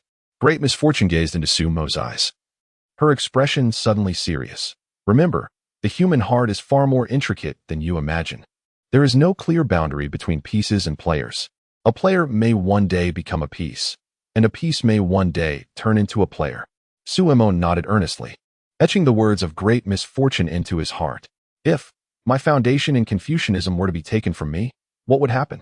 Suemo inquired. You would die. Great Misfortune replied. Suemo murmured, what should I do to break this game? I do not wish to die. He has the girl. He has the couple from the Ing family. The image of the Ing couple standing before him, resisting the sacred sect, was deeply imprinted in his heart. He had also promised the woman cradling the swaddled infant to bring clarity to this world. He cannot die. Seeing Sumo's countenance, Great Misfortune could not help but burst into laughter. Now you know fear. Great Misfortune laughed heartily, the magnificent waves crashing tumultuously. Sumo's emotions were instantly shattered. Gazing at Great Misfortune's slender dress that could not conceal her curvaceous form, he inhaled deeply and raised his head. Fear not, you shall not perish. As long as I am here, what is there to fear? Great Misfortune, after finishing her laughter, looked at Sumo's expression and could not help but want to smile again. You? Suemo merely glanced down, then immediately lifted his head. This trivial game cannot contain me. I assure your safety. Great Misfortune's words provided Suemo with considerable reassurance. For that night in the west of the city, although he remained alert, he understood that the terrifying methods of murder were indeed wielded by this very Great Misfortune. Moreover, your academy will not allow you to come to harm, your headmaster. Speaking of the academy, Suemo immediately recalled his final question. Why can't the academy interfere with national affairs? I know what you are worried about. Great Misfortune explained, but your concerns are unnecessary. This is because the power of national fortune has immense causal repercussions. Your academy cannot interfere in such matters, as it would affect your academy's strategy. Suemo breathed a sigh of relief. As long as the academy was not involved, it would temporarily remain a safe haven. If even the academy were entangled, he truly would not know how to navigate his situation. Is the academy also playing chess? What kind of game is the academy playing? Upon hearing that the academy was also engaged in a game, Suemo could not help but ask. Great Misfortune sighed. Silly child. Where in life is there not a game of chess? Great Misfortune looked at Suemo, a complex expression flickering in her eyes. You should not worry about this small game, but rather the grand game above it, where the lives intertwined in that game far exceed your imagination. The causalities of that game are so vast that even I find it difficult to ensure your safety. Chapter 56. The Emergence of Dark Arts. Suemo nodded, seemingly understanding, and then turned his gaze toward the tome titled Book of Life and Death. The three characters, Book of Life and Death, struck Suemo profoundly, as this artifact was universally recognized in his previous life. However, This particular book of life and death diverged significantly from the conventional concept of such a book. For this volume was immense, towering to a height of 1.5 men, suspended high above the ethereal sea of spirits, resembling a colossal ancient door that stood resolutely closed. The obsidian cover was adorned with intricate, enigmatic patterns that emanated an indescribable aura, akin to some cryptic runes woven into the fabric of the cosmos. The dark red characters of Book of Life and Death glimmered faintly, etched upon the cover like an epitaph carved into a gravestone. Tendrils of black mist swirled around this tome, imparting an eerie sensation. Suddenly, as Suemo furrowed his brow, an idea struck him. He turned to the woman known as Great Doom and asked in astonishment, "Doesn't this resemble two grave doors fused together?" Great Doom's expression shifted as she scrutinized the tome. Indeed, it did exude a somewhat sepulchral aura, appearing decidedly unworldly. She turned back to Suemo and urged, "You should attempt to discern its purpose." "Very well," Suemo replied, though he found himself momentarily lost in contemplation of the Book of Life and Death. After a silence, Great Doom could no longer contain herself. "Why aren't you using it?" "How do I use it?" Suemo inquired. "You are a scholar. How can you not know how to use it?" Great Doom retorted. "But I truly do not know," Suemo responded innocently. "Simply perform any spell, and it will naturally respond." Great Doom rolled her eyes in exasperation. "However, I have yet to learn any spells," Suemo admitted awkwardly. "Perhaps we should try again tomorrow?" "The Dean is set to teach me then." "Absolutely not," Great Doom interjected firmly. "I cannot wait any longer." Since Suemo embarked on a spiritual journey, this enigmatic Book of Life and Death had piqued Great Doom's curiosity immensely, akin to 100 claws raking at her heart, causing her considerable torment. Although she sensed that Sumo's path had undergone a peculiar transformation, possibly linked to her own, the strangeness of his scholarly practices left her perplexed, particularly regarding this tome. After pondering for a moment, Great Doom declared, "Allow me to instruct you." Sumo's eyes widened in disbelief. "Given certain circumstances, none in this realm would be more suited to teach you than I," she stated coolly. Great Doom perceptively caught the flicker of doubt in Sumo's eyes, narrowing hers with a hint of menace. "Not even the Dean?" he asked, adopting a serious tone. Great Doom shook her head. "Your Dean possesses a unique path. He can impart knowledge, yet he is not a scholar, thus he cannot teach it thoroughly. However, without my presence, he would be the most fitting instructor for you." Suemo queried, "And what about you? What is your path?" "You need not concern yourself with my path at this moment. You only need to know that my path closely resembles that of the scholars, allowing me to teach you without issue." She gazed at Suemo with a hint of annoyance. "Were it not for my eagerness to uncover the mysteries of this tome, I would have no desire to instruct you. I am more than willing to teach you. Your ancestors must surely be bestowing blessings upon you. Sit down. I shall first elucidate the peculiarities of the scholarly path."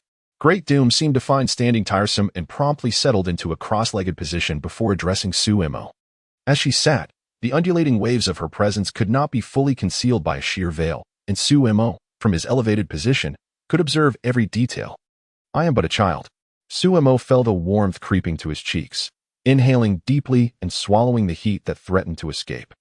Noticing Sumo's discomfort, Great Doom glanced down and chuckled. "At such a tender age, you possess quite the intricate thoughts.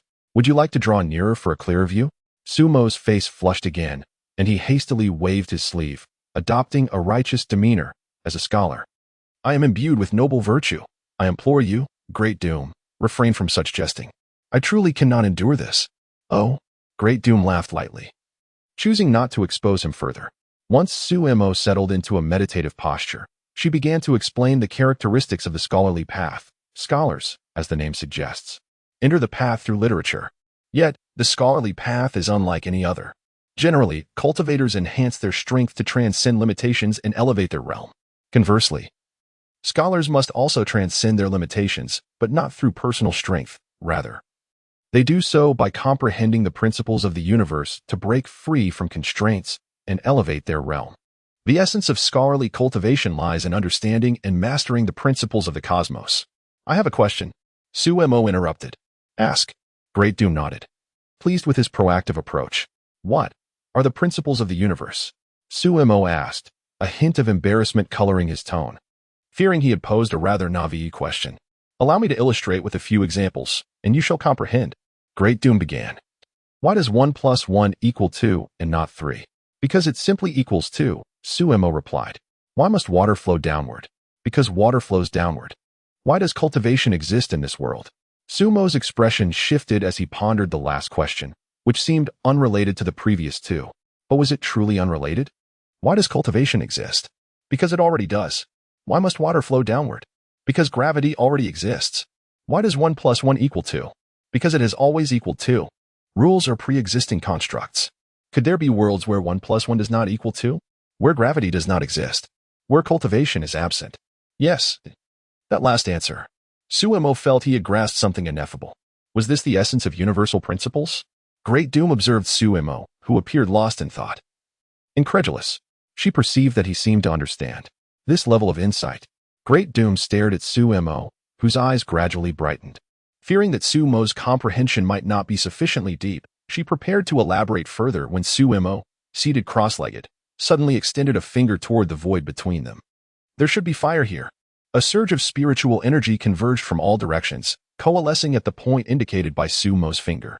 At that moment, the book of life and death above them quivered slightly, and a peculiar, eerie fluctuation merged with the gathered spiritual energy. The two forces intertwined, gathering at the tip of Sumo's finger. With a whoosh, an eerie ink-black flame ignited in midair before Suemo. Great Doom's expression shifted dramatically as she beheld the surreal ink-colored flame, altered by the interference of the book of life and death. Darkfire. Chapter 57. This shore and the other shore the living beings enter the Oblivion River, and the ghostly flames ferry the wandering souls. This is impossible. The ominous figure stared blankly. As if suddenly recalling something, he abruptly raised his head to gaze at the book of life and death, remaining silent for a long while. After a moment of silence, try once more to sever your connection with this book in your heart, and then attempt to cast it again. The ominous figure spoke earnestly. Suemo sensed that something was amiss. Following the ominous figure's instructions, Suemo mentally disconnected from the book of life and death and tried again. Here, there should be fire. Whoosh. This time, the book of life and death did not interfere with Sumo's invocation of the Confucian Tao technique. The flames that appeared were merely a cluster of red fire. Radiant and serene, the ominous figure let out a slight sigh of relief. It was fortunate that it could be controlled. Otherwise, it would have posed a significant trouble for Suemo. The ominous figure looked at Suemo with a grave expression and said word by word, "From now on, if you can avoid using this book, do so. If you can discard it, then discard it." It was the first time Suemo had seen such an expression on the ominous figure's face, causing his heart to skip a beat. He cautiously inquired, "Is there a problem? The consequences of this book are too immense for you to bear." The ominous figure gazed at the eerily suspended book of life and death in the void. Suemo furrowed his brow. "What exactly do you mean by consequences?" The concept of consequences is extremely elusive and cannot be precisely articulated. The ominous figure began to explain. But it is akin to eating a fruit by the roadside. You must be prepared for someone to come and demand payment from you. That is the essence of consequences. For some reason, when Suemo heard the ominous figure mention fruit, someone, and payment, he felt a chill run down his spine, as if what she referred to extended beyond mere fruit, someone, and payment. The implications behind those words were shrouded in depth and terror. Suemo nodded, half understanding. The ominous figure observed Suemo in thought for a moment, realizing that without the use of his life-saving talisman, he would lack some means of protection. "Since this is Confucian Tao, you should also be able to utilize my techniques. Allow me to prepare, and tomorrow night, come over, and I shall teach you some methods of killing." "Killing techniques? I thought we were discussing self-preservation?" Suemo was taken aback. The ominous figure looked at Suemo with utmost seriousness. "I know your Confucian Tao is vast and your heart is pure, but you must always remember, this is a world that devours its prey whole. Every means is for survival. The greatest means of self-preservation is to eliminate the enemy." Suemo nodded solemnly, comprehending the ominous figure's meaning. After experiencing recent events, he now understood the paramount importance of strength in this world. One can live without it, but one cannot afford to be without it. People must grow and should shed the rigid thought patterns of their past lives. Suemo sighed. In this world, there are no laws, only the rules of the strong. Thus, protect the spark within your heart, and in this world, shatter thunder with thunder, and drive away darkness with darkness. Seeing that Suemo understood, the ominous figure subtly nodded. She was kind-hearted but not naive. She feared Suemo might be as obstinate as other Confucian cultivators, for if so, he would find it exceedingly difficult to navigate this world, especially as he was already on the path to immortality. All right, you may leave. Sister needs to sleep. The ominous figure waved her hand, appearing somewhat impatient. She then stretched, her figure resembling a tumultuous wave, majestic from afar, yet perilous up close. Suemo felt a rush of warmth and immediately turned his gaze to the vast expanse of stars. The ominous figure cast a glance at Suemo, gently waving her hand, expelling the dazed Suemo from his own spiritual sea. As Suemo regained his senses, a sense of regret lingered. Nevertheless, his doubts were finally resolved, and he no longer harbored concerns about his life. After all, the ominous figure assured him of his safety. Once he temporarily set aside his many troubles, Sumo's childlike curiosity reignited. Here, there should be light. With a wave of his hand, a surge of spiritual energy radiated outward. A bright light materialized before Suemo, akin to a candle in the darkness, warming his heart.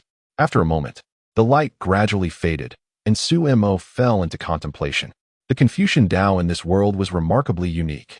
The spells of the Confucian Tao did not draw from internal spiritual energy, but rather directly communicated with the spiritual energies of heaven and earth to achieve Suemo's desired effect.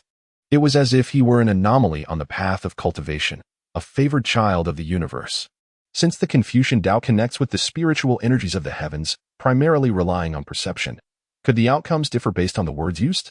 Suemo pondered briefly and then addressed the pitch-black lake. The path ahead is obscured, yet the stars must shine brilliantly. The spiritual energy of the lake transformed into rippling waves, ultimately coalescing into countless shining stars, illuminating the entire surface. Those twinkling stars resembled fireflies from a past life, casting a glow that seemed to illuminate Sumo's heart, guiding him home. Suemo was left speechless.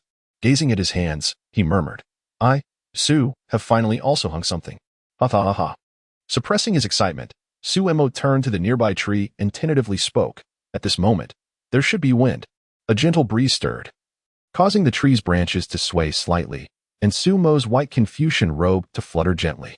By the lakeside, amidst the twinkling starlight, Suemo, clad in white, swayed in the breeze, becoming somewhat entranced by the celestial glow and gentle wind.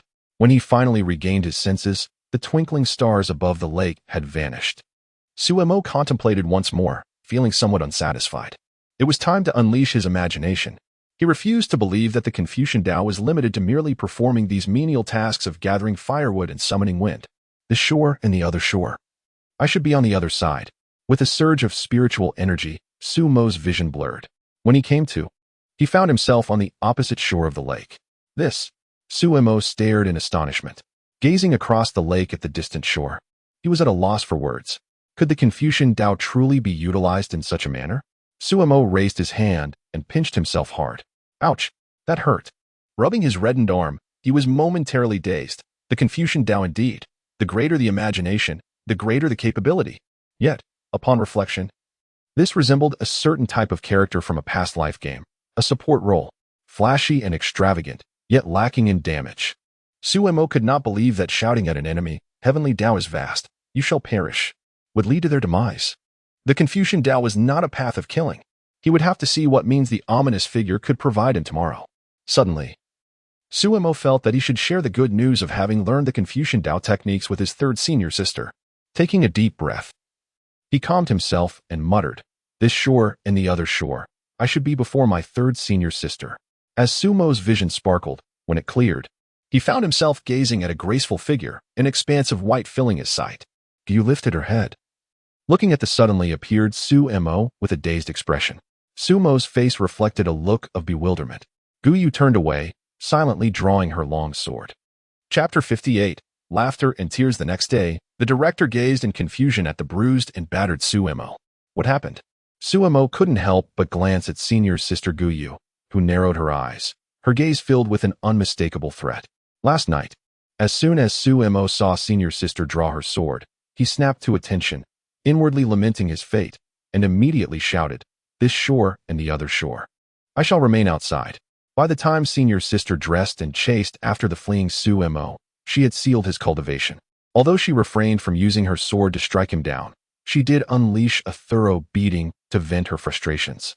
Turning away, Suemo dared not meet senior sister's gaze, sulkily muttering, "It was too dark at night. I tripped." The director, filled with skepticism, turned to the third disciple, only to find her glaring coldly at him. He cleared his throat, deciding not to press further. Today, I shall teach you the fundamentals of Confucianism and Taoism, he announced, taking his seat to begin the lesson. This Confucianism is unlike any other path, the director elaborated. Su Mo, with his swollen face, listened attentively. The concepts began to resonate with him. Was this not the very same lecture given by the great calamity last night? They must be using the same teaching material, he mused. While other cultivators focus on self, Confucianism emphasizes understanding the laws of nature, Su Mo cautiously inquired. The director paused, regarding Su Mo with a look of approval. However, mastering Confucian techniques is no simple task. It necessitates a profound comprehension of the significance of the natural laws, an internalization of the spiritual energies that permeate the universe, and the ability to manifest one's thoughts as a miniature, fleeting set of cosmic rules, the director continued. Hesitating, Su Mo felt compelled to demonstrate his current progress so as not to squander the director's time. Like this? He said, extending a finger toward the void. Here. There should be fire. A small flame ignited, casting a flickering red glow. The sight of the flame caused the director to wince slightly, regaining his composure. The director chuckled dryly and nodded in approval. It appears your aptitude is commendable. However, do not let pride take root. The path of wisdom is infinitely profound. Different realms yield different terminologies and results. With a focused intent, he declared, with my heart as the guide, the universe is kindling. Ignite. A surge of spiritual energy rippled through the air, and flames erupted spontaneously, creating a vast sea of fire that engulfed the space above them. The director stared, mesmerized by the ocean of flames. Beside him, Gyu smirked. She was well aware that Su Mo's abilities extended far beyond this. With a wave of his hand, the director extinguished the fiery spectacle. After a moment of silence, he retrieved a book and a jade flute from his robes, presenting them to Su Mo. This book contains some introductory Confucian teachings for you to study at your own pace, given your aptitude. This flute is a gift. It should complement your Confucian practice. The director sighed softly, feeling a sense of melancholy. This young disciple was proving to be quite a challenge to teach. Do you have any questions? He inquired. Su Mo nodded, recalling the slumbering girl who had yet to awaken, and asked, May I share the cultivation methods from the book given to me by senior sister with her? The director fell silent, an air of contemplation enveloping him. In the stillness, Su Mo's hopeful smile began to falter. Is it because she is not enrolled in the academy, that she cannot learn its methods? Guyu frowned, sensing something amiss. The director sighed, looking at Su Mo with a complex expression, shaking his head. No, it's not that. Rather, the girl simply cannot cultivate. Su Mo was taken aback. Why not? The director spoke slowly. When you were unconscious at the academy, I examined her. The girl has some issues. She is unable to cultivate. Su Mo's heart sank at the director's serious words, forcing a chuckle. Surely, she can't have any serious problems. The director gazed at Su Mo, a heavy sigh escaping him. Her soul is incomplete. To be precise, she possesses only a fragment of a soul. Thus, she cannot retain memories or learn any techniques, as nothing can leave a mark upon her spirit. Su Mo's expression turned vacant as he recalled how the girl could not even remember her own name or comprehend any texts. Feeling desolate, Su Mo lowered his head, murmuring, If she cannot remember, so be it. I will find a way in the future, even if it means using rare treasures to ensure she becomes a cultivator. The director listened to Su Mo's self-talk, sighing once more. She cannot afford to wait. Su Mo looked up at the director, confusion etched across his face. An incomplete soul. She cannot survive past 12 years. The director's words struck like a thunderclap, exploding within Su Mo's mind. That is impossible. She is fine now. How could she not live past 12? She suffers. Her amnesia is severe and will only worsen, leading to her forgetting everyone and everything until she fades away. The director continued, his cruel words cutting deeply into Su Mo's spirit. Su Mo lowered his head, silent and still, like a withered tree. A gentle breeze ruffled the branches of this lifeless tree. The joy of understanding he had just felt seemed to vanish in an instant, leaving him bereft of purpose. I only wish to cultivate and live well with her in this world. Su Mo gazed at the ground, an inexplicable chill creeping into his heart. He raised his eyes to the director, pleading, There must be a way, right? Surely, there is a solution to this problem? The director shook his head in silence. Observing Su Mo on the verge of collapse, a deep sigh of resignation escaped him. Perhaps it was too early to share this burden with him. Su Mo shook his head, laughing softly, his eyes shimmering with defiance. I refuse to believe it. In this vast world, how could there be no solution to an issue as grave as an incomplete soul? He watched Sumo's descent into despair, her irritation morphing into profound sorrow. Little Su, turning to his senior sister, Sumo's eyes glistened with unshed tears. Senior sister, I refuse to accept it. There must be a way, right? In that moment, Sumo transformed once more into a child, helpless in the face of his beloved sister's impending doom, feeling utterly powerless. The once ambitious and talented cultivator now appeared as a sorrowful child. Little Su, he whispered, her heart heavy with pain. I refuse to accept it, Sumo declared, his expression resolute. Suddenly, from a corner, a soft whimper broke the silence. They turned to see a small figure emerge, tears glistening on her cheeks. The little one looked at Sumo, her face a mask of sorrow, yet she forced a smile. Young Master. Chapter 59 The Little Boat Young Master. I wish to have a chicken leg, the little girl said, wiping away her tears with a smile. As if nothing had just happened. All right, Sumo replied gently, reaching out to take the small hand of the little girl, a smile gracing his face. I shall take you to buy some. And so, hand in hand, the pair descended the mountain, seemingly untroubled by the events of the day. It was merely a gluttonous little girl seeking her master, who had just finished his lessons, to indulge in a chicken leg. The elegantly attired young master, succumbing to her pleas, led her into the bustling city. The little girl beamed with joy, and Sumo mirrored her delight. Yet their steps were not as carefree as before. Observers watched the duo's retreating figures, a poignant sense of melancholy enveloping the spring scenery, rendering it somewhat desolate. In a bird's nest atop a tree, a bird, roused by the warm spring breeze, peered outside and saw the two figures making their way down the mountain. The bird's eyes reflected a sense of confusion as it shook its head and retreated to its nest, burying its head beneath its feathers, gradually falling back to sleep. It could not comprehend why the two would forsake the coolness of spring to wander outside, nor why they moved so slowly if they were to depart. Young master, carry me, the little girl implored, gazing up at Sumo, seemingly exhausted. Sumo affectionately ruffled her hair, a satisfied smile illuminating his face before he crouched down to lift her onto his back. The heavy sigh that escaped him went unheard. The little girl pouted, seemingly displeased with her hair being tousled, yet she offered no resistance. She had never resisted him. Whatever Sumo said was law to her. Young master, she called out, relishing in the sound of that title. She remembered only the moments tied to him. The words young master were spoken by her more than any others each day. Sumo turned to look at the smiling little girl behind him. Am I heavy? She inquired. Quite heavy.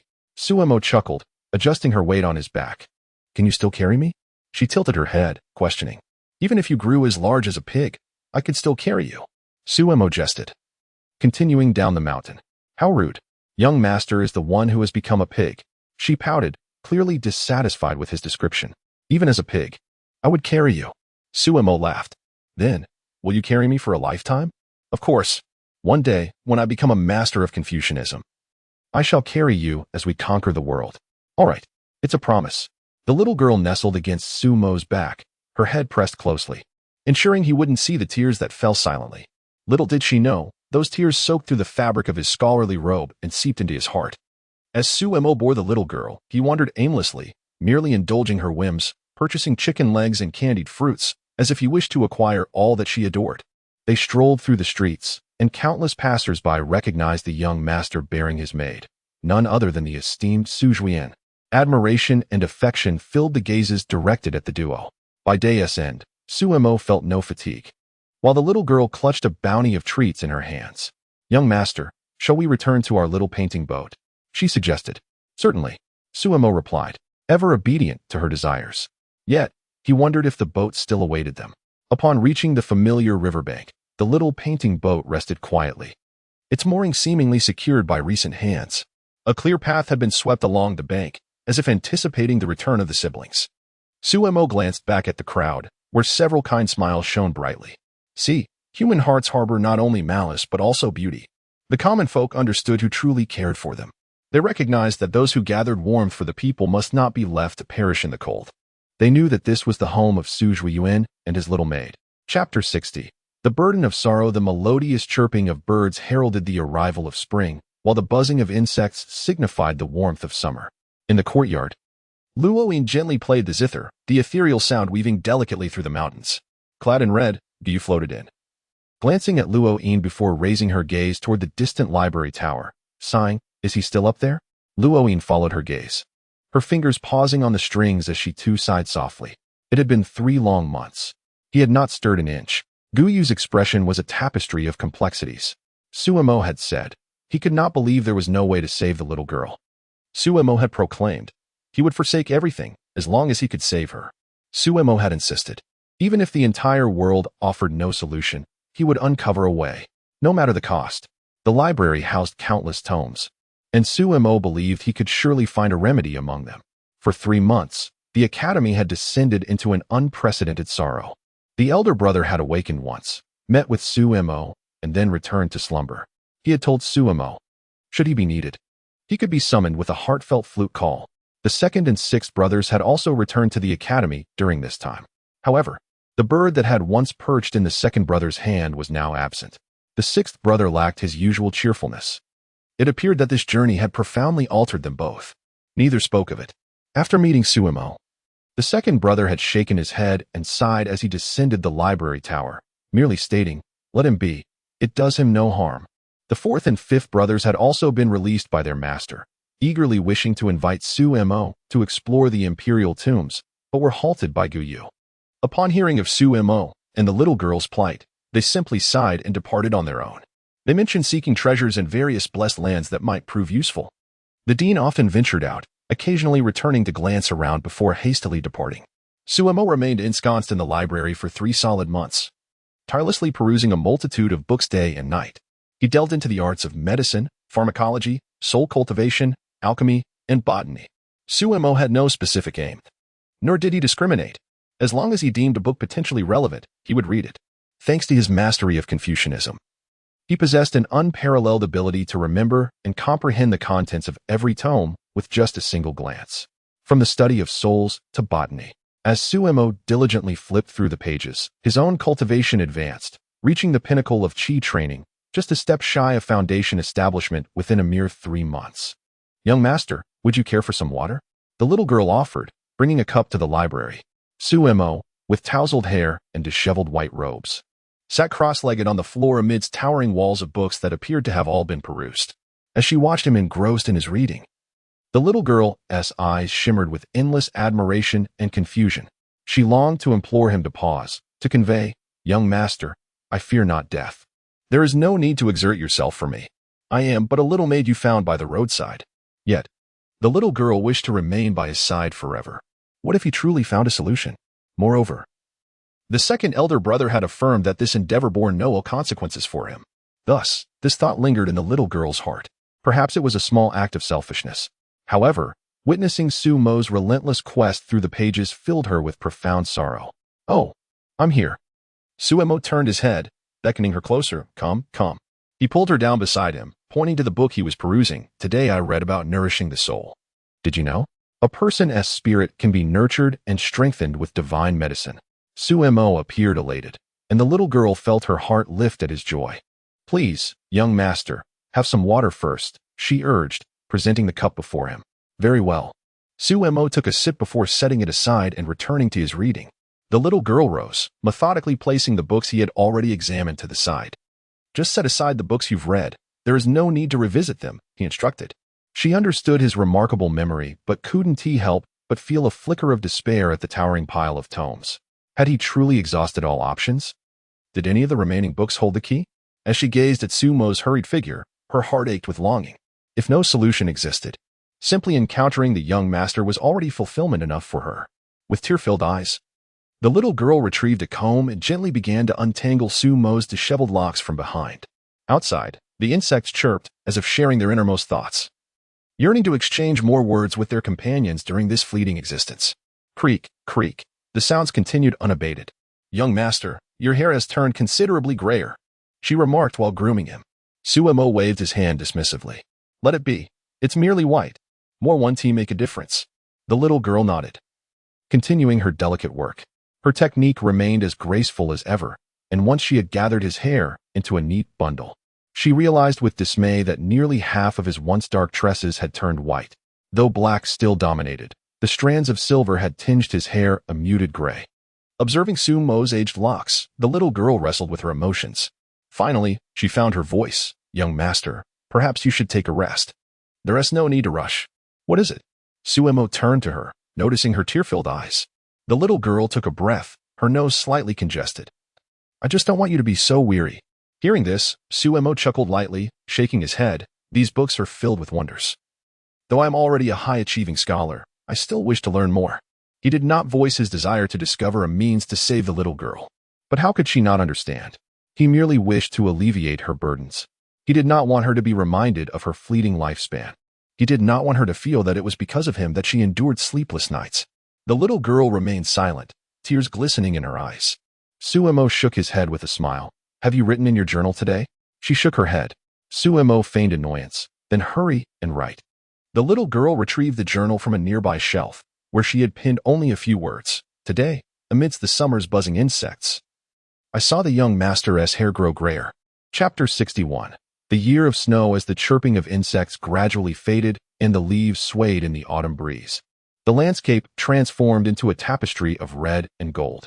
A single autumn leaf was swept into the library, fluttering gently down to rest upon Suemo's long hair. Yet he remained oblivious to its presence. Gazing out, he observed that the floor beneath the open window was already carpeted with fallen leaves. A gust of wind stirred them slightly, as if the breeze were insufficient to carry them away. It was uncertain whether it was the wind, the leaves, or the young man sitting still like a withered tree that imparted a sense of melancholy to the scene. A captivating, ethereal figure began to materialize behind Suemo. Watching him peruse a book titled Herbology Lexicon. With a sigh, the figure remarked, "There is no need to examine that book. It bears little difference from the herbarium you studied a few days ago." Suemo shook his head, continuing his examination.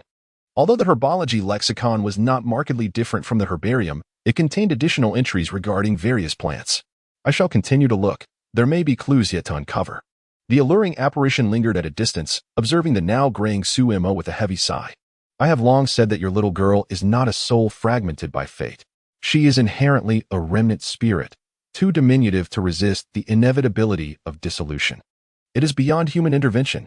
After finishing the herbology lexicon, Suemo set it aside and picked up a volume on pharmacology. I defy the dictates of fate. Do not neglect your own cultivation. You should also peruse the books I have provided you. The enchanting figure sighed once more, leaving behind this admonition before vanishing into thin air. Suemo silently nodded. He had only glanced at the text the ominous figure had given him, committing its contents to memory but lacking the time to conduct practical experiments. The book detailed methods of assassination, intriguingly distinct from the conventional paths of cultivation, suggesting an ability to integrate techniques from all disciplines into the Confucian path. For instance, it proposed that Suemo could wield swordsmanship through his Confucian teachings. Yet, the Book of Life and Death seemed to serve no purpose beyond creating disturbances during the casting of spells, leading to unpredictable alterations. No matter how Suemo attempted to engage with it, it remained indifferent, as if it held no concern for worldly affairs. Young master. The little girl entered the library, settling beside Suemo and gently resting her head against him. Her cascading hair brushed against his arm, swaying softly in the breeze. Suemo turned his head, smiling as he ruffled the little girl's hair, pushing aside the disheveled strands that the wind had tousled against her face. News has spread that the entrance to the divine realm has opened. Many have entered, yet many have perished. It is said that few have returned. Causing quite the uproar, the girl gazed up at Suemo's pale face, slowly sharing the events occurring beyond their sanctuary. Suemo paused, shaking his head. It has no bearing on us. Indeed. The little girl nodded, but then lowered her gaze, her tone tinged with melancholy as she continued. It seems I have forgotten many things lately. Important things that elude my memory. A fleeting expression of loss crossed her youthful and innocent face. A wave of tenderness washed over Suemo, and he set aside his book, enveloping the little girl in his embrace. He smiled reassuringly. It matters not. Have I not encouraged you to keep a journal? Should you forget, simply refer to it, and the memories will return. Yet, tears welled in the little girl's eyes. I fear that one day, I may forget you, young master. She pressed her head tightly against Suemo's chest, striving to imprint his scent in her memory. If that happens, I would truly have lost everything. Suemo's eyes glistened with unshed tears as he tilted his head back, forcing a smile. Then, will you truly forget me? The little girl raised her gaze to meet Suemo's, where she found an ocean of compassion reflected in his eyes. I will never forget you. Even if I forget everything else, I will always remember you, young master. She promised, reminiscent of a child making a vow to an adult. Very well, let us agree on this. You must never forget me. Otherwise, I too shall have nothing left. Another gust of autumn wind swept through the library, stirring the fallen leaves, caressing the two souls who clung to one another in their shared solitude. The breeze seemed to shake its head gently, exhaling a sigh as it departed through the opposite window, leaving behind yet more leaves and a pervasive sense of desolation. As the last of the autumn leaves fell and the birds ceased their songs, the chill of the northern winds heralded the arrival of the first snow. Enveloped in an expanse of white, the view from the academy revealed a landscape blanketed in shimmering snow. The library stood tall beside the courtyard, offering a vantage point from which one could see far and wide, yet all that met the eye was a world submerged in whiteness. In the courtyard, Luoyin, clad in a flowing white gown, caressed her inkstone, the melody intertwining with the snow-laden mountains. Observing from above, a few others at the academy shook their heads, sighing at the sight of the two figures atop the library. This cascade of snowflakes felt as though it were not snow at all. Suemo sat at the window, his head crowned with white hair, cradling the little girl in his arms as he gazed at the sunlight glistening on the snow outside. His complexion pale. The shelves of the library stood barren, a testament to the year he had spent poring over each volume. Apart from the record of divine herbs resting beside him, there was nothing else. All other texts lay piled high on one side, resembling a towering fortress wall that obstructed the path to enlightenment, impenetrable and inaccessible. The record of divine herbs lay open, revealing a passage that read, "The flower of the other shore. When the other shore blooms, it flourishes unseen. Flowers bloom without leaves, and leaves grow without flowers. Yearning yet never meeting. It may preserve the soul and mend its fragmentation." Regrettably, the subsequent line bore a striking crimson note. After the Confucian sage severed the heavens, the other shore flower ceased to exist in this world. Young master, it seems I have forgotten even more things. The little girl lay nestled in Sumo's embrace, gazing out at the endless white expanse with a look of bewilderment, lowering his gaze to the little one in his arms. Suemo gently caressed her cheek with his fingers, smiling softly. If you forget, then let it be. It is not of great importance. The little girl looked up at Sumo's snowy mane, his white hair contrasting beautifully against the falling snow, embodying both beauty and sorrow. Yet, it appeared she had forgotten the very moment they first met. Chapter 62. As Suemo gently caressed the long hair of the little girl nestled in his embrace, he tenderly tucked it aside and softly spoke, "Forget it. Let it be forgotten. What matters is that the young master remembers." The little girl nuzzled against Sumo's chest, finding warmth and comfort in his presence. "Could the young master tell me a story?" she asked sweetly. "Of course," Suemo replied, his heart stirred by her delicate innocence. It was during a winter much like today, when everything was cloaked in a blanket of white. The little girl gazed dreamily out at the snowy landscape, her eyes sparkling with wonder. It must have been beautiful. In that moment, I had just arrived in this world, feeling lost and disoriented, Suemo continued, lost and reminiscing. "Why did you say you had just come to this world?" the little girl inquired. "Because," Suemo gently touched her cheek, "the young master is not from this world." He had never shared this secret with anyone before. The little girl's eyes widened in understanding. Then the young master must be a celestial being. "No," he chuckled, playfully tapping her delicate nose. "It is you who are the celestial being." "And what happened next?" She pressed on. "Later, I spotted a wonderfully adorable little girl on the street. I promised myself that I would have to take her away with me," he continued. "You are so lucky," exclaimed the little girl. But that little girl seemed very hungry. "I bought 2 buns, yet she only ate 1.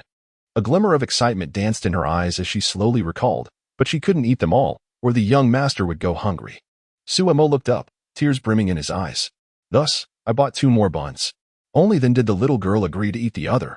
But just then, 2 starving stray dogs lunged at me, trying to snatch the remaining buns." "No," the little girl suddenly cried out, looking up at Suemo. "That cannot happen. The young master would go hungry." Suemo lowered his gaze upon the tiny figure in his arms, and he could vividly picture the brave little girl who had stood defiantly before him, scaring away the hungry dogs. Tears streamed down his cheeks uncontrollably. The little girl reached up, wiping the tears from Sumo's face, pressing her head tightly against him. "Do not cry, young master. I remember now. You said you wanted to go to the capital to become an official and asked if I wanted to accompany you. And so, I became the young master's servant." Suemo nodded. "Indeed, you became the young master's servant, and you will forever be the young master's servant." Yes, I will always be the young master's servant," the little girl earnestly affirmed, with her head resting against Sumo's chest, listening to the rhythm of his heartbeat.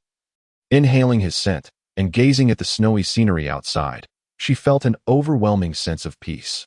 Lying in the young master's embrace, perhaps this was not so bad. In truth, the young master need not feel sorrow for me, the little girl said. Sumo looked down. If I had not met the young master, I might have perished long ago. My time with you is the most fulfilling of my life. The little girl smiled, her small face radiating tranquility.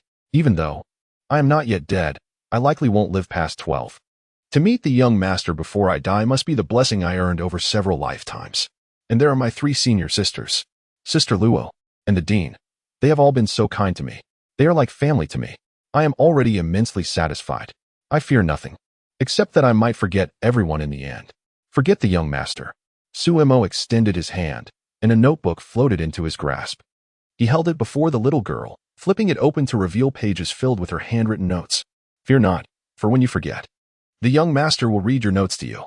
He had long anticipated that the little girl might suffer from memory loss, so he urged her to keep a daily journal. Yet, every entry was filled with all about Suemo. On the 6th day of the 12th month in the 25th year of Yuanqing, while journeying to the capital with the young master, I saw an elderly woman washing clothes by the river, only to have her garments swept away by the water.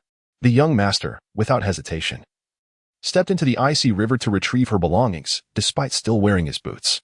He then requested a brazier at the end to dry his soaked boots, but ended up scorching them instead. On the 26th day of the 12th month, the snow continued to fall, and it was bitterly cold. My feet were perpetually icy at night, prompting the young master to warm them with his own. His feet were so warm. Yet, on this day, the young master caught a chill himself, and later, he filled a wine bag with hot water to keep us both warm. The young master is truly clever. On the 1st day of the 1st month in the 26th year of Yuanqing, the young master declared it should be New Year's Day. However, we found no inns along the way and ended up in a dilapidated temple. The old monk there remarked that the young master possessed a Buddha nature, to which the young master humbly replied that he was not pure. Although our meal consisted solely of vegetarian dishes, they were delicious. On the 26th day of the 1st month, we finally arrived in the capital. Without a word, the young master treated me to a sumptuous feast, but he indulged a bit too much in wine, leaving us with little silver. However, the young master painted a picture and traded it with a wealthy gentleman for 2 taels of silver, unexpectedly discovering the value of his art. On the 6th day of the 2nd month in the 26th year of Yuanqing, just 10 days after entering the capital, the young master purchased a pleasure boat. Claiming it was an investment, he mentioned that it could be sold later for silver, saving us the cost of staying in an inn. Though he thought I was unaware, I knew he simply wanted to stay close to the boat to enjoy the music without spending money. Snowflakes danced gracefully into the study. Suemo continued to peruse the little girl's notes, softly reciting the events documented within. The mist in his eyes condensed into dew upon his lashes, only to be whisked away by the snowy breeze, turning into frost. The little one listened eagerly, captivated by the tales of their travels northward. Eager to hear anything that pertained to Suemo's snowflakes fluttered, settling upon Sumo's hair, indistinguishable from one another. Snowflakes cascaded into the academy when suddenly a figure rushed in, bursting into the study. News from the divine realm had arrived, claiming that someone had spotted the mythical flower of the other shore. Suemo looked up, his white hair cascading with vigor. His eyes sparkled with excitement. Chapter 63, The Divine Realm Amidst a Snow-Laden Expanse. 2 figures emerged, one clad in azure, the other in white. The figure in azure stood with hands clasped behind, their garments billowing like a holly tree amidst the snow.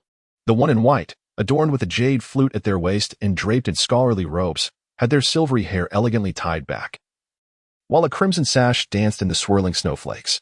From a distance, that striking dash of red starkly contrasted with the surrounding white, appearing entirely out of place.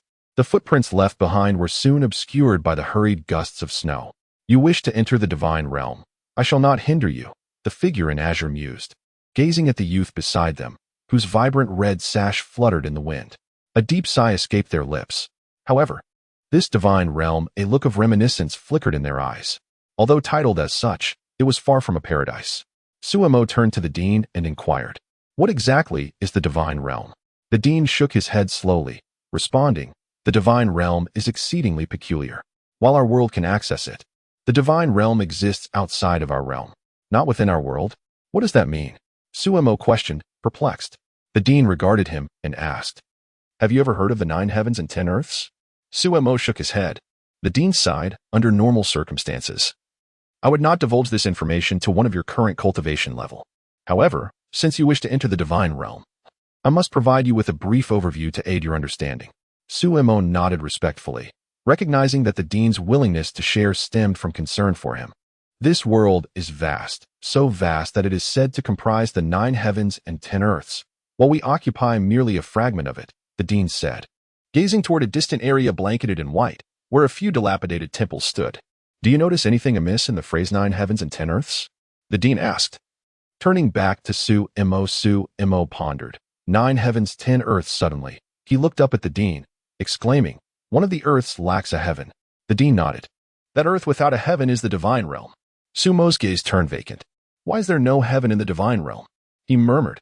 The dean shook his head. "Perhaps it has been devoid of heaven since the dawn of creation, or for some other reason, who can say? And what are the other 8 heavens and earths beyond our own in the divine realm? What are they like?" Suemo pressed. The dean again shook his head. "Our realm is disconnected from the outside world. Beyond it lies a kind of taboo. All records are blank, and no one knows. Why is it said that all within the divine realm are mundane, save for Confucian cultivators? Are cultivators suppressed within the divine realm?" Suemo recalled the words exchanged between the dean and the holy maiden before the palace. The holy maiden had stated, "All within the divine realm are mundane, except for Confucian cultivators." The dean regarded Suemo with a grave expression, clarifying, "That is not the case. In the divine realm, one's cultivation is no different from that in the outside world. It is not suppressed. Rather, when confronting certain peculiarities within the divine realm, the distinction of cultivation levels becomes irrelevant. As if all are mundane, only Confucian cultivators experience a different response." Sumo's eyes reflected confusion as he gazed into the vast whiteness ahead. If that is so, can Confucian cultivators traverse the divine realm unimpeded? The dean shook his head with a sigh. "Not quite. Although Confucian cultivators differ from others, it remains a perilous venture. Those who enter the divine realm often suffer dire fates. Many have perished or returned maddened, and even those who have not fallen into madness become like different people, refusing to speak of their experiences within the divine realm, as if it were a forbidden topic. Clearly, the divine realm is not a place for mortals." Suemo raised another question. "Then why does everyone desire to enter the divine realm?" "Because within the divine realm lie countless opportunities. Humans die for wealth, just as birds perish for food. These opportunities are enough to drive the world to madness." Suemo nodded. Understanding such a phenomenon was not difficult given his knowledge of this world. Suddenly, an important question struck him. How often does the divine realm open? And how long does it remain accessible? The dean pondered before answering. Since records began, it originally opened once every few thousand years, then every century. And now it opens every few decades. The duration of its opening has shifted from several months to several years. It is becoming increasingly frequent, and the duration is extending. Suemo contemplated this notion. Could it be that at some point in the future, the divine realm might remain perpetually open? The dean looked at Suemo. Worry etched in his eyes, and said earnestly, "You must remember, once you enter the divine realm, you must be wary not only of the peculiarities, but also of people. Sometimes, humans are more terrifying than the unknown. The news of the other shore flower has come abruptly. Tread carefully." Suemo nodded solemnly, kneeling deeply before the dean in a gesture of profound respect. The dean helped him to his feet with a sigh. "I cannot enter the divine realm. The repercussions would be too great and would only hinder your search for the other shore flower. You must rely on yourself. Take care of the girl." Suemo thought of the little girl's reluctant gaze as he prepared to depart. The dean nodded. "I will seal the girl to delay her decline. But your time is limited. If you cannot find it, return early. I can still bid her farewell." Sumo's eyes reflected immense struggle. It was a dilemma. One option was to accompany the girl during her remaining time, a path he dreaded facing. The other was to venture into the divine realm in search of the other shore flower, but the thought of failing to find it was unbearable. I must find the other shore flower at any cost. Suemo turned away, stepping heavily toward the divine realm. From afar, the white robes and silver hair seemed to merge with the snow-laden scenery, save for the eye-catching red sash fluttering in the storm, like a solitary glimmer of hope amidst the icy, desolate expanse. Insignificant yet radiant. P.S. There is one more chapter. The preceding chapters serve as a prelude. Suemo has finally entered the divine realm. The next chapter, The Night of 100 Ghosts marks the official beginning. Moreover, strike through. Never mind, it's nothing manual after this world is vast, and the intricacies will unfold gradually. Chapter 64. Foundation Establishment amidst the swirling snowflakes. Suemo advanced steadily towards a dilapidated temple that stood isolated in the midst of the wide expanse. Within this forsaken structure lay one of the minor entrances to the divine realm that had recently been unveiled. As Suemo drew near, he realized that the ground beneath the snow was uneven, revealing remnants of crumbling walls and ruins. It seemed this place had once been a humble village, now reduced to rubble by the influx of cultivators drawn to the divine entrance, leaving only the gateway behind. Perhaps the original inhabitants had been compelled to relocate, or perhaps, who would truly care? Yet Suemo cared. But what could he do? Such tragedies might unfold daily, and as a mere fledgling cultivator, he could not afford to repeat past mistakes. The lofty moral principles of Confucianism would no longer lead him to reckless demise, but instead serve as a catalyst propelling him forward. He had promised a woman to bring clarity to this world. He had vowed to a little girl to carry her as he swept across the realm. He had become entangled in many inescapable bonds. Upon entering the temple, Suemo's gaze fell upon a ravaged statue, its once vibrant red cloth now tattered and covered in thick layers of dust, as if it had been long neglected. A dark fissure loomed ominously beside the statue, resembling a doorway that stood silently, inviting passage. The wind that wafted from the black crevice felt as if it originated from another realm, sending shivers down his spine. "Do you wish to enter the divine realm?" rasped a voice from a shadowy corner. The speaker, clad in rags, squatted in the corner with a vacant expression, seemingly addressing Suemo without truly looking at him.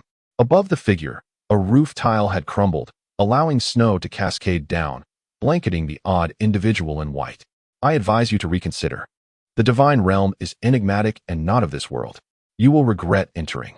The figure continued, still not making eye contact with Suemo, as though lost in thought. "I must enter the divine realm," Suemo replied cautiously, sensing a hint of wariness. The figure fell silent, fixated on the black fissure, appearing to merely offer a warning, yet not impeding Suemo's determination. Puzzled, Suemo regarded the peculiar individual. At that moment, footsteps echoed from outside the temple, accompanied by familiar voices. "Dishonorable, that celestial lord. This cursed weather is unbearably cold," one voice remarked, sounding oddly familiar to Suemo. "Are your celestial lords truly dishonorable or just boundless?" Another voice chimed in. "It doesn't matter, they're all the same," the first voice replied. The voices grew nearer. A slender Taoist priest entered the temple, momentarily startled upon seeing Suemo's silver hair. "Indeed, your celestial lords are in quite the predicament." A portly monk followed suit, his eyes lighting up as he exclaimed, "Su benefactor." Recognizing them as the Taoist Muda and the monk Ji Xian from the courtyard in the west of the city, Suemo felt a flicker of curiosity. He wondered why they had ventured into the divine realm, as it seemed their sole purpose was to explore it. However, he held no significant reservations towards them, knowing their intentions were not malicious. Otherwise, they would not have appeared in the courtyard. Moreover, their jovial demeanor made Suemo feel an unusual sense of camaraderie. "It is good to see you again," Suemo greeted with a smile. "Haraha." The monk and the Taoist appeared genuinely delighted. Muda laughed, saying, "When I saw you faint that day, I intended to save you, but this rotund fellow obstructed my way with his golden bowl. Fortunately, Sister Gu and Fairy Luo arrived and took you away. It is truly regrettable that we did not have the chance to converse properly." Ji Xian, hearing this, turned to Muda and replied, "Weren't you hiding inside my golden bowl, too frightened to emerge? It was only when Sister Gu and Fairy Luo appeared that you dared to show yourself." Muda's expression contorted in disbelief at the embarrassing revelation. "Must you bring that up?" Ji Xian responded earnestly. "A monk does not speak falsehoods." Muda managed an awkward smile before addressing Suemo again. "I heard you achieved top honors. Congratulations." Suemo winced at the mention of those words. He found them distasteful. Ji Xian cautiously leaned in, inquiring, "Have you heard any news about that great calamity from that night?" "No further news has reached me," Suemo replied with a slight shake of his head. He could never disclose to anyone about the great calamity residing in his spiritual sea. "That is good. Very good," the monk sighed in relief, evidently still haunted by the memory of the calamity. "What troubles you?" Suemo asked, sensing their unease. The Taoist approached, speaking softly. "Afterward, this rotund fellow and I examined the feng shui of the western city. We discovered that the great calamity is far more complex than merely a calamity.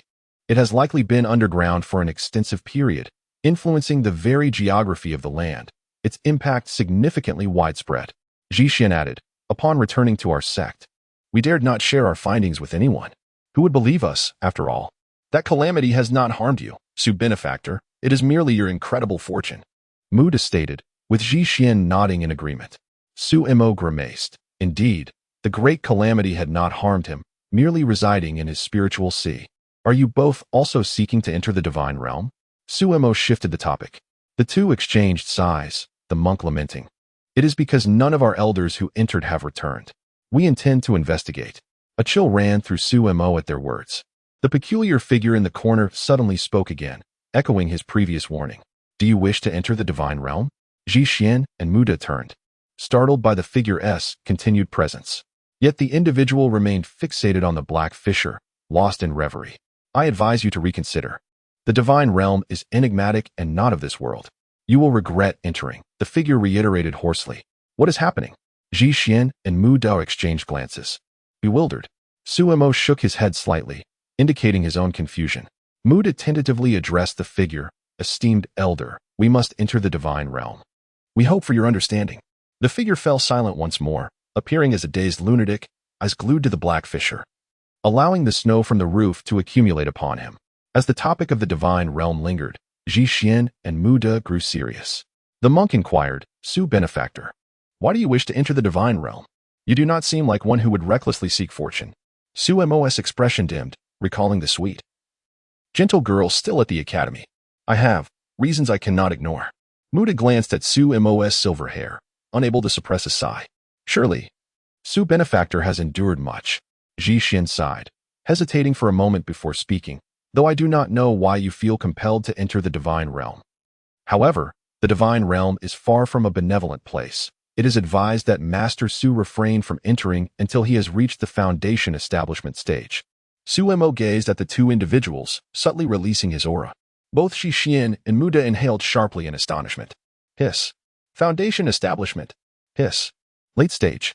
In the corner, an eccentric figure turned to look at Su Mo, a flicker of awareness igniting in his previously vacant gaze as he murmured softly, Confucian Tao. Chapter 65, The Domain of Spirits. Shall we join forces? It would be beneficial for mutual support, suggested Muda. Agreed, Zhixian nodded in affirmation. Very well. Su Mo hesitated for a moment before nodding as well. Having support would indeed be advantageous. The Taoist Muda then addressed Su Mo. Once you enter the divine domain, do your utmost to stay close to us. The Confucian path lacks combat prowess. The Confucian path lacks combat prowess? Su Mo echoed, nodding without objection. After the three had reached an understanding, they stepped into the black rift and vanished without a trace. Following their departure, the strange figure in the dilapidated temple gazed vacantly at the rift left by Lei Sei, muttering to himself, within the divine domain, all are mundane, save for the Confucians. That is because it gazes upon only the Confucians. The figure raised his head to the gaping hole in the ceiling, through which snowflakes continuously drifted down, each flake reminiscent of fleeting memories. Lowering his gaze, he murmured, You wish to enter the divine domain? I advise you to reconsider. It is a realm of enigma, a place unfit for mortals. You will rue the moment you step inside. As Su Mo and his companions crossed into the black rift, darkness enveloped them. When their vision returned, they found themselves in a dimly lit world. This realm was starkly different from the outside, where heavy snow fell. Here, the atmosphere was murky, shrouded in mist. Looking up, they saw that the sky was devoid of color, obscured by a thick veil of haze. Scattered trees stood desolately, enveloped by tendrils of fog. Is this the divine domain? Su Mo pondered, struggling to reconcile this scene with the notion of divine domain. Beside him, Muda and Zhixian immediately adopted serious expressions upon entering the divine domain. Muda explained, despite its name, the divine domain is, in truth, a veritable realm of spirits. Indeed, Zhixian chimed in. Aside from the cultivators who have entered from the outside, there are no living beings here. Why then is it called the divine domain? Su Mo inquired, perplexed. That is because, beware, something approaches. Muda, the Taoist, suddenly adopted a vigilant stance, eyeing a particular direction. Su Mo and Zhixian immediately tensed. From the depths of the mist emerged a figure, drenched in blood. The bloodied individual, wielding a blade, rushed toward the trio, his expression a blend of rage and madness. Eyes ablaze with crimson intensity. What opportunities have you found in the divine domain? Hand them over. Jixin replied. We have just arrived in the divine domain and have not garnered any opportunities.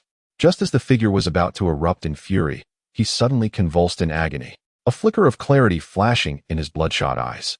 Clutching his head, his expression oscillated between madness and lucidity, revealing his torment. Please, end my suffering, he cried, collapsing to the ground, his voice hoarse. You must kill me. Something is invading my mind. I can no longer contain it. Suemo and his companion's expressions shifted dramatically. Quickly, I can no longer hold it back. Let me die? Allow me to perish in awareness. The man's struggle intensified, and he suddenly bellowed, Cursed divine domain. You shall not control me. Kneeling, he raised his long blade and, before Suemo and his companions, plunged it into his own chest, blood pouring forth. Ha ha ha, divine domain. You cannot control me. The man's gaze reflected a fleeting sense of liberation as he gritted his teeth and twisted the blade. Gradually, his hands grew weak, falling limply to his sides as he knelt on the ground, devoid of life. The scene was too horrific to behold. The sudden spectacle struck Suemo and his companions like a thunderclap, revealing the horrific realities of the divine domain, far more brutal than they had imagined. Jixin swallowed hard and turned to Muda. Should we proceed? I feel that our elders would not wish for us to take such risks. Muda nodded in agreement. Jixin, astonished, remarked, You truly do not wish for your sect's elders to watch over you? Muda gave a hollow laugh. It is all the same, all the same. They exchanged a glance and then turned to Suemo. Suemo shook his head resolutely. I must venture deeper. As a Confucian cultivator, I may possess an advantage in the divine domain. It is fraught with danger. You should leave. With a sigh, Muda and Jixin nodded. Then take care of yourself. We shall withdraw. Suemo acknowledged them with a nod. Jixin produced a vial from his robes and presented it to Suemo. This is a spirit-replenishing elixir from our Buddhist sect. Take it. It will restore your energy when depleted. Suemo accepted the vial, recognizing its potential usefulness, and stowed it away for future needs. Jixin and Muda clasped their fists in respect towards Suemo before turning and stepping back into the black rift, disappearing from view. Just arrived, and already departed. Yet, Suemo bore no contempt for their decision. They had made a wise choice. His own choice to remain was equally deliberate, a choice marked by both recklessness and determination. Wait for me, my dear. Suemo stepped forward, suddenly noticing a white paper affixed to the back of the corpse. The aura emanating from it was indistinguishable from that of the holy sect he had previously encountered in the imperial palace. The holy sect. Suemo squinted, then strode deeper into the divine domain. Behind him, the lifeless body remained kneeling, its eyes clouded with a grayish hue, yet its face bore an expression of profound relief. Even in the divine domain, the wind stirred, sweeping the mist and engulfing the kneeling corpse. As Suemo traversed the divine domain, he encountered nothing but the omnipresent fog. Suddenly, he felt an inexplicable urge to look back, but only an endless expanse of mist met his gaze, nothing more. He turned back and continued onward, glancing back once more, only to be met with the same indistinct fog. Furrowing his brow, he sensed an unseen presence watching him. This was merely an abstract feeling, devoid of any tangible proof to validate its existence. Yet, Suemo could not shake the sensation of being observed. Great calamity, sister. I feel as though something is watching me. Do you sense anything? Suemo inquired in a low tone, surveying his surroundings. He heard the voice of the great calamity in his mind. I too perceive it, but cannot trace its source. This divine domain is peculiar. Exercise caution. Something feels amiss. Suemo nodded, pressing onward. He had no definitive goal, merely following the whispers of rumors that spoke of the existence of the Higanbana flower within the divine domain. Yet, no specific location was ever mentioned. The only course was to move forward. According to the Herb Chronicles, the Higanbana flower is a divine herb that grows naturally. Wherever it blooms, extraordinary phenomena arise. Suemo needed only to walk continuously. Should the Higanbana truly exist, he would naturally witness its manifestations as he drew near. If he encountered others who had arrived in the divine domain before him, he could inquire about their knowledge. Suddenly struck by an idea, he tentatively spoke. The shore, in that shore, I stand before the Higanbana flower. As his words fell, a searing pain surged through Sumo's body, a violent twisting within his organs. He could not suppress a low groan, blood seeping from the corner of his mouth. Rebound of the Tao. Fool. In Sumo's mind, the voice of great omen echoed once more.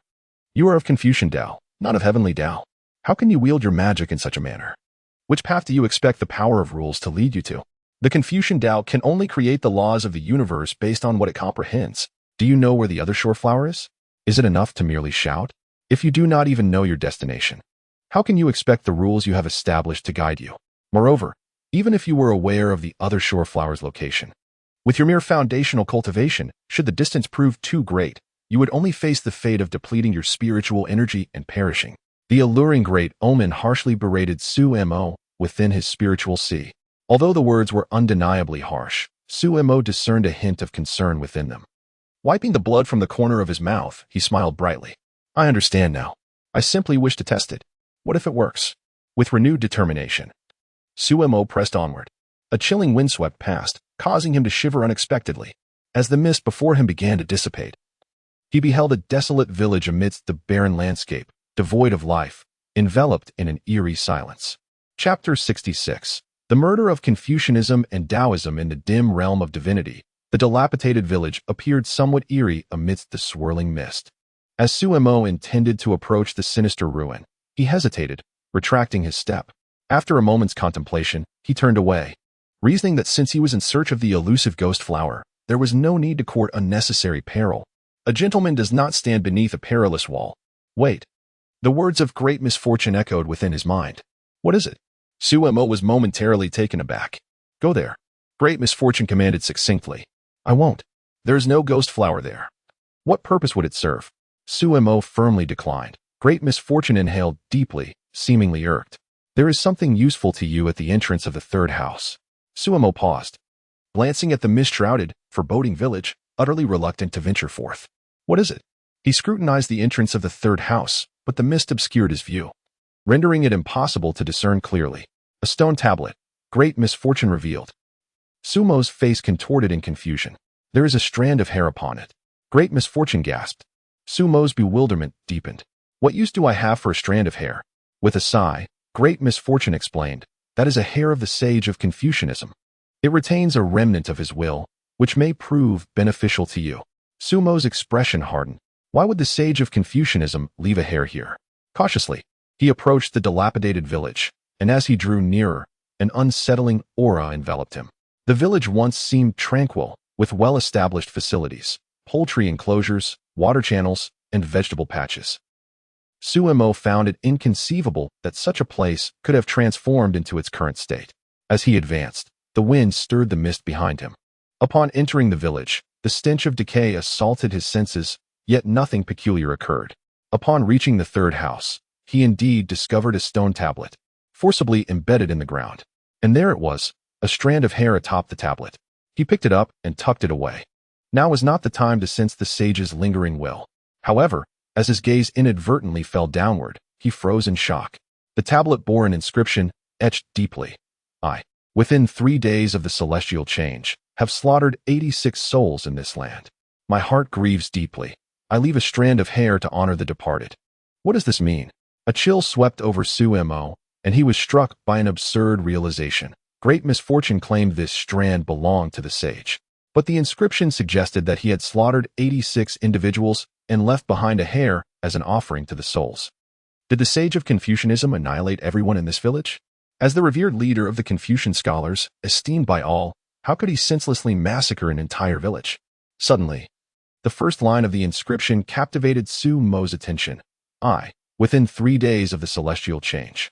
The phrase celestial change inexplicably sent a shiver down his spine, as if it were a forbidden term. What does this mean? Su Mo questioned, seeking insight from great misfortune within the ethereal sea of spirits. A beguiling phantom appeared beside him, gazing at the inscription for a long moment before shaking its head.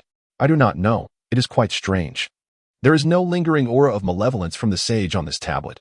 It seems he bore no malice after the slaying. This divine realm was originally the domain of the sage, separate from your world.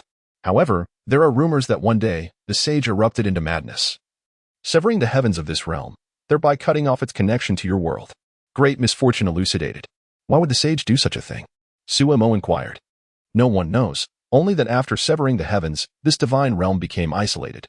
It was not until a millennium later that a faint connection with the outside world was re-established, revealing a transformed and desolate land upon entry. Suemo felt a surge of dread. Suddenly, a brilliant light erupted in the distance, manifesting a celestial phenomenon. The ghost flower. Sumo's expression shifted as he rushed towards the source of the phenomenon. The matter of the sage was cast aside. He could not forget the sole purpose of his entrance into the divine realm. The ghost flower. Before the ghost flower, nothing else mattered. The ethereal figure of great misfortune observed Sumo's fervor with a sigh, vanishing back into his being. That girl always has a way of throwing him off balance.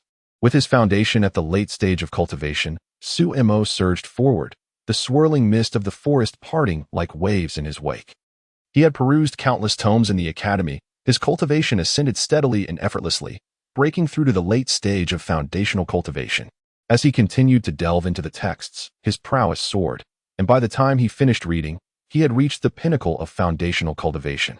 With his advanced cultivation, Suemo moved with incredible swiftness, akin to an arrow released from its bow, racing ahead. Suddenly, two young men clad in resplendent robes obstructed his path. Suemo halted abruptly. The two young men exchanged glances, noting his late-stage cultivation, and one of them smiled as he addressed Suemo. "Might I inquire, dear friend, what urgent matter compels your haste?" Sumo's countenance hardened, and he replied coldly, "Step aside." He had no desire to engage in idle chatter. His sole focus was to reach the site of the celestial phenomenon and ascertain whether it was the ghost flower sought by the young girl from the academy. The other's expression darkened, and both young men activated their late-stage cultivation. Another chimed in with a smirk. "We are both at the late stage of foundational cultivation.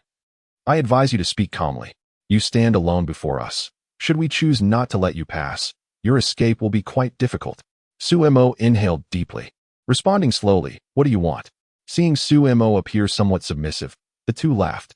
"Now you are speaking sense. We harbor no ill intentions. We merely wish to propose a transaction." "What transaction?" Suemo chuckled, though it was not a genuine smile.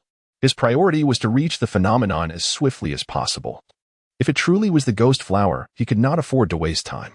One of the young men tossed a bag of silver at Sumo's feet, saying, "We wish to purchase all your opportunities that arise upon entering the divine realm with this bag of money." Suemo shook his head.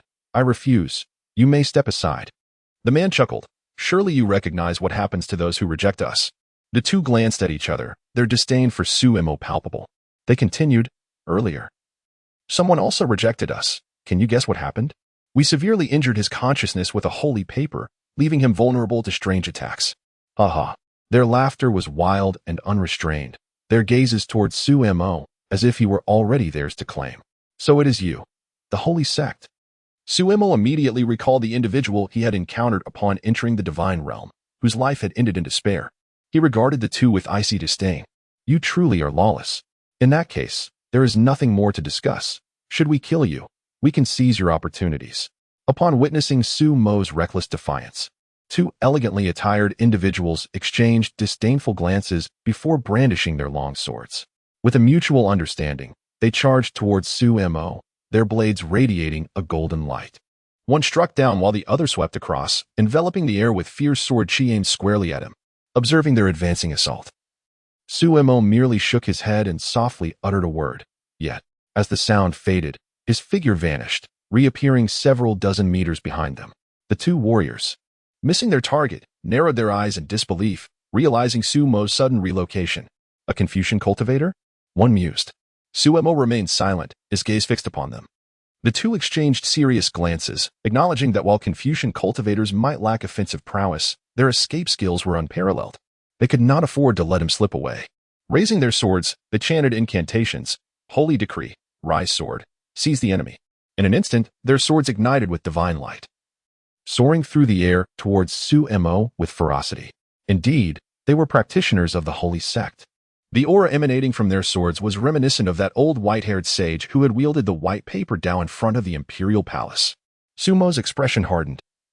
He held no affection for the lofty holy sect. Had it not been for the timely arrival of the academy's headmaster, he would have undoubtedly been forcibly taken to the divine domain. "Do you not wish to surrender?" They sneered, as the deadly intent of their flying swords locked onto him. Suemo exhaled softly once more, yet, instantly, he vanished again, appearing several dozen meters to the side, prompting the swords to redirect in pursuit. "Your actions are strikingly akin to those of your holy maiden." Suemo taunted. The Holy Maiden? She is barely clinging to her life. My brother and I merely seek opportunities to escape this wretched divine domain. One of them retorted with a cold laugh. Their words revealed a crucial insight to Suemo. They cared little for the fate of the Holy Maiden. Yet, the fact that she, with her divine protection, still faced peril indicated an overwhelming crisis surrounding them. As the two swords approached, Suemo's gaze sharpened, and he spoke a single word, command. The swords halted mid-air, ceasing their assault. The young men in ornate garments were visibly shaken. How could this be? As fellow late-stage Foundation establishment cultivators, you, a Confucian, cannot possibly control our swords. One exclaimed in disbelief. Suemo shook his head. You lack understanding of the sword. He then looked towards the distant celestial phenomena, now dimming, and turned back to the two, coldly stating, I had intended to inquire about the direction of your Holy Maiden's peril, but time is of the essence. Allow me to show you what true Confucian swordsmanship entails before your demise. Extending his hand forward, he softly intoned, wind rises. Blade forms. A transparent, handleless sword materialized before him, delicate as a cicada's wing and sharp as frost. From a side view, it resembled not a sword but a blade of cold radiance forged from pure spiritual energy. Swift, Suemo whispered again. The ethereal sword surged towards the two young men. In a serene silence, it reached them in the blink of an eye. Their expressions shifted drastically as they attempted to evade, but Suemo's voice rang out softly. Bind. With the utterance of this Confucian truth, several strands of regulatory power manifested in the space around them. The two were momentarily immobilized, bound by an inexplicable force, though they quickly regained their mobility. The handleless spirit sword offered them no further chance for action. In a flash of cold light, the spirit sword dissipated. The two exchanged glances, only to realize that blood had begun to seep from their necks. With a thud, their heads fell to the ground, followed by their lifeless bodies collapsing. Suemo shook his head, stepping over their corpses as he advanced towards the radiant anomaly. His expression was eerily calm. A mesmerizing figure emerged behind him, observing the cooling bodies, then gazing at Suemo's retreating form. She sighed and shook her head before pursuing him, merging into his being. She understood. He was evolving. In moments of required violence, he hesitated not, seamlessly intertwining Confucian truth with swordsmanship. Yet, she discerned that beneath his tranquil facade, he harbored deep discomfort. He still abhorred the act of taking life. Chapter 67. The unseen. The radiant phenomenon of Huaguang lay far from Suemo, who had raced for a full hour. The shimmering light emanated an alluring glow, akin to a bonfire that irresistibly drew Suemo closer, much like a moth to a flame. As he advanced, the mist thickened around him, deepening his sense of being observed. The closer he drew, the denser the fog became. Looking up, the wondrous light seemed almost within reach. Suemo continued to surge toward it until he found himself enveloped by swirling fog, rendering the brilliant phenomenon invisible. A wave of anxiety surged within him. He halted, meticulously scanning his surroundings. All he could see was a vast expanse of white mist, obscuring everything, but upon closer inspection, he discerned scattered dead trees emerging from the haze. Be cautious. This fog is exceedingly strange. A voice of foreboding echoed in his mind. Suemo silently nodded, proceeding with utmost care and steadily advancing forward. Suddenly, he felt his footing give way, a sensation of plummeting coursed through his body. Caution. The warning in his mind abruptly ceased. His vision plunged into chaos. This shore is the other shore. I should remain where I once stood. Suemo summoned his power. As he uttered the Confucian truths, a wave of spiritual energy surged, yet there was no response. It seemed as though some unseen force had erased his invocation. Boom.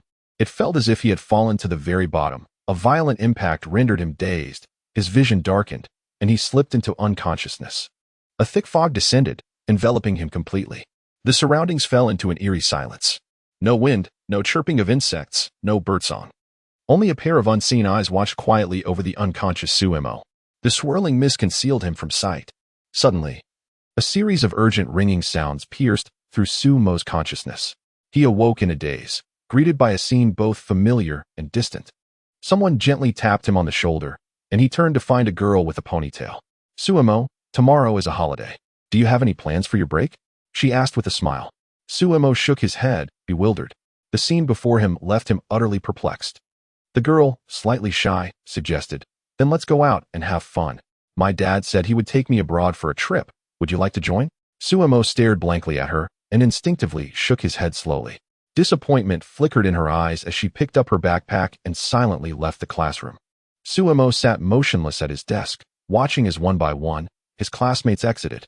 Some greeted him as they passed, but he remained oblivious, lost in thought. As the day dimmed, he found himself the sole occupant of the classroom, resembling a statue in a daze. Slowly, he rose, exited the school, and walked toward the familiar yet alien street that filled him with dread.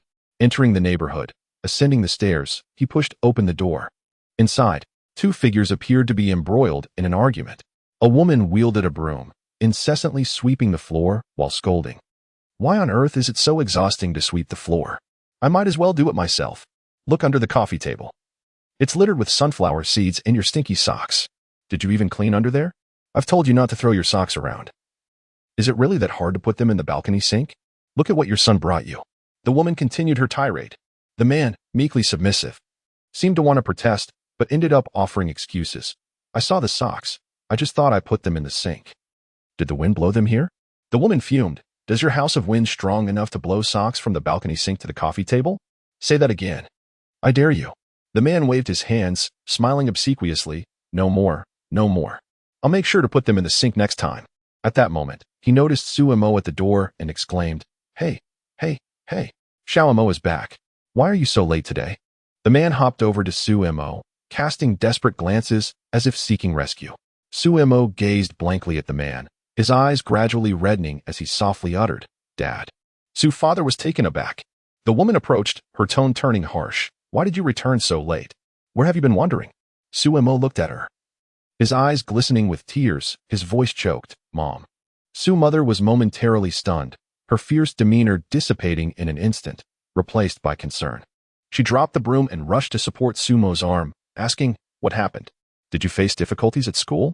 Su's father wore a worried expression.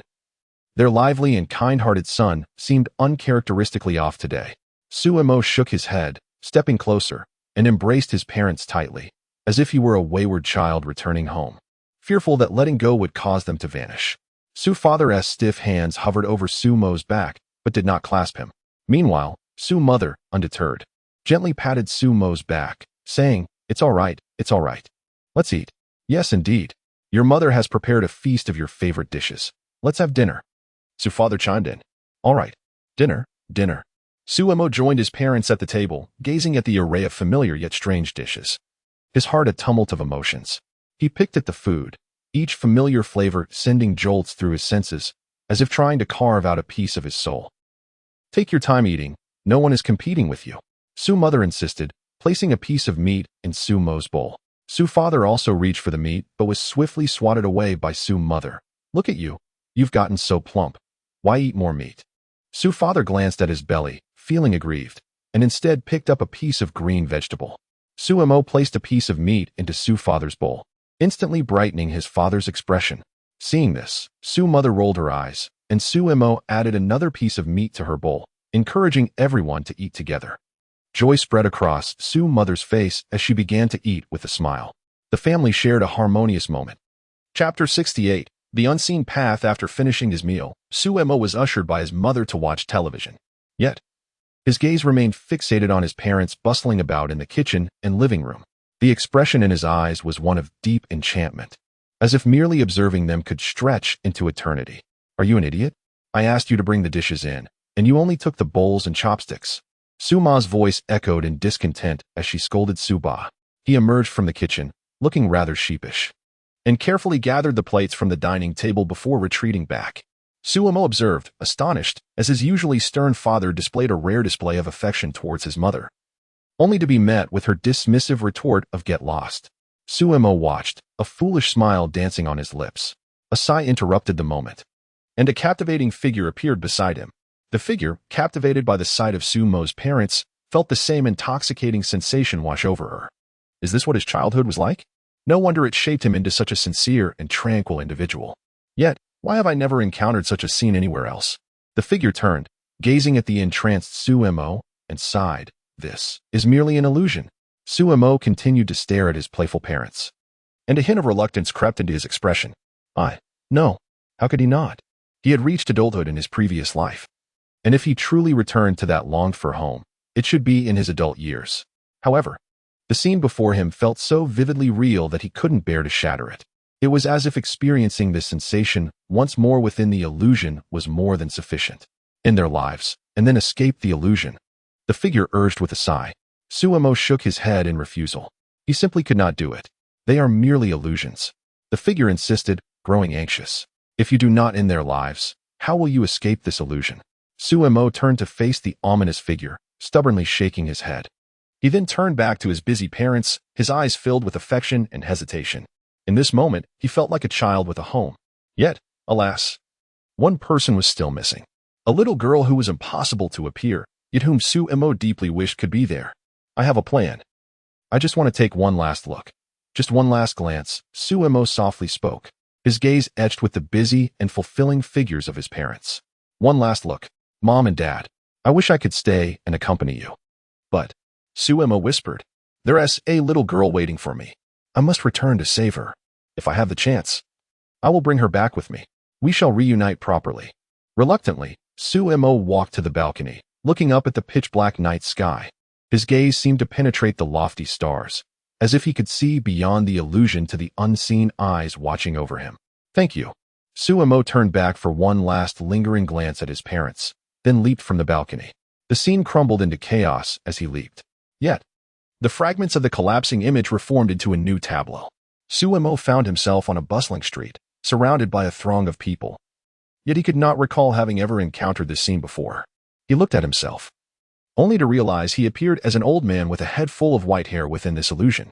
Why do I appear this way in the illusion? Suemo pondered, his gaze drifting to a nearby gambling den. A little girl stood outside, clutching several paintings, persistently trying to sell her master's artworks to the gamblers entering and exiting, yet none paid her any mind. A gambler approached the entrance, and the little girl eagerly chimed in, Big brother, would you like to buy some paintings? The gambler's expression soured, and he cursed as he walked away, not even entering the casino. The little girl's face fell, yet she continued to greet each passing gambler with a smile, but still, no one showed interest in her paintings. After a long while, she scratched her head, puzzled as to why so many people were around, yet none would buy her art. Unable to bear it any longer, Suemo was about to step forward when he suddenly remembered that his long, white hair was no longer as it once was. He bought a mask from a nearby stall and concealed his face. With slow, measured steps, Suemo approached the despondent little girl at the entrance of the casino. Upon noticing the white-haired figure approaching her, the little girl did not find it strange. Masked patrons were common in the gambling den. Her eyes brightened as she ran over. Big brother, would you like to buy a painting? Suemo gazed at the little girl, momentarily lost in thought. After a long pause, he rasped, how much? He deliberately altered his voice, but the little girl remained oblivious. She assumed Suemo was merely an interested gambler, and her face lit up with excitement. These are the paintings of my master. They are exquisite. I'm selling them at a loss for just 5 coins. Why, so cheap? Suemo gently inquired. Because my master once said that sometimes, losing less is still a form of profit. The little girl beamed, seemingly convinced that her master was always right. Give me 2. Suemo replied, his expression complex as he handed over 10 coins. The little girl gleefully accepted the money, then unfolded another painting for him to see.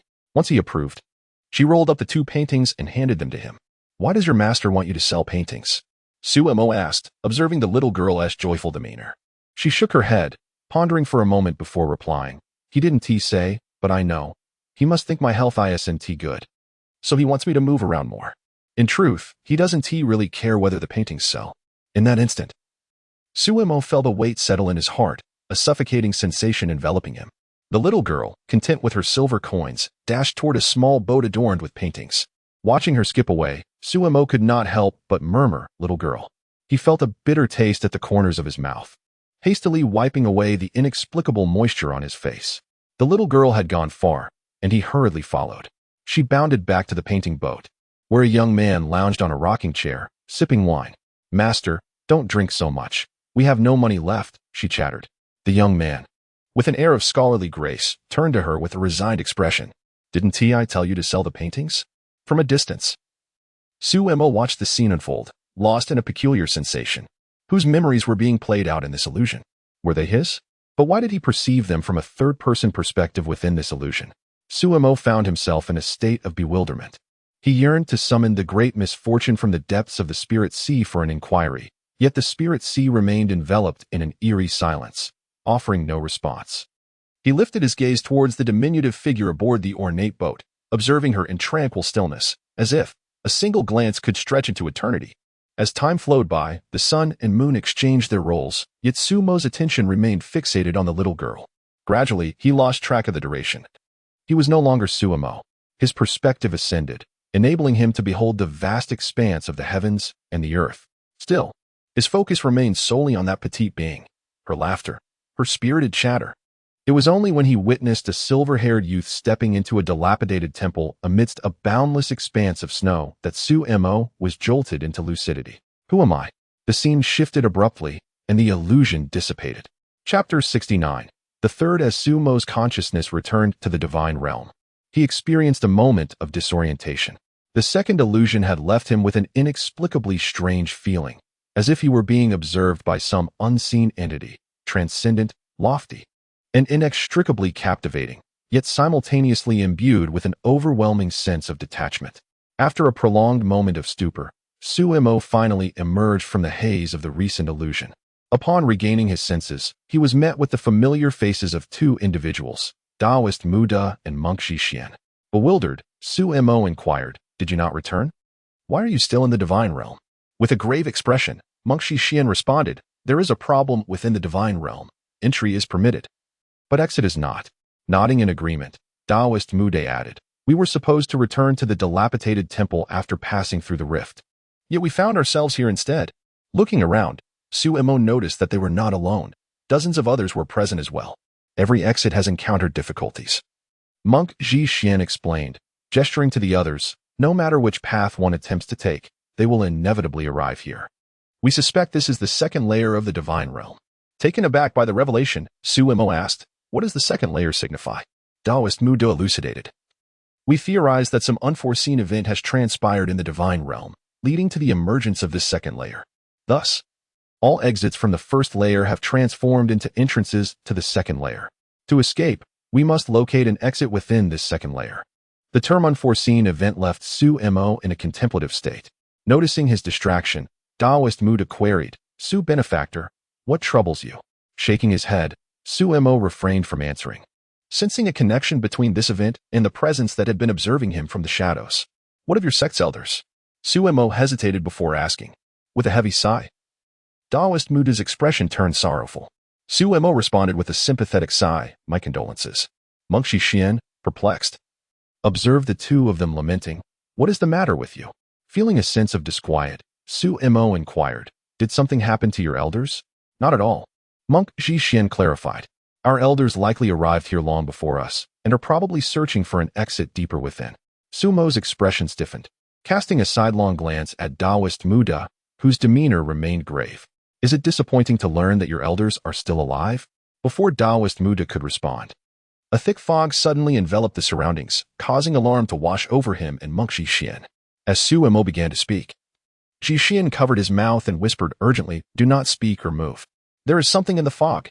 Startled, Sumo complied, remaining still and silent, but soon felt a peculiar tension in the air. The figures of Xixian and Taoist Muda had vanished without a trace. Looking around, all he could see was a vast expanse of white mist, and an eerie sensation crept into his heart. Before long, the fog began to dissipate, revealing that he was now standing in a sparsely wooded area. Not far ahead, he spotted a red flower radiating an otherworldly glow, the mythical blood lotus. Sumo fell into a trance.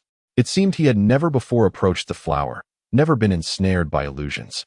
Nor had he ever encountered Xixian or Taoist Muda, nor had he ventured into any second layer of the divine realm. It felt as if he had merely experienced a fleeting dream, one that was remarkably vivid. The blood lotus he had longed for was now within reach.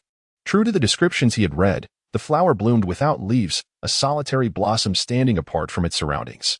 Its petals, narrow and elongated, curled upward at the tips. Resembling two hands coming together, fingers splayed open to cradle the void. Rays of light emanated from the petals, forming the striking phenomenon before him. In a daze, Sumo approached and knelt to pluck the blood lotus. The moment he did, the flower lost its luster and enchantment, transforming into an ordinary herb. Suemo stowed the blood lotus away, still in a daze, and turned to race back the way he came. Wait for me, my dear. I have found the blood lotus. After Suemo departed, the spot from which the flower had been taken was once again shrouded in fog, where it seemed a pair of eyes watched him hastily retreat. As he hurried away, he passed by the bodies of the holy sect members he had slain, not pausing even for a moment, as if they were invisible. The crumbling village soon came into view, but he merely glanced at it without stopping to linger, continuing onward. Before long, he encountered the corpse of an individual who had taken their own life, kneeling before a black rift. The rift stood there quietly, as if awaiting visitors. Silently, Suemo stepped into the rift. In an instant, the scene shifted, and when his vision cleared, he found himself back in the dilapidated temple from which he had come. So, I have returned. He glanced back at the black rift, which remained unchanged. Yet, the strange figure huddled in the corner of the temple had vanished. Dazed, Suemo exited the temple, only to be greeted by a blank expanse of white. He stepped into the snow, his white robes billowing as he raced towards the academy, the red ribbon in his hair fluttering behind him. The footprints he left in the snow faded within mere moments, quickly concealed by the gusts of wind and snow. Upon returning to the academy, the headmaster was taken aback to see Suemo's swift return. How did you come back so quickly? He inquired. Gu Yu and Luo Yin emerged, curious about the commotion. Suemo retrieved the blood lotus from his robe. The expressions of the onlookers shifted to one of astonishment. Is it truly the blood lotus? Suemo handed the flower to the headmaster, who accepted it and waved his hand, summoning a small figure that had been sealed in slumber. The headmaster nodded at Suemo and placed the blood lotus before the tiny being. Before their eyes, the blood lotus visibly dissolved, transforming into a stream of light that entered the little girl's body. Gradually, the small figure began to awaken, her gaze meeting Suemo's concerned eyes. With a pout, the little girl spoke in a quivering voice, "Young master." Suemo rushed forward to embrace the cherished child. "I want to eat chicken legs," she declared. Gently, Suemo stroked the top of her head and replied, "Very well." In the blink of an eye, months had passed since Suemo brought back the blood lotus. On this particular day, he sat by the lakeside, gazing at the tranquil surface of the water, lost in thought, before looking up at the sky and letting out a deep sigh. A small figure approached from behind, wrapping her arms around Suemo's arm and playfully shaking it. "Young master, what are you thinking about?" she asked. Suemo turned around, gazing at the young girl, his expression softening as he gently stroked her head. He slowly spoke. "How wonderful it would be if all that lay before us were truly real." Chapter 70. The illusion of the divine realm. The little girl, with a puzzled expression, inquired, "What does the young master mean? Am I not real?" Suemo smiled gently, assuring her that in the young master's heart, she would always be real, whether in reality or in illusions. "What illusions?" the little girl asked, bewildered. Suemo tilted his head, gazing at the boundless sky above, where the summer breeze was refreshingly gentle. "This is the third illusion," he continued in a soft, somber tone. "But the young master must return now." "Where must the young master go?" the little girl asked. "To the divine realm." "Why must the young master return to the divine realm?" The little girl's eyes brimmed with tears. Suemo crouched down, tenderly caressing the little girl's cheek.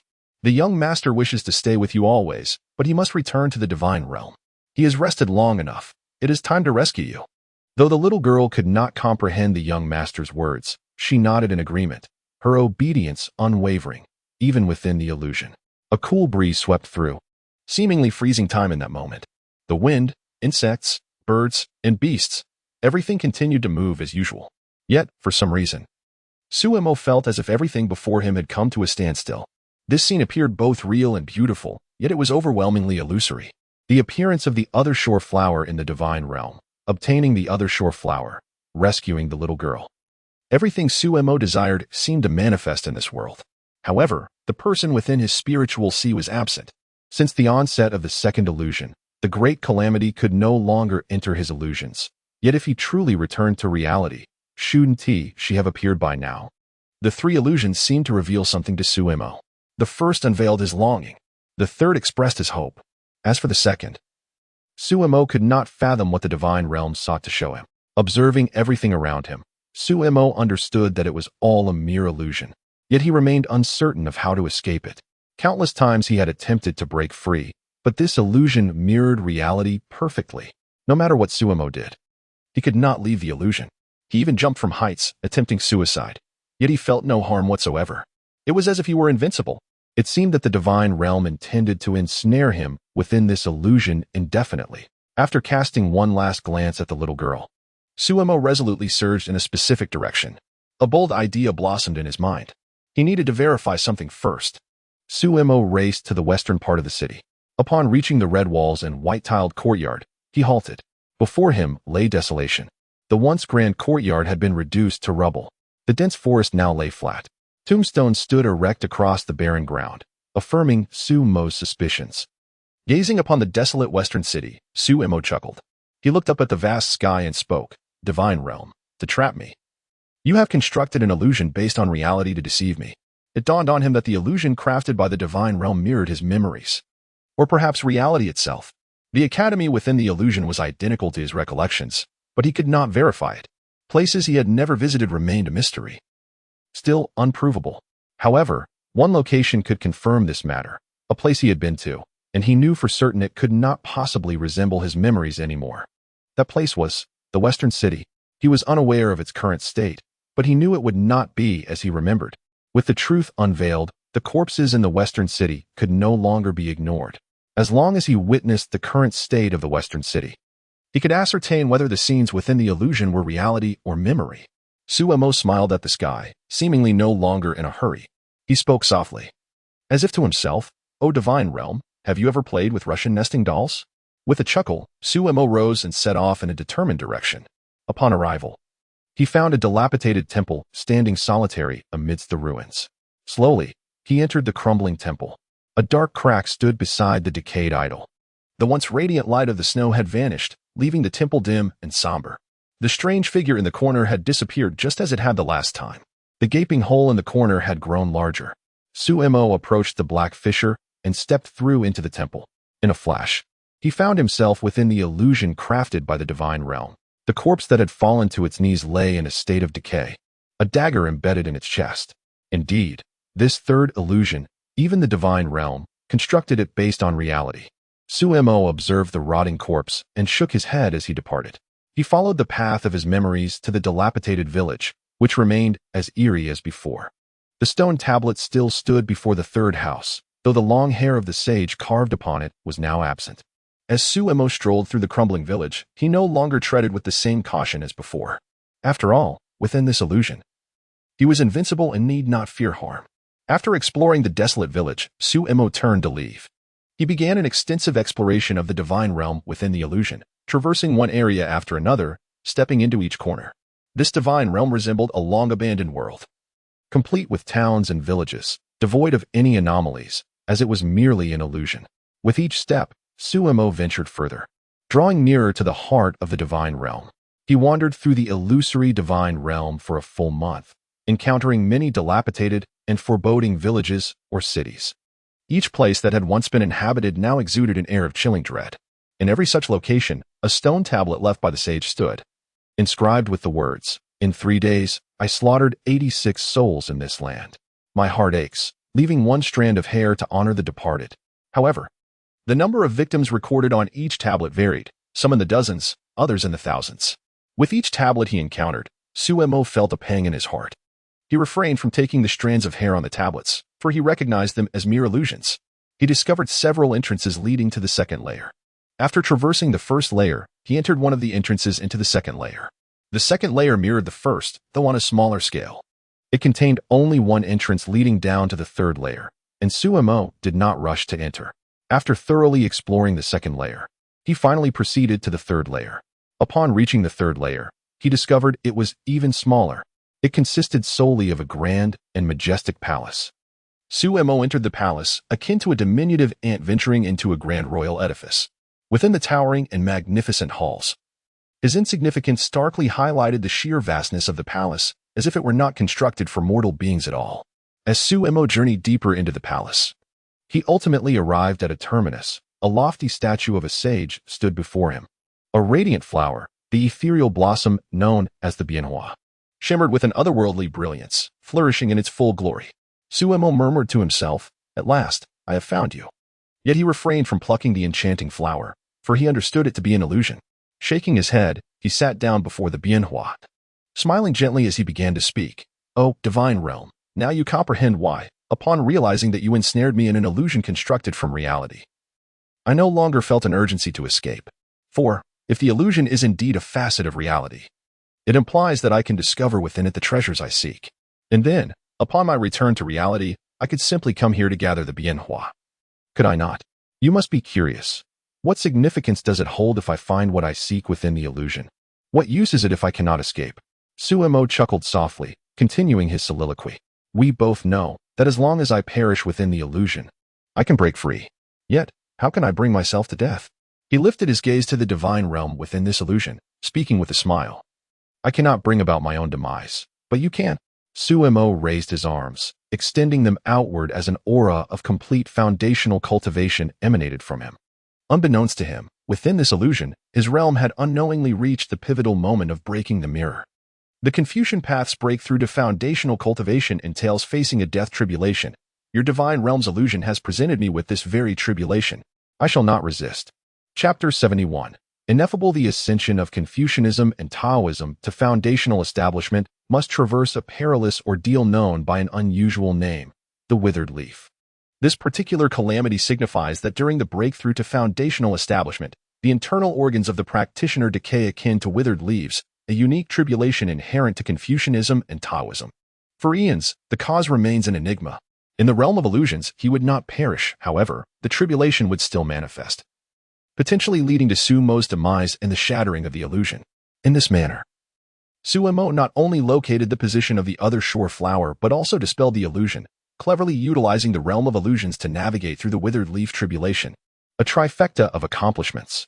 At this moment, Suemo began to embody the essence of a strategist. Upon hearing Suemo's words, the divine realm's illusion seemed to become exceedingly agitated.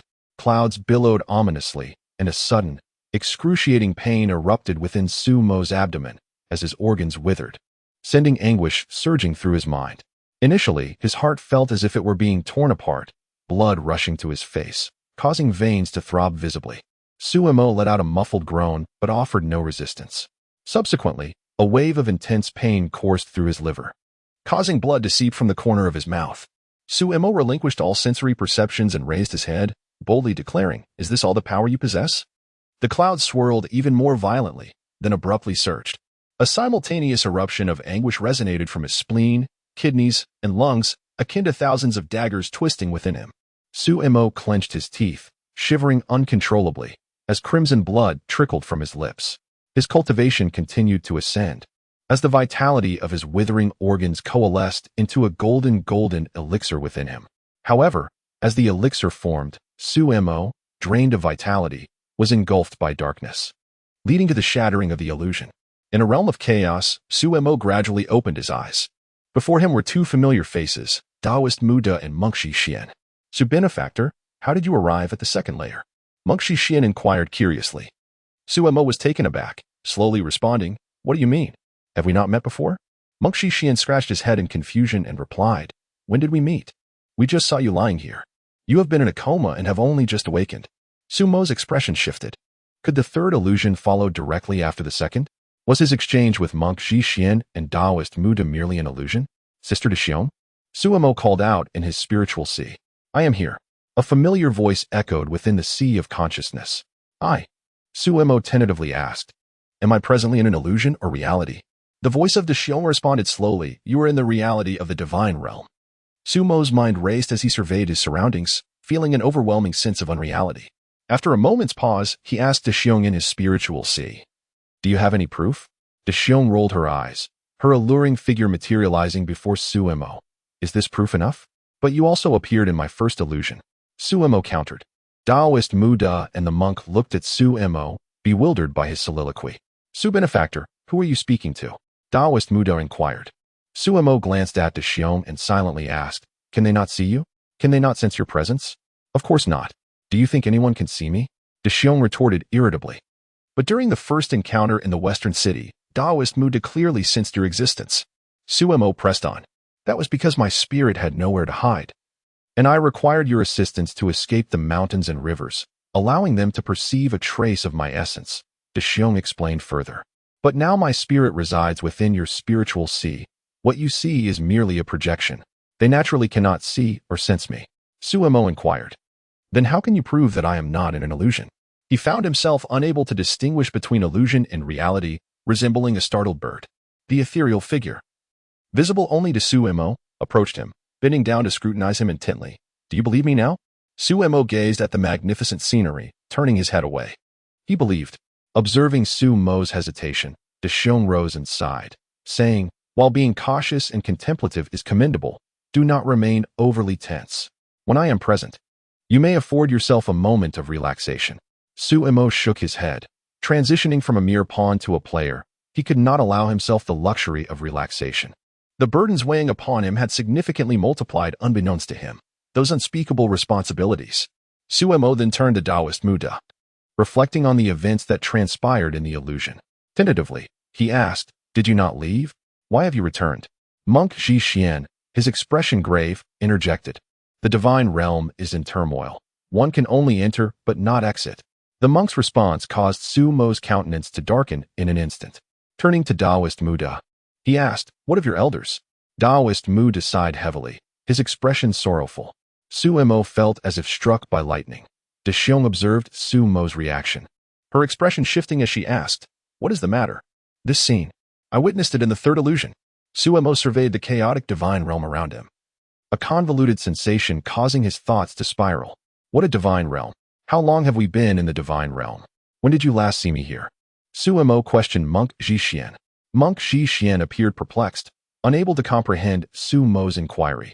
Did we not enter the divine realm together? Though uncertain of Suemo's motive, Monk Ji Xian pondered briefly before responding, we have likely been in the divine realm for several months. Just a moment ago, we saw you here, as though you had appeared out of thin air. We thought you had emerged from a rift in the divine realm and were brought here. Several months. Thus, little time elapsed between the first and second illusions. The duration of the third illusion coincided with reality. Suemo's expression grew increasingly rigid. Little girl, there is not much time left. This shore and the other shore. Suemo unleashed his cultivation. A wave of golden elixir energy awakening within him. Taoist Muda and Monk Ji Xian stared agape at the golden elixir energy emanating from Suemo. When did you reach the golden elixir stage, Su Benefactor? I must stand before the other shore flower. As spiritual energy surged, a rule of Confucianism's true words began to establish itself within the vast expanse of the divine realm. Yet, the moment this rule emerged, it was eradicated by an unknown force from the void. The true words of Confucianism, rendered ineffective. Chapter 72. Temporal anxiety. Suemo's complexion darkened as he realized that the Confucian techniques had proven ineffective. Gritting his teeth, he rose and addressed Ji Xian and Muda, urging, we must leave this place swiftly. There is something unsettling here. Ji Xian and Muda exchanged glances and nodded in agreement. Which way should we go? To the third level, Suemo declared, setting off in the direction of the entrance to the third level that lingered in his memory. What? Ji Xian and Muda stared at each other in disbelief. How could Suemo know the way to the third level? They were unaware that Suemo had become intimately familiar with this divine realm. With heightened senses, he scanned the surroundings, aware that while the illusionary domain held no dangers, the real divine realm might not be so benign. Cautiously yet swiftly, Suemo advanced, leaving a trail of scenery behind him. Ji Xian and Muda, astonished by Suemo's rapid pace, wondered aloud, why is he moving so swiftly? It seems he is quite familiar with this divine realm. As they pressed forward, the skyless expanse of the divine realm gradually darkened, suggesting a lingering connection to the outside world. The mist thickened, causing Suemo to unconsciously slow his pace. There was only one entrance from the second to the third level, located near the center, although he had not encountered danger in the illusion. Traversing the center was eerily peculiar, as if other presences lurked nearby. Suddenly, Suemo discerned several silhouettes ahead in the fog, prompting him to halt and signal to his companions behind him. Muda and Ji Xian approached cautiously, whispering, it seems there are people ahead, but we cannot ascertain how many. 6 individuals. Suemo replied. Muda was taken aback. How do you know? Because I sensed the presence of 6 living beings, Suemo said, intently observing the 6 rigid figures ahead. Oh, 6, Muda nodded, then paused, perplexed. The presence of living beings? Ji Xian was equally bewildered. What do you mean by 6 living beings? Are you implying there are? In Suemo's spiritual sea, the book of life and death, previously uncontacted, initiated a connection. A strange black light flickered in his eyes as he gazed at the 6 silhouettes, detecting not just them but hundreds of deceased souls surrounding them. There are also hundreds of ghostly presences. Suemo spoke softly. In Suemo's perception, the 6 figures were encircled by countless spectral entities. The inherent eeriness of the divine realm intensified with his revelation, sending a chill through Ji Xian and Muda. Suemo, what do you mean by the presence of the dead? Muda stammered. Suemo shook his head and turned to his companions. I do not know. Can't you see it? Both Muda and Ji Xian shook their heads. Our cultivation is insufficient. Only those above the nascent soul stage can perceive such unclean entities. After a moment of contemplation, Suemo recalled his previous experience in the western city, where he had glimpsed things beyond others' sight. If I am not mistaken, those are all phantoms. Suemo articulated gently. Muda and Ji Xian shivered at his words. You can see phantoms? Ji Xian asked, hesitantly approaching. He scrutinized the front and then turned back to inquire, Suemo, can you truly see them? Suemo locked eyes with him before slowly shaking his head. I cannot see them, but I can feel their presence. He was uncertain why he refrained from revealing the complete truth to them, not out of distrust, but rather a desire to avoid unnecessary complications. The timid Muda, now beside Suemo, asked nervously, can we circumvent them? Suemo shook his head. There is no way around. The entrance to the 3rd level lies behind us. This is the only path forward. What shall we do? Ji Xian questioned anxiously. Despite having survived in this divine realm for months, Suemo's arrival seemed to render them incapable of independent thought, as if they had unconsciously assumed a subordinate role. Let us pause for a moment. Suemo mused, his eyes flickering with ghostly light as various choices surfaced in his mind, only to be dismissed one by one. Muda and Ji Xian crouched behind him, seemingly content to let Suemo deliberate. Suddenly, Suemo asked, do you know of an old monk clad in a red robe, wielding a staff in his left hand and a string of prayer beads in his right? Oh, that is my master. Ji Xian waved dismissively before abruptly standing up, urgency seizing him. What? You have seen my master? Suemo nodded and continued. Not only have I seen your master, but I also encountered the elder of Muda's sect. Muda was taken aback. You know our sect's elder? Suemo glanced at Muda, who was adorned with numerous copper swords, and remarked, the elder draped in a Taoist robe, decorated with copper swords. Oh, that is my master. Muda replied nonchalantly. Are you not concerned? Suemo probed. Concerned about what? Muda countered. Suemo pointed toward the 6 silhouettes shrouded in mist. They appear to be in trouble. What? Ji Xian grew anxious, while Muda's expression turned slightly grave. What trouble have they encountered? Suemo explained. They are ensnared by those phantoms and cannot escape. What should we do now? Ji Xian asked, worry etched on his face. Suemo shook his head, lost in thought. Why would such entities exist within this divine realm?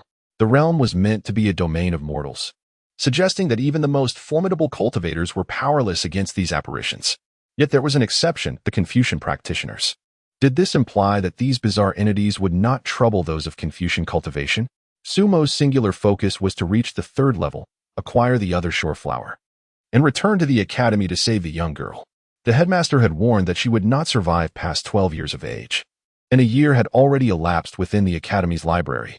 Now, having entered the divine realm, time had been further delayed by months. Without the other shore flower, the girl would not live to see her 12th year.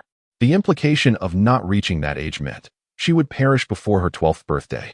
The urgency within Suemo surged as he grappled with the dwindling sands of time.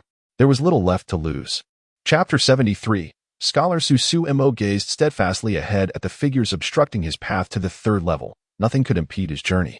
Rising to his feet, he cautiously advanced into the fog-enshrouded area. Upon seeing Suemo move forward, Ji Xian and Muda immediately followed suit. As Suemo drew closer to the eerie realm, the situation ahead gradually became clearer. Hundreds of ghostly apparitions wandered aimlessly, their expressions vacant, as if they were devoid of consciousness, guided solely by instinct. These specters were clad in various garments, their faces pallid and lifeless, with long hair flowing, creating an extraordinarily eerie sight. 6 figures, ensnared amidst the throng of spirits, remained still, seemingly hesitant to touch any of the apparitions. As Suemo reached the perimeter where the specters encircled the 6 individuals, he discerned their circumstances.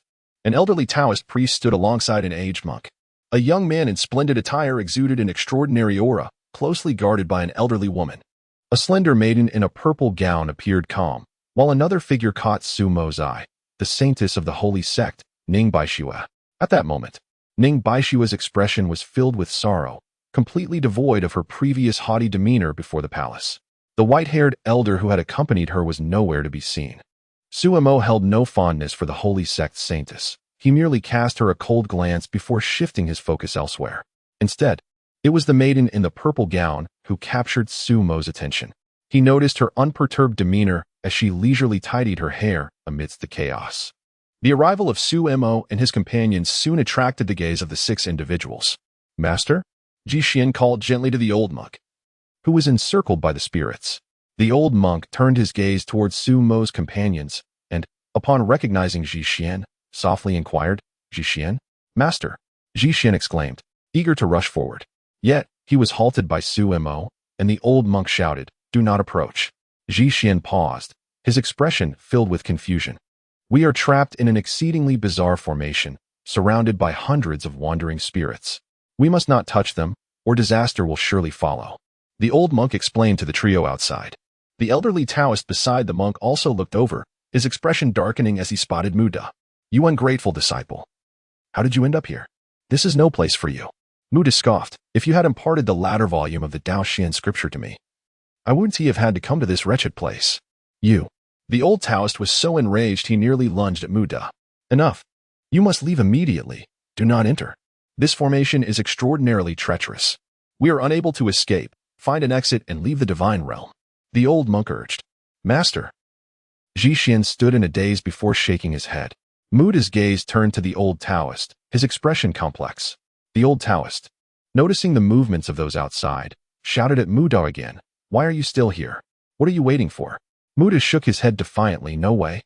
You haven't passed on the latter volume of the Daoxian scripture to me yet. If you perish, the scripture will be lost forever." The old Taoist pointed at Muda, his fingers trembling, but after a moment, he sighed. "I copied the latter volume before I left. It's under your bed. You can retrieve it upon returning. Now go." Muda pursed his lips. "Don't think you can fool me. I've already searched your room thoroughly. It's not there." The old Taoist, exasperated, struggled to find words. After a long pause, he finally spoke. "I left it under your bed before I set out." Still stubborn, Muda shook his head.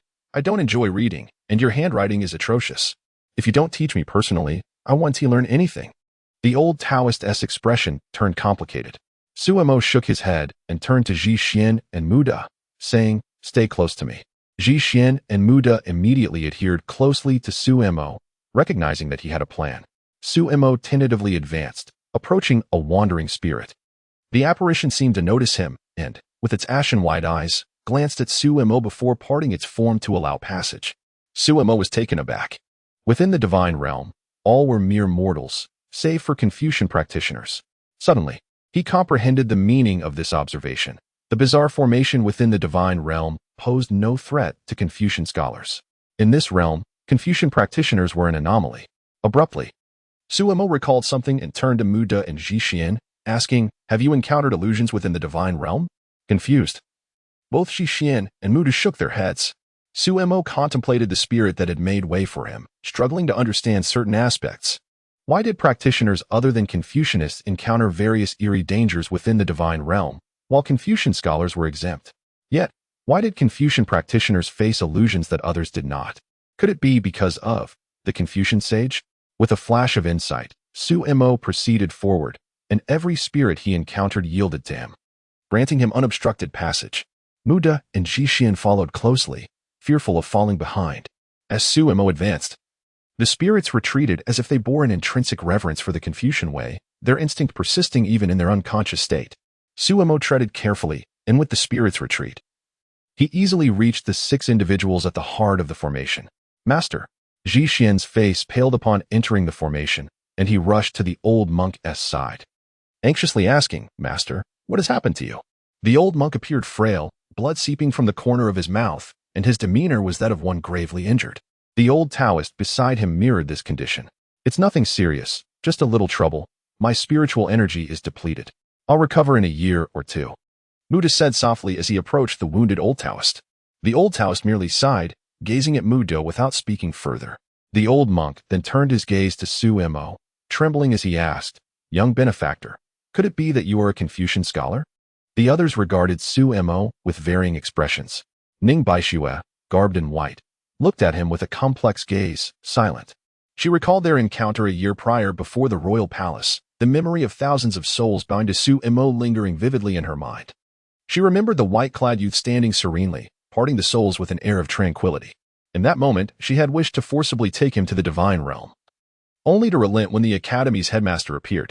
Observing Su Mo navigate this peculiar formation, one they deemed a death trap, without difficulty left Ning Baixue in a state of daze. Indeed, Confucian practitioners were exceptional. The young man in splendid attire cast a glance at Su Mo, then turned to the elderly woman behind him, exchanging a knowing look as if sharing unspoken thoughts. The maiden in the purple gown regarded Su Mo with curious eyes, intrigued by the sight of such a young Confucian scholar. Indeed, Su Mo replied to the old monk's inquiry, disregarding the others. At this moment, Jixin interjected. This is none other than the top scholar of the Great Hua this year, the seventh disciple of the Academy's headmaster, Su Mo. The old Taoist was momentarily taken aback, then spoke. Is this young friend the renowned scholar Su? The illustrious scholar Su, young and accomplished, was already well known. The girl in purple displayed a teasing expression, seemingly aware of some inside information. Su Mo's face stiffened. He shook his head and urged, let's activate the formation first. Stay close behind me. After speaking, Su Mo took the lead and strode towards the formation's exterior, prompting the group to follow closely. As Su Mo forged ahead, the myriad of spirits retreated. Chapter 74. In gratitude, the group followed Su Mo out of the formation, exhaling in relief. Su Mo turned to Mu Da and Ji Xian, saying, since you have found your sect elders, you may leave with them. He gestured towards the west and continued, if you head westward, there lies an exit from the divine realm, about a day's journey away. If you proceed cautiously, you should encounter no danger. And you, Su benefactor? Ji Xian inquired. I. Su Mo glanced into the depths of the divine realm. Have my own matters to attend to. Understood. Ji Xian clasped his fists in gratitude. Please take care of yourself, Su benefactor. The divine realm is treacherous, and we cannot offer further assistance, so we shall not accompany you. The old monk and the elderly Taoist also expressed their thanks with a bow. We are grateful for your rescue, young Su. We shall visit the academy to express our gratitude in the future. It was but a trivial matter, Su Mo replied, shaking his head in refusal. The old monk and the Taoist led Ji Xian and Mu Di away in the direction Su Mo had indicated. The 6 individuals were never truly a cohesive group, and they had no obligation to concern themselves with one another's fates, especially since the old monk and Taoist were both gravely injured. Ning Baixue cast a glance at the elegant Su Mo, sighed, and turned to follow the departing Mu Da and Ji Xian. Now left alone, she had no intention of delving deeper into the divine realm. As she departed, a voice echoed in Su Mo's mind. Beware of the man in the splendid attire and the old woman beside him. They are not from our realm. Su Mo was momentarily taken aback. The girl in purple cast a radiant glance at Su Mo, her smile playful, seemingly in no hurry to leave. Observing the remaining 3 individuals, Su Mo slightly bowed his fists and prepared to depart. At this moment, his focus was singularly on the flower of the other shore. Just as he took a step forward, the young man in luxurious attire suddenly spoke with a smile. Are you intending to venture further in, my young friend? Su Mo turned back, frowning slightly. Is there a problem? The young man waved his fan gently, creating a soft breeze as he replied, no problem at all. However, since you are a scholar of the Confucian Tao, I hope you might escort us out of the divine realm. Su Mo's expression turned icy as he interrupted. I have no time. No. Please allow me to finish, the young man continued with a smile. I am not from your 9th realm. I am the son of the 9th elder of the 3rd realm's Wenyiangong. Your 9th realm is currently isolated from the outside world, yet one day it shall reconnect. Why not seek an ally in advance? The young man fanned himself, exuding an air of arrogance, his gaze dismissive. Su Mo regarded him coldly, stating, I am not interested. You are still too young. The young man chuckled. It seems you of this humble 9th realm do not comprehend the vastness of the world beyond. Otherwise, you would be eager to pledge your loyalty to me. Are you finished? Su Mo turned his back, intending to walk deeper into the divine realm, unwilling to entertain further nonsense. Once you are done, you may leave. I have no time to escort you. The young man's expression faltered at Su Mo's dismissal, a flicker of irritation crossing his features. Unappreciative. The old woman beside him scoffed. waving a white silk towards Su Imo. Su Imo shouted stop, and vanished from his spot, reappearing several dozen meters away. The recently departed Ji Xian and his companions, hearing the commotion, quickly returned. They approached Su Imo, standing in opposition to the young man and the old woman. Meanwhile, the girl in purple merely observed from the side, her expression curious, as if the unfolding events bore no significance to her. Su Imo's gaze turned cold as he addressed the young man and the old woman, his voice icy. Do you wish to repay kindness with enmity? Oh no. The young man shook his head. The divine realm is perilous. I merely hope you can escort us out, and there will be rewards afterward. I have stated. I have no time. Su Imo inhaled deeply, speaking slowly. It appears you still do not grasp my intentions. The young man replied with a smile, shaking his head. Let me be more direct. You cannot refuse. His demeanor was one of arrogance and disdain, reminiscent of the time Ning Bai Shui had pressured Su Imo to enter the divine realm before the palace. Su Imo glanced at Ning Bai Shui and then back at the young man. The old woman beside him subtly released her aura, causing the expressions of those present to darken. Mid-stage transformation. In this world, the foundational levels of cultivation were categorized as chi refinement, foundation establishment, core formation, nascent soul, and finally transformation. In the ninth realm where Su Imo resided, transformation cultivators were exceedingly rare. Often a sect would have none. Even the holy sect would not possess many. Previously, there had been a transformation cultivator beside Ning Bai Shui, but now they were nowhere to be found, emphasizing the rarity of such practitioners. Yet this young man had an old woman of mid-stage transformation as a guardian. If the son of the ninth elder from the third realm possessed a mid-stage transformation protector, one could only imagine the strength beyond the ninth realm. Muda and Ji Xian's faces turned ashen. The old Taoist and monk were only in early-stage transformation, and now severely injured, they were utterly powerless to resist. The others lacked sufficient cultivation levels, and in the presence of a mid-stage transformation, they would be akin to lambs awaiting slaughter should conflict arise. All eyes turned to Su Imo, yet he remained coldly fixated on the young man and the old woman, suddenly stating, You do not genuinely wish for me to escort you out of the divine realm. Oh, how so? The young man was taken aback, his eyes lighting up with interest. You possess a mid-stage transformation cultivator with you. Since you have made it this far, it implies that you have countless means of safeguarding your lives. It stands to reason that as long as you do not delve deeper into the divine realm and simply retrace your steps, it should pose no significant issue for you. A flicker of surprise crossed the faces of the young man and the old woman, their lofty demeanor momentarily disrupted. Go on. Yet you insist on claiming that you wish for me to escort you out of the divine realm. What you truly desire is not merely to exit but to control me, to have me guide you in exploring the divine realm in search of various opportunities. Clap. Clap. Clap. The young man slowly applauded, shaking his head with a smile. You are indeed quite clever. I underestimated you. However, your insight changes nothing. Do you truly believe you can resist?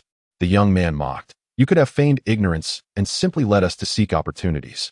But now that you've torn off the facade, things have become rather difficult to resolve. I have already mentioned. Su Imo's voice turned chilling. I have no time. Humph.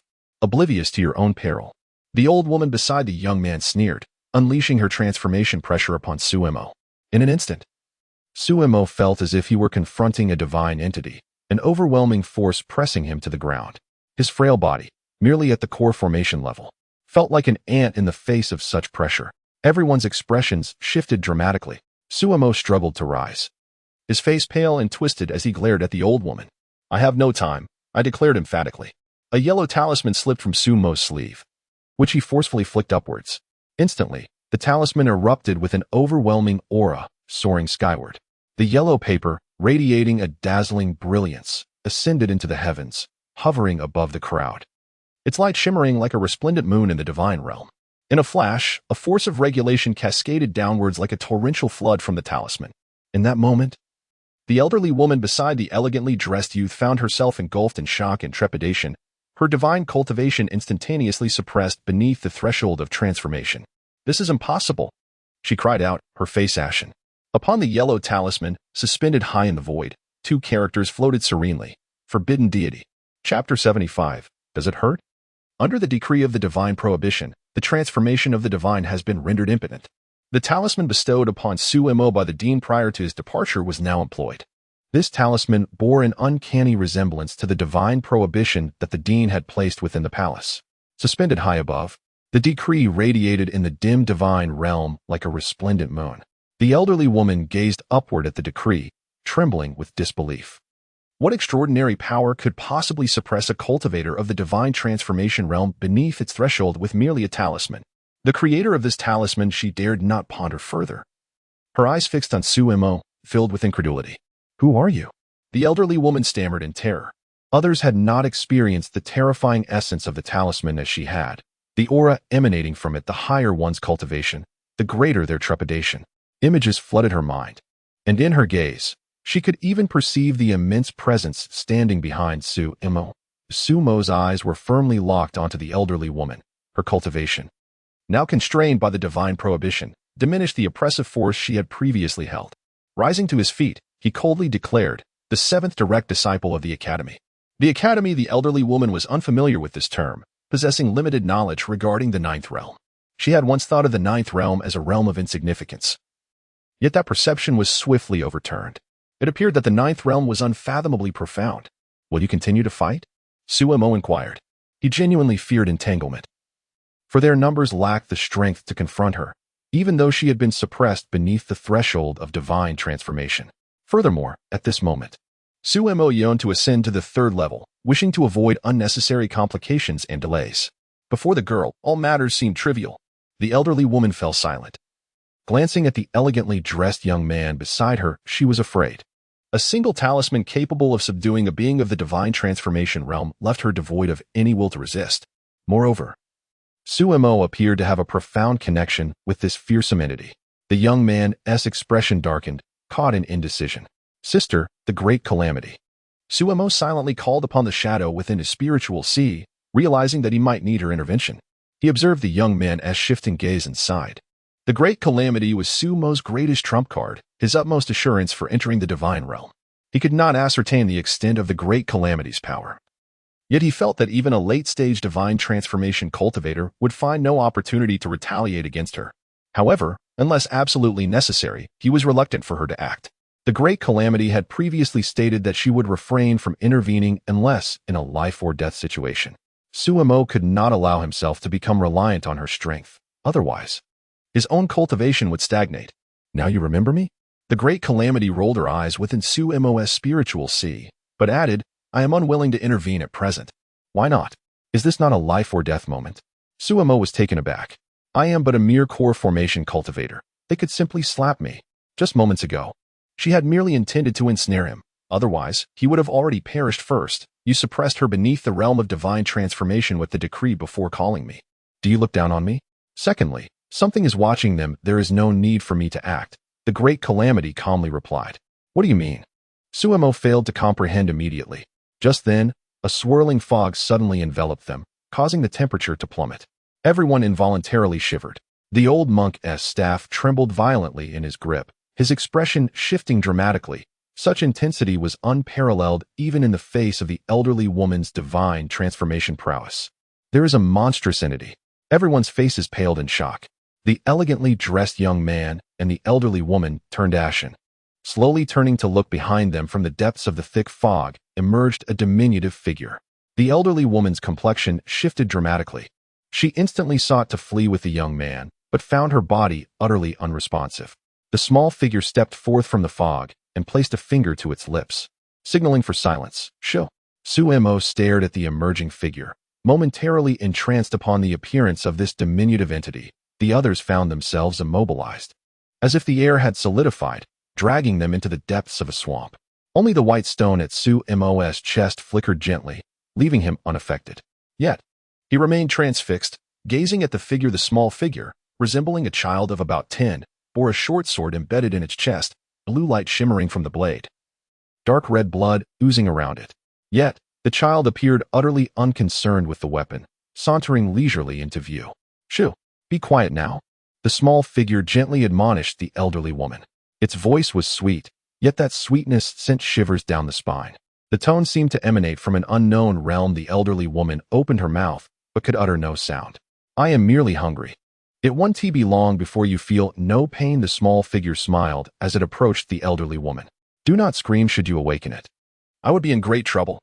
The elderly woman, paralyzed with terror, could only convey her dread through her wide, fearful eyes. That's more like it, the small figure chuckled, lifting its right hand slowly toward the elderly woman as the onlookers beheld the delicate white hand making contact with the elderly woman's chest. It pierced through like a knife through paper, effortlessly breaching her ribcage. It plunged deep into her chest, bright red blood flowing from the small hand and trickling down her slender arm.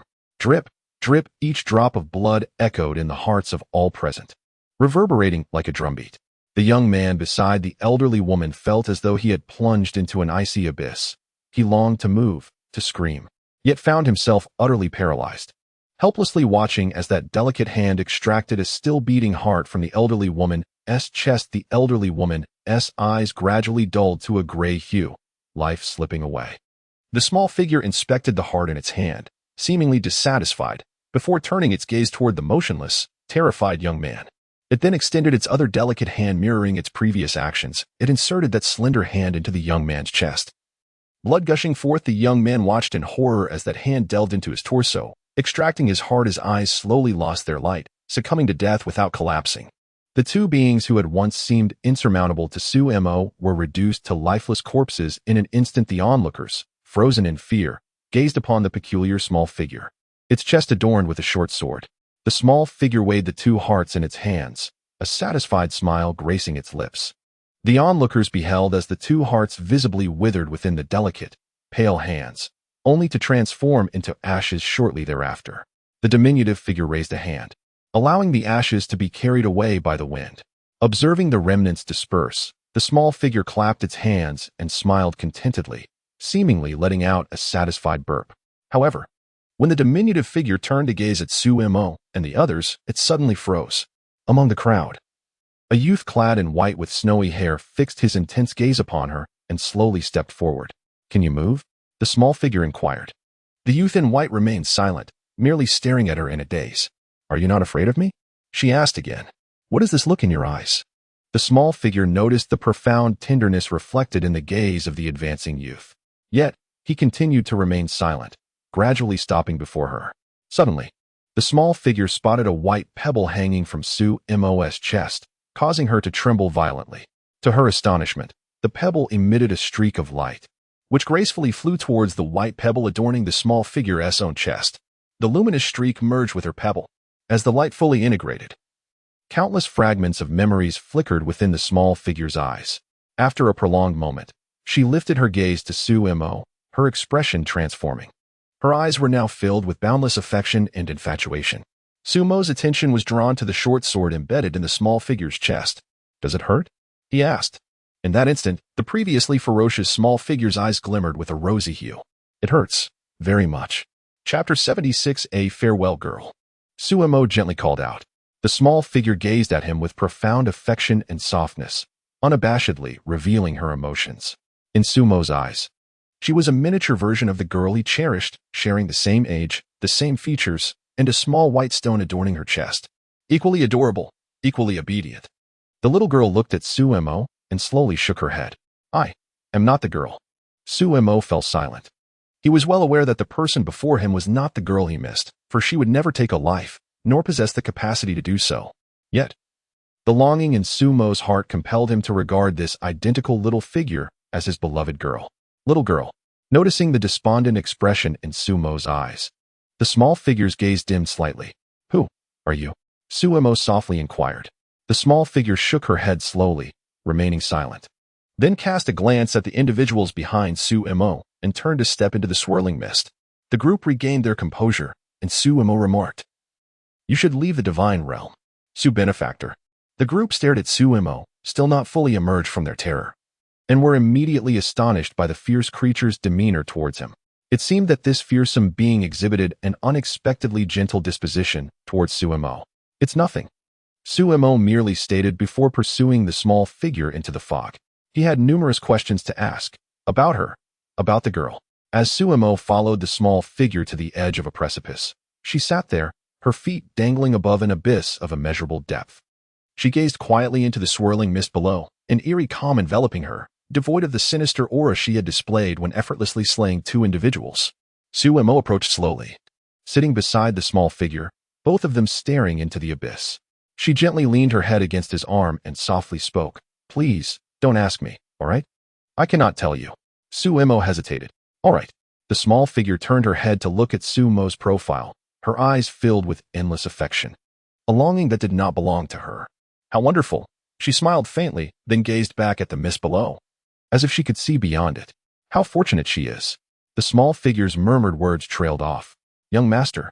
Suemo trembled at those words, recognizing their weight. He opened his mouth to respond but found himself speechless. In the vast divine realm, two figures leaned against each other. A frail scholar offered support to the being beside him, a fearsome creature resembling a bird nestled against him. The divine realm was shrouded in darkness, enveloped in mist. Amidst this eerie environment, the two figures savored a rare moment of warmth. The swirling mist gradually settled, seemingly unwilling to disturb their embrace. The cool night air stirred slightly, a ghostly presence watching over them. Day and night passed without warmth, clothed in white, with white hair amidst the chilling expanse. The two figures lingered by the edge of the abyss, lost in time. Suemo remained silently beside the small figure, refraining from inquiring about her identity or her connection to the girl. He merely accepted her as another version of the girl he cherished, reassured by the knowledge that she would not harm him. A figure cloaked in tattered rags observed the two entwined silhouettes, his once dazed gaze gradually sharpening into clarity. He muttered, "You wish to enter the divine realm?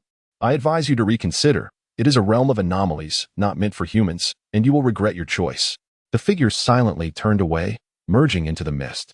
The small figure nestled against Suemo seemed to sense the departure of the ragged man, but did not turn back.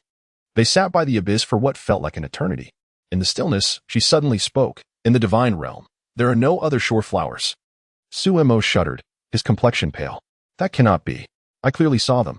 He protested. The small figure's expression was complex.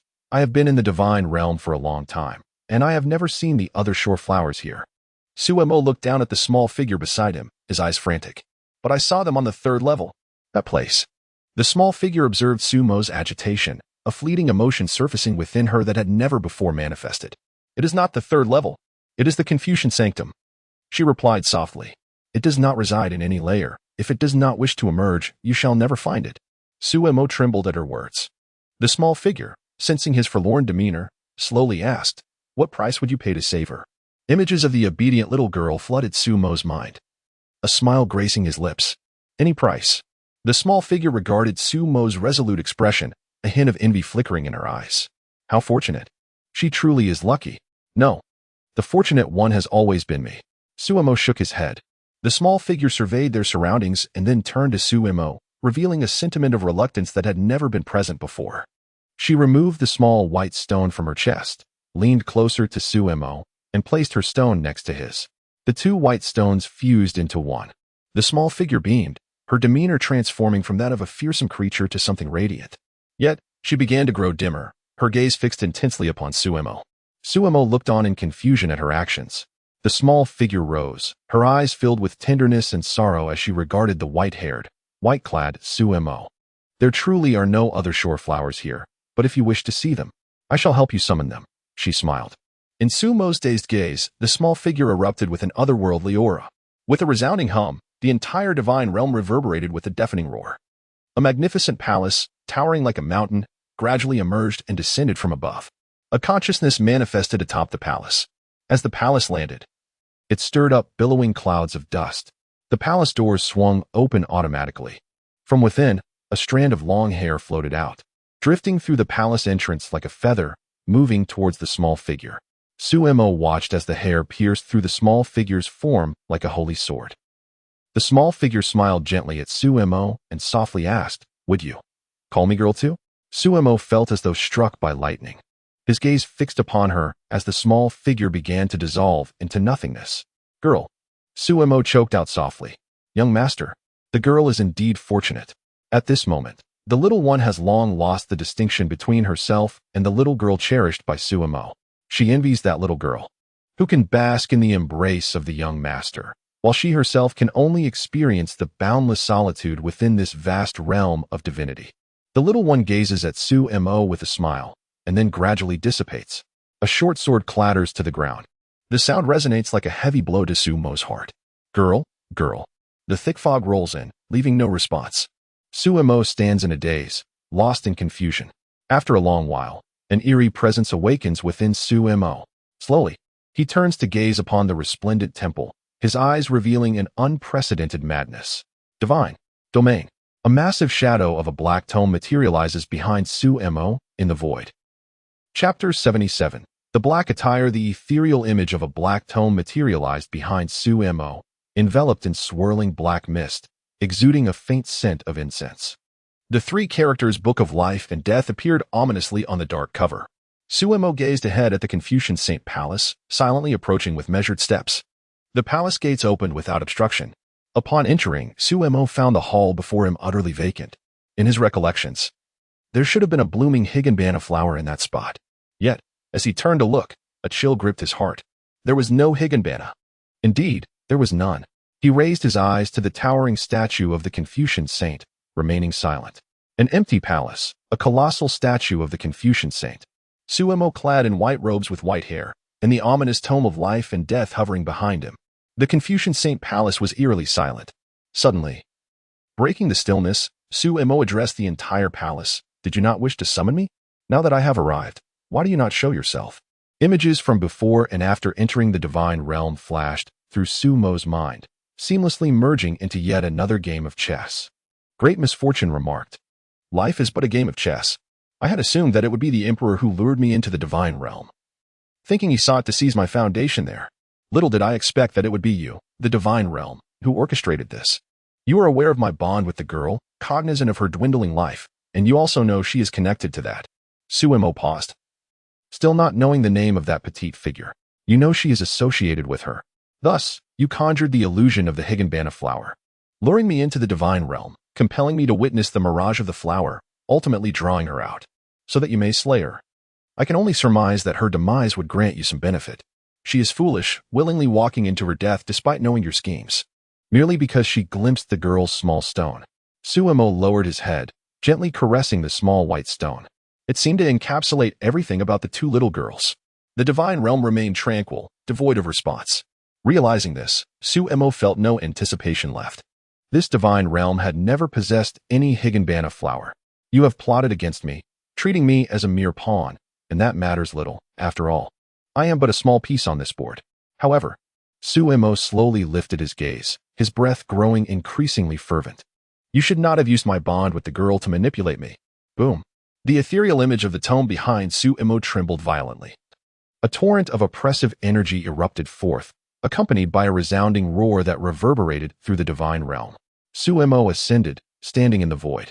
The white scholarly robe gifted by the divine soul transformed into a deep black, as dark as ink and night. A cry echoed within Sumo's spiritual sea. What do you intend to do? Sumo replied solemnly, I shall shatter this divine realm. A mesmerizing figure gradually materialized before him, gazing at Sumo with a complex expression. Are you serious? Sumo nodded. Is this merely an act of vengeance? Great Misfortune inquired. Sumo shook his head, casting his eyes upon the divine realm below. Not at all. Then why? A subtle glimmer appeared in Sumo's eyes. This divine realm harbored secrets. He could not pinpoint the nature of the issue, yet an instinct whispered to him. There was undoubtedly something gravely amiss within the divine realm.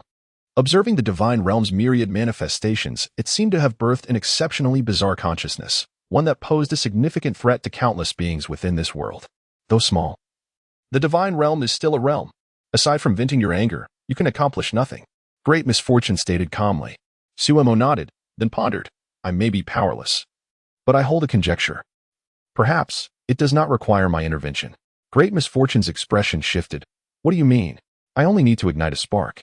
Sumo's gaze fell, but I am merely a core formation cultivator, seemingly incapable of even starting a fire. He turned to look at the tome of life and death behind him, yet he felt an instinctive belief that it could. Great Misfortune regarded Sumo. Speaking slowly, I recall telling you that the karmic ties of this book are beyond your capacity to bear. Sumo shook his head. All karmic ties shall be borne by me. Great Misfortune sighed, gradually dissipating. She could no longer impede him. She could only seek ways to minimize the repercussions.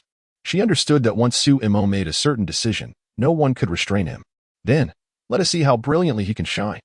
Sumo's mind flashed with countless images, igniting a profound sorrow within him. Looking down at the divine realm, he softly uttered, the human and the book merge into the path. A force of rules established itself between Sumo and the tome, an unseen consciousness surged forth, attempting once more to obliterate Sumo's Confucian rule power. The tome flickered, repelling the consciousness. With the power of rules complete, a shadow of darkness flickered in Sumo's eyes. Boom. The divine realm trembled. The sound of booming resonated endlessly. In the Grand Hua Imperial Palace, the emperor, clad in a dragon robe, gazed at the horizon. Two scrolls unfurled before him. One was Sumo's painting, the other his own imitation. The emperor observed the two artworks, shaking his head in lament.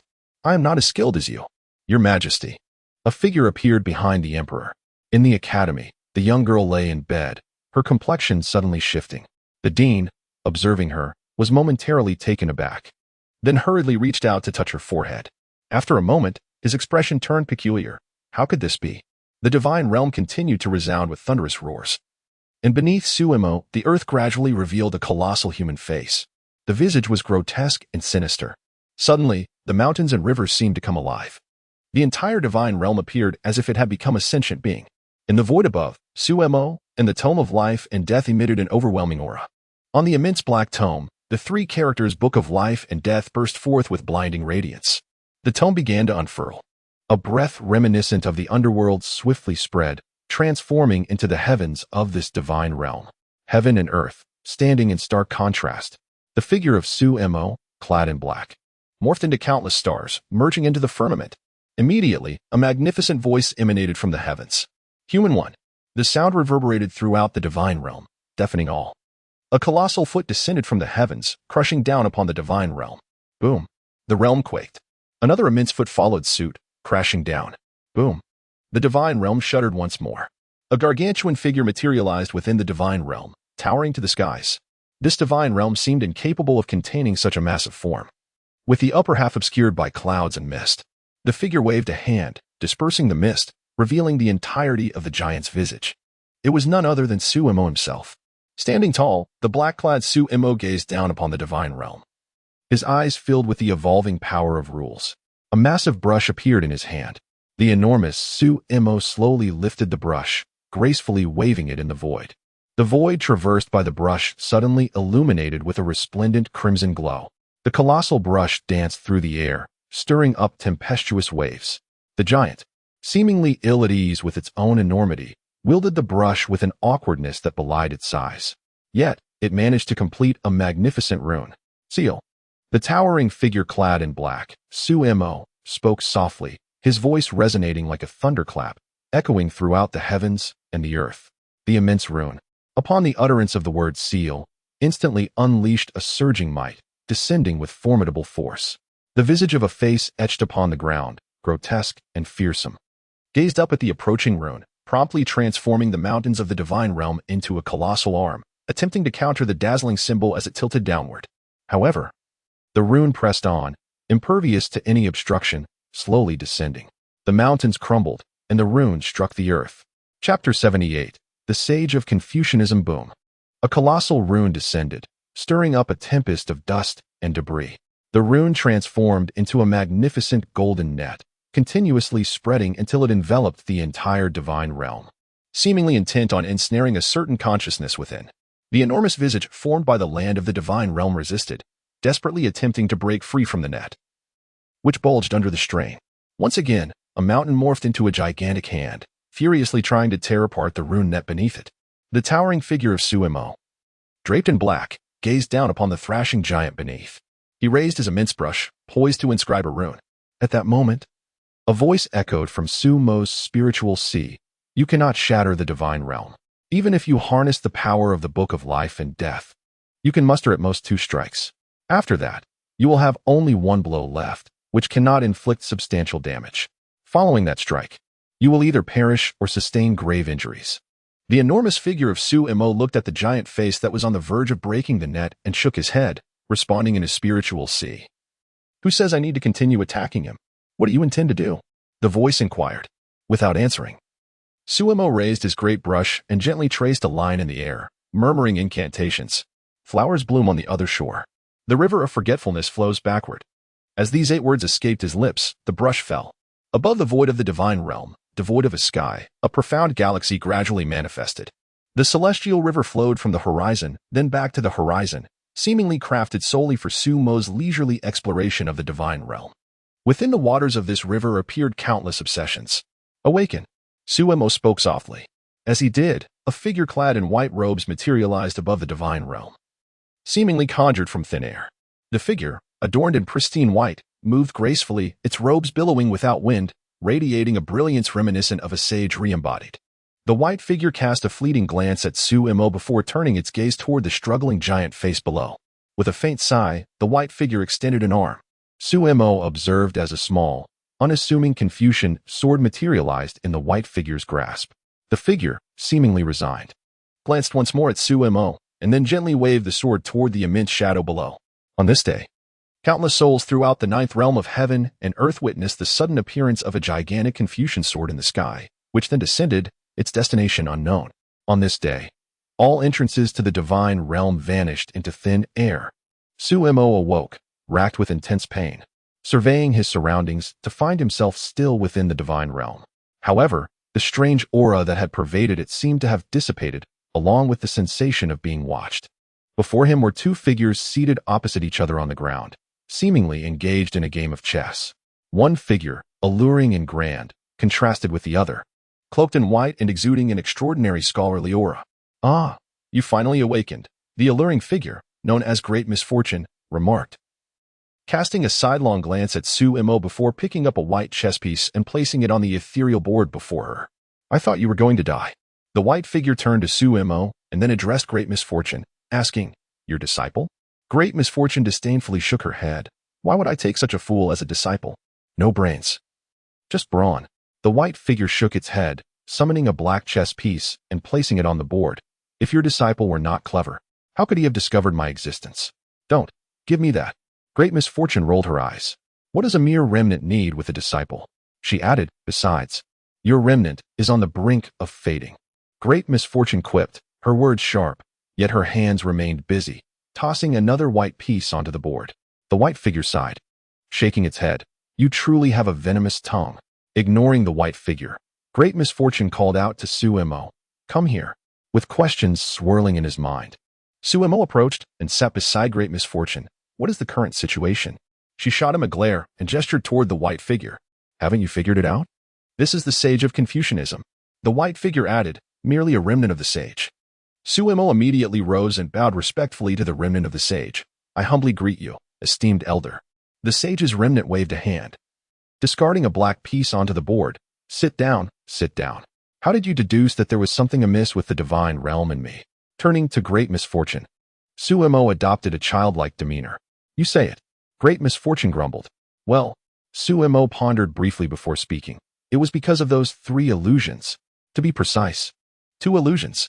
"Oh?" The sage's remnant expressed curiosity. Though they appeared as 3, in truth, there were only 2. The first illusion revealed my past, while the second transcended my perspective, inducing a sense of detachment. The third illusion seemed to obscure the second's impact on me, ultimately blurring the lines between illusion and reality in an attempt to trap me. Thus, I surmised that 2 consciousnesses sought to manipulate my illusions. What solidified my suspicion was the long hair left by the sage, which was certainly not intended for murder, yet a strand of it was used to harm the little girl. My anger only reinforced my belief. Given the sage's severance of the heavens, the divine realm's abnormalities, and the protection conferred upon Confucian cultivators within the divine realm, I am convinced that something is amiss. The sage's remnant turned to Great Misfortune, stating, "Is he truly not your disciple? If not, I claim him." Great Misfortune coldly turned away, casting a glance at Sumo before discarding a white piece. "What does it matter to me?" The sage's remnant chuckled, tossing down a black piece, eagerly awaiting Sumo's response. Sumo cautiously looked to Great Misfortune, only to find her scowling, narrowing her eyes at the board as she impatiently dropped a white piece. With a sigh, Sumo shook his head slightly. The sage's remnant sighed, glancing at Great Misfortune before reluctantly placing a black piece on the board. Great Misfortune nodded in satisfaction at the sage's move. The sage's remnant then turned to Sumo, expressing mild frustration. "Why are you so fixated on him? My Confucian legacy would suit him perfectly." Rolling her eyes, Great Misfortune tossed a white piece onto the board. "You, a being long dead for over 10,000 years, what worthless Confucian legacy? My little brother does not need it." The sage's remnant shook its head with a sigh. Addressing Suemo, feel free to ask any questions while I still have the strength. Suemo focused intently and inquired, what has transpired in the divine realm? Unclear. The sage's remnant replied, why did the sage sever the heavens, isolating the divine realm from the 9 heavens and 10 earths? Suemo pressed. Unknown. The sage's remnant answered. Why did the sage seek to eliminate all beings within the divine realm? That should relate to the events occurring in the divine realm. I am not certain. Great Misfortune frowned, gazing at the sage's remnant with evident disdain. How can you know nothing at all? The remnants of the Confucian sage shrugged innocently. I am but a mere fragment of memory. How could I know so much? My existence serves solely to aid the sage in his quest for legacy. Yet, before that legacy could be discovered, I have been utilized to seal the consciousness of the divine realm. Useless as I am, you may take your leave. The ominous figure spoke with irritation. Patience, patience, I can still finish this game of chess. The remnant of the Confucian sage shook his head, casting down a black piece, and began to speak. Suemo, observing the sage's game, felt a flicker of hope ignite within him and inquired, Senior, are there still bleeding heart flowers in the divine realm? The sage turned to Suemo, stating, the bleeding heart flowers are far too enigmatic. I eradicated them all when I shattered the heavens. Suemo's expression turned vacant, a chill enveloping him. Rising to his feet, with white hair billowing, he gazed skyward, as if catching a glimpse of a diminutive figure's smile above. I implore you, esteemed sage, to escort me from the divine realm. Suemo spoke solemnly. Patience. Patience, allow me to finish this game. The remnant of the sage waved his hand dismissively. Suemo stubbornly reiterated, I beseech you, esteemed sage, to escort me from the divine realm. With a sigh, the sage glanced at the ominous figure. The figure met Suemo's gaze and gestured to the remnant. No more playing. Let us be on our way. Truly, I am on the brink of death, and you refuse to linger a moment longer with me. The remnant of the sage sighed. With a flourish of his hand, a black fissure appeared. As Suemo stepped toward the rift, the ominous figure suddenly called out, Wait. Turning to the remnant, the figure continued, Since you are destined to perish, grant me the Confucian legacy. I will see if there are suitable candidates among them. The sage's lips twitched as he cast a glance at Suemo, casually tossing forth a book of ethereal shadows, which the ominous figure caught effortlessly. After all, you are to meet your end, the figure added. The remnant's expression darkened. You may accept the consequences of that tome. Before the sage could ascertain whether the remnant acquiesced, he seized Suemo and exited the divine realm, leaving behind a solitary and forlorn remnant of the Confucian sage. The sage stared at the unfinished chess game, resumed his seat, and lifted a black piece to continue. Indeed, you are bound to lose, he mused, contemplating, and with a wave of his hand, he summoned the essence of Suemo's life-bound artifact from the void of the divine realm. A Confucian should adhere to the Confucian way. Why indulge in such peculiar matters? He sighed once more, raising another piece, intending to place it on the board. Yet, before the piece could settle, a gust of wind swept through, dissipating all remnants, leaving behind an empty, desolate divine realm. Chapter 79, That Smile in a Forest. An old man was foraging for herbs with a young child. The elder, bent over with a basket of medicine on his back, was slowly leading a boy of around 6 or 7 years old through the woods. Grandfather, how much longer must we gather? The child asked wearily, longing to return home. The old man glanced up at the sky, noticing the dawn approaching. After a moment of contemplation, he smiled and replied, just a little longer, when the sun rises. We'll head back. Once the dew evaporates, the medicinal properties will diminish. All right. The child's spirits lifted as he spotted a vibrant flower nearby, instantly captivated by its allure. His natural curiosity piqued, he began to move towards the bright bloom. Be careful, the elder suddenly shouted, before the child could reach it. The flower was devoured by an unseen creature, revealing a pair of menacing eyes. It was a gigantic venomous serpent, the vivid flower serving as its tongue to lure prey. The old man quickly shielded the child, brandishing a machete, his gaze fixed warily upon the serpent. The snake, its sinister eyes locked onto its 2 potential victims, coiled its body, towering over them. The child, trembling, buried himself in the elder's embrace. Cold sweat trickled down the old man's brow. He had never encountered a serpent of such magnitude. The enormous serpent narrowed its eyes, its tail swaying slowly as it inched closer to the pair. The elder brandished his machete, attempting to appear formidable. The serpent circled around them, and the old man, realizing they were ensnared by the serpent's lengthy body, felt a surge of panic. He regretted bringing his grandson out into the wilderness, knowing that in this vast forest, no one could come to their aid. The serpent seemed impatient, flicking its tongue, its jaws parting slightly as it prepared to strike. The elder instinctively pulled the child behind him, aware that the serpent would not attempt to swallow both of them at once. When the moment arises, run without looking back. Don't worry about me, he instructed the child. The boy, peering at his grandfather, who was barely able to stand but was determined to protect him, felt tears welling in his eyes. Grandfather, listen, the elder commanded sternly. The child shook his head slightly in defiance. At that moment, the mist began to dissipate, and a black fissure appeared in the air above them. The serpent froze, sensing an innate fear emanating from the crack. Its gaze fixated upon the void. Disregarding its intended prey, a figure stepped through the dark rift, clad in a flowing white robe with silver hair. Upon seeing this apparition, both the child and the elder felt a surge of hope. Immortal, please save us, the elder cried out, unsure whether this celestial being was friend or foe, yet believing it was better than facing the serpent's maw. With even a glimmer of hope for survival, who would choose to relinquish it? Suemo emerged from the realm of the divine, having heard the cries for help. He cast a glance around and noticed the massive serpent encircling the old man and the child. The serpent, cautious of Suemo's presence, observed him warily. Furrowing his brow, Suemo uttered a few words imbued with spiritual energy. Human flesh is foul. It is time for a vegetarian diet. A ripple of energy surged, and the laws of nature reacted between the serpent and the earth, causing a flicker of confusion to pass through the serpent's eyes. Suemo soared into the sky, vanishing from sight, anxious to return to the academy. The elder and the child, witnessing Suemo's indifference to their plight, turned pale, shaking their heads in resignation. How could an immortal concern himself with the lives of mere mortals? As the elder prepared to confront the serpent with his machete, hoping to create an opportunity for his grandson to escape, he noticed the serpent's gaze had turned vacant. Suddenly, it lunged at the elder, causing him to panic, his machete seemingly slipping from his grasp. Just as he braced himself for death, he realized the serpent had snatched the herbs from his basket with keen interest. Taken aback, the elder hurled the basket far away. The serpent cast a disdainful glance at the pair before diving into the discarded basket, seemingly perplexed. It suddenly questioned why it had ever eaten meat when herbs were evidently more delectable. The elder stared, stunned, as the serpent enthusiastically consumed the herbs. Suddenly recalling the words of the white-haired immortal, human flesh is foul. It is time for a vegetarian diet. With a jolt, the elder seemed to remember something. Raising his gaze toward the direction Suemo had departed. The Confucian path, the white robe, the silver hair. That must be Scholar Su. He pulled his grandson close and knelt, bowing deeply in the direction Suemo had gone. Grandfather, the child was confused. The elder, with a serious demeanor, explained.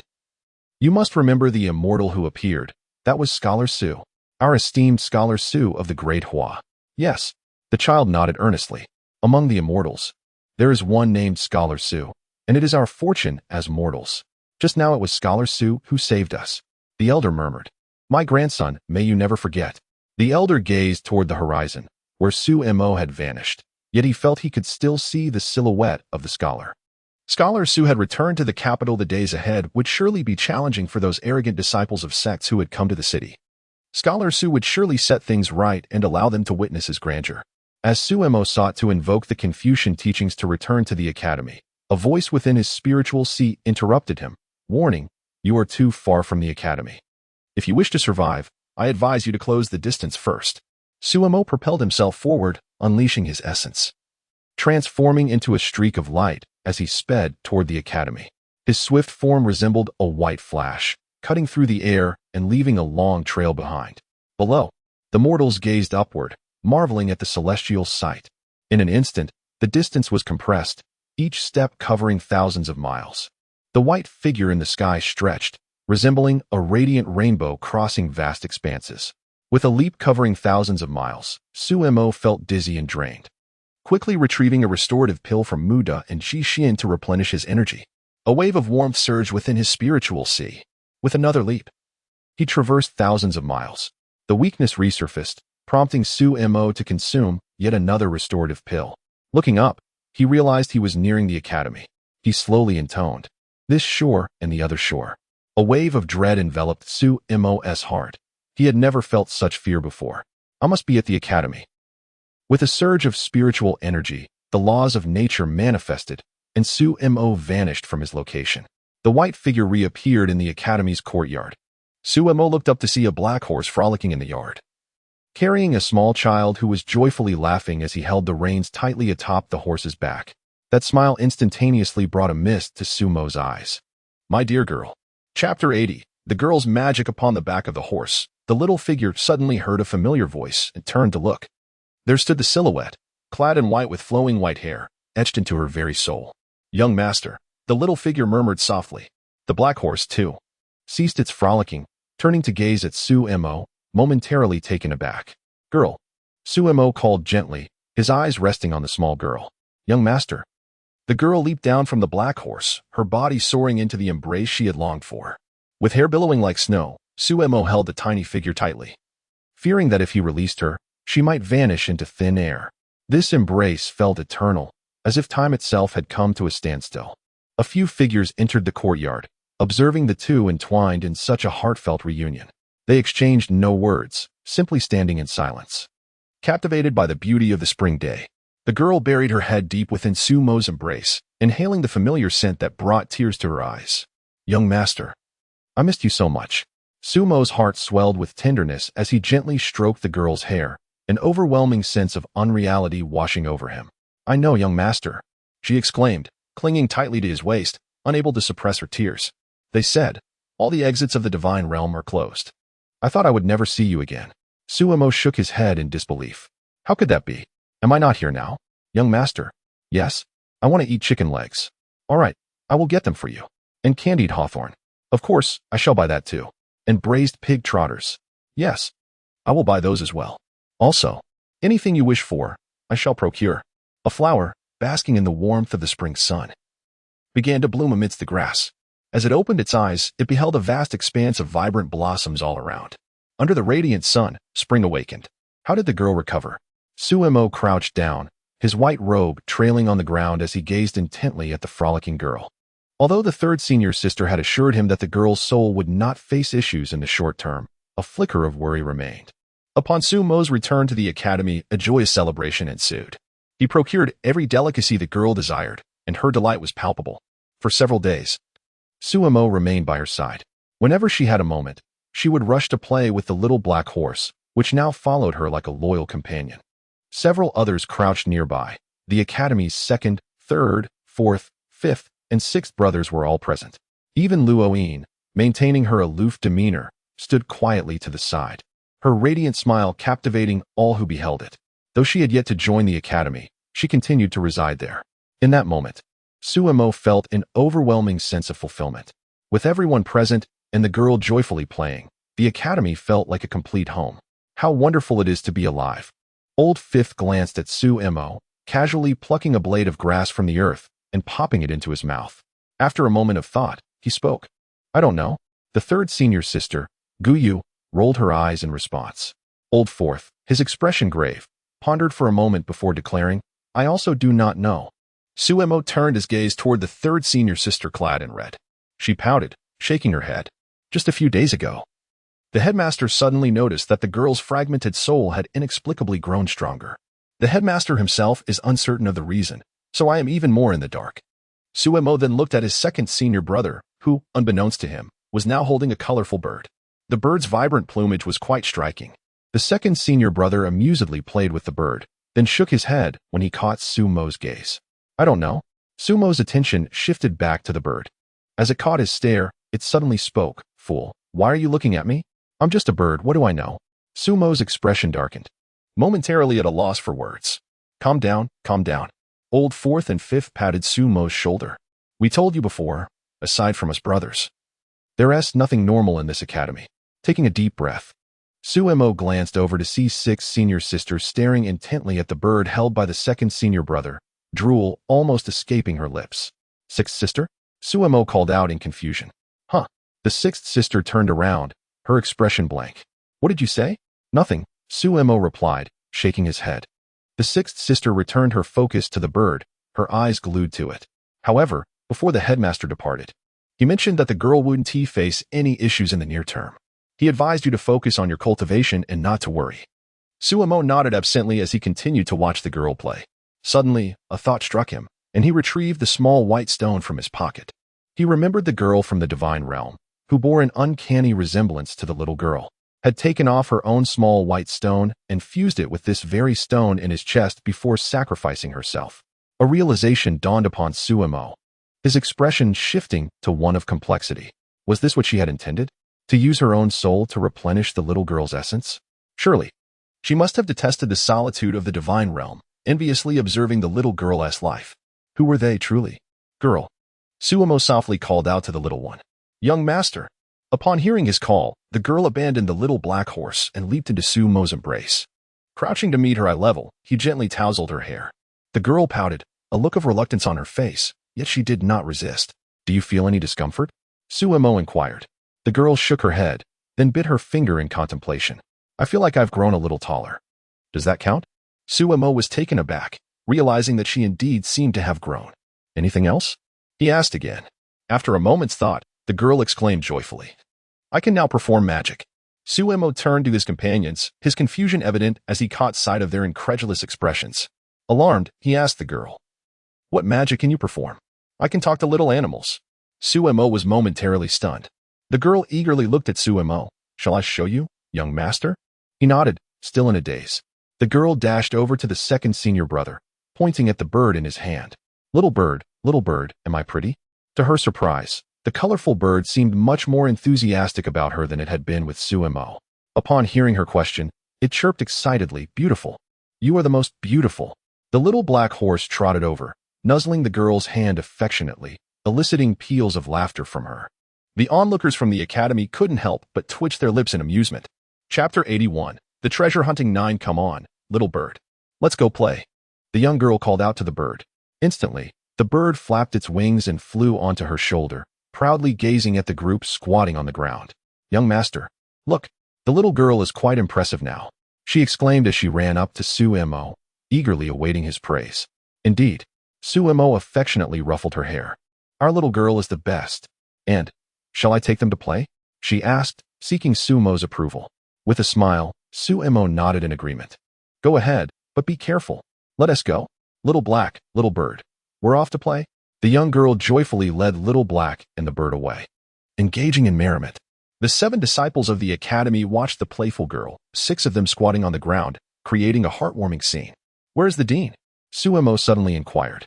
Oh, Guyu pouted, saying, the dean heard that a celestial herb has appeared in the ancestral land of the holy sect. And he mentioned something about borrowing it. Borrowing?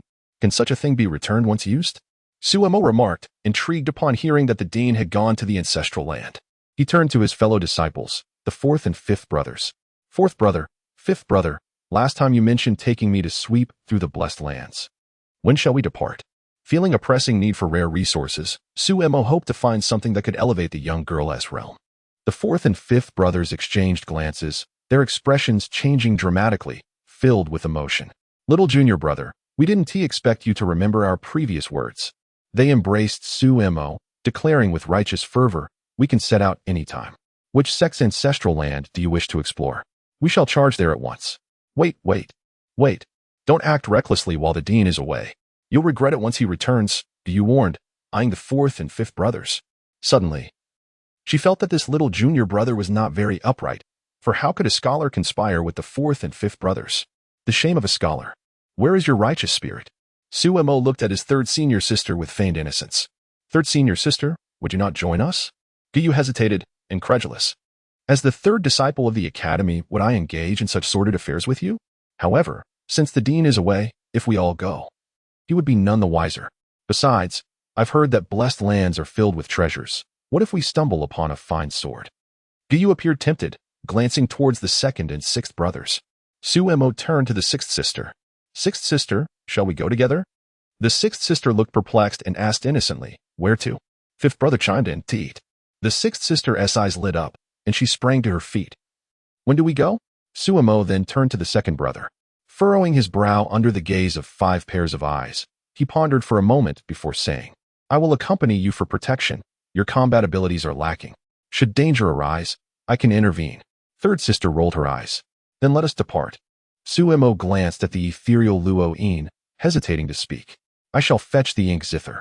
Luo-in turned and entered the room. Guyu.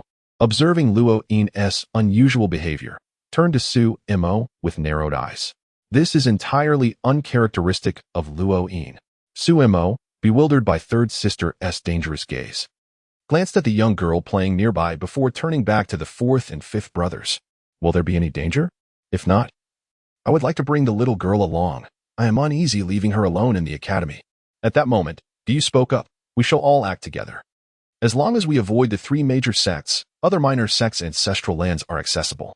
Moreover, with you, a Confucian cultivator, exploring blessed lands is akin to cheating. Little girl. Suemo called to the young girl. Young master. She immediately ran to Suemo. Would you like to explore the blessed lands with me? He gently inquired, ruffling her hair once more. The onlookers doubted the little girl would retain her hair if this continued. However, the little girl, thrilled at the prospect of exploring the blessed lands with the young master, responded eagerly, Yes, yes, yes. I want to go with the young master. Suemo chuckled, ruffling her hair again. Just then, a black horse pulled a large cart towards them, panting and sticking out its tongue. Suemo winced, slowly saying, Perhaps you should sit this one out. It wouldn't be convenient to bring you along. The horse looked dejected, nudging its lips and pointing with its hoof at the cart it was dragging, as if pleading, Don't leave me behind. I brought the biggest cart. Suemo turned to third sister, who pondered for a moment before suggesting, Perhaps we should take it along. It can carry things that are inconvenient to bring with us. Suddenly, the second brother spoke up. What about inviting the eldest brother? The group exchanged glances and then made their way to the eldest brother's loft. Upon reaching the eldest brother's sleeping quarters, Suemo pondered aloud, How do we wake him? Third sister pulled out a jade slip from her pocket and explained. The eldest brother is a heavy sleeper. Last time before he fell asleep, he gave me this jade amulet, saying that if anything happened, I could shatter the jade slip to enter his dream and awaken him. Suemo hesitated, wondering if it was appropriate. What if the eldest brother's dream held secrets? The group's eyes brightened instantly as the fourth and fifth brothers chuckled mischievously, declaring, Then we must take a look. What if the eldest brother is having a nightmare? We could assist him in his dream. Guyu, observing the group's impish expressions, was infuriated. You cannot do this. Resolutely, she shattered the jade slip. Suddenly, darkness engulfed them, and they found themselves in the eldest brother's dream. As they surveyed the scene before them, their lips twitched slightly. A plump child was sleeping soundly, clutching a spirit tablet, with a radiant, crystalline smile adorning his face. After a prolonged silence, Suemo inquired, Why is the eldest brother still sleeping in his dream? The second brother sighed. No wonder we couldn't wake him. Third sister lamented. Why is he a child? The fourth and fifth brothers sighed in unison. Why does he hold a spirit tablet? The sixth brother lamented. Why isn't he eating anything in his dream? The young girl, observing the sleeping child, cheerfully exclaimed, This little brother is so cute. The group's expressions twitched. Luo In averted her gaze, remaining silent. Eldest brother, wake up. Guyu approached and gently shook the child.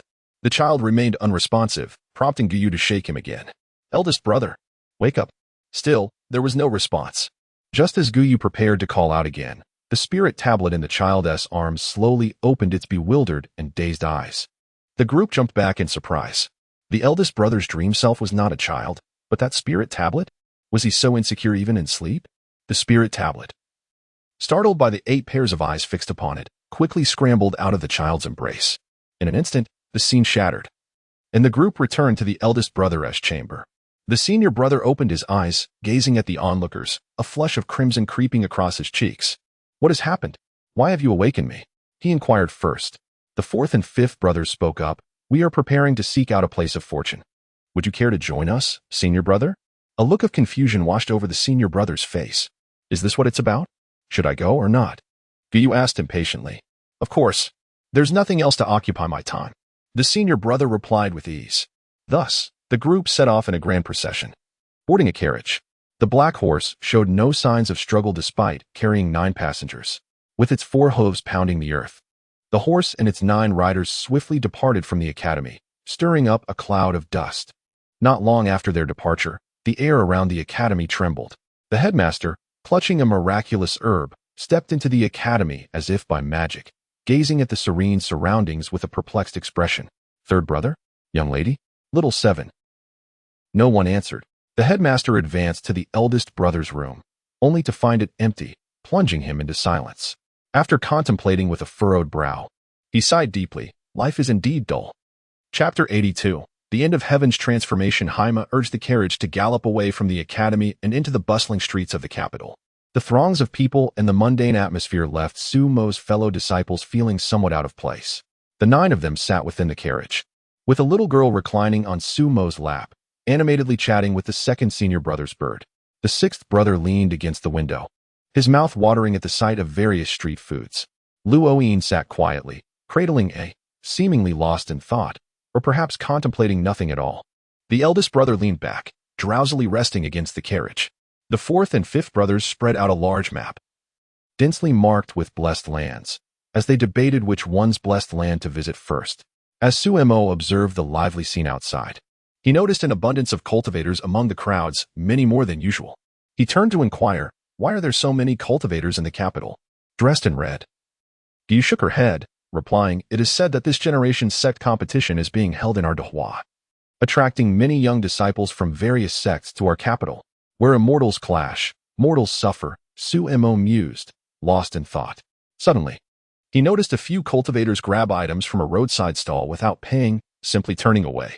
The vendor opened his mouth, yet no words escaped. Stop the carriage, Sumo commanded. Guyu observed Sumo's grim expression and sighed. Why concern yourself with such trivial matters? Even if they paid, the vendor wouldn't dare to demand it. Such incidents are rampant everywhere. With a flick of his snowy white sleeve, Sumo disembarked from the carriage. The vendor, startled by the sudden halt of the carriage before him, grew anxious. Clad in flowing white robes, with his hair cascading behind him, Sumo presented an image of scholarly grace. Upon seeing Sumo alight, the vendor suddenly recognized him, exclaiming, I have seen Scholar Su, waving his hand nonchalantly.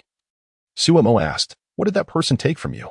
The vendor hesitated, seemingly understanding Sumo's intentions, and quickly replied, just a few trinkets, hardly worth any money. Scholar Su need not concern himself with such trifles. With a sigh, Sumo retrieved some silver coins and placed them in the vendor's hand, saying, pack up early, and perhaps refrain from setting up shop for a while. Turning back to the carriage, it departed, leaving the vendor dazed, staring at the silver with a sense of disbelief. Watching the carriage grow distant, he felt a lump in his throat, murmuring, it was merely a small matter. We are but insignificant mortals. What merit do we have? What truly mattered to him was that Sumo had noticed and taken action, whether he feigned ignorance or chose not to see it. Who could truly know? Inside the carriage, Gu sighed at Sumo's actions. What significance does this hold for you? Shaking his head, Sumo replied, consider it a loan from them.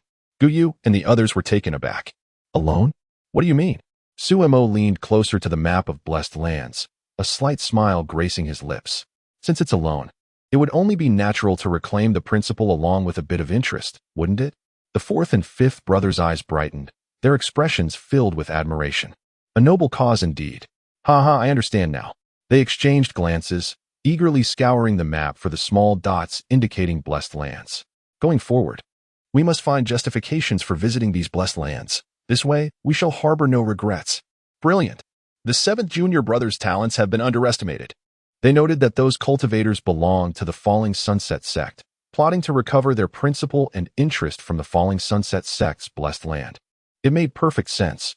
Everyone nodded in agreement. The imperial palace of Dahua gleamed with opulence, yet within its vast halls, silence reigned. A figure clad in a dragon robe casually sat upon the edge of the palace gate. A small golden dragon's phantom coiled protectively beside the emperor, gazing into the distance. The emperor wore a melancholic expression, releasing a heavy sigh. The golden dragon's phantom leaned closer, affectionately nudging the emperor's cheek with its horn. The emperor smiled and gently pushed the phantom away, murmuring, you guard the foundation of the nation, while I safeguard the lives of its people. Yet, with but a single thought, I sacrifice the oblivious and innocent. Is this truly right? After all, they are all my subjects. Is it worth trading the lives of these living beings for a mere thread of hope? The golden dragon's phantom gazed upward, its expression filled with sorrow. The emperor reached out, stroking the small golden dragon.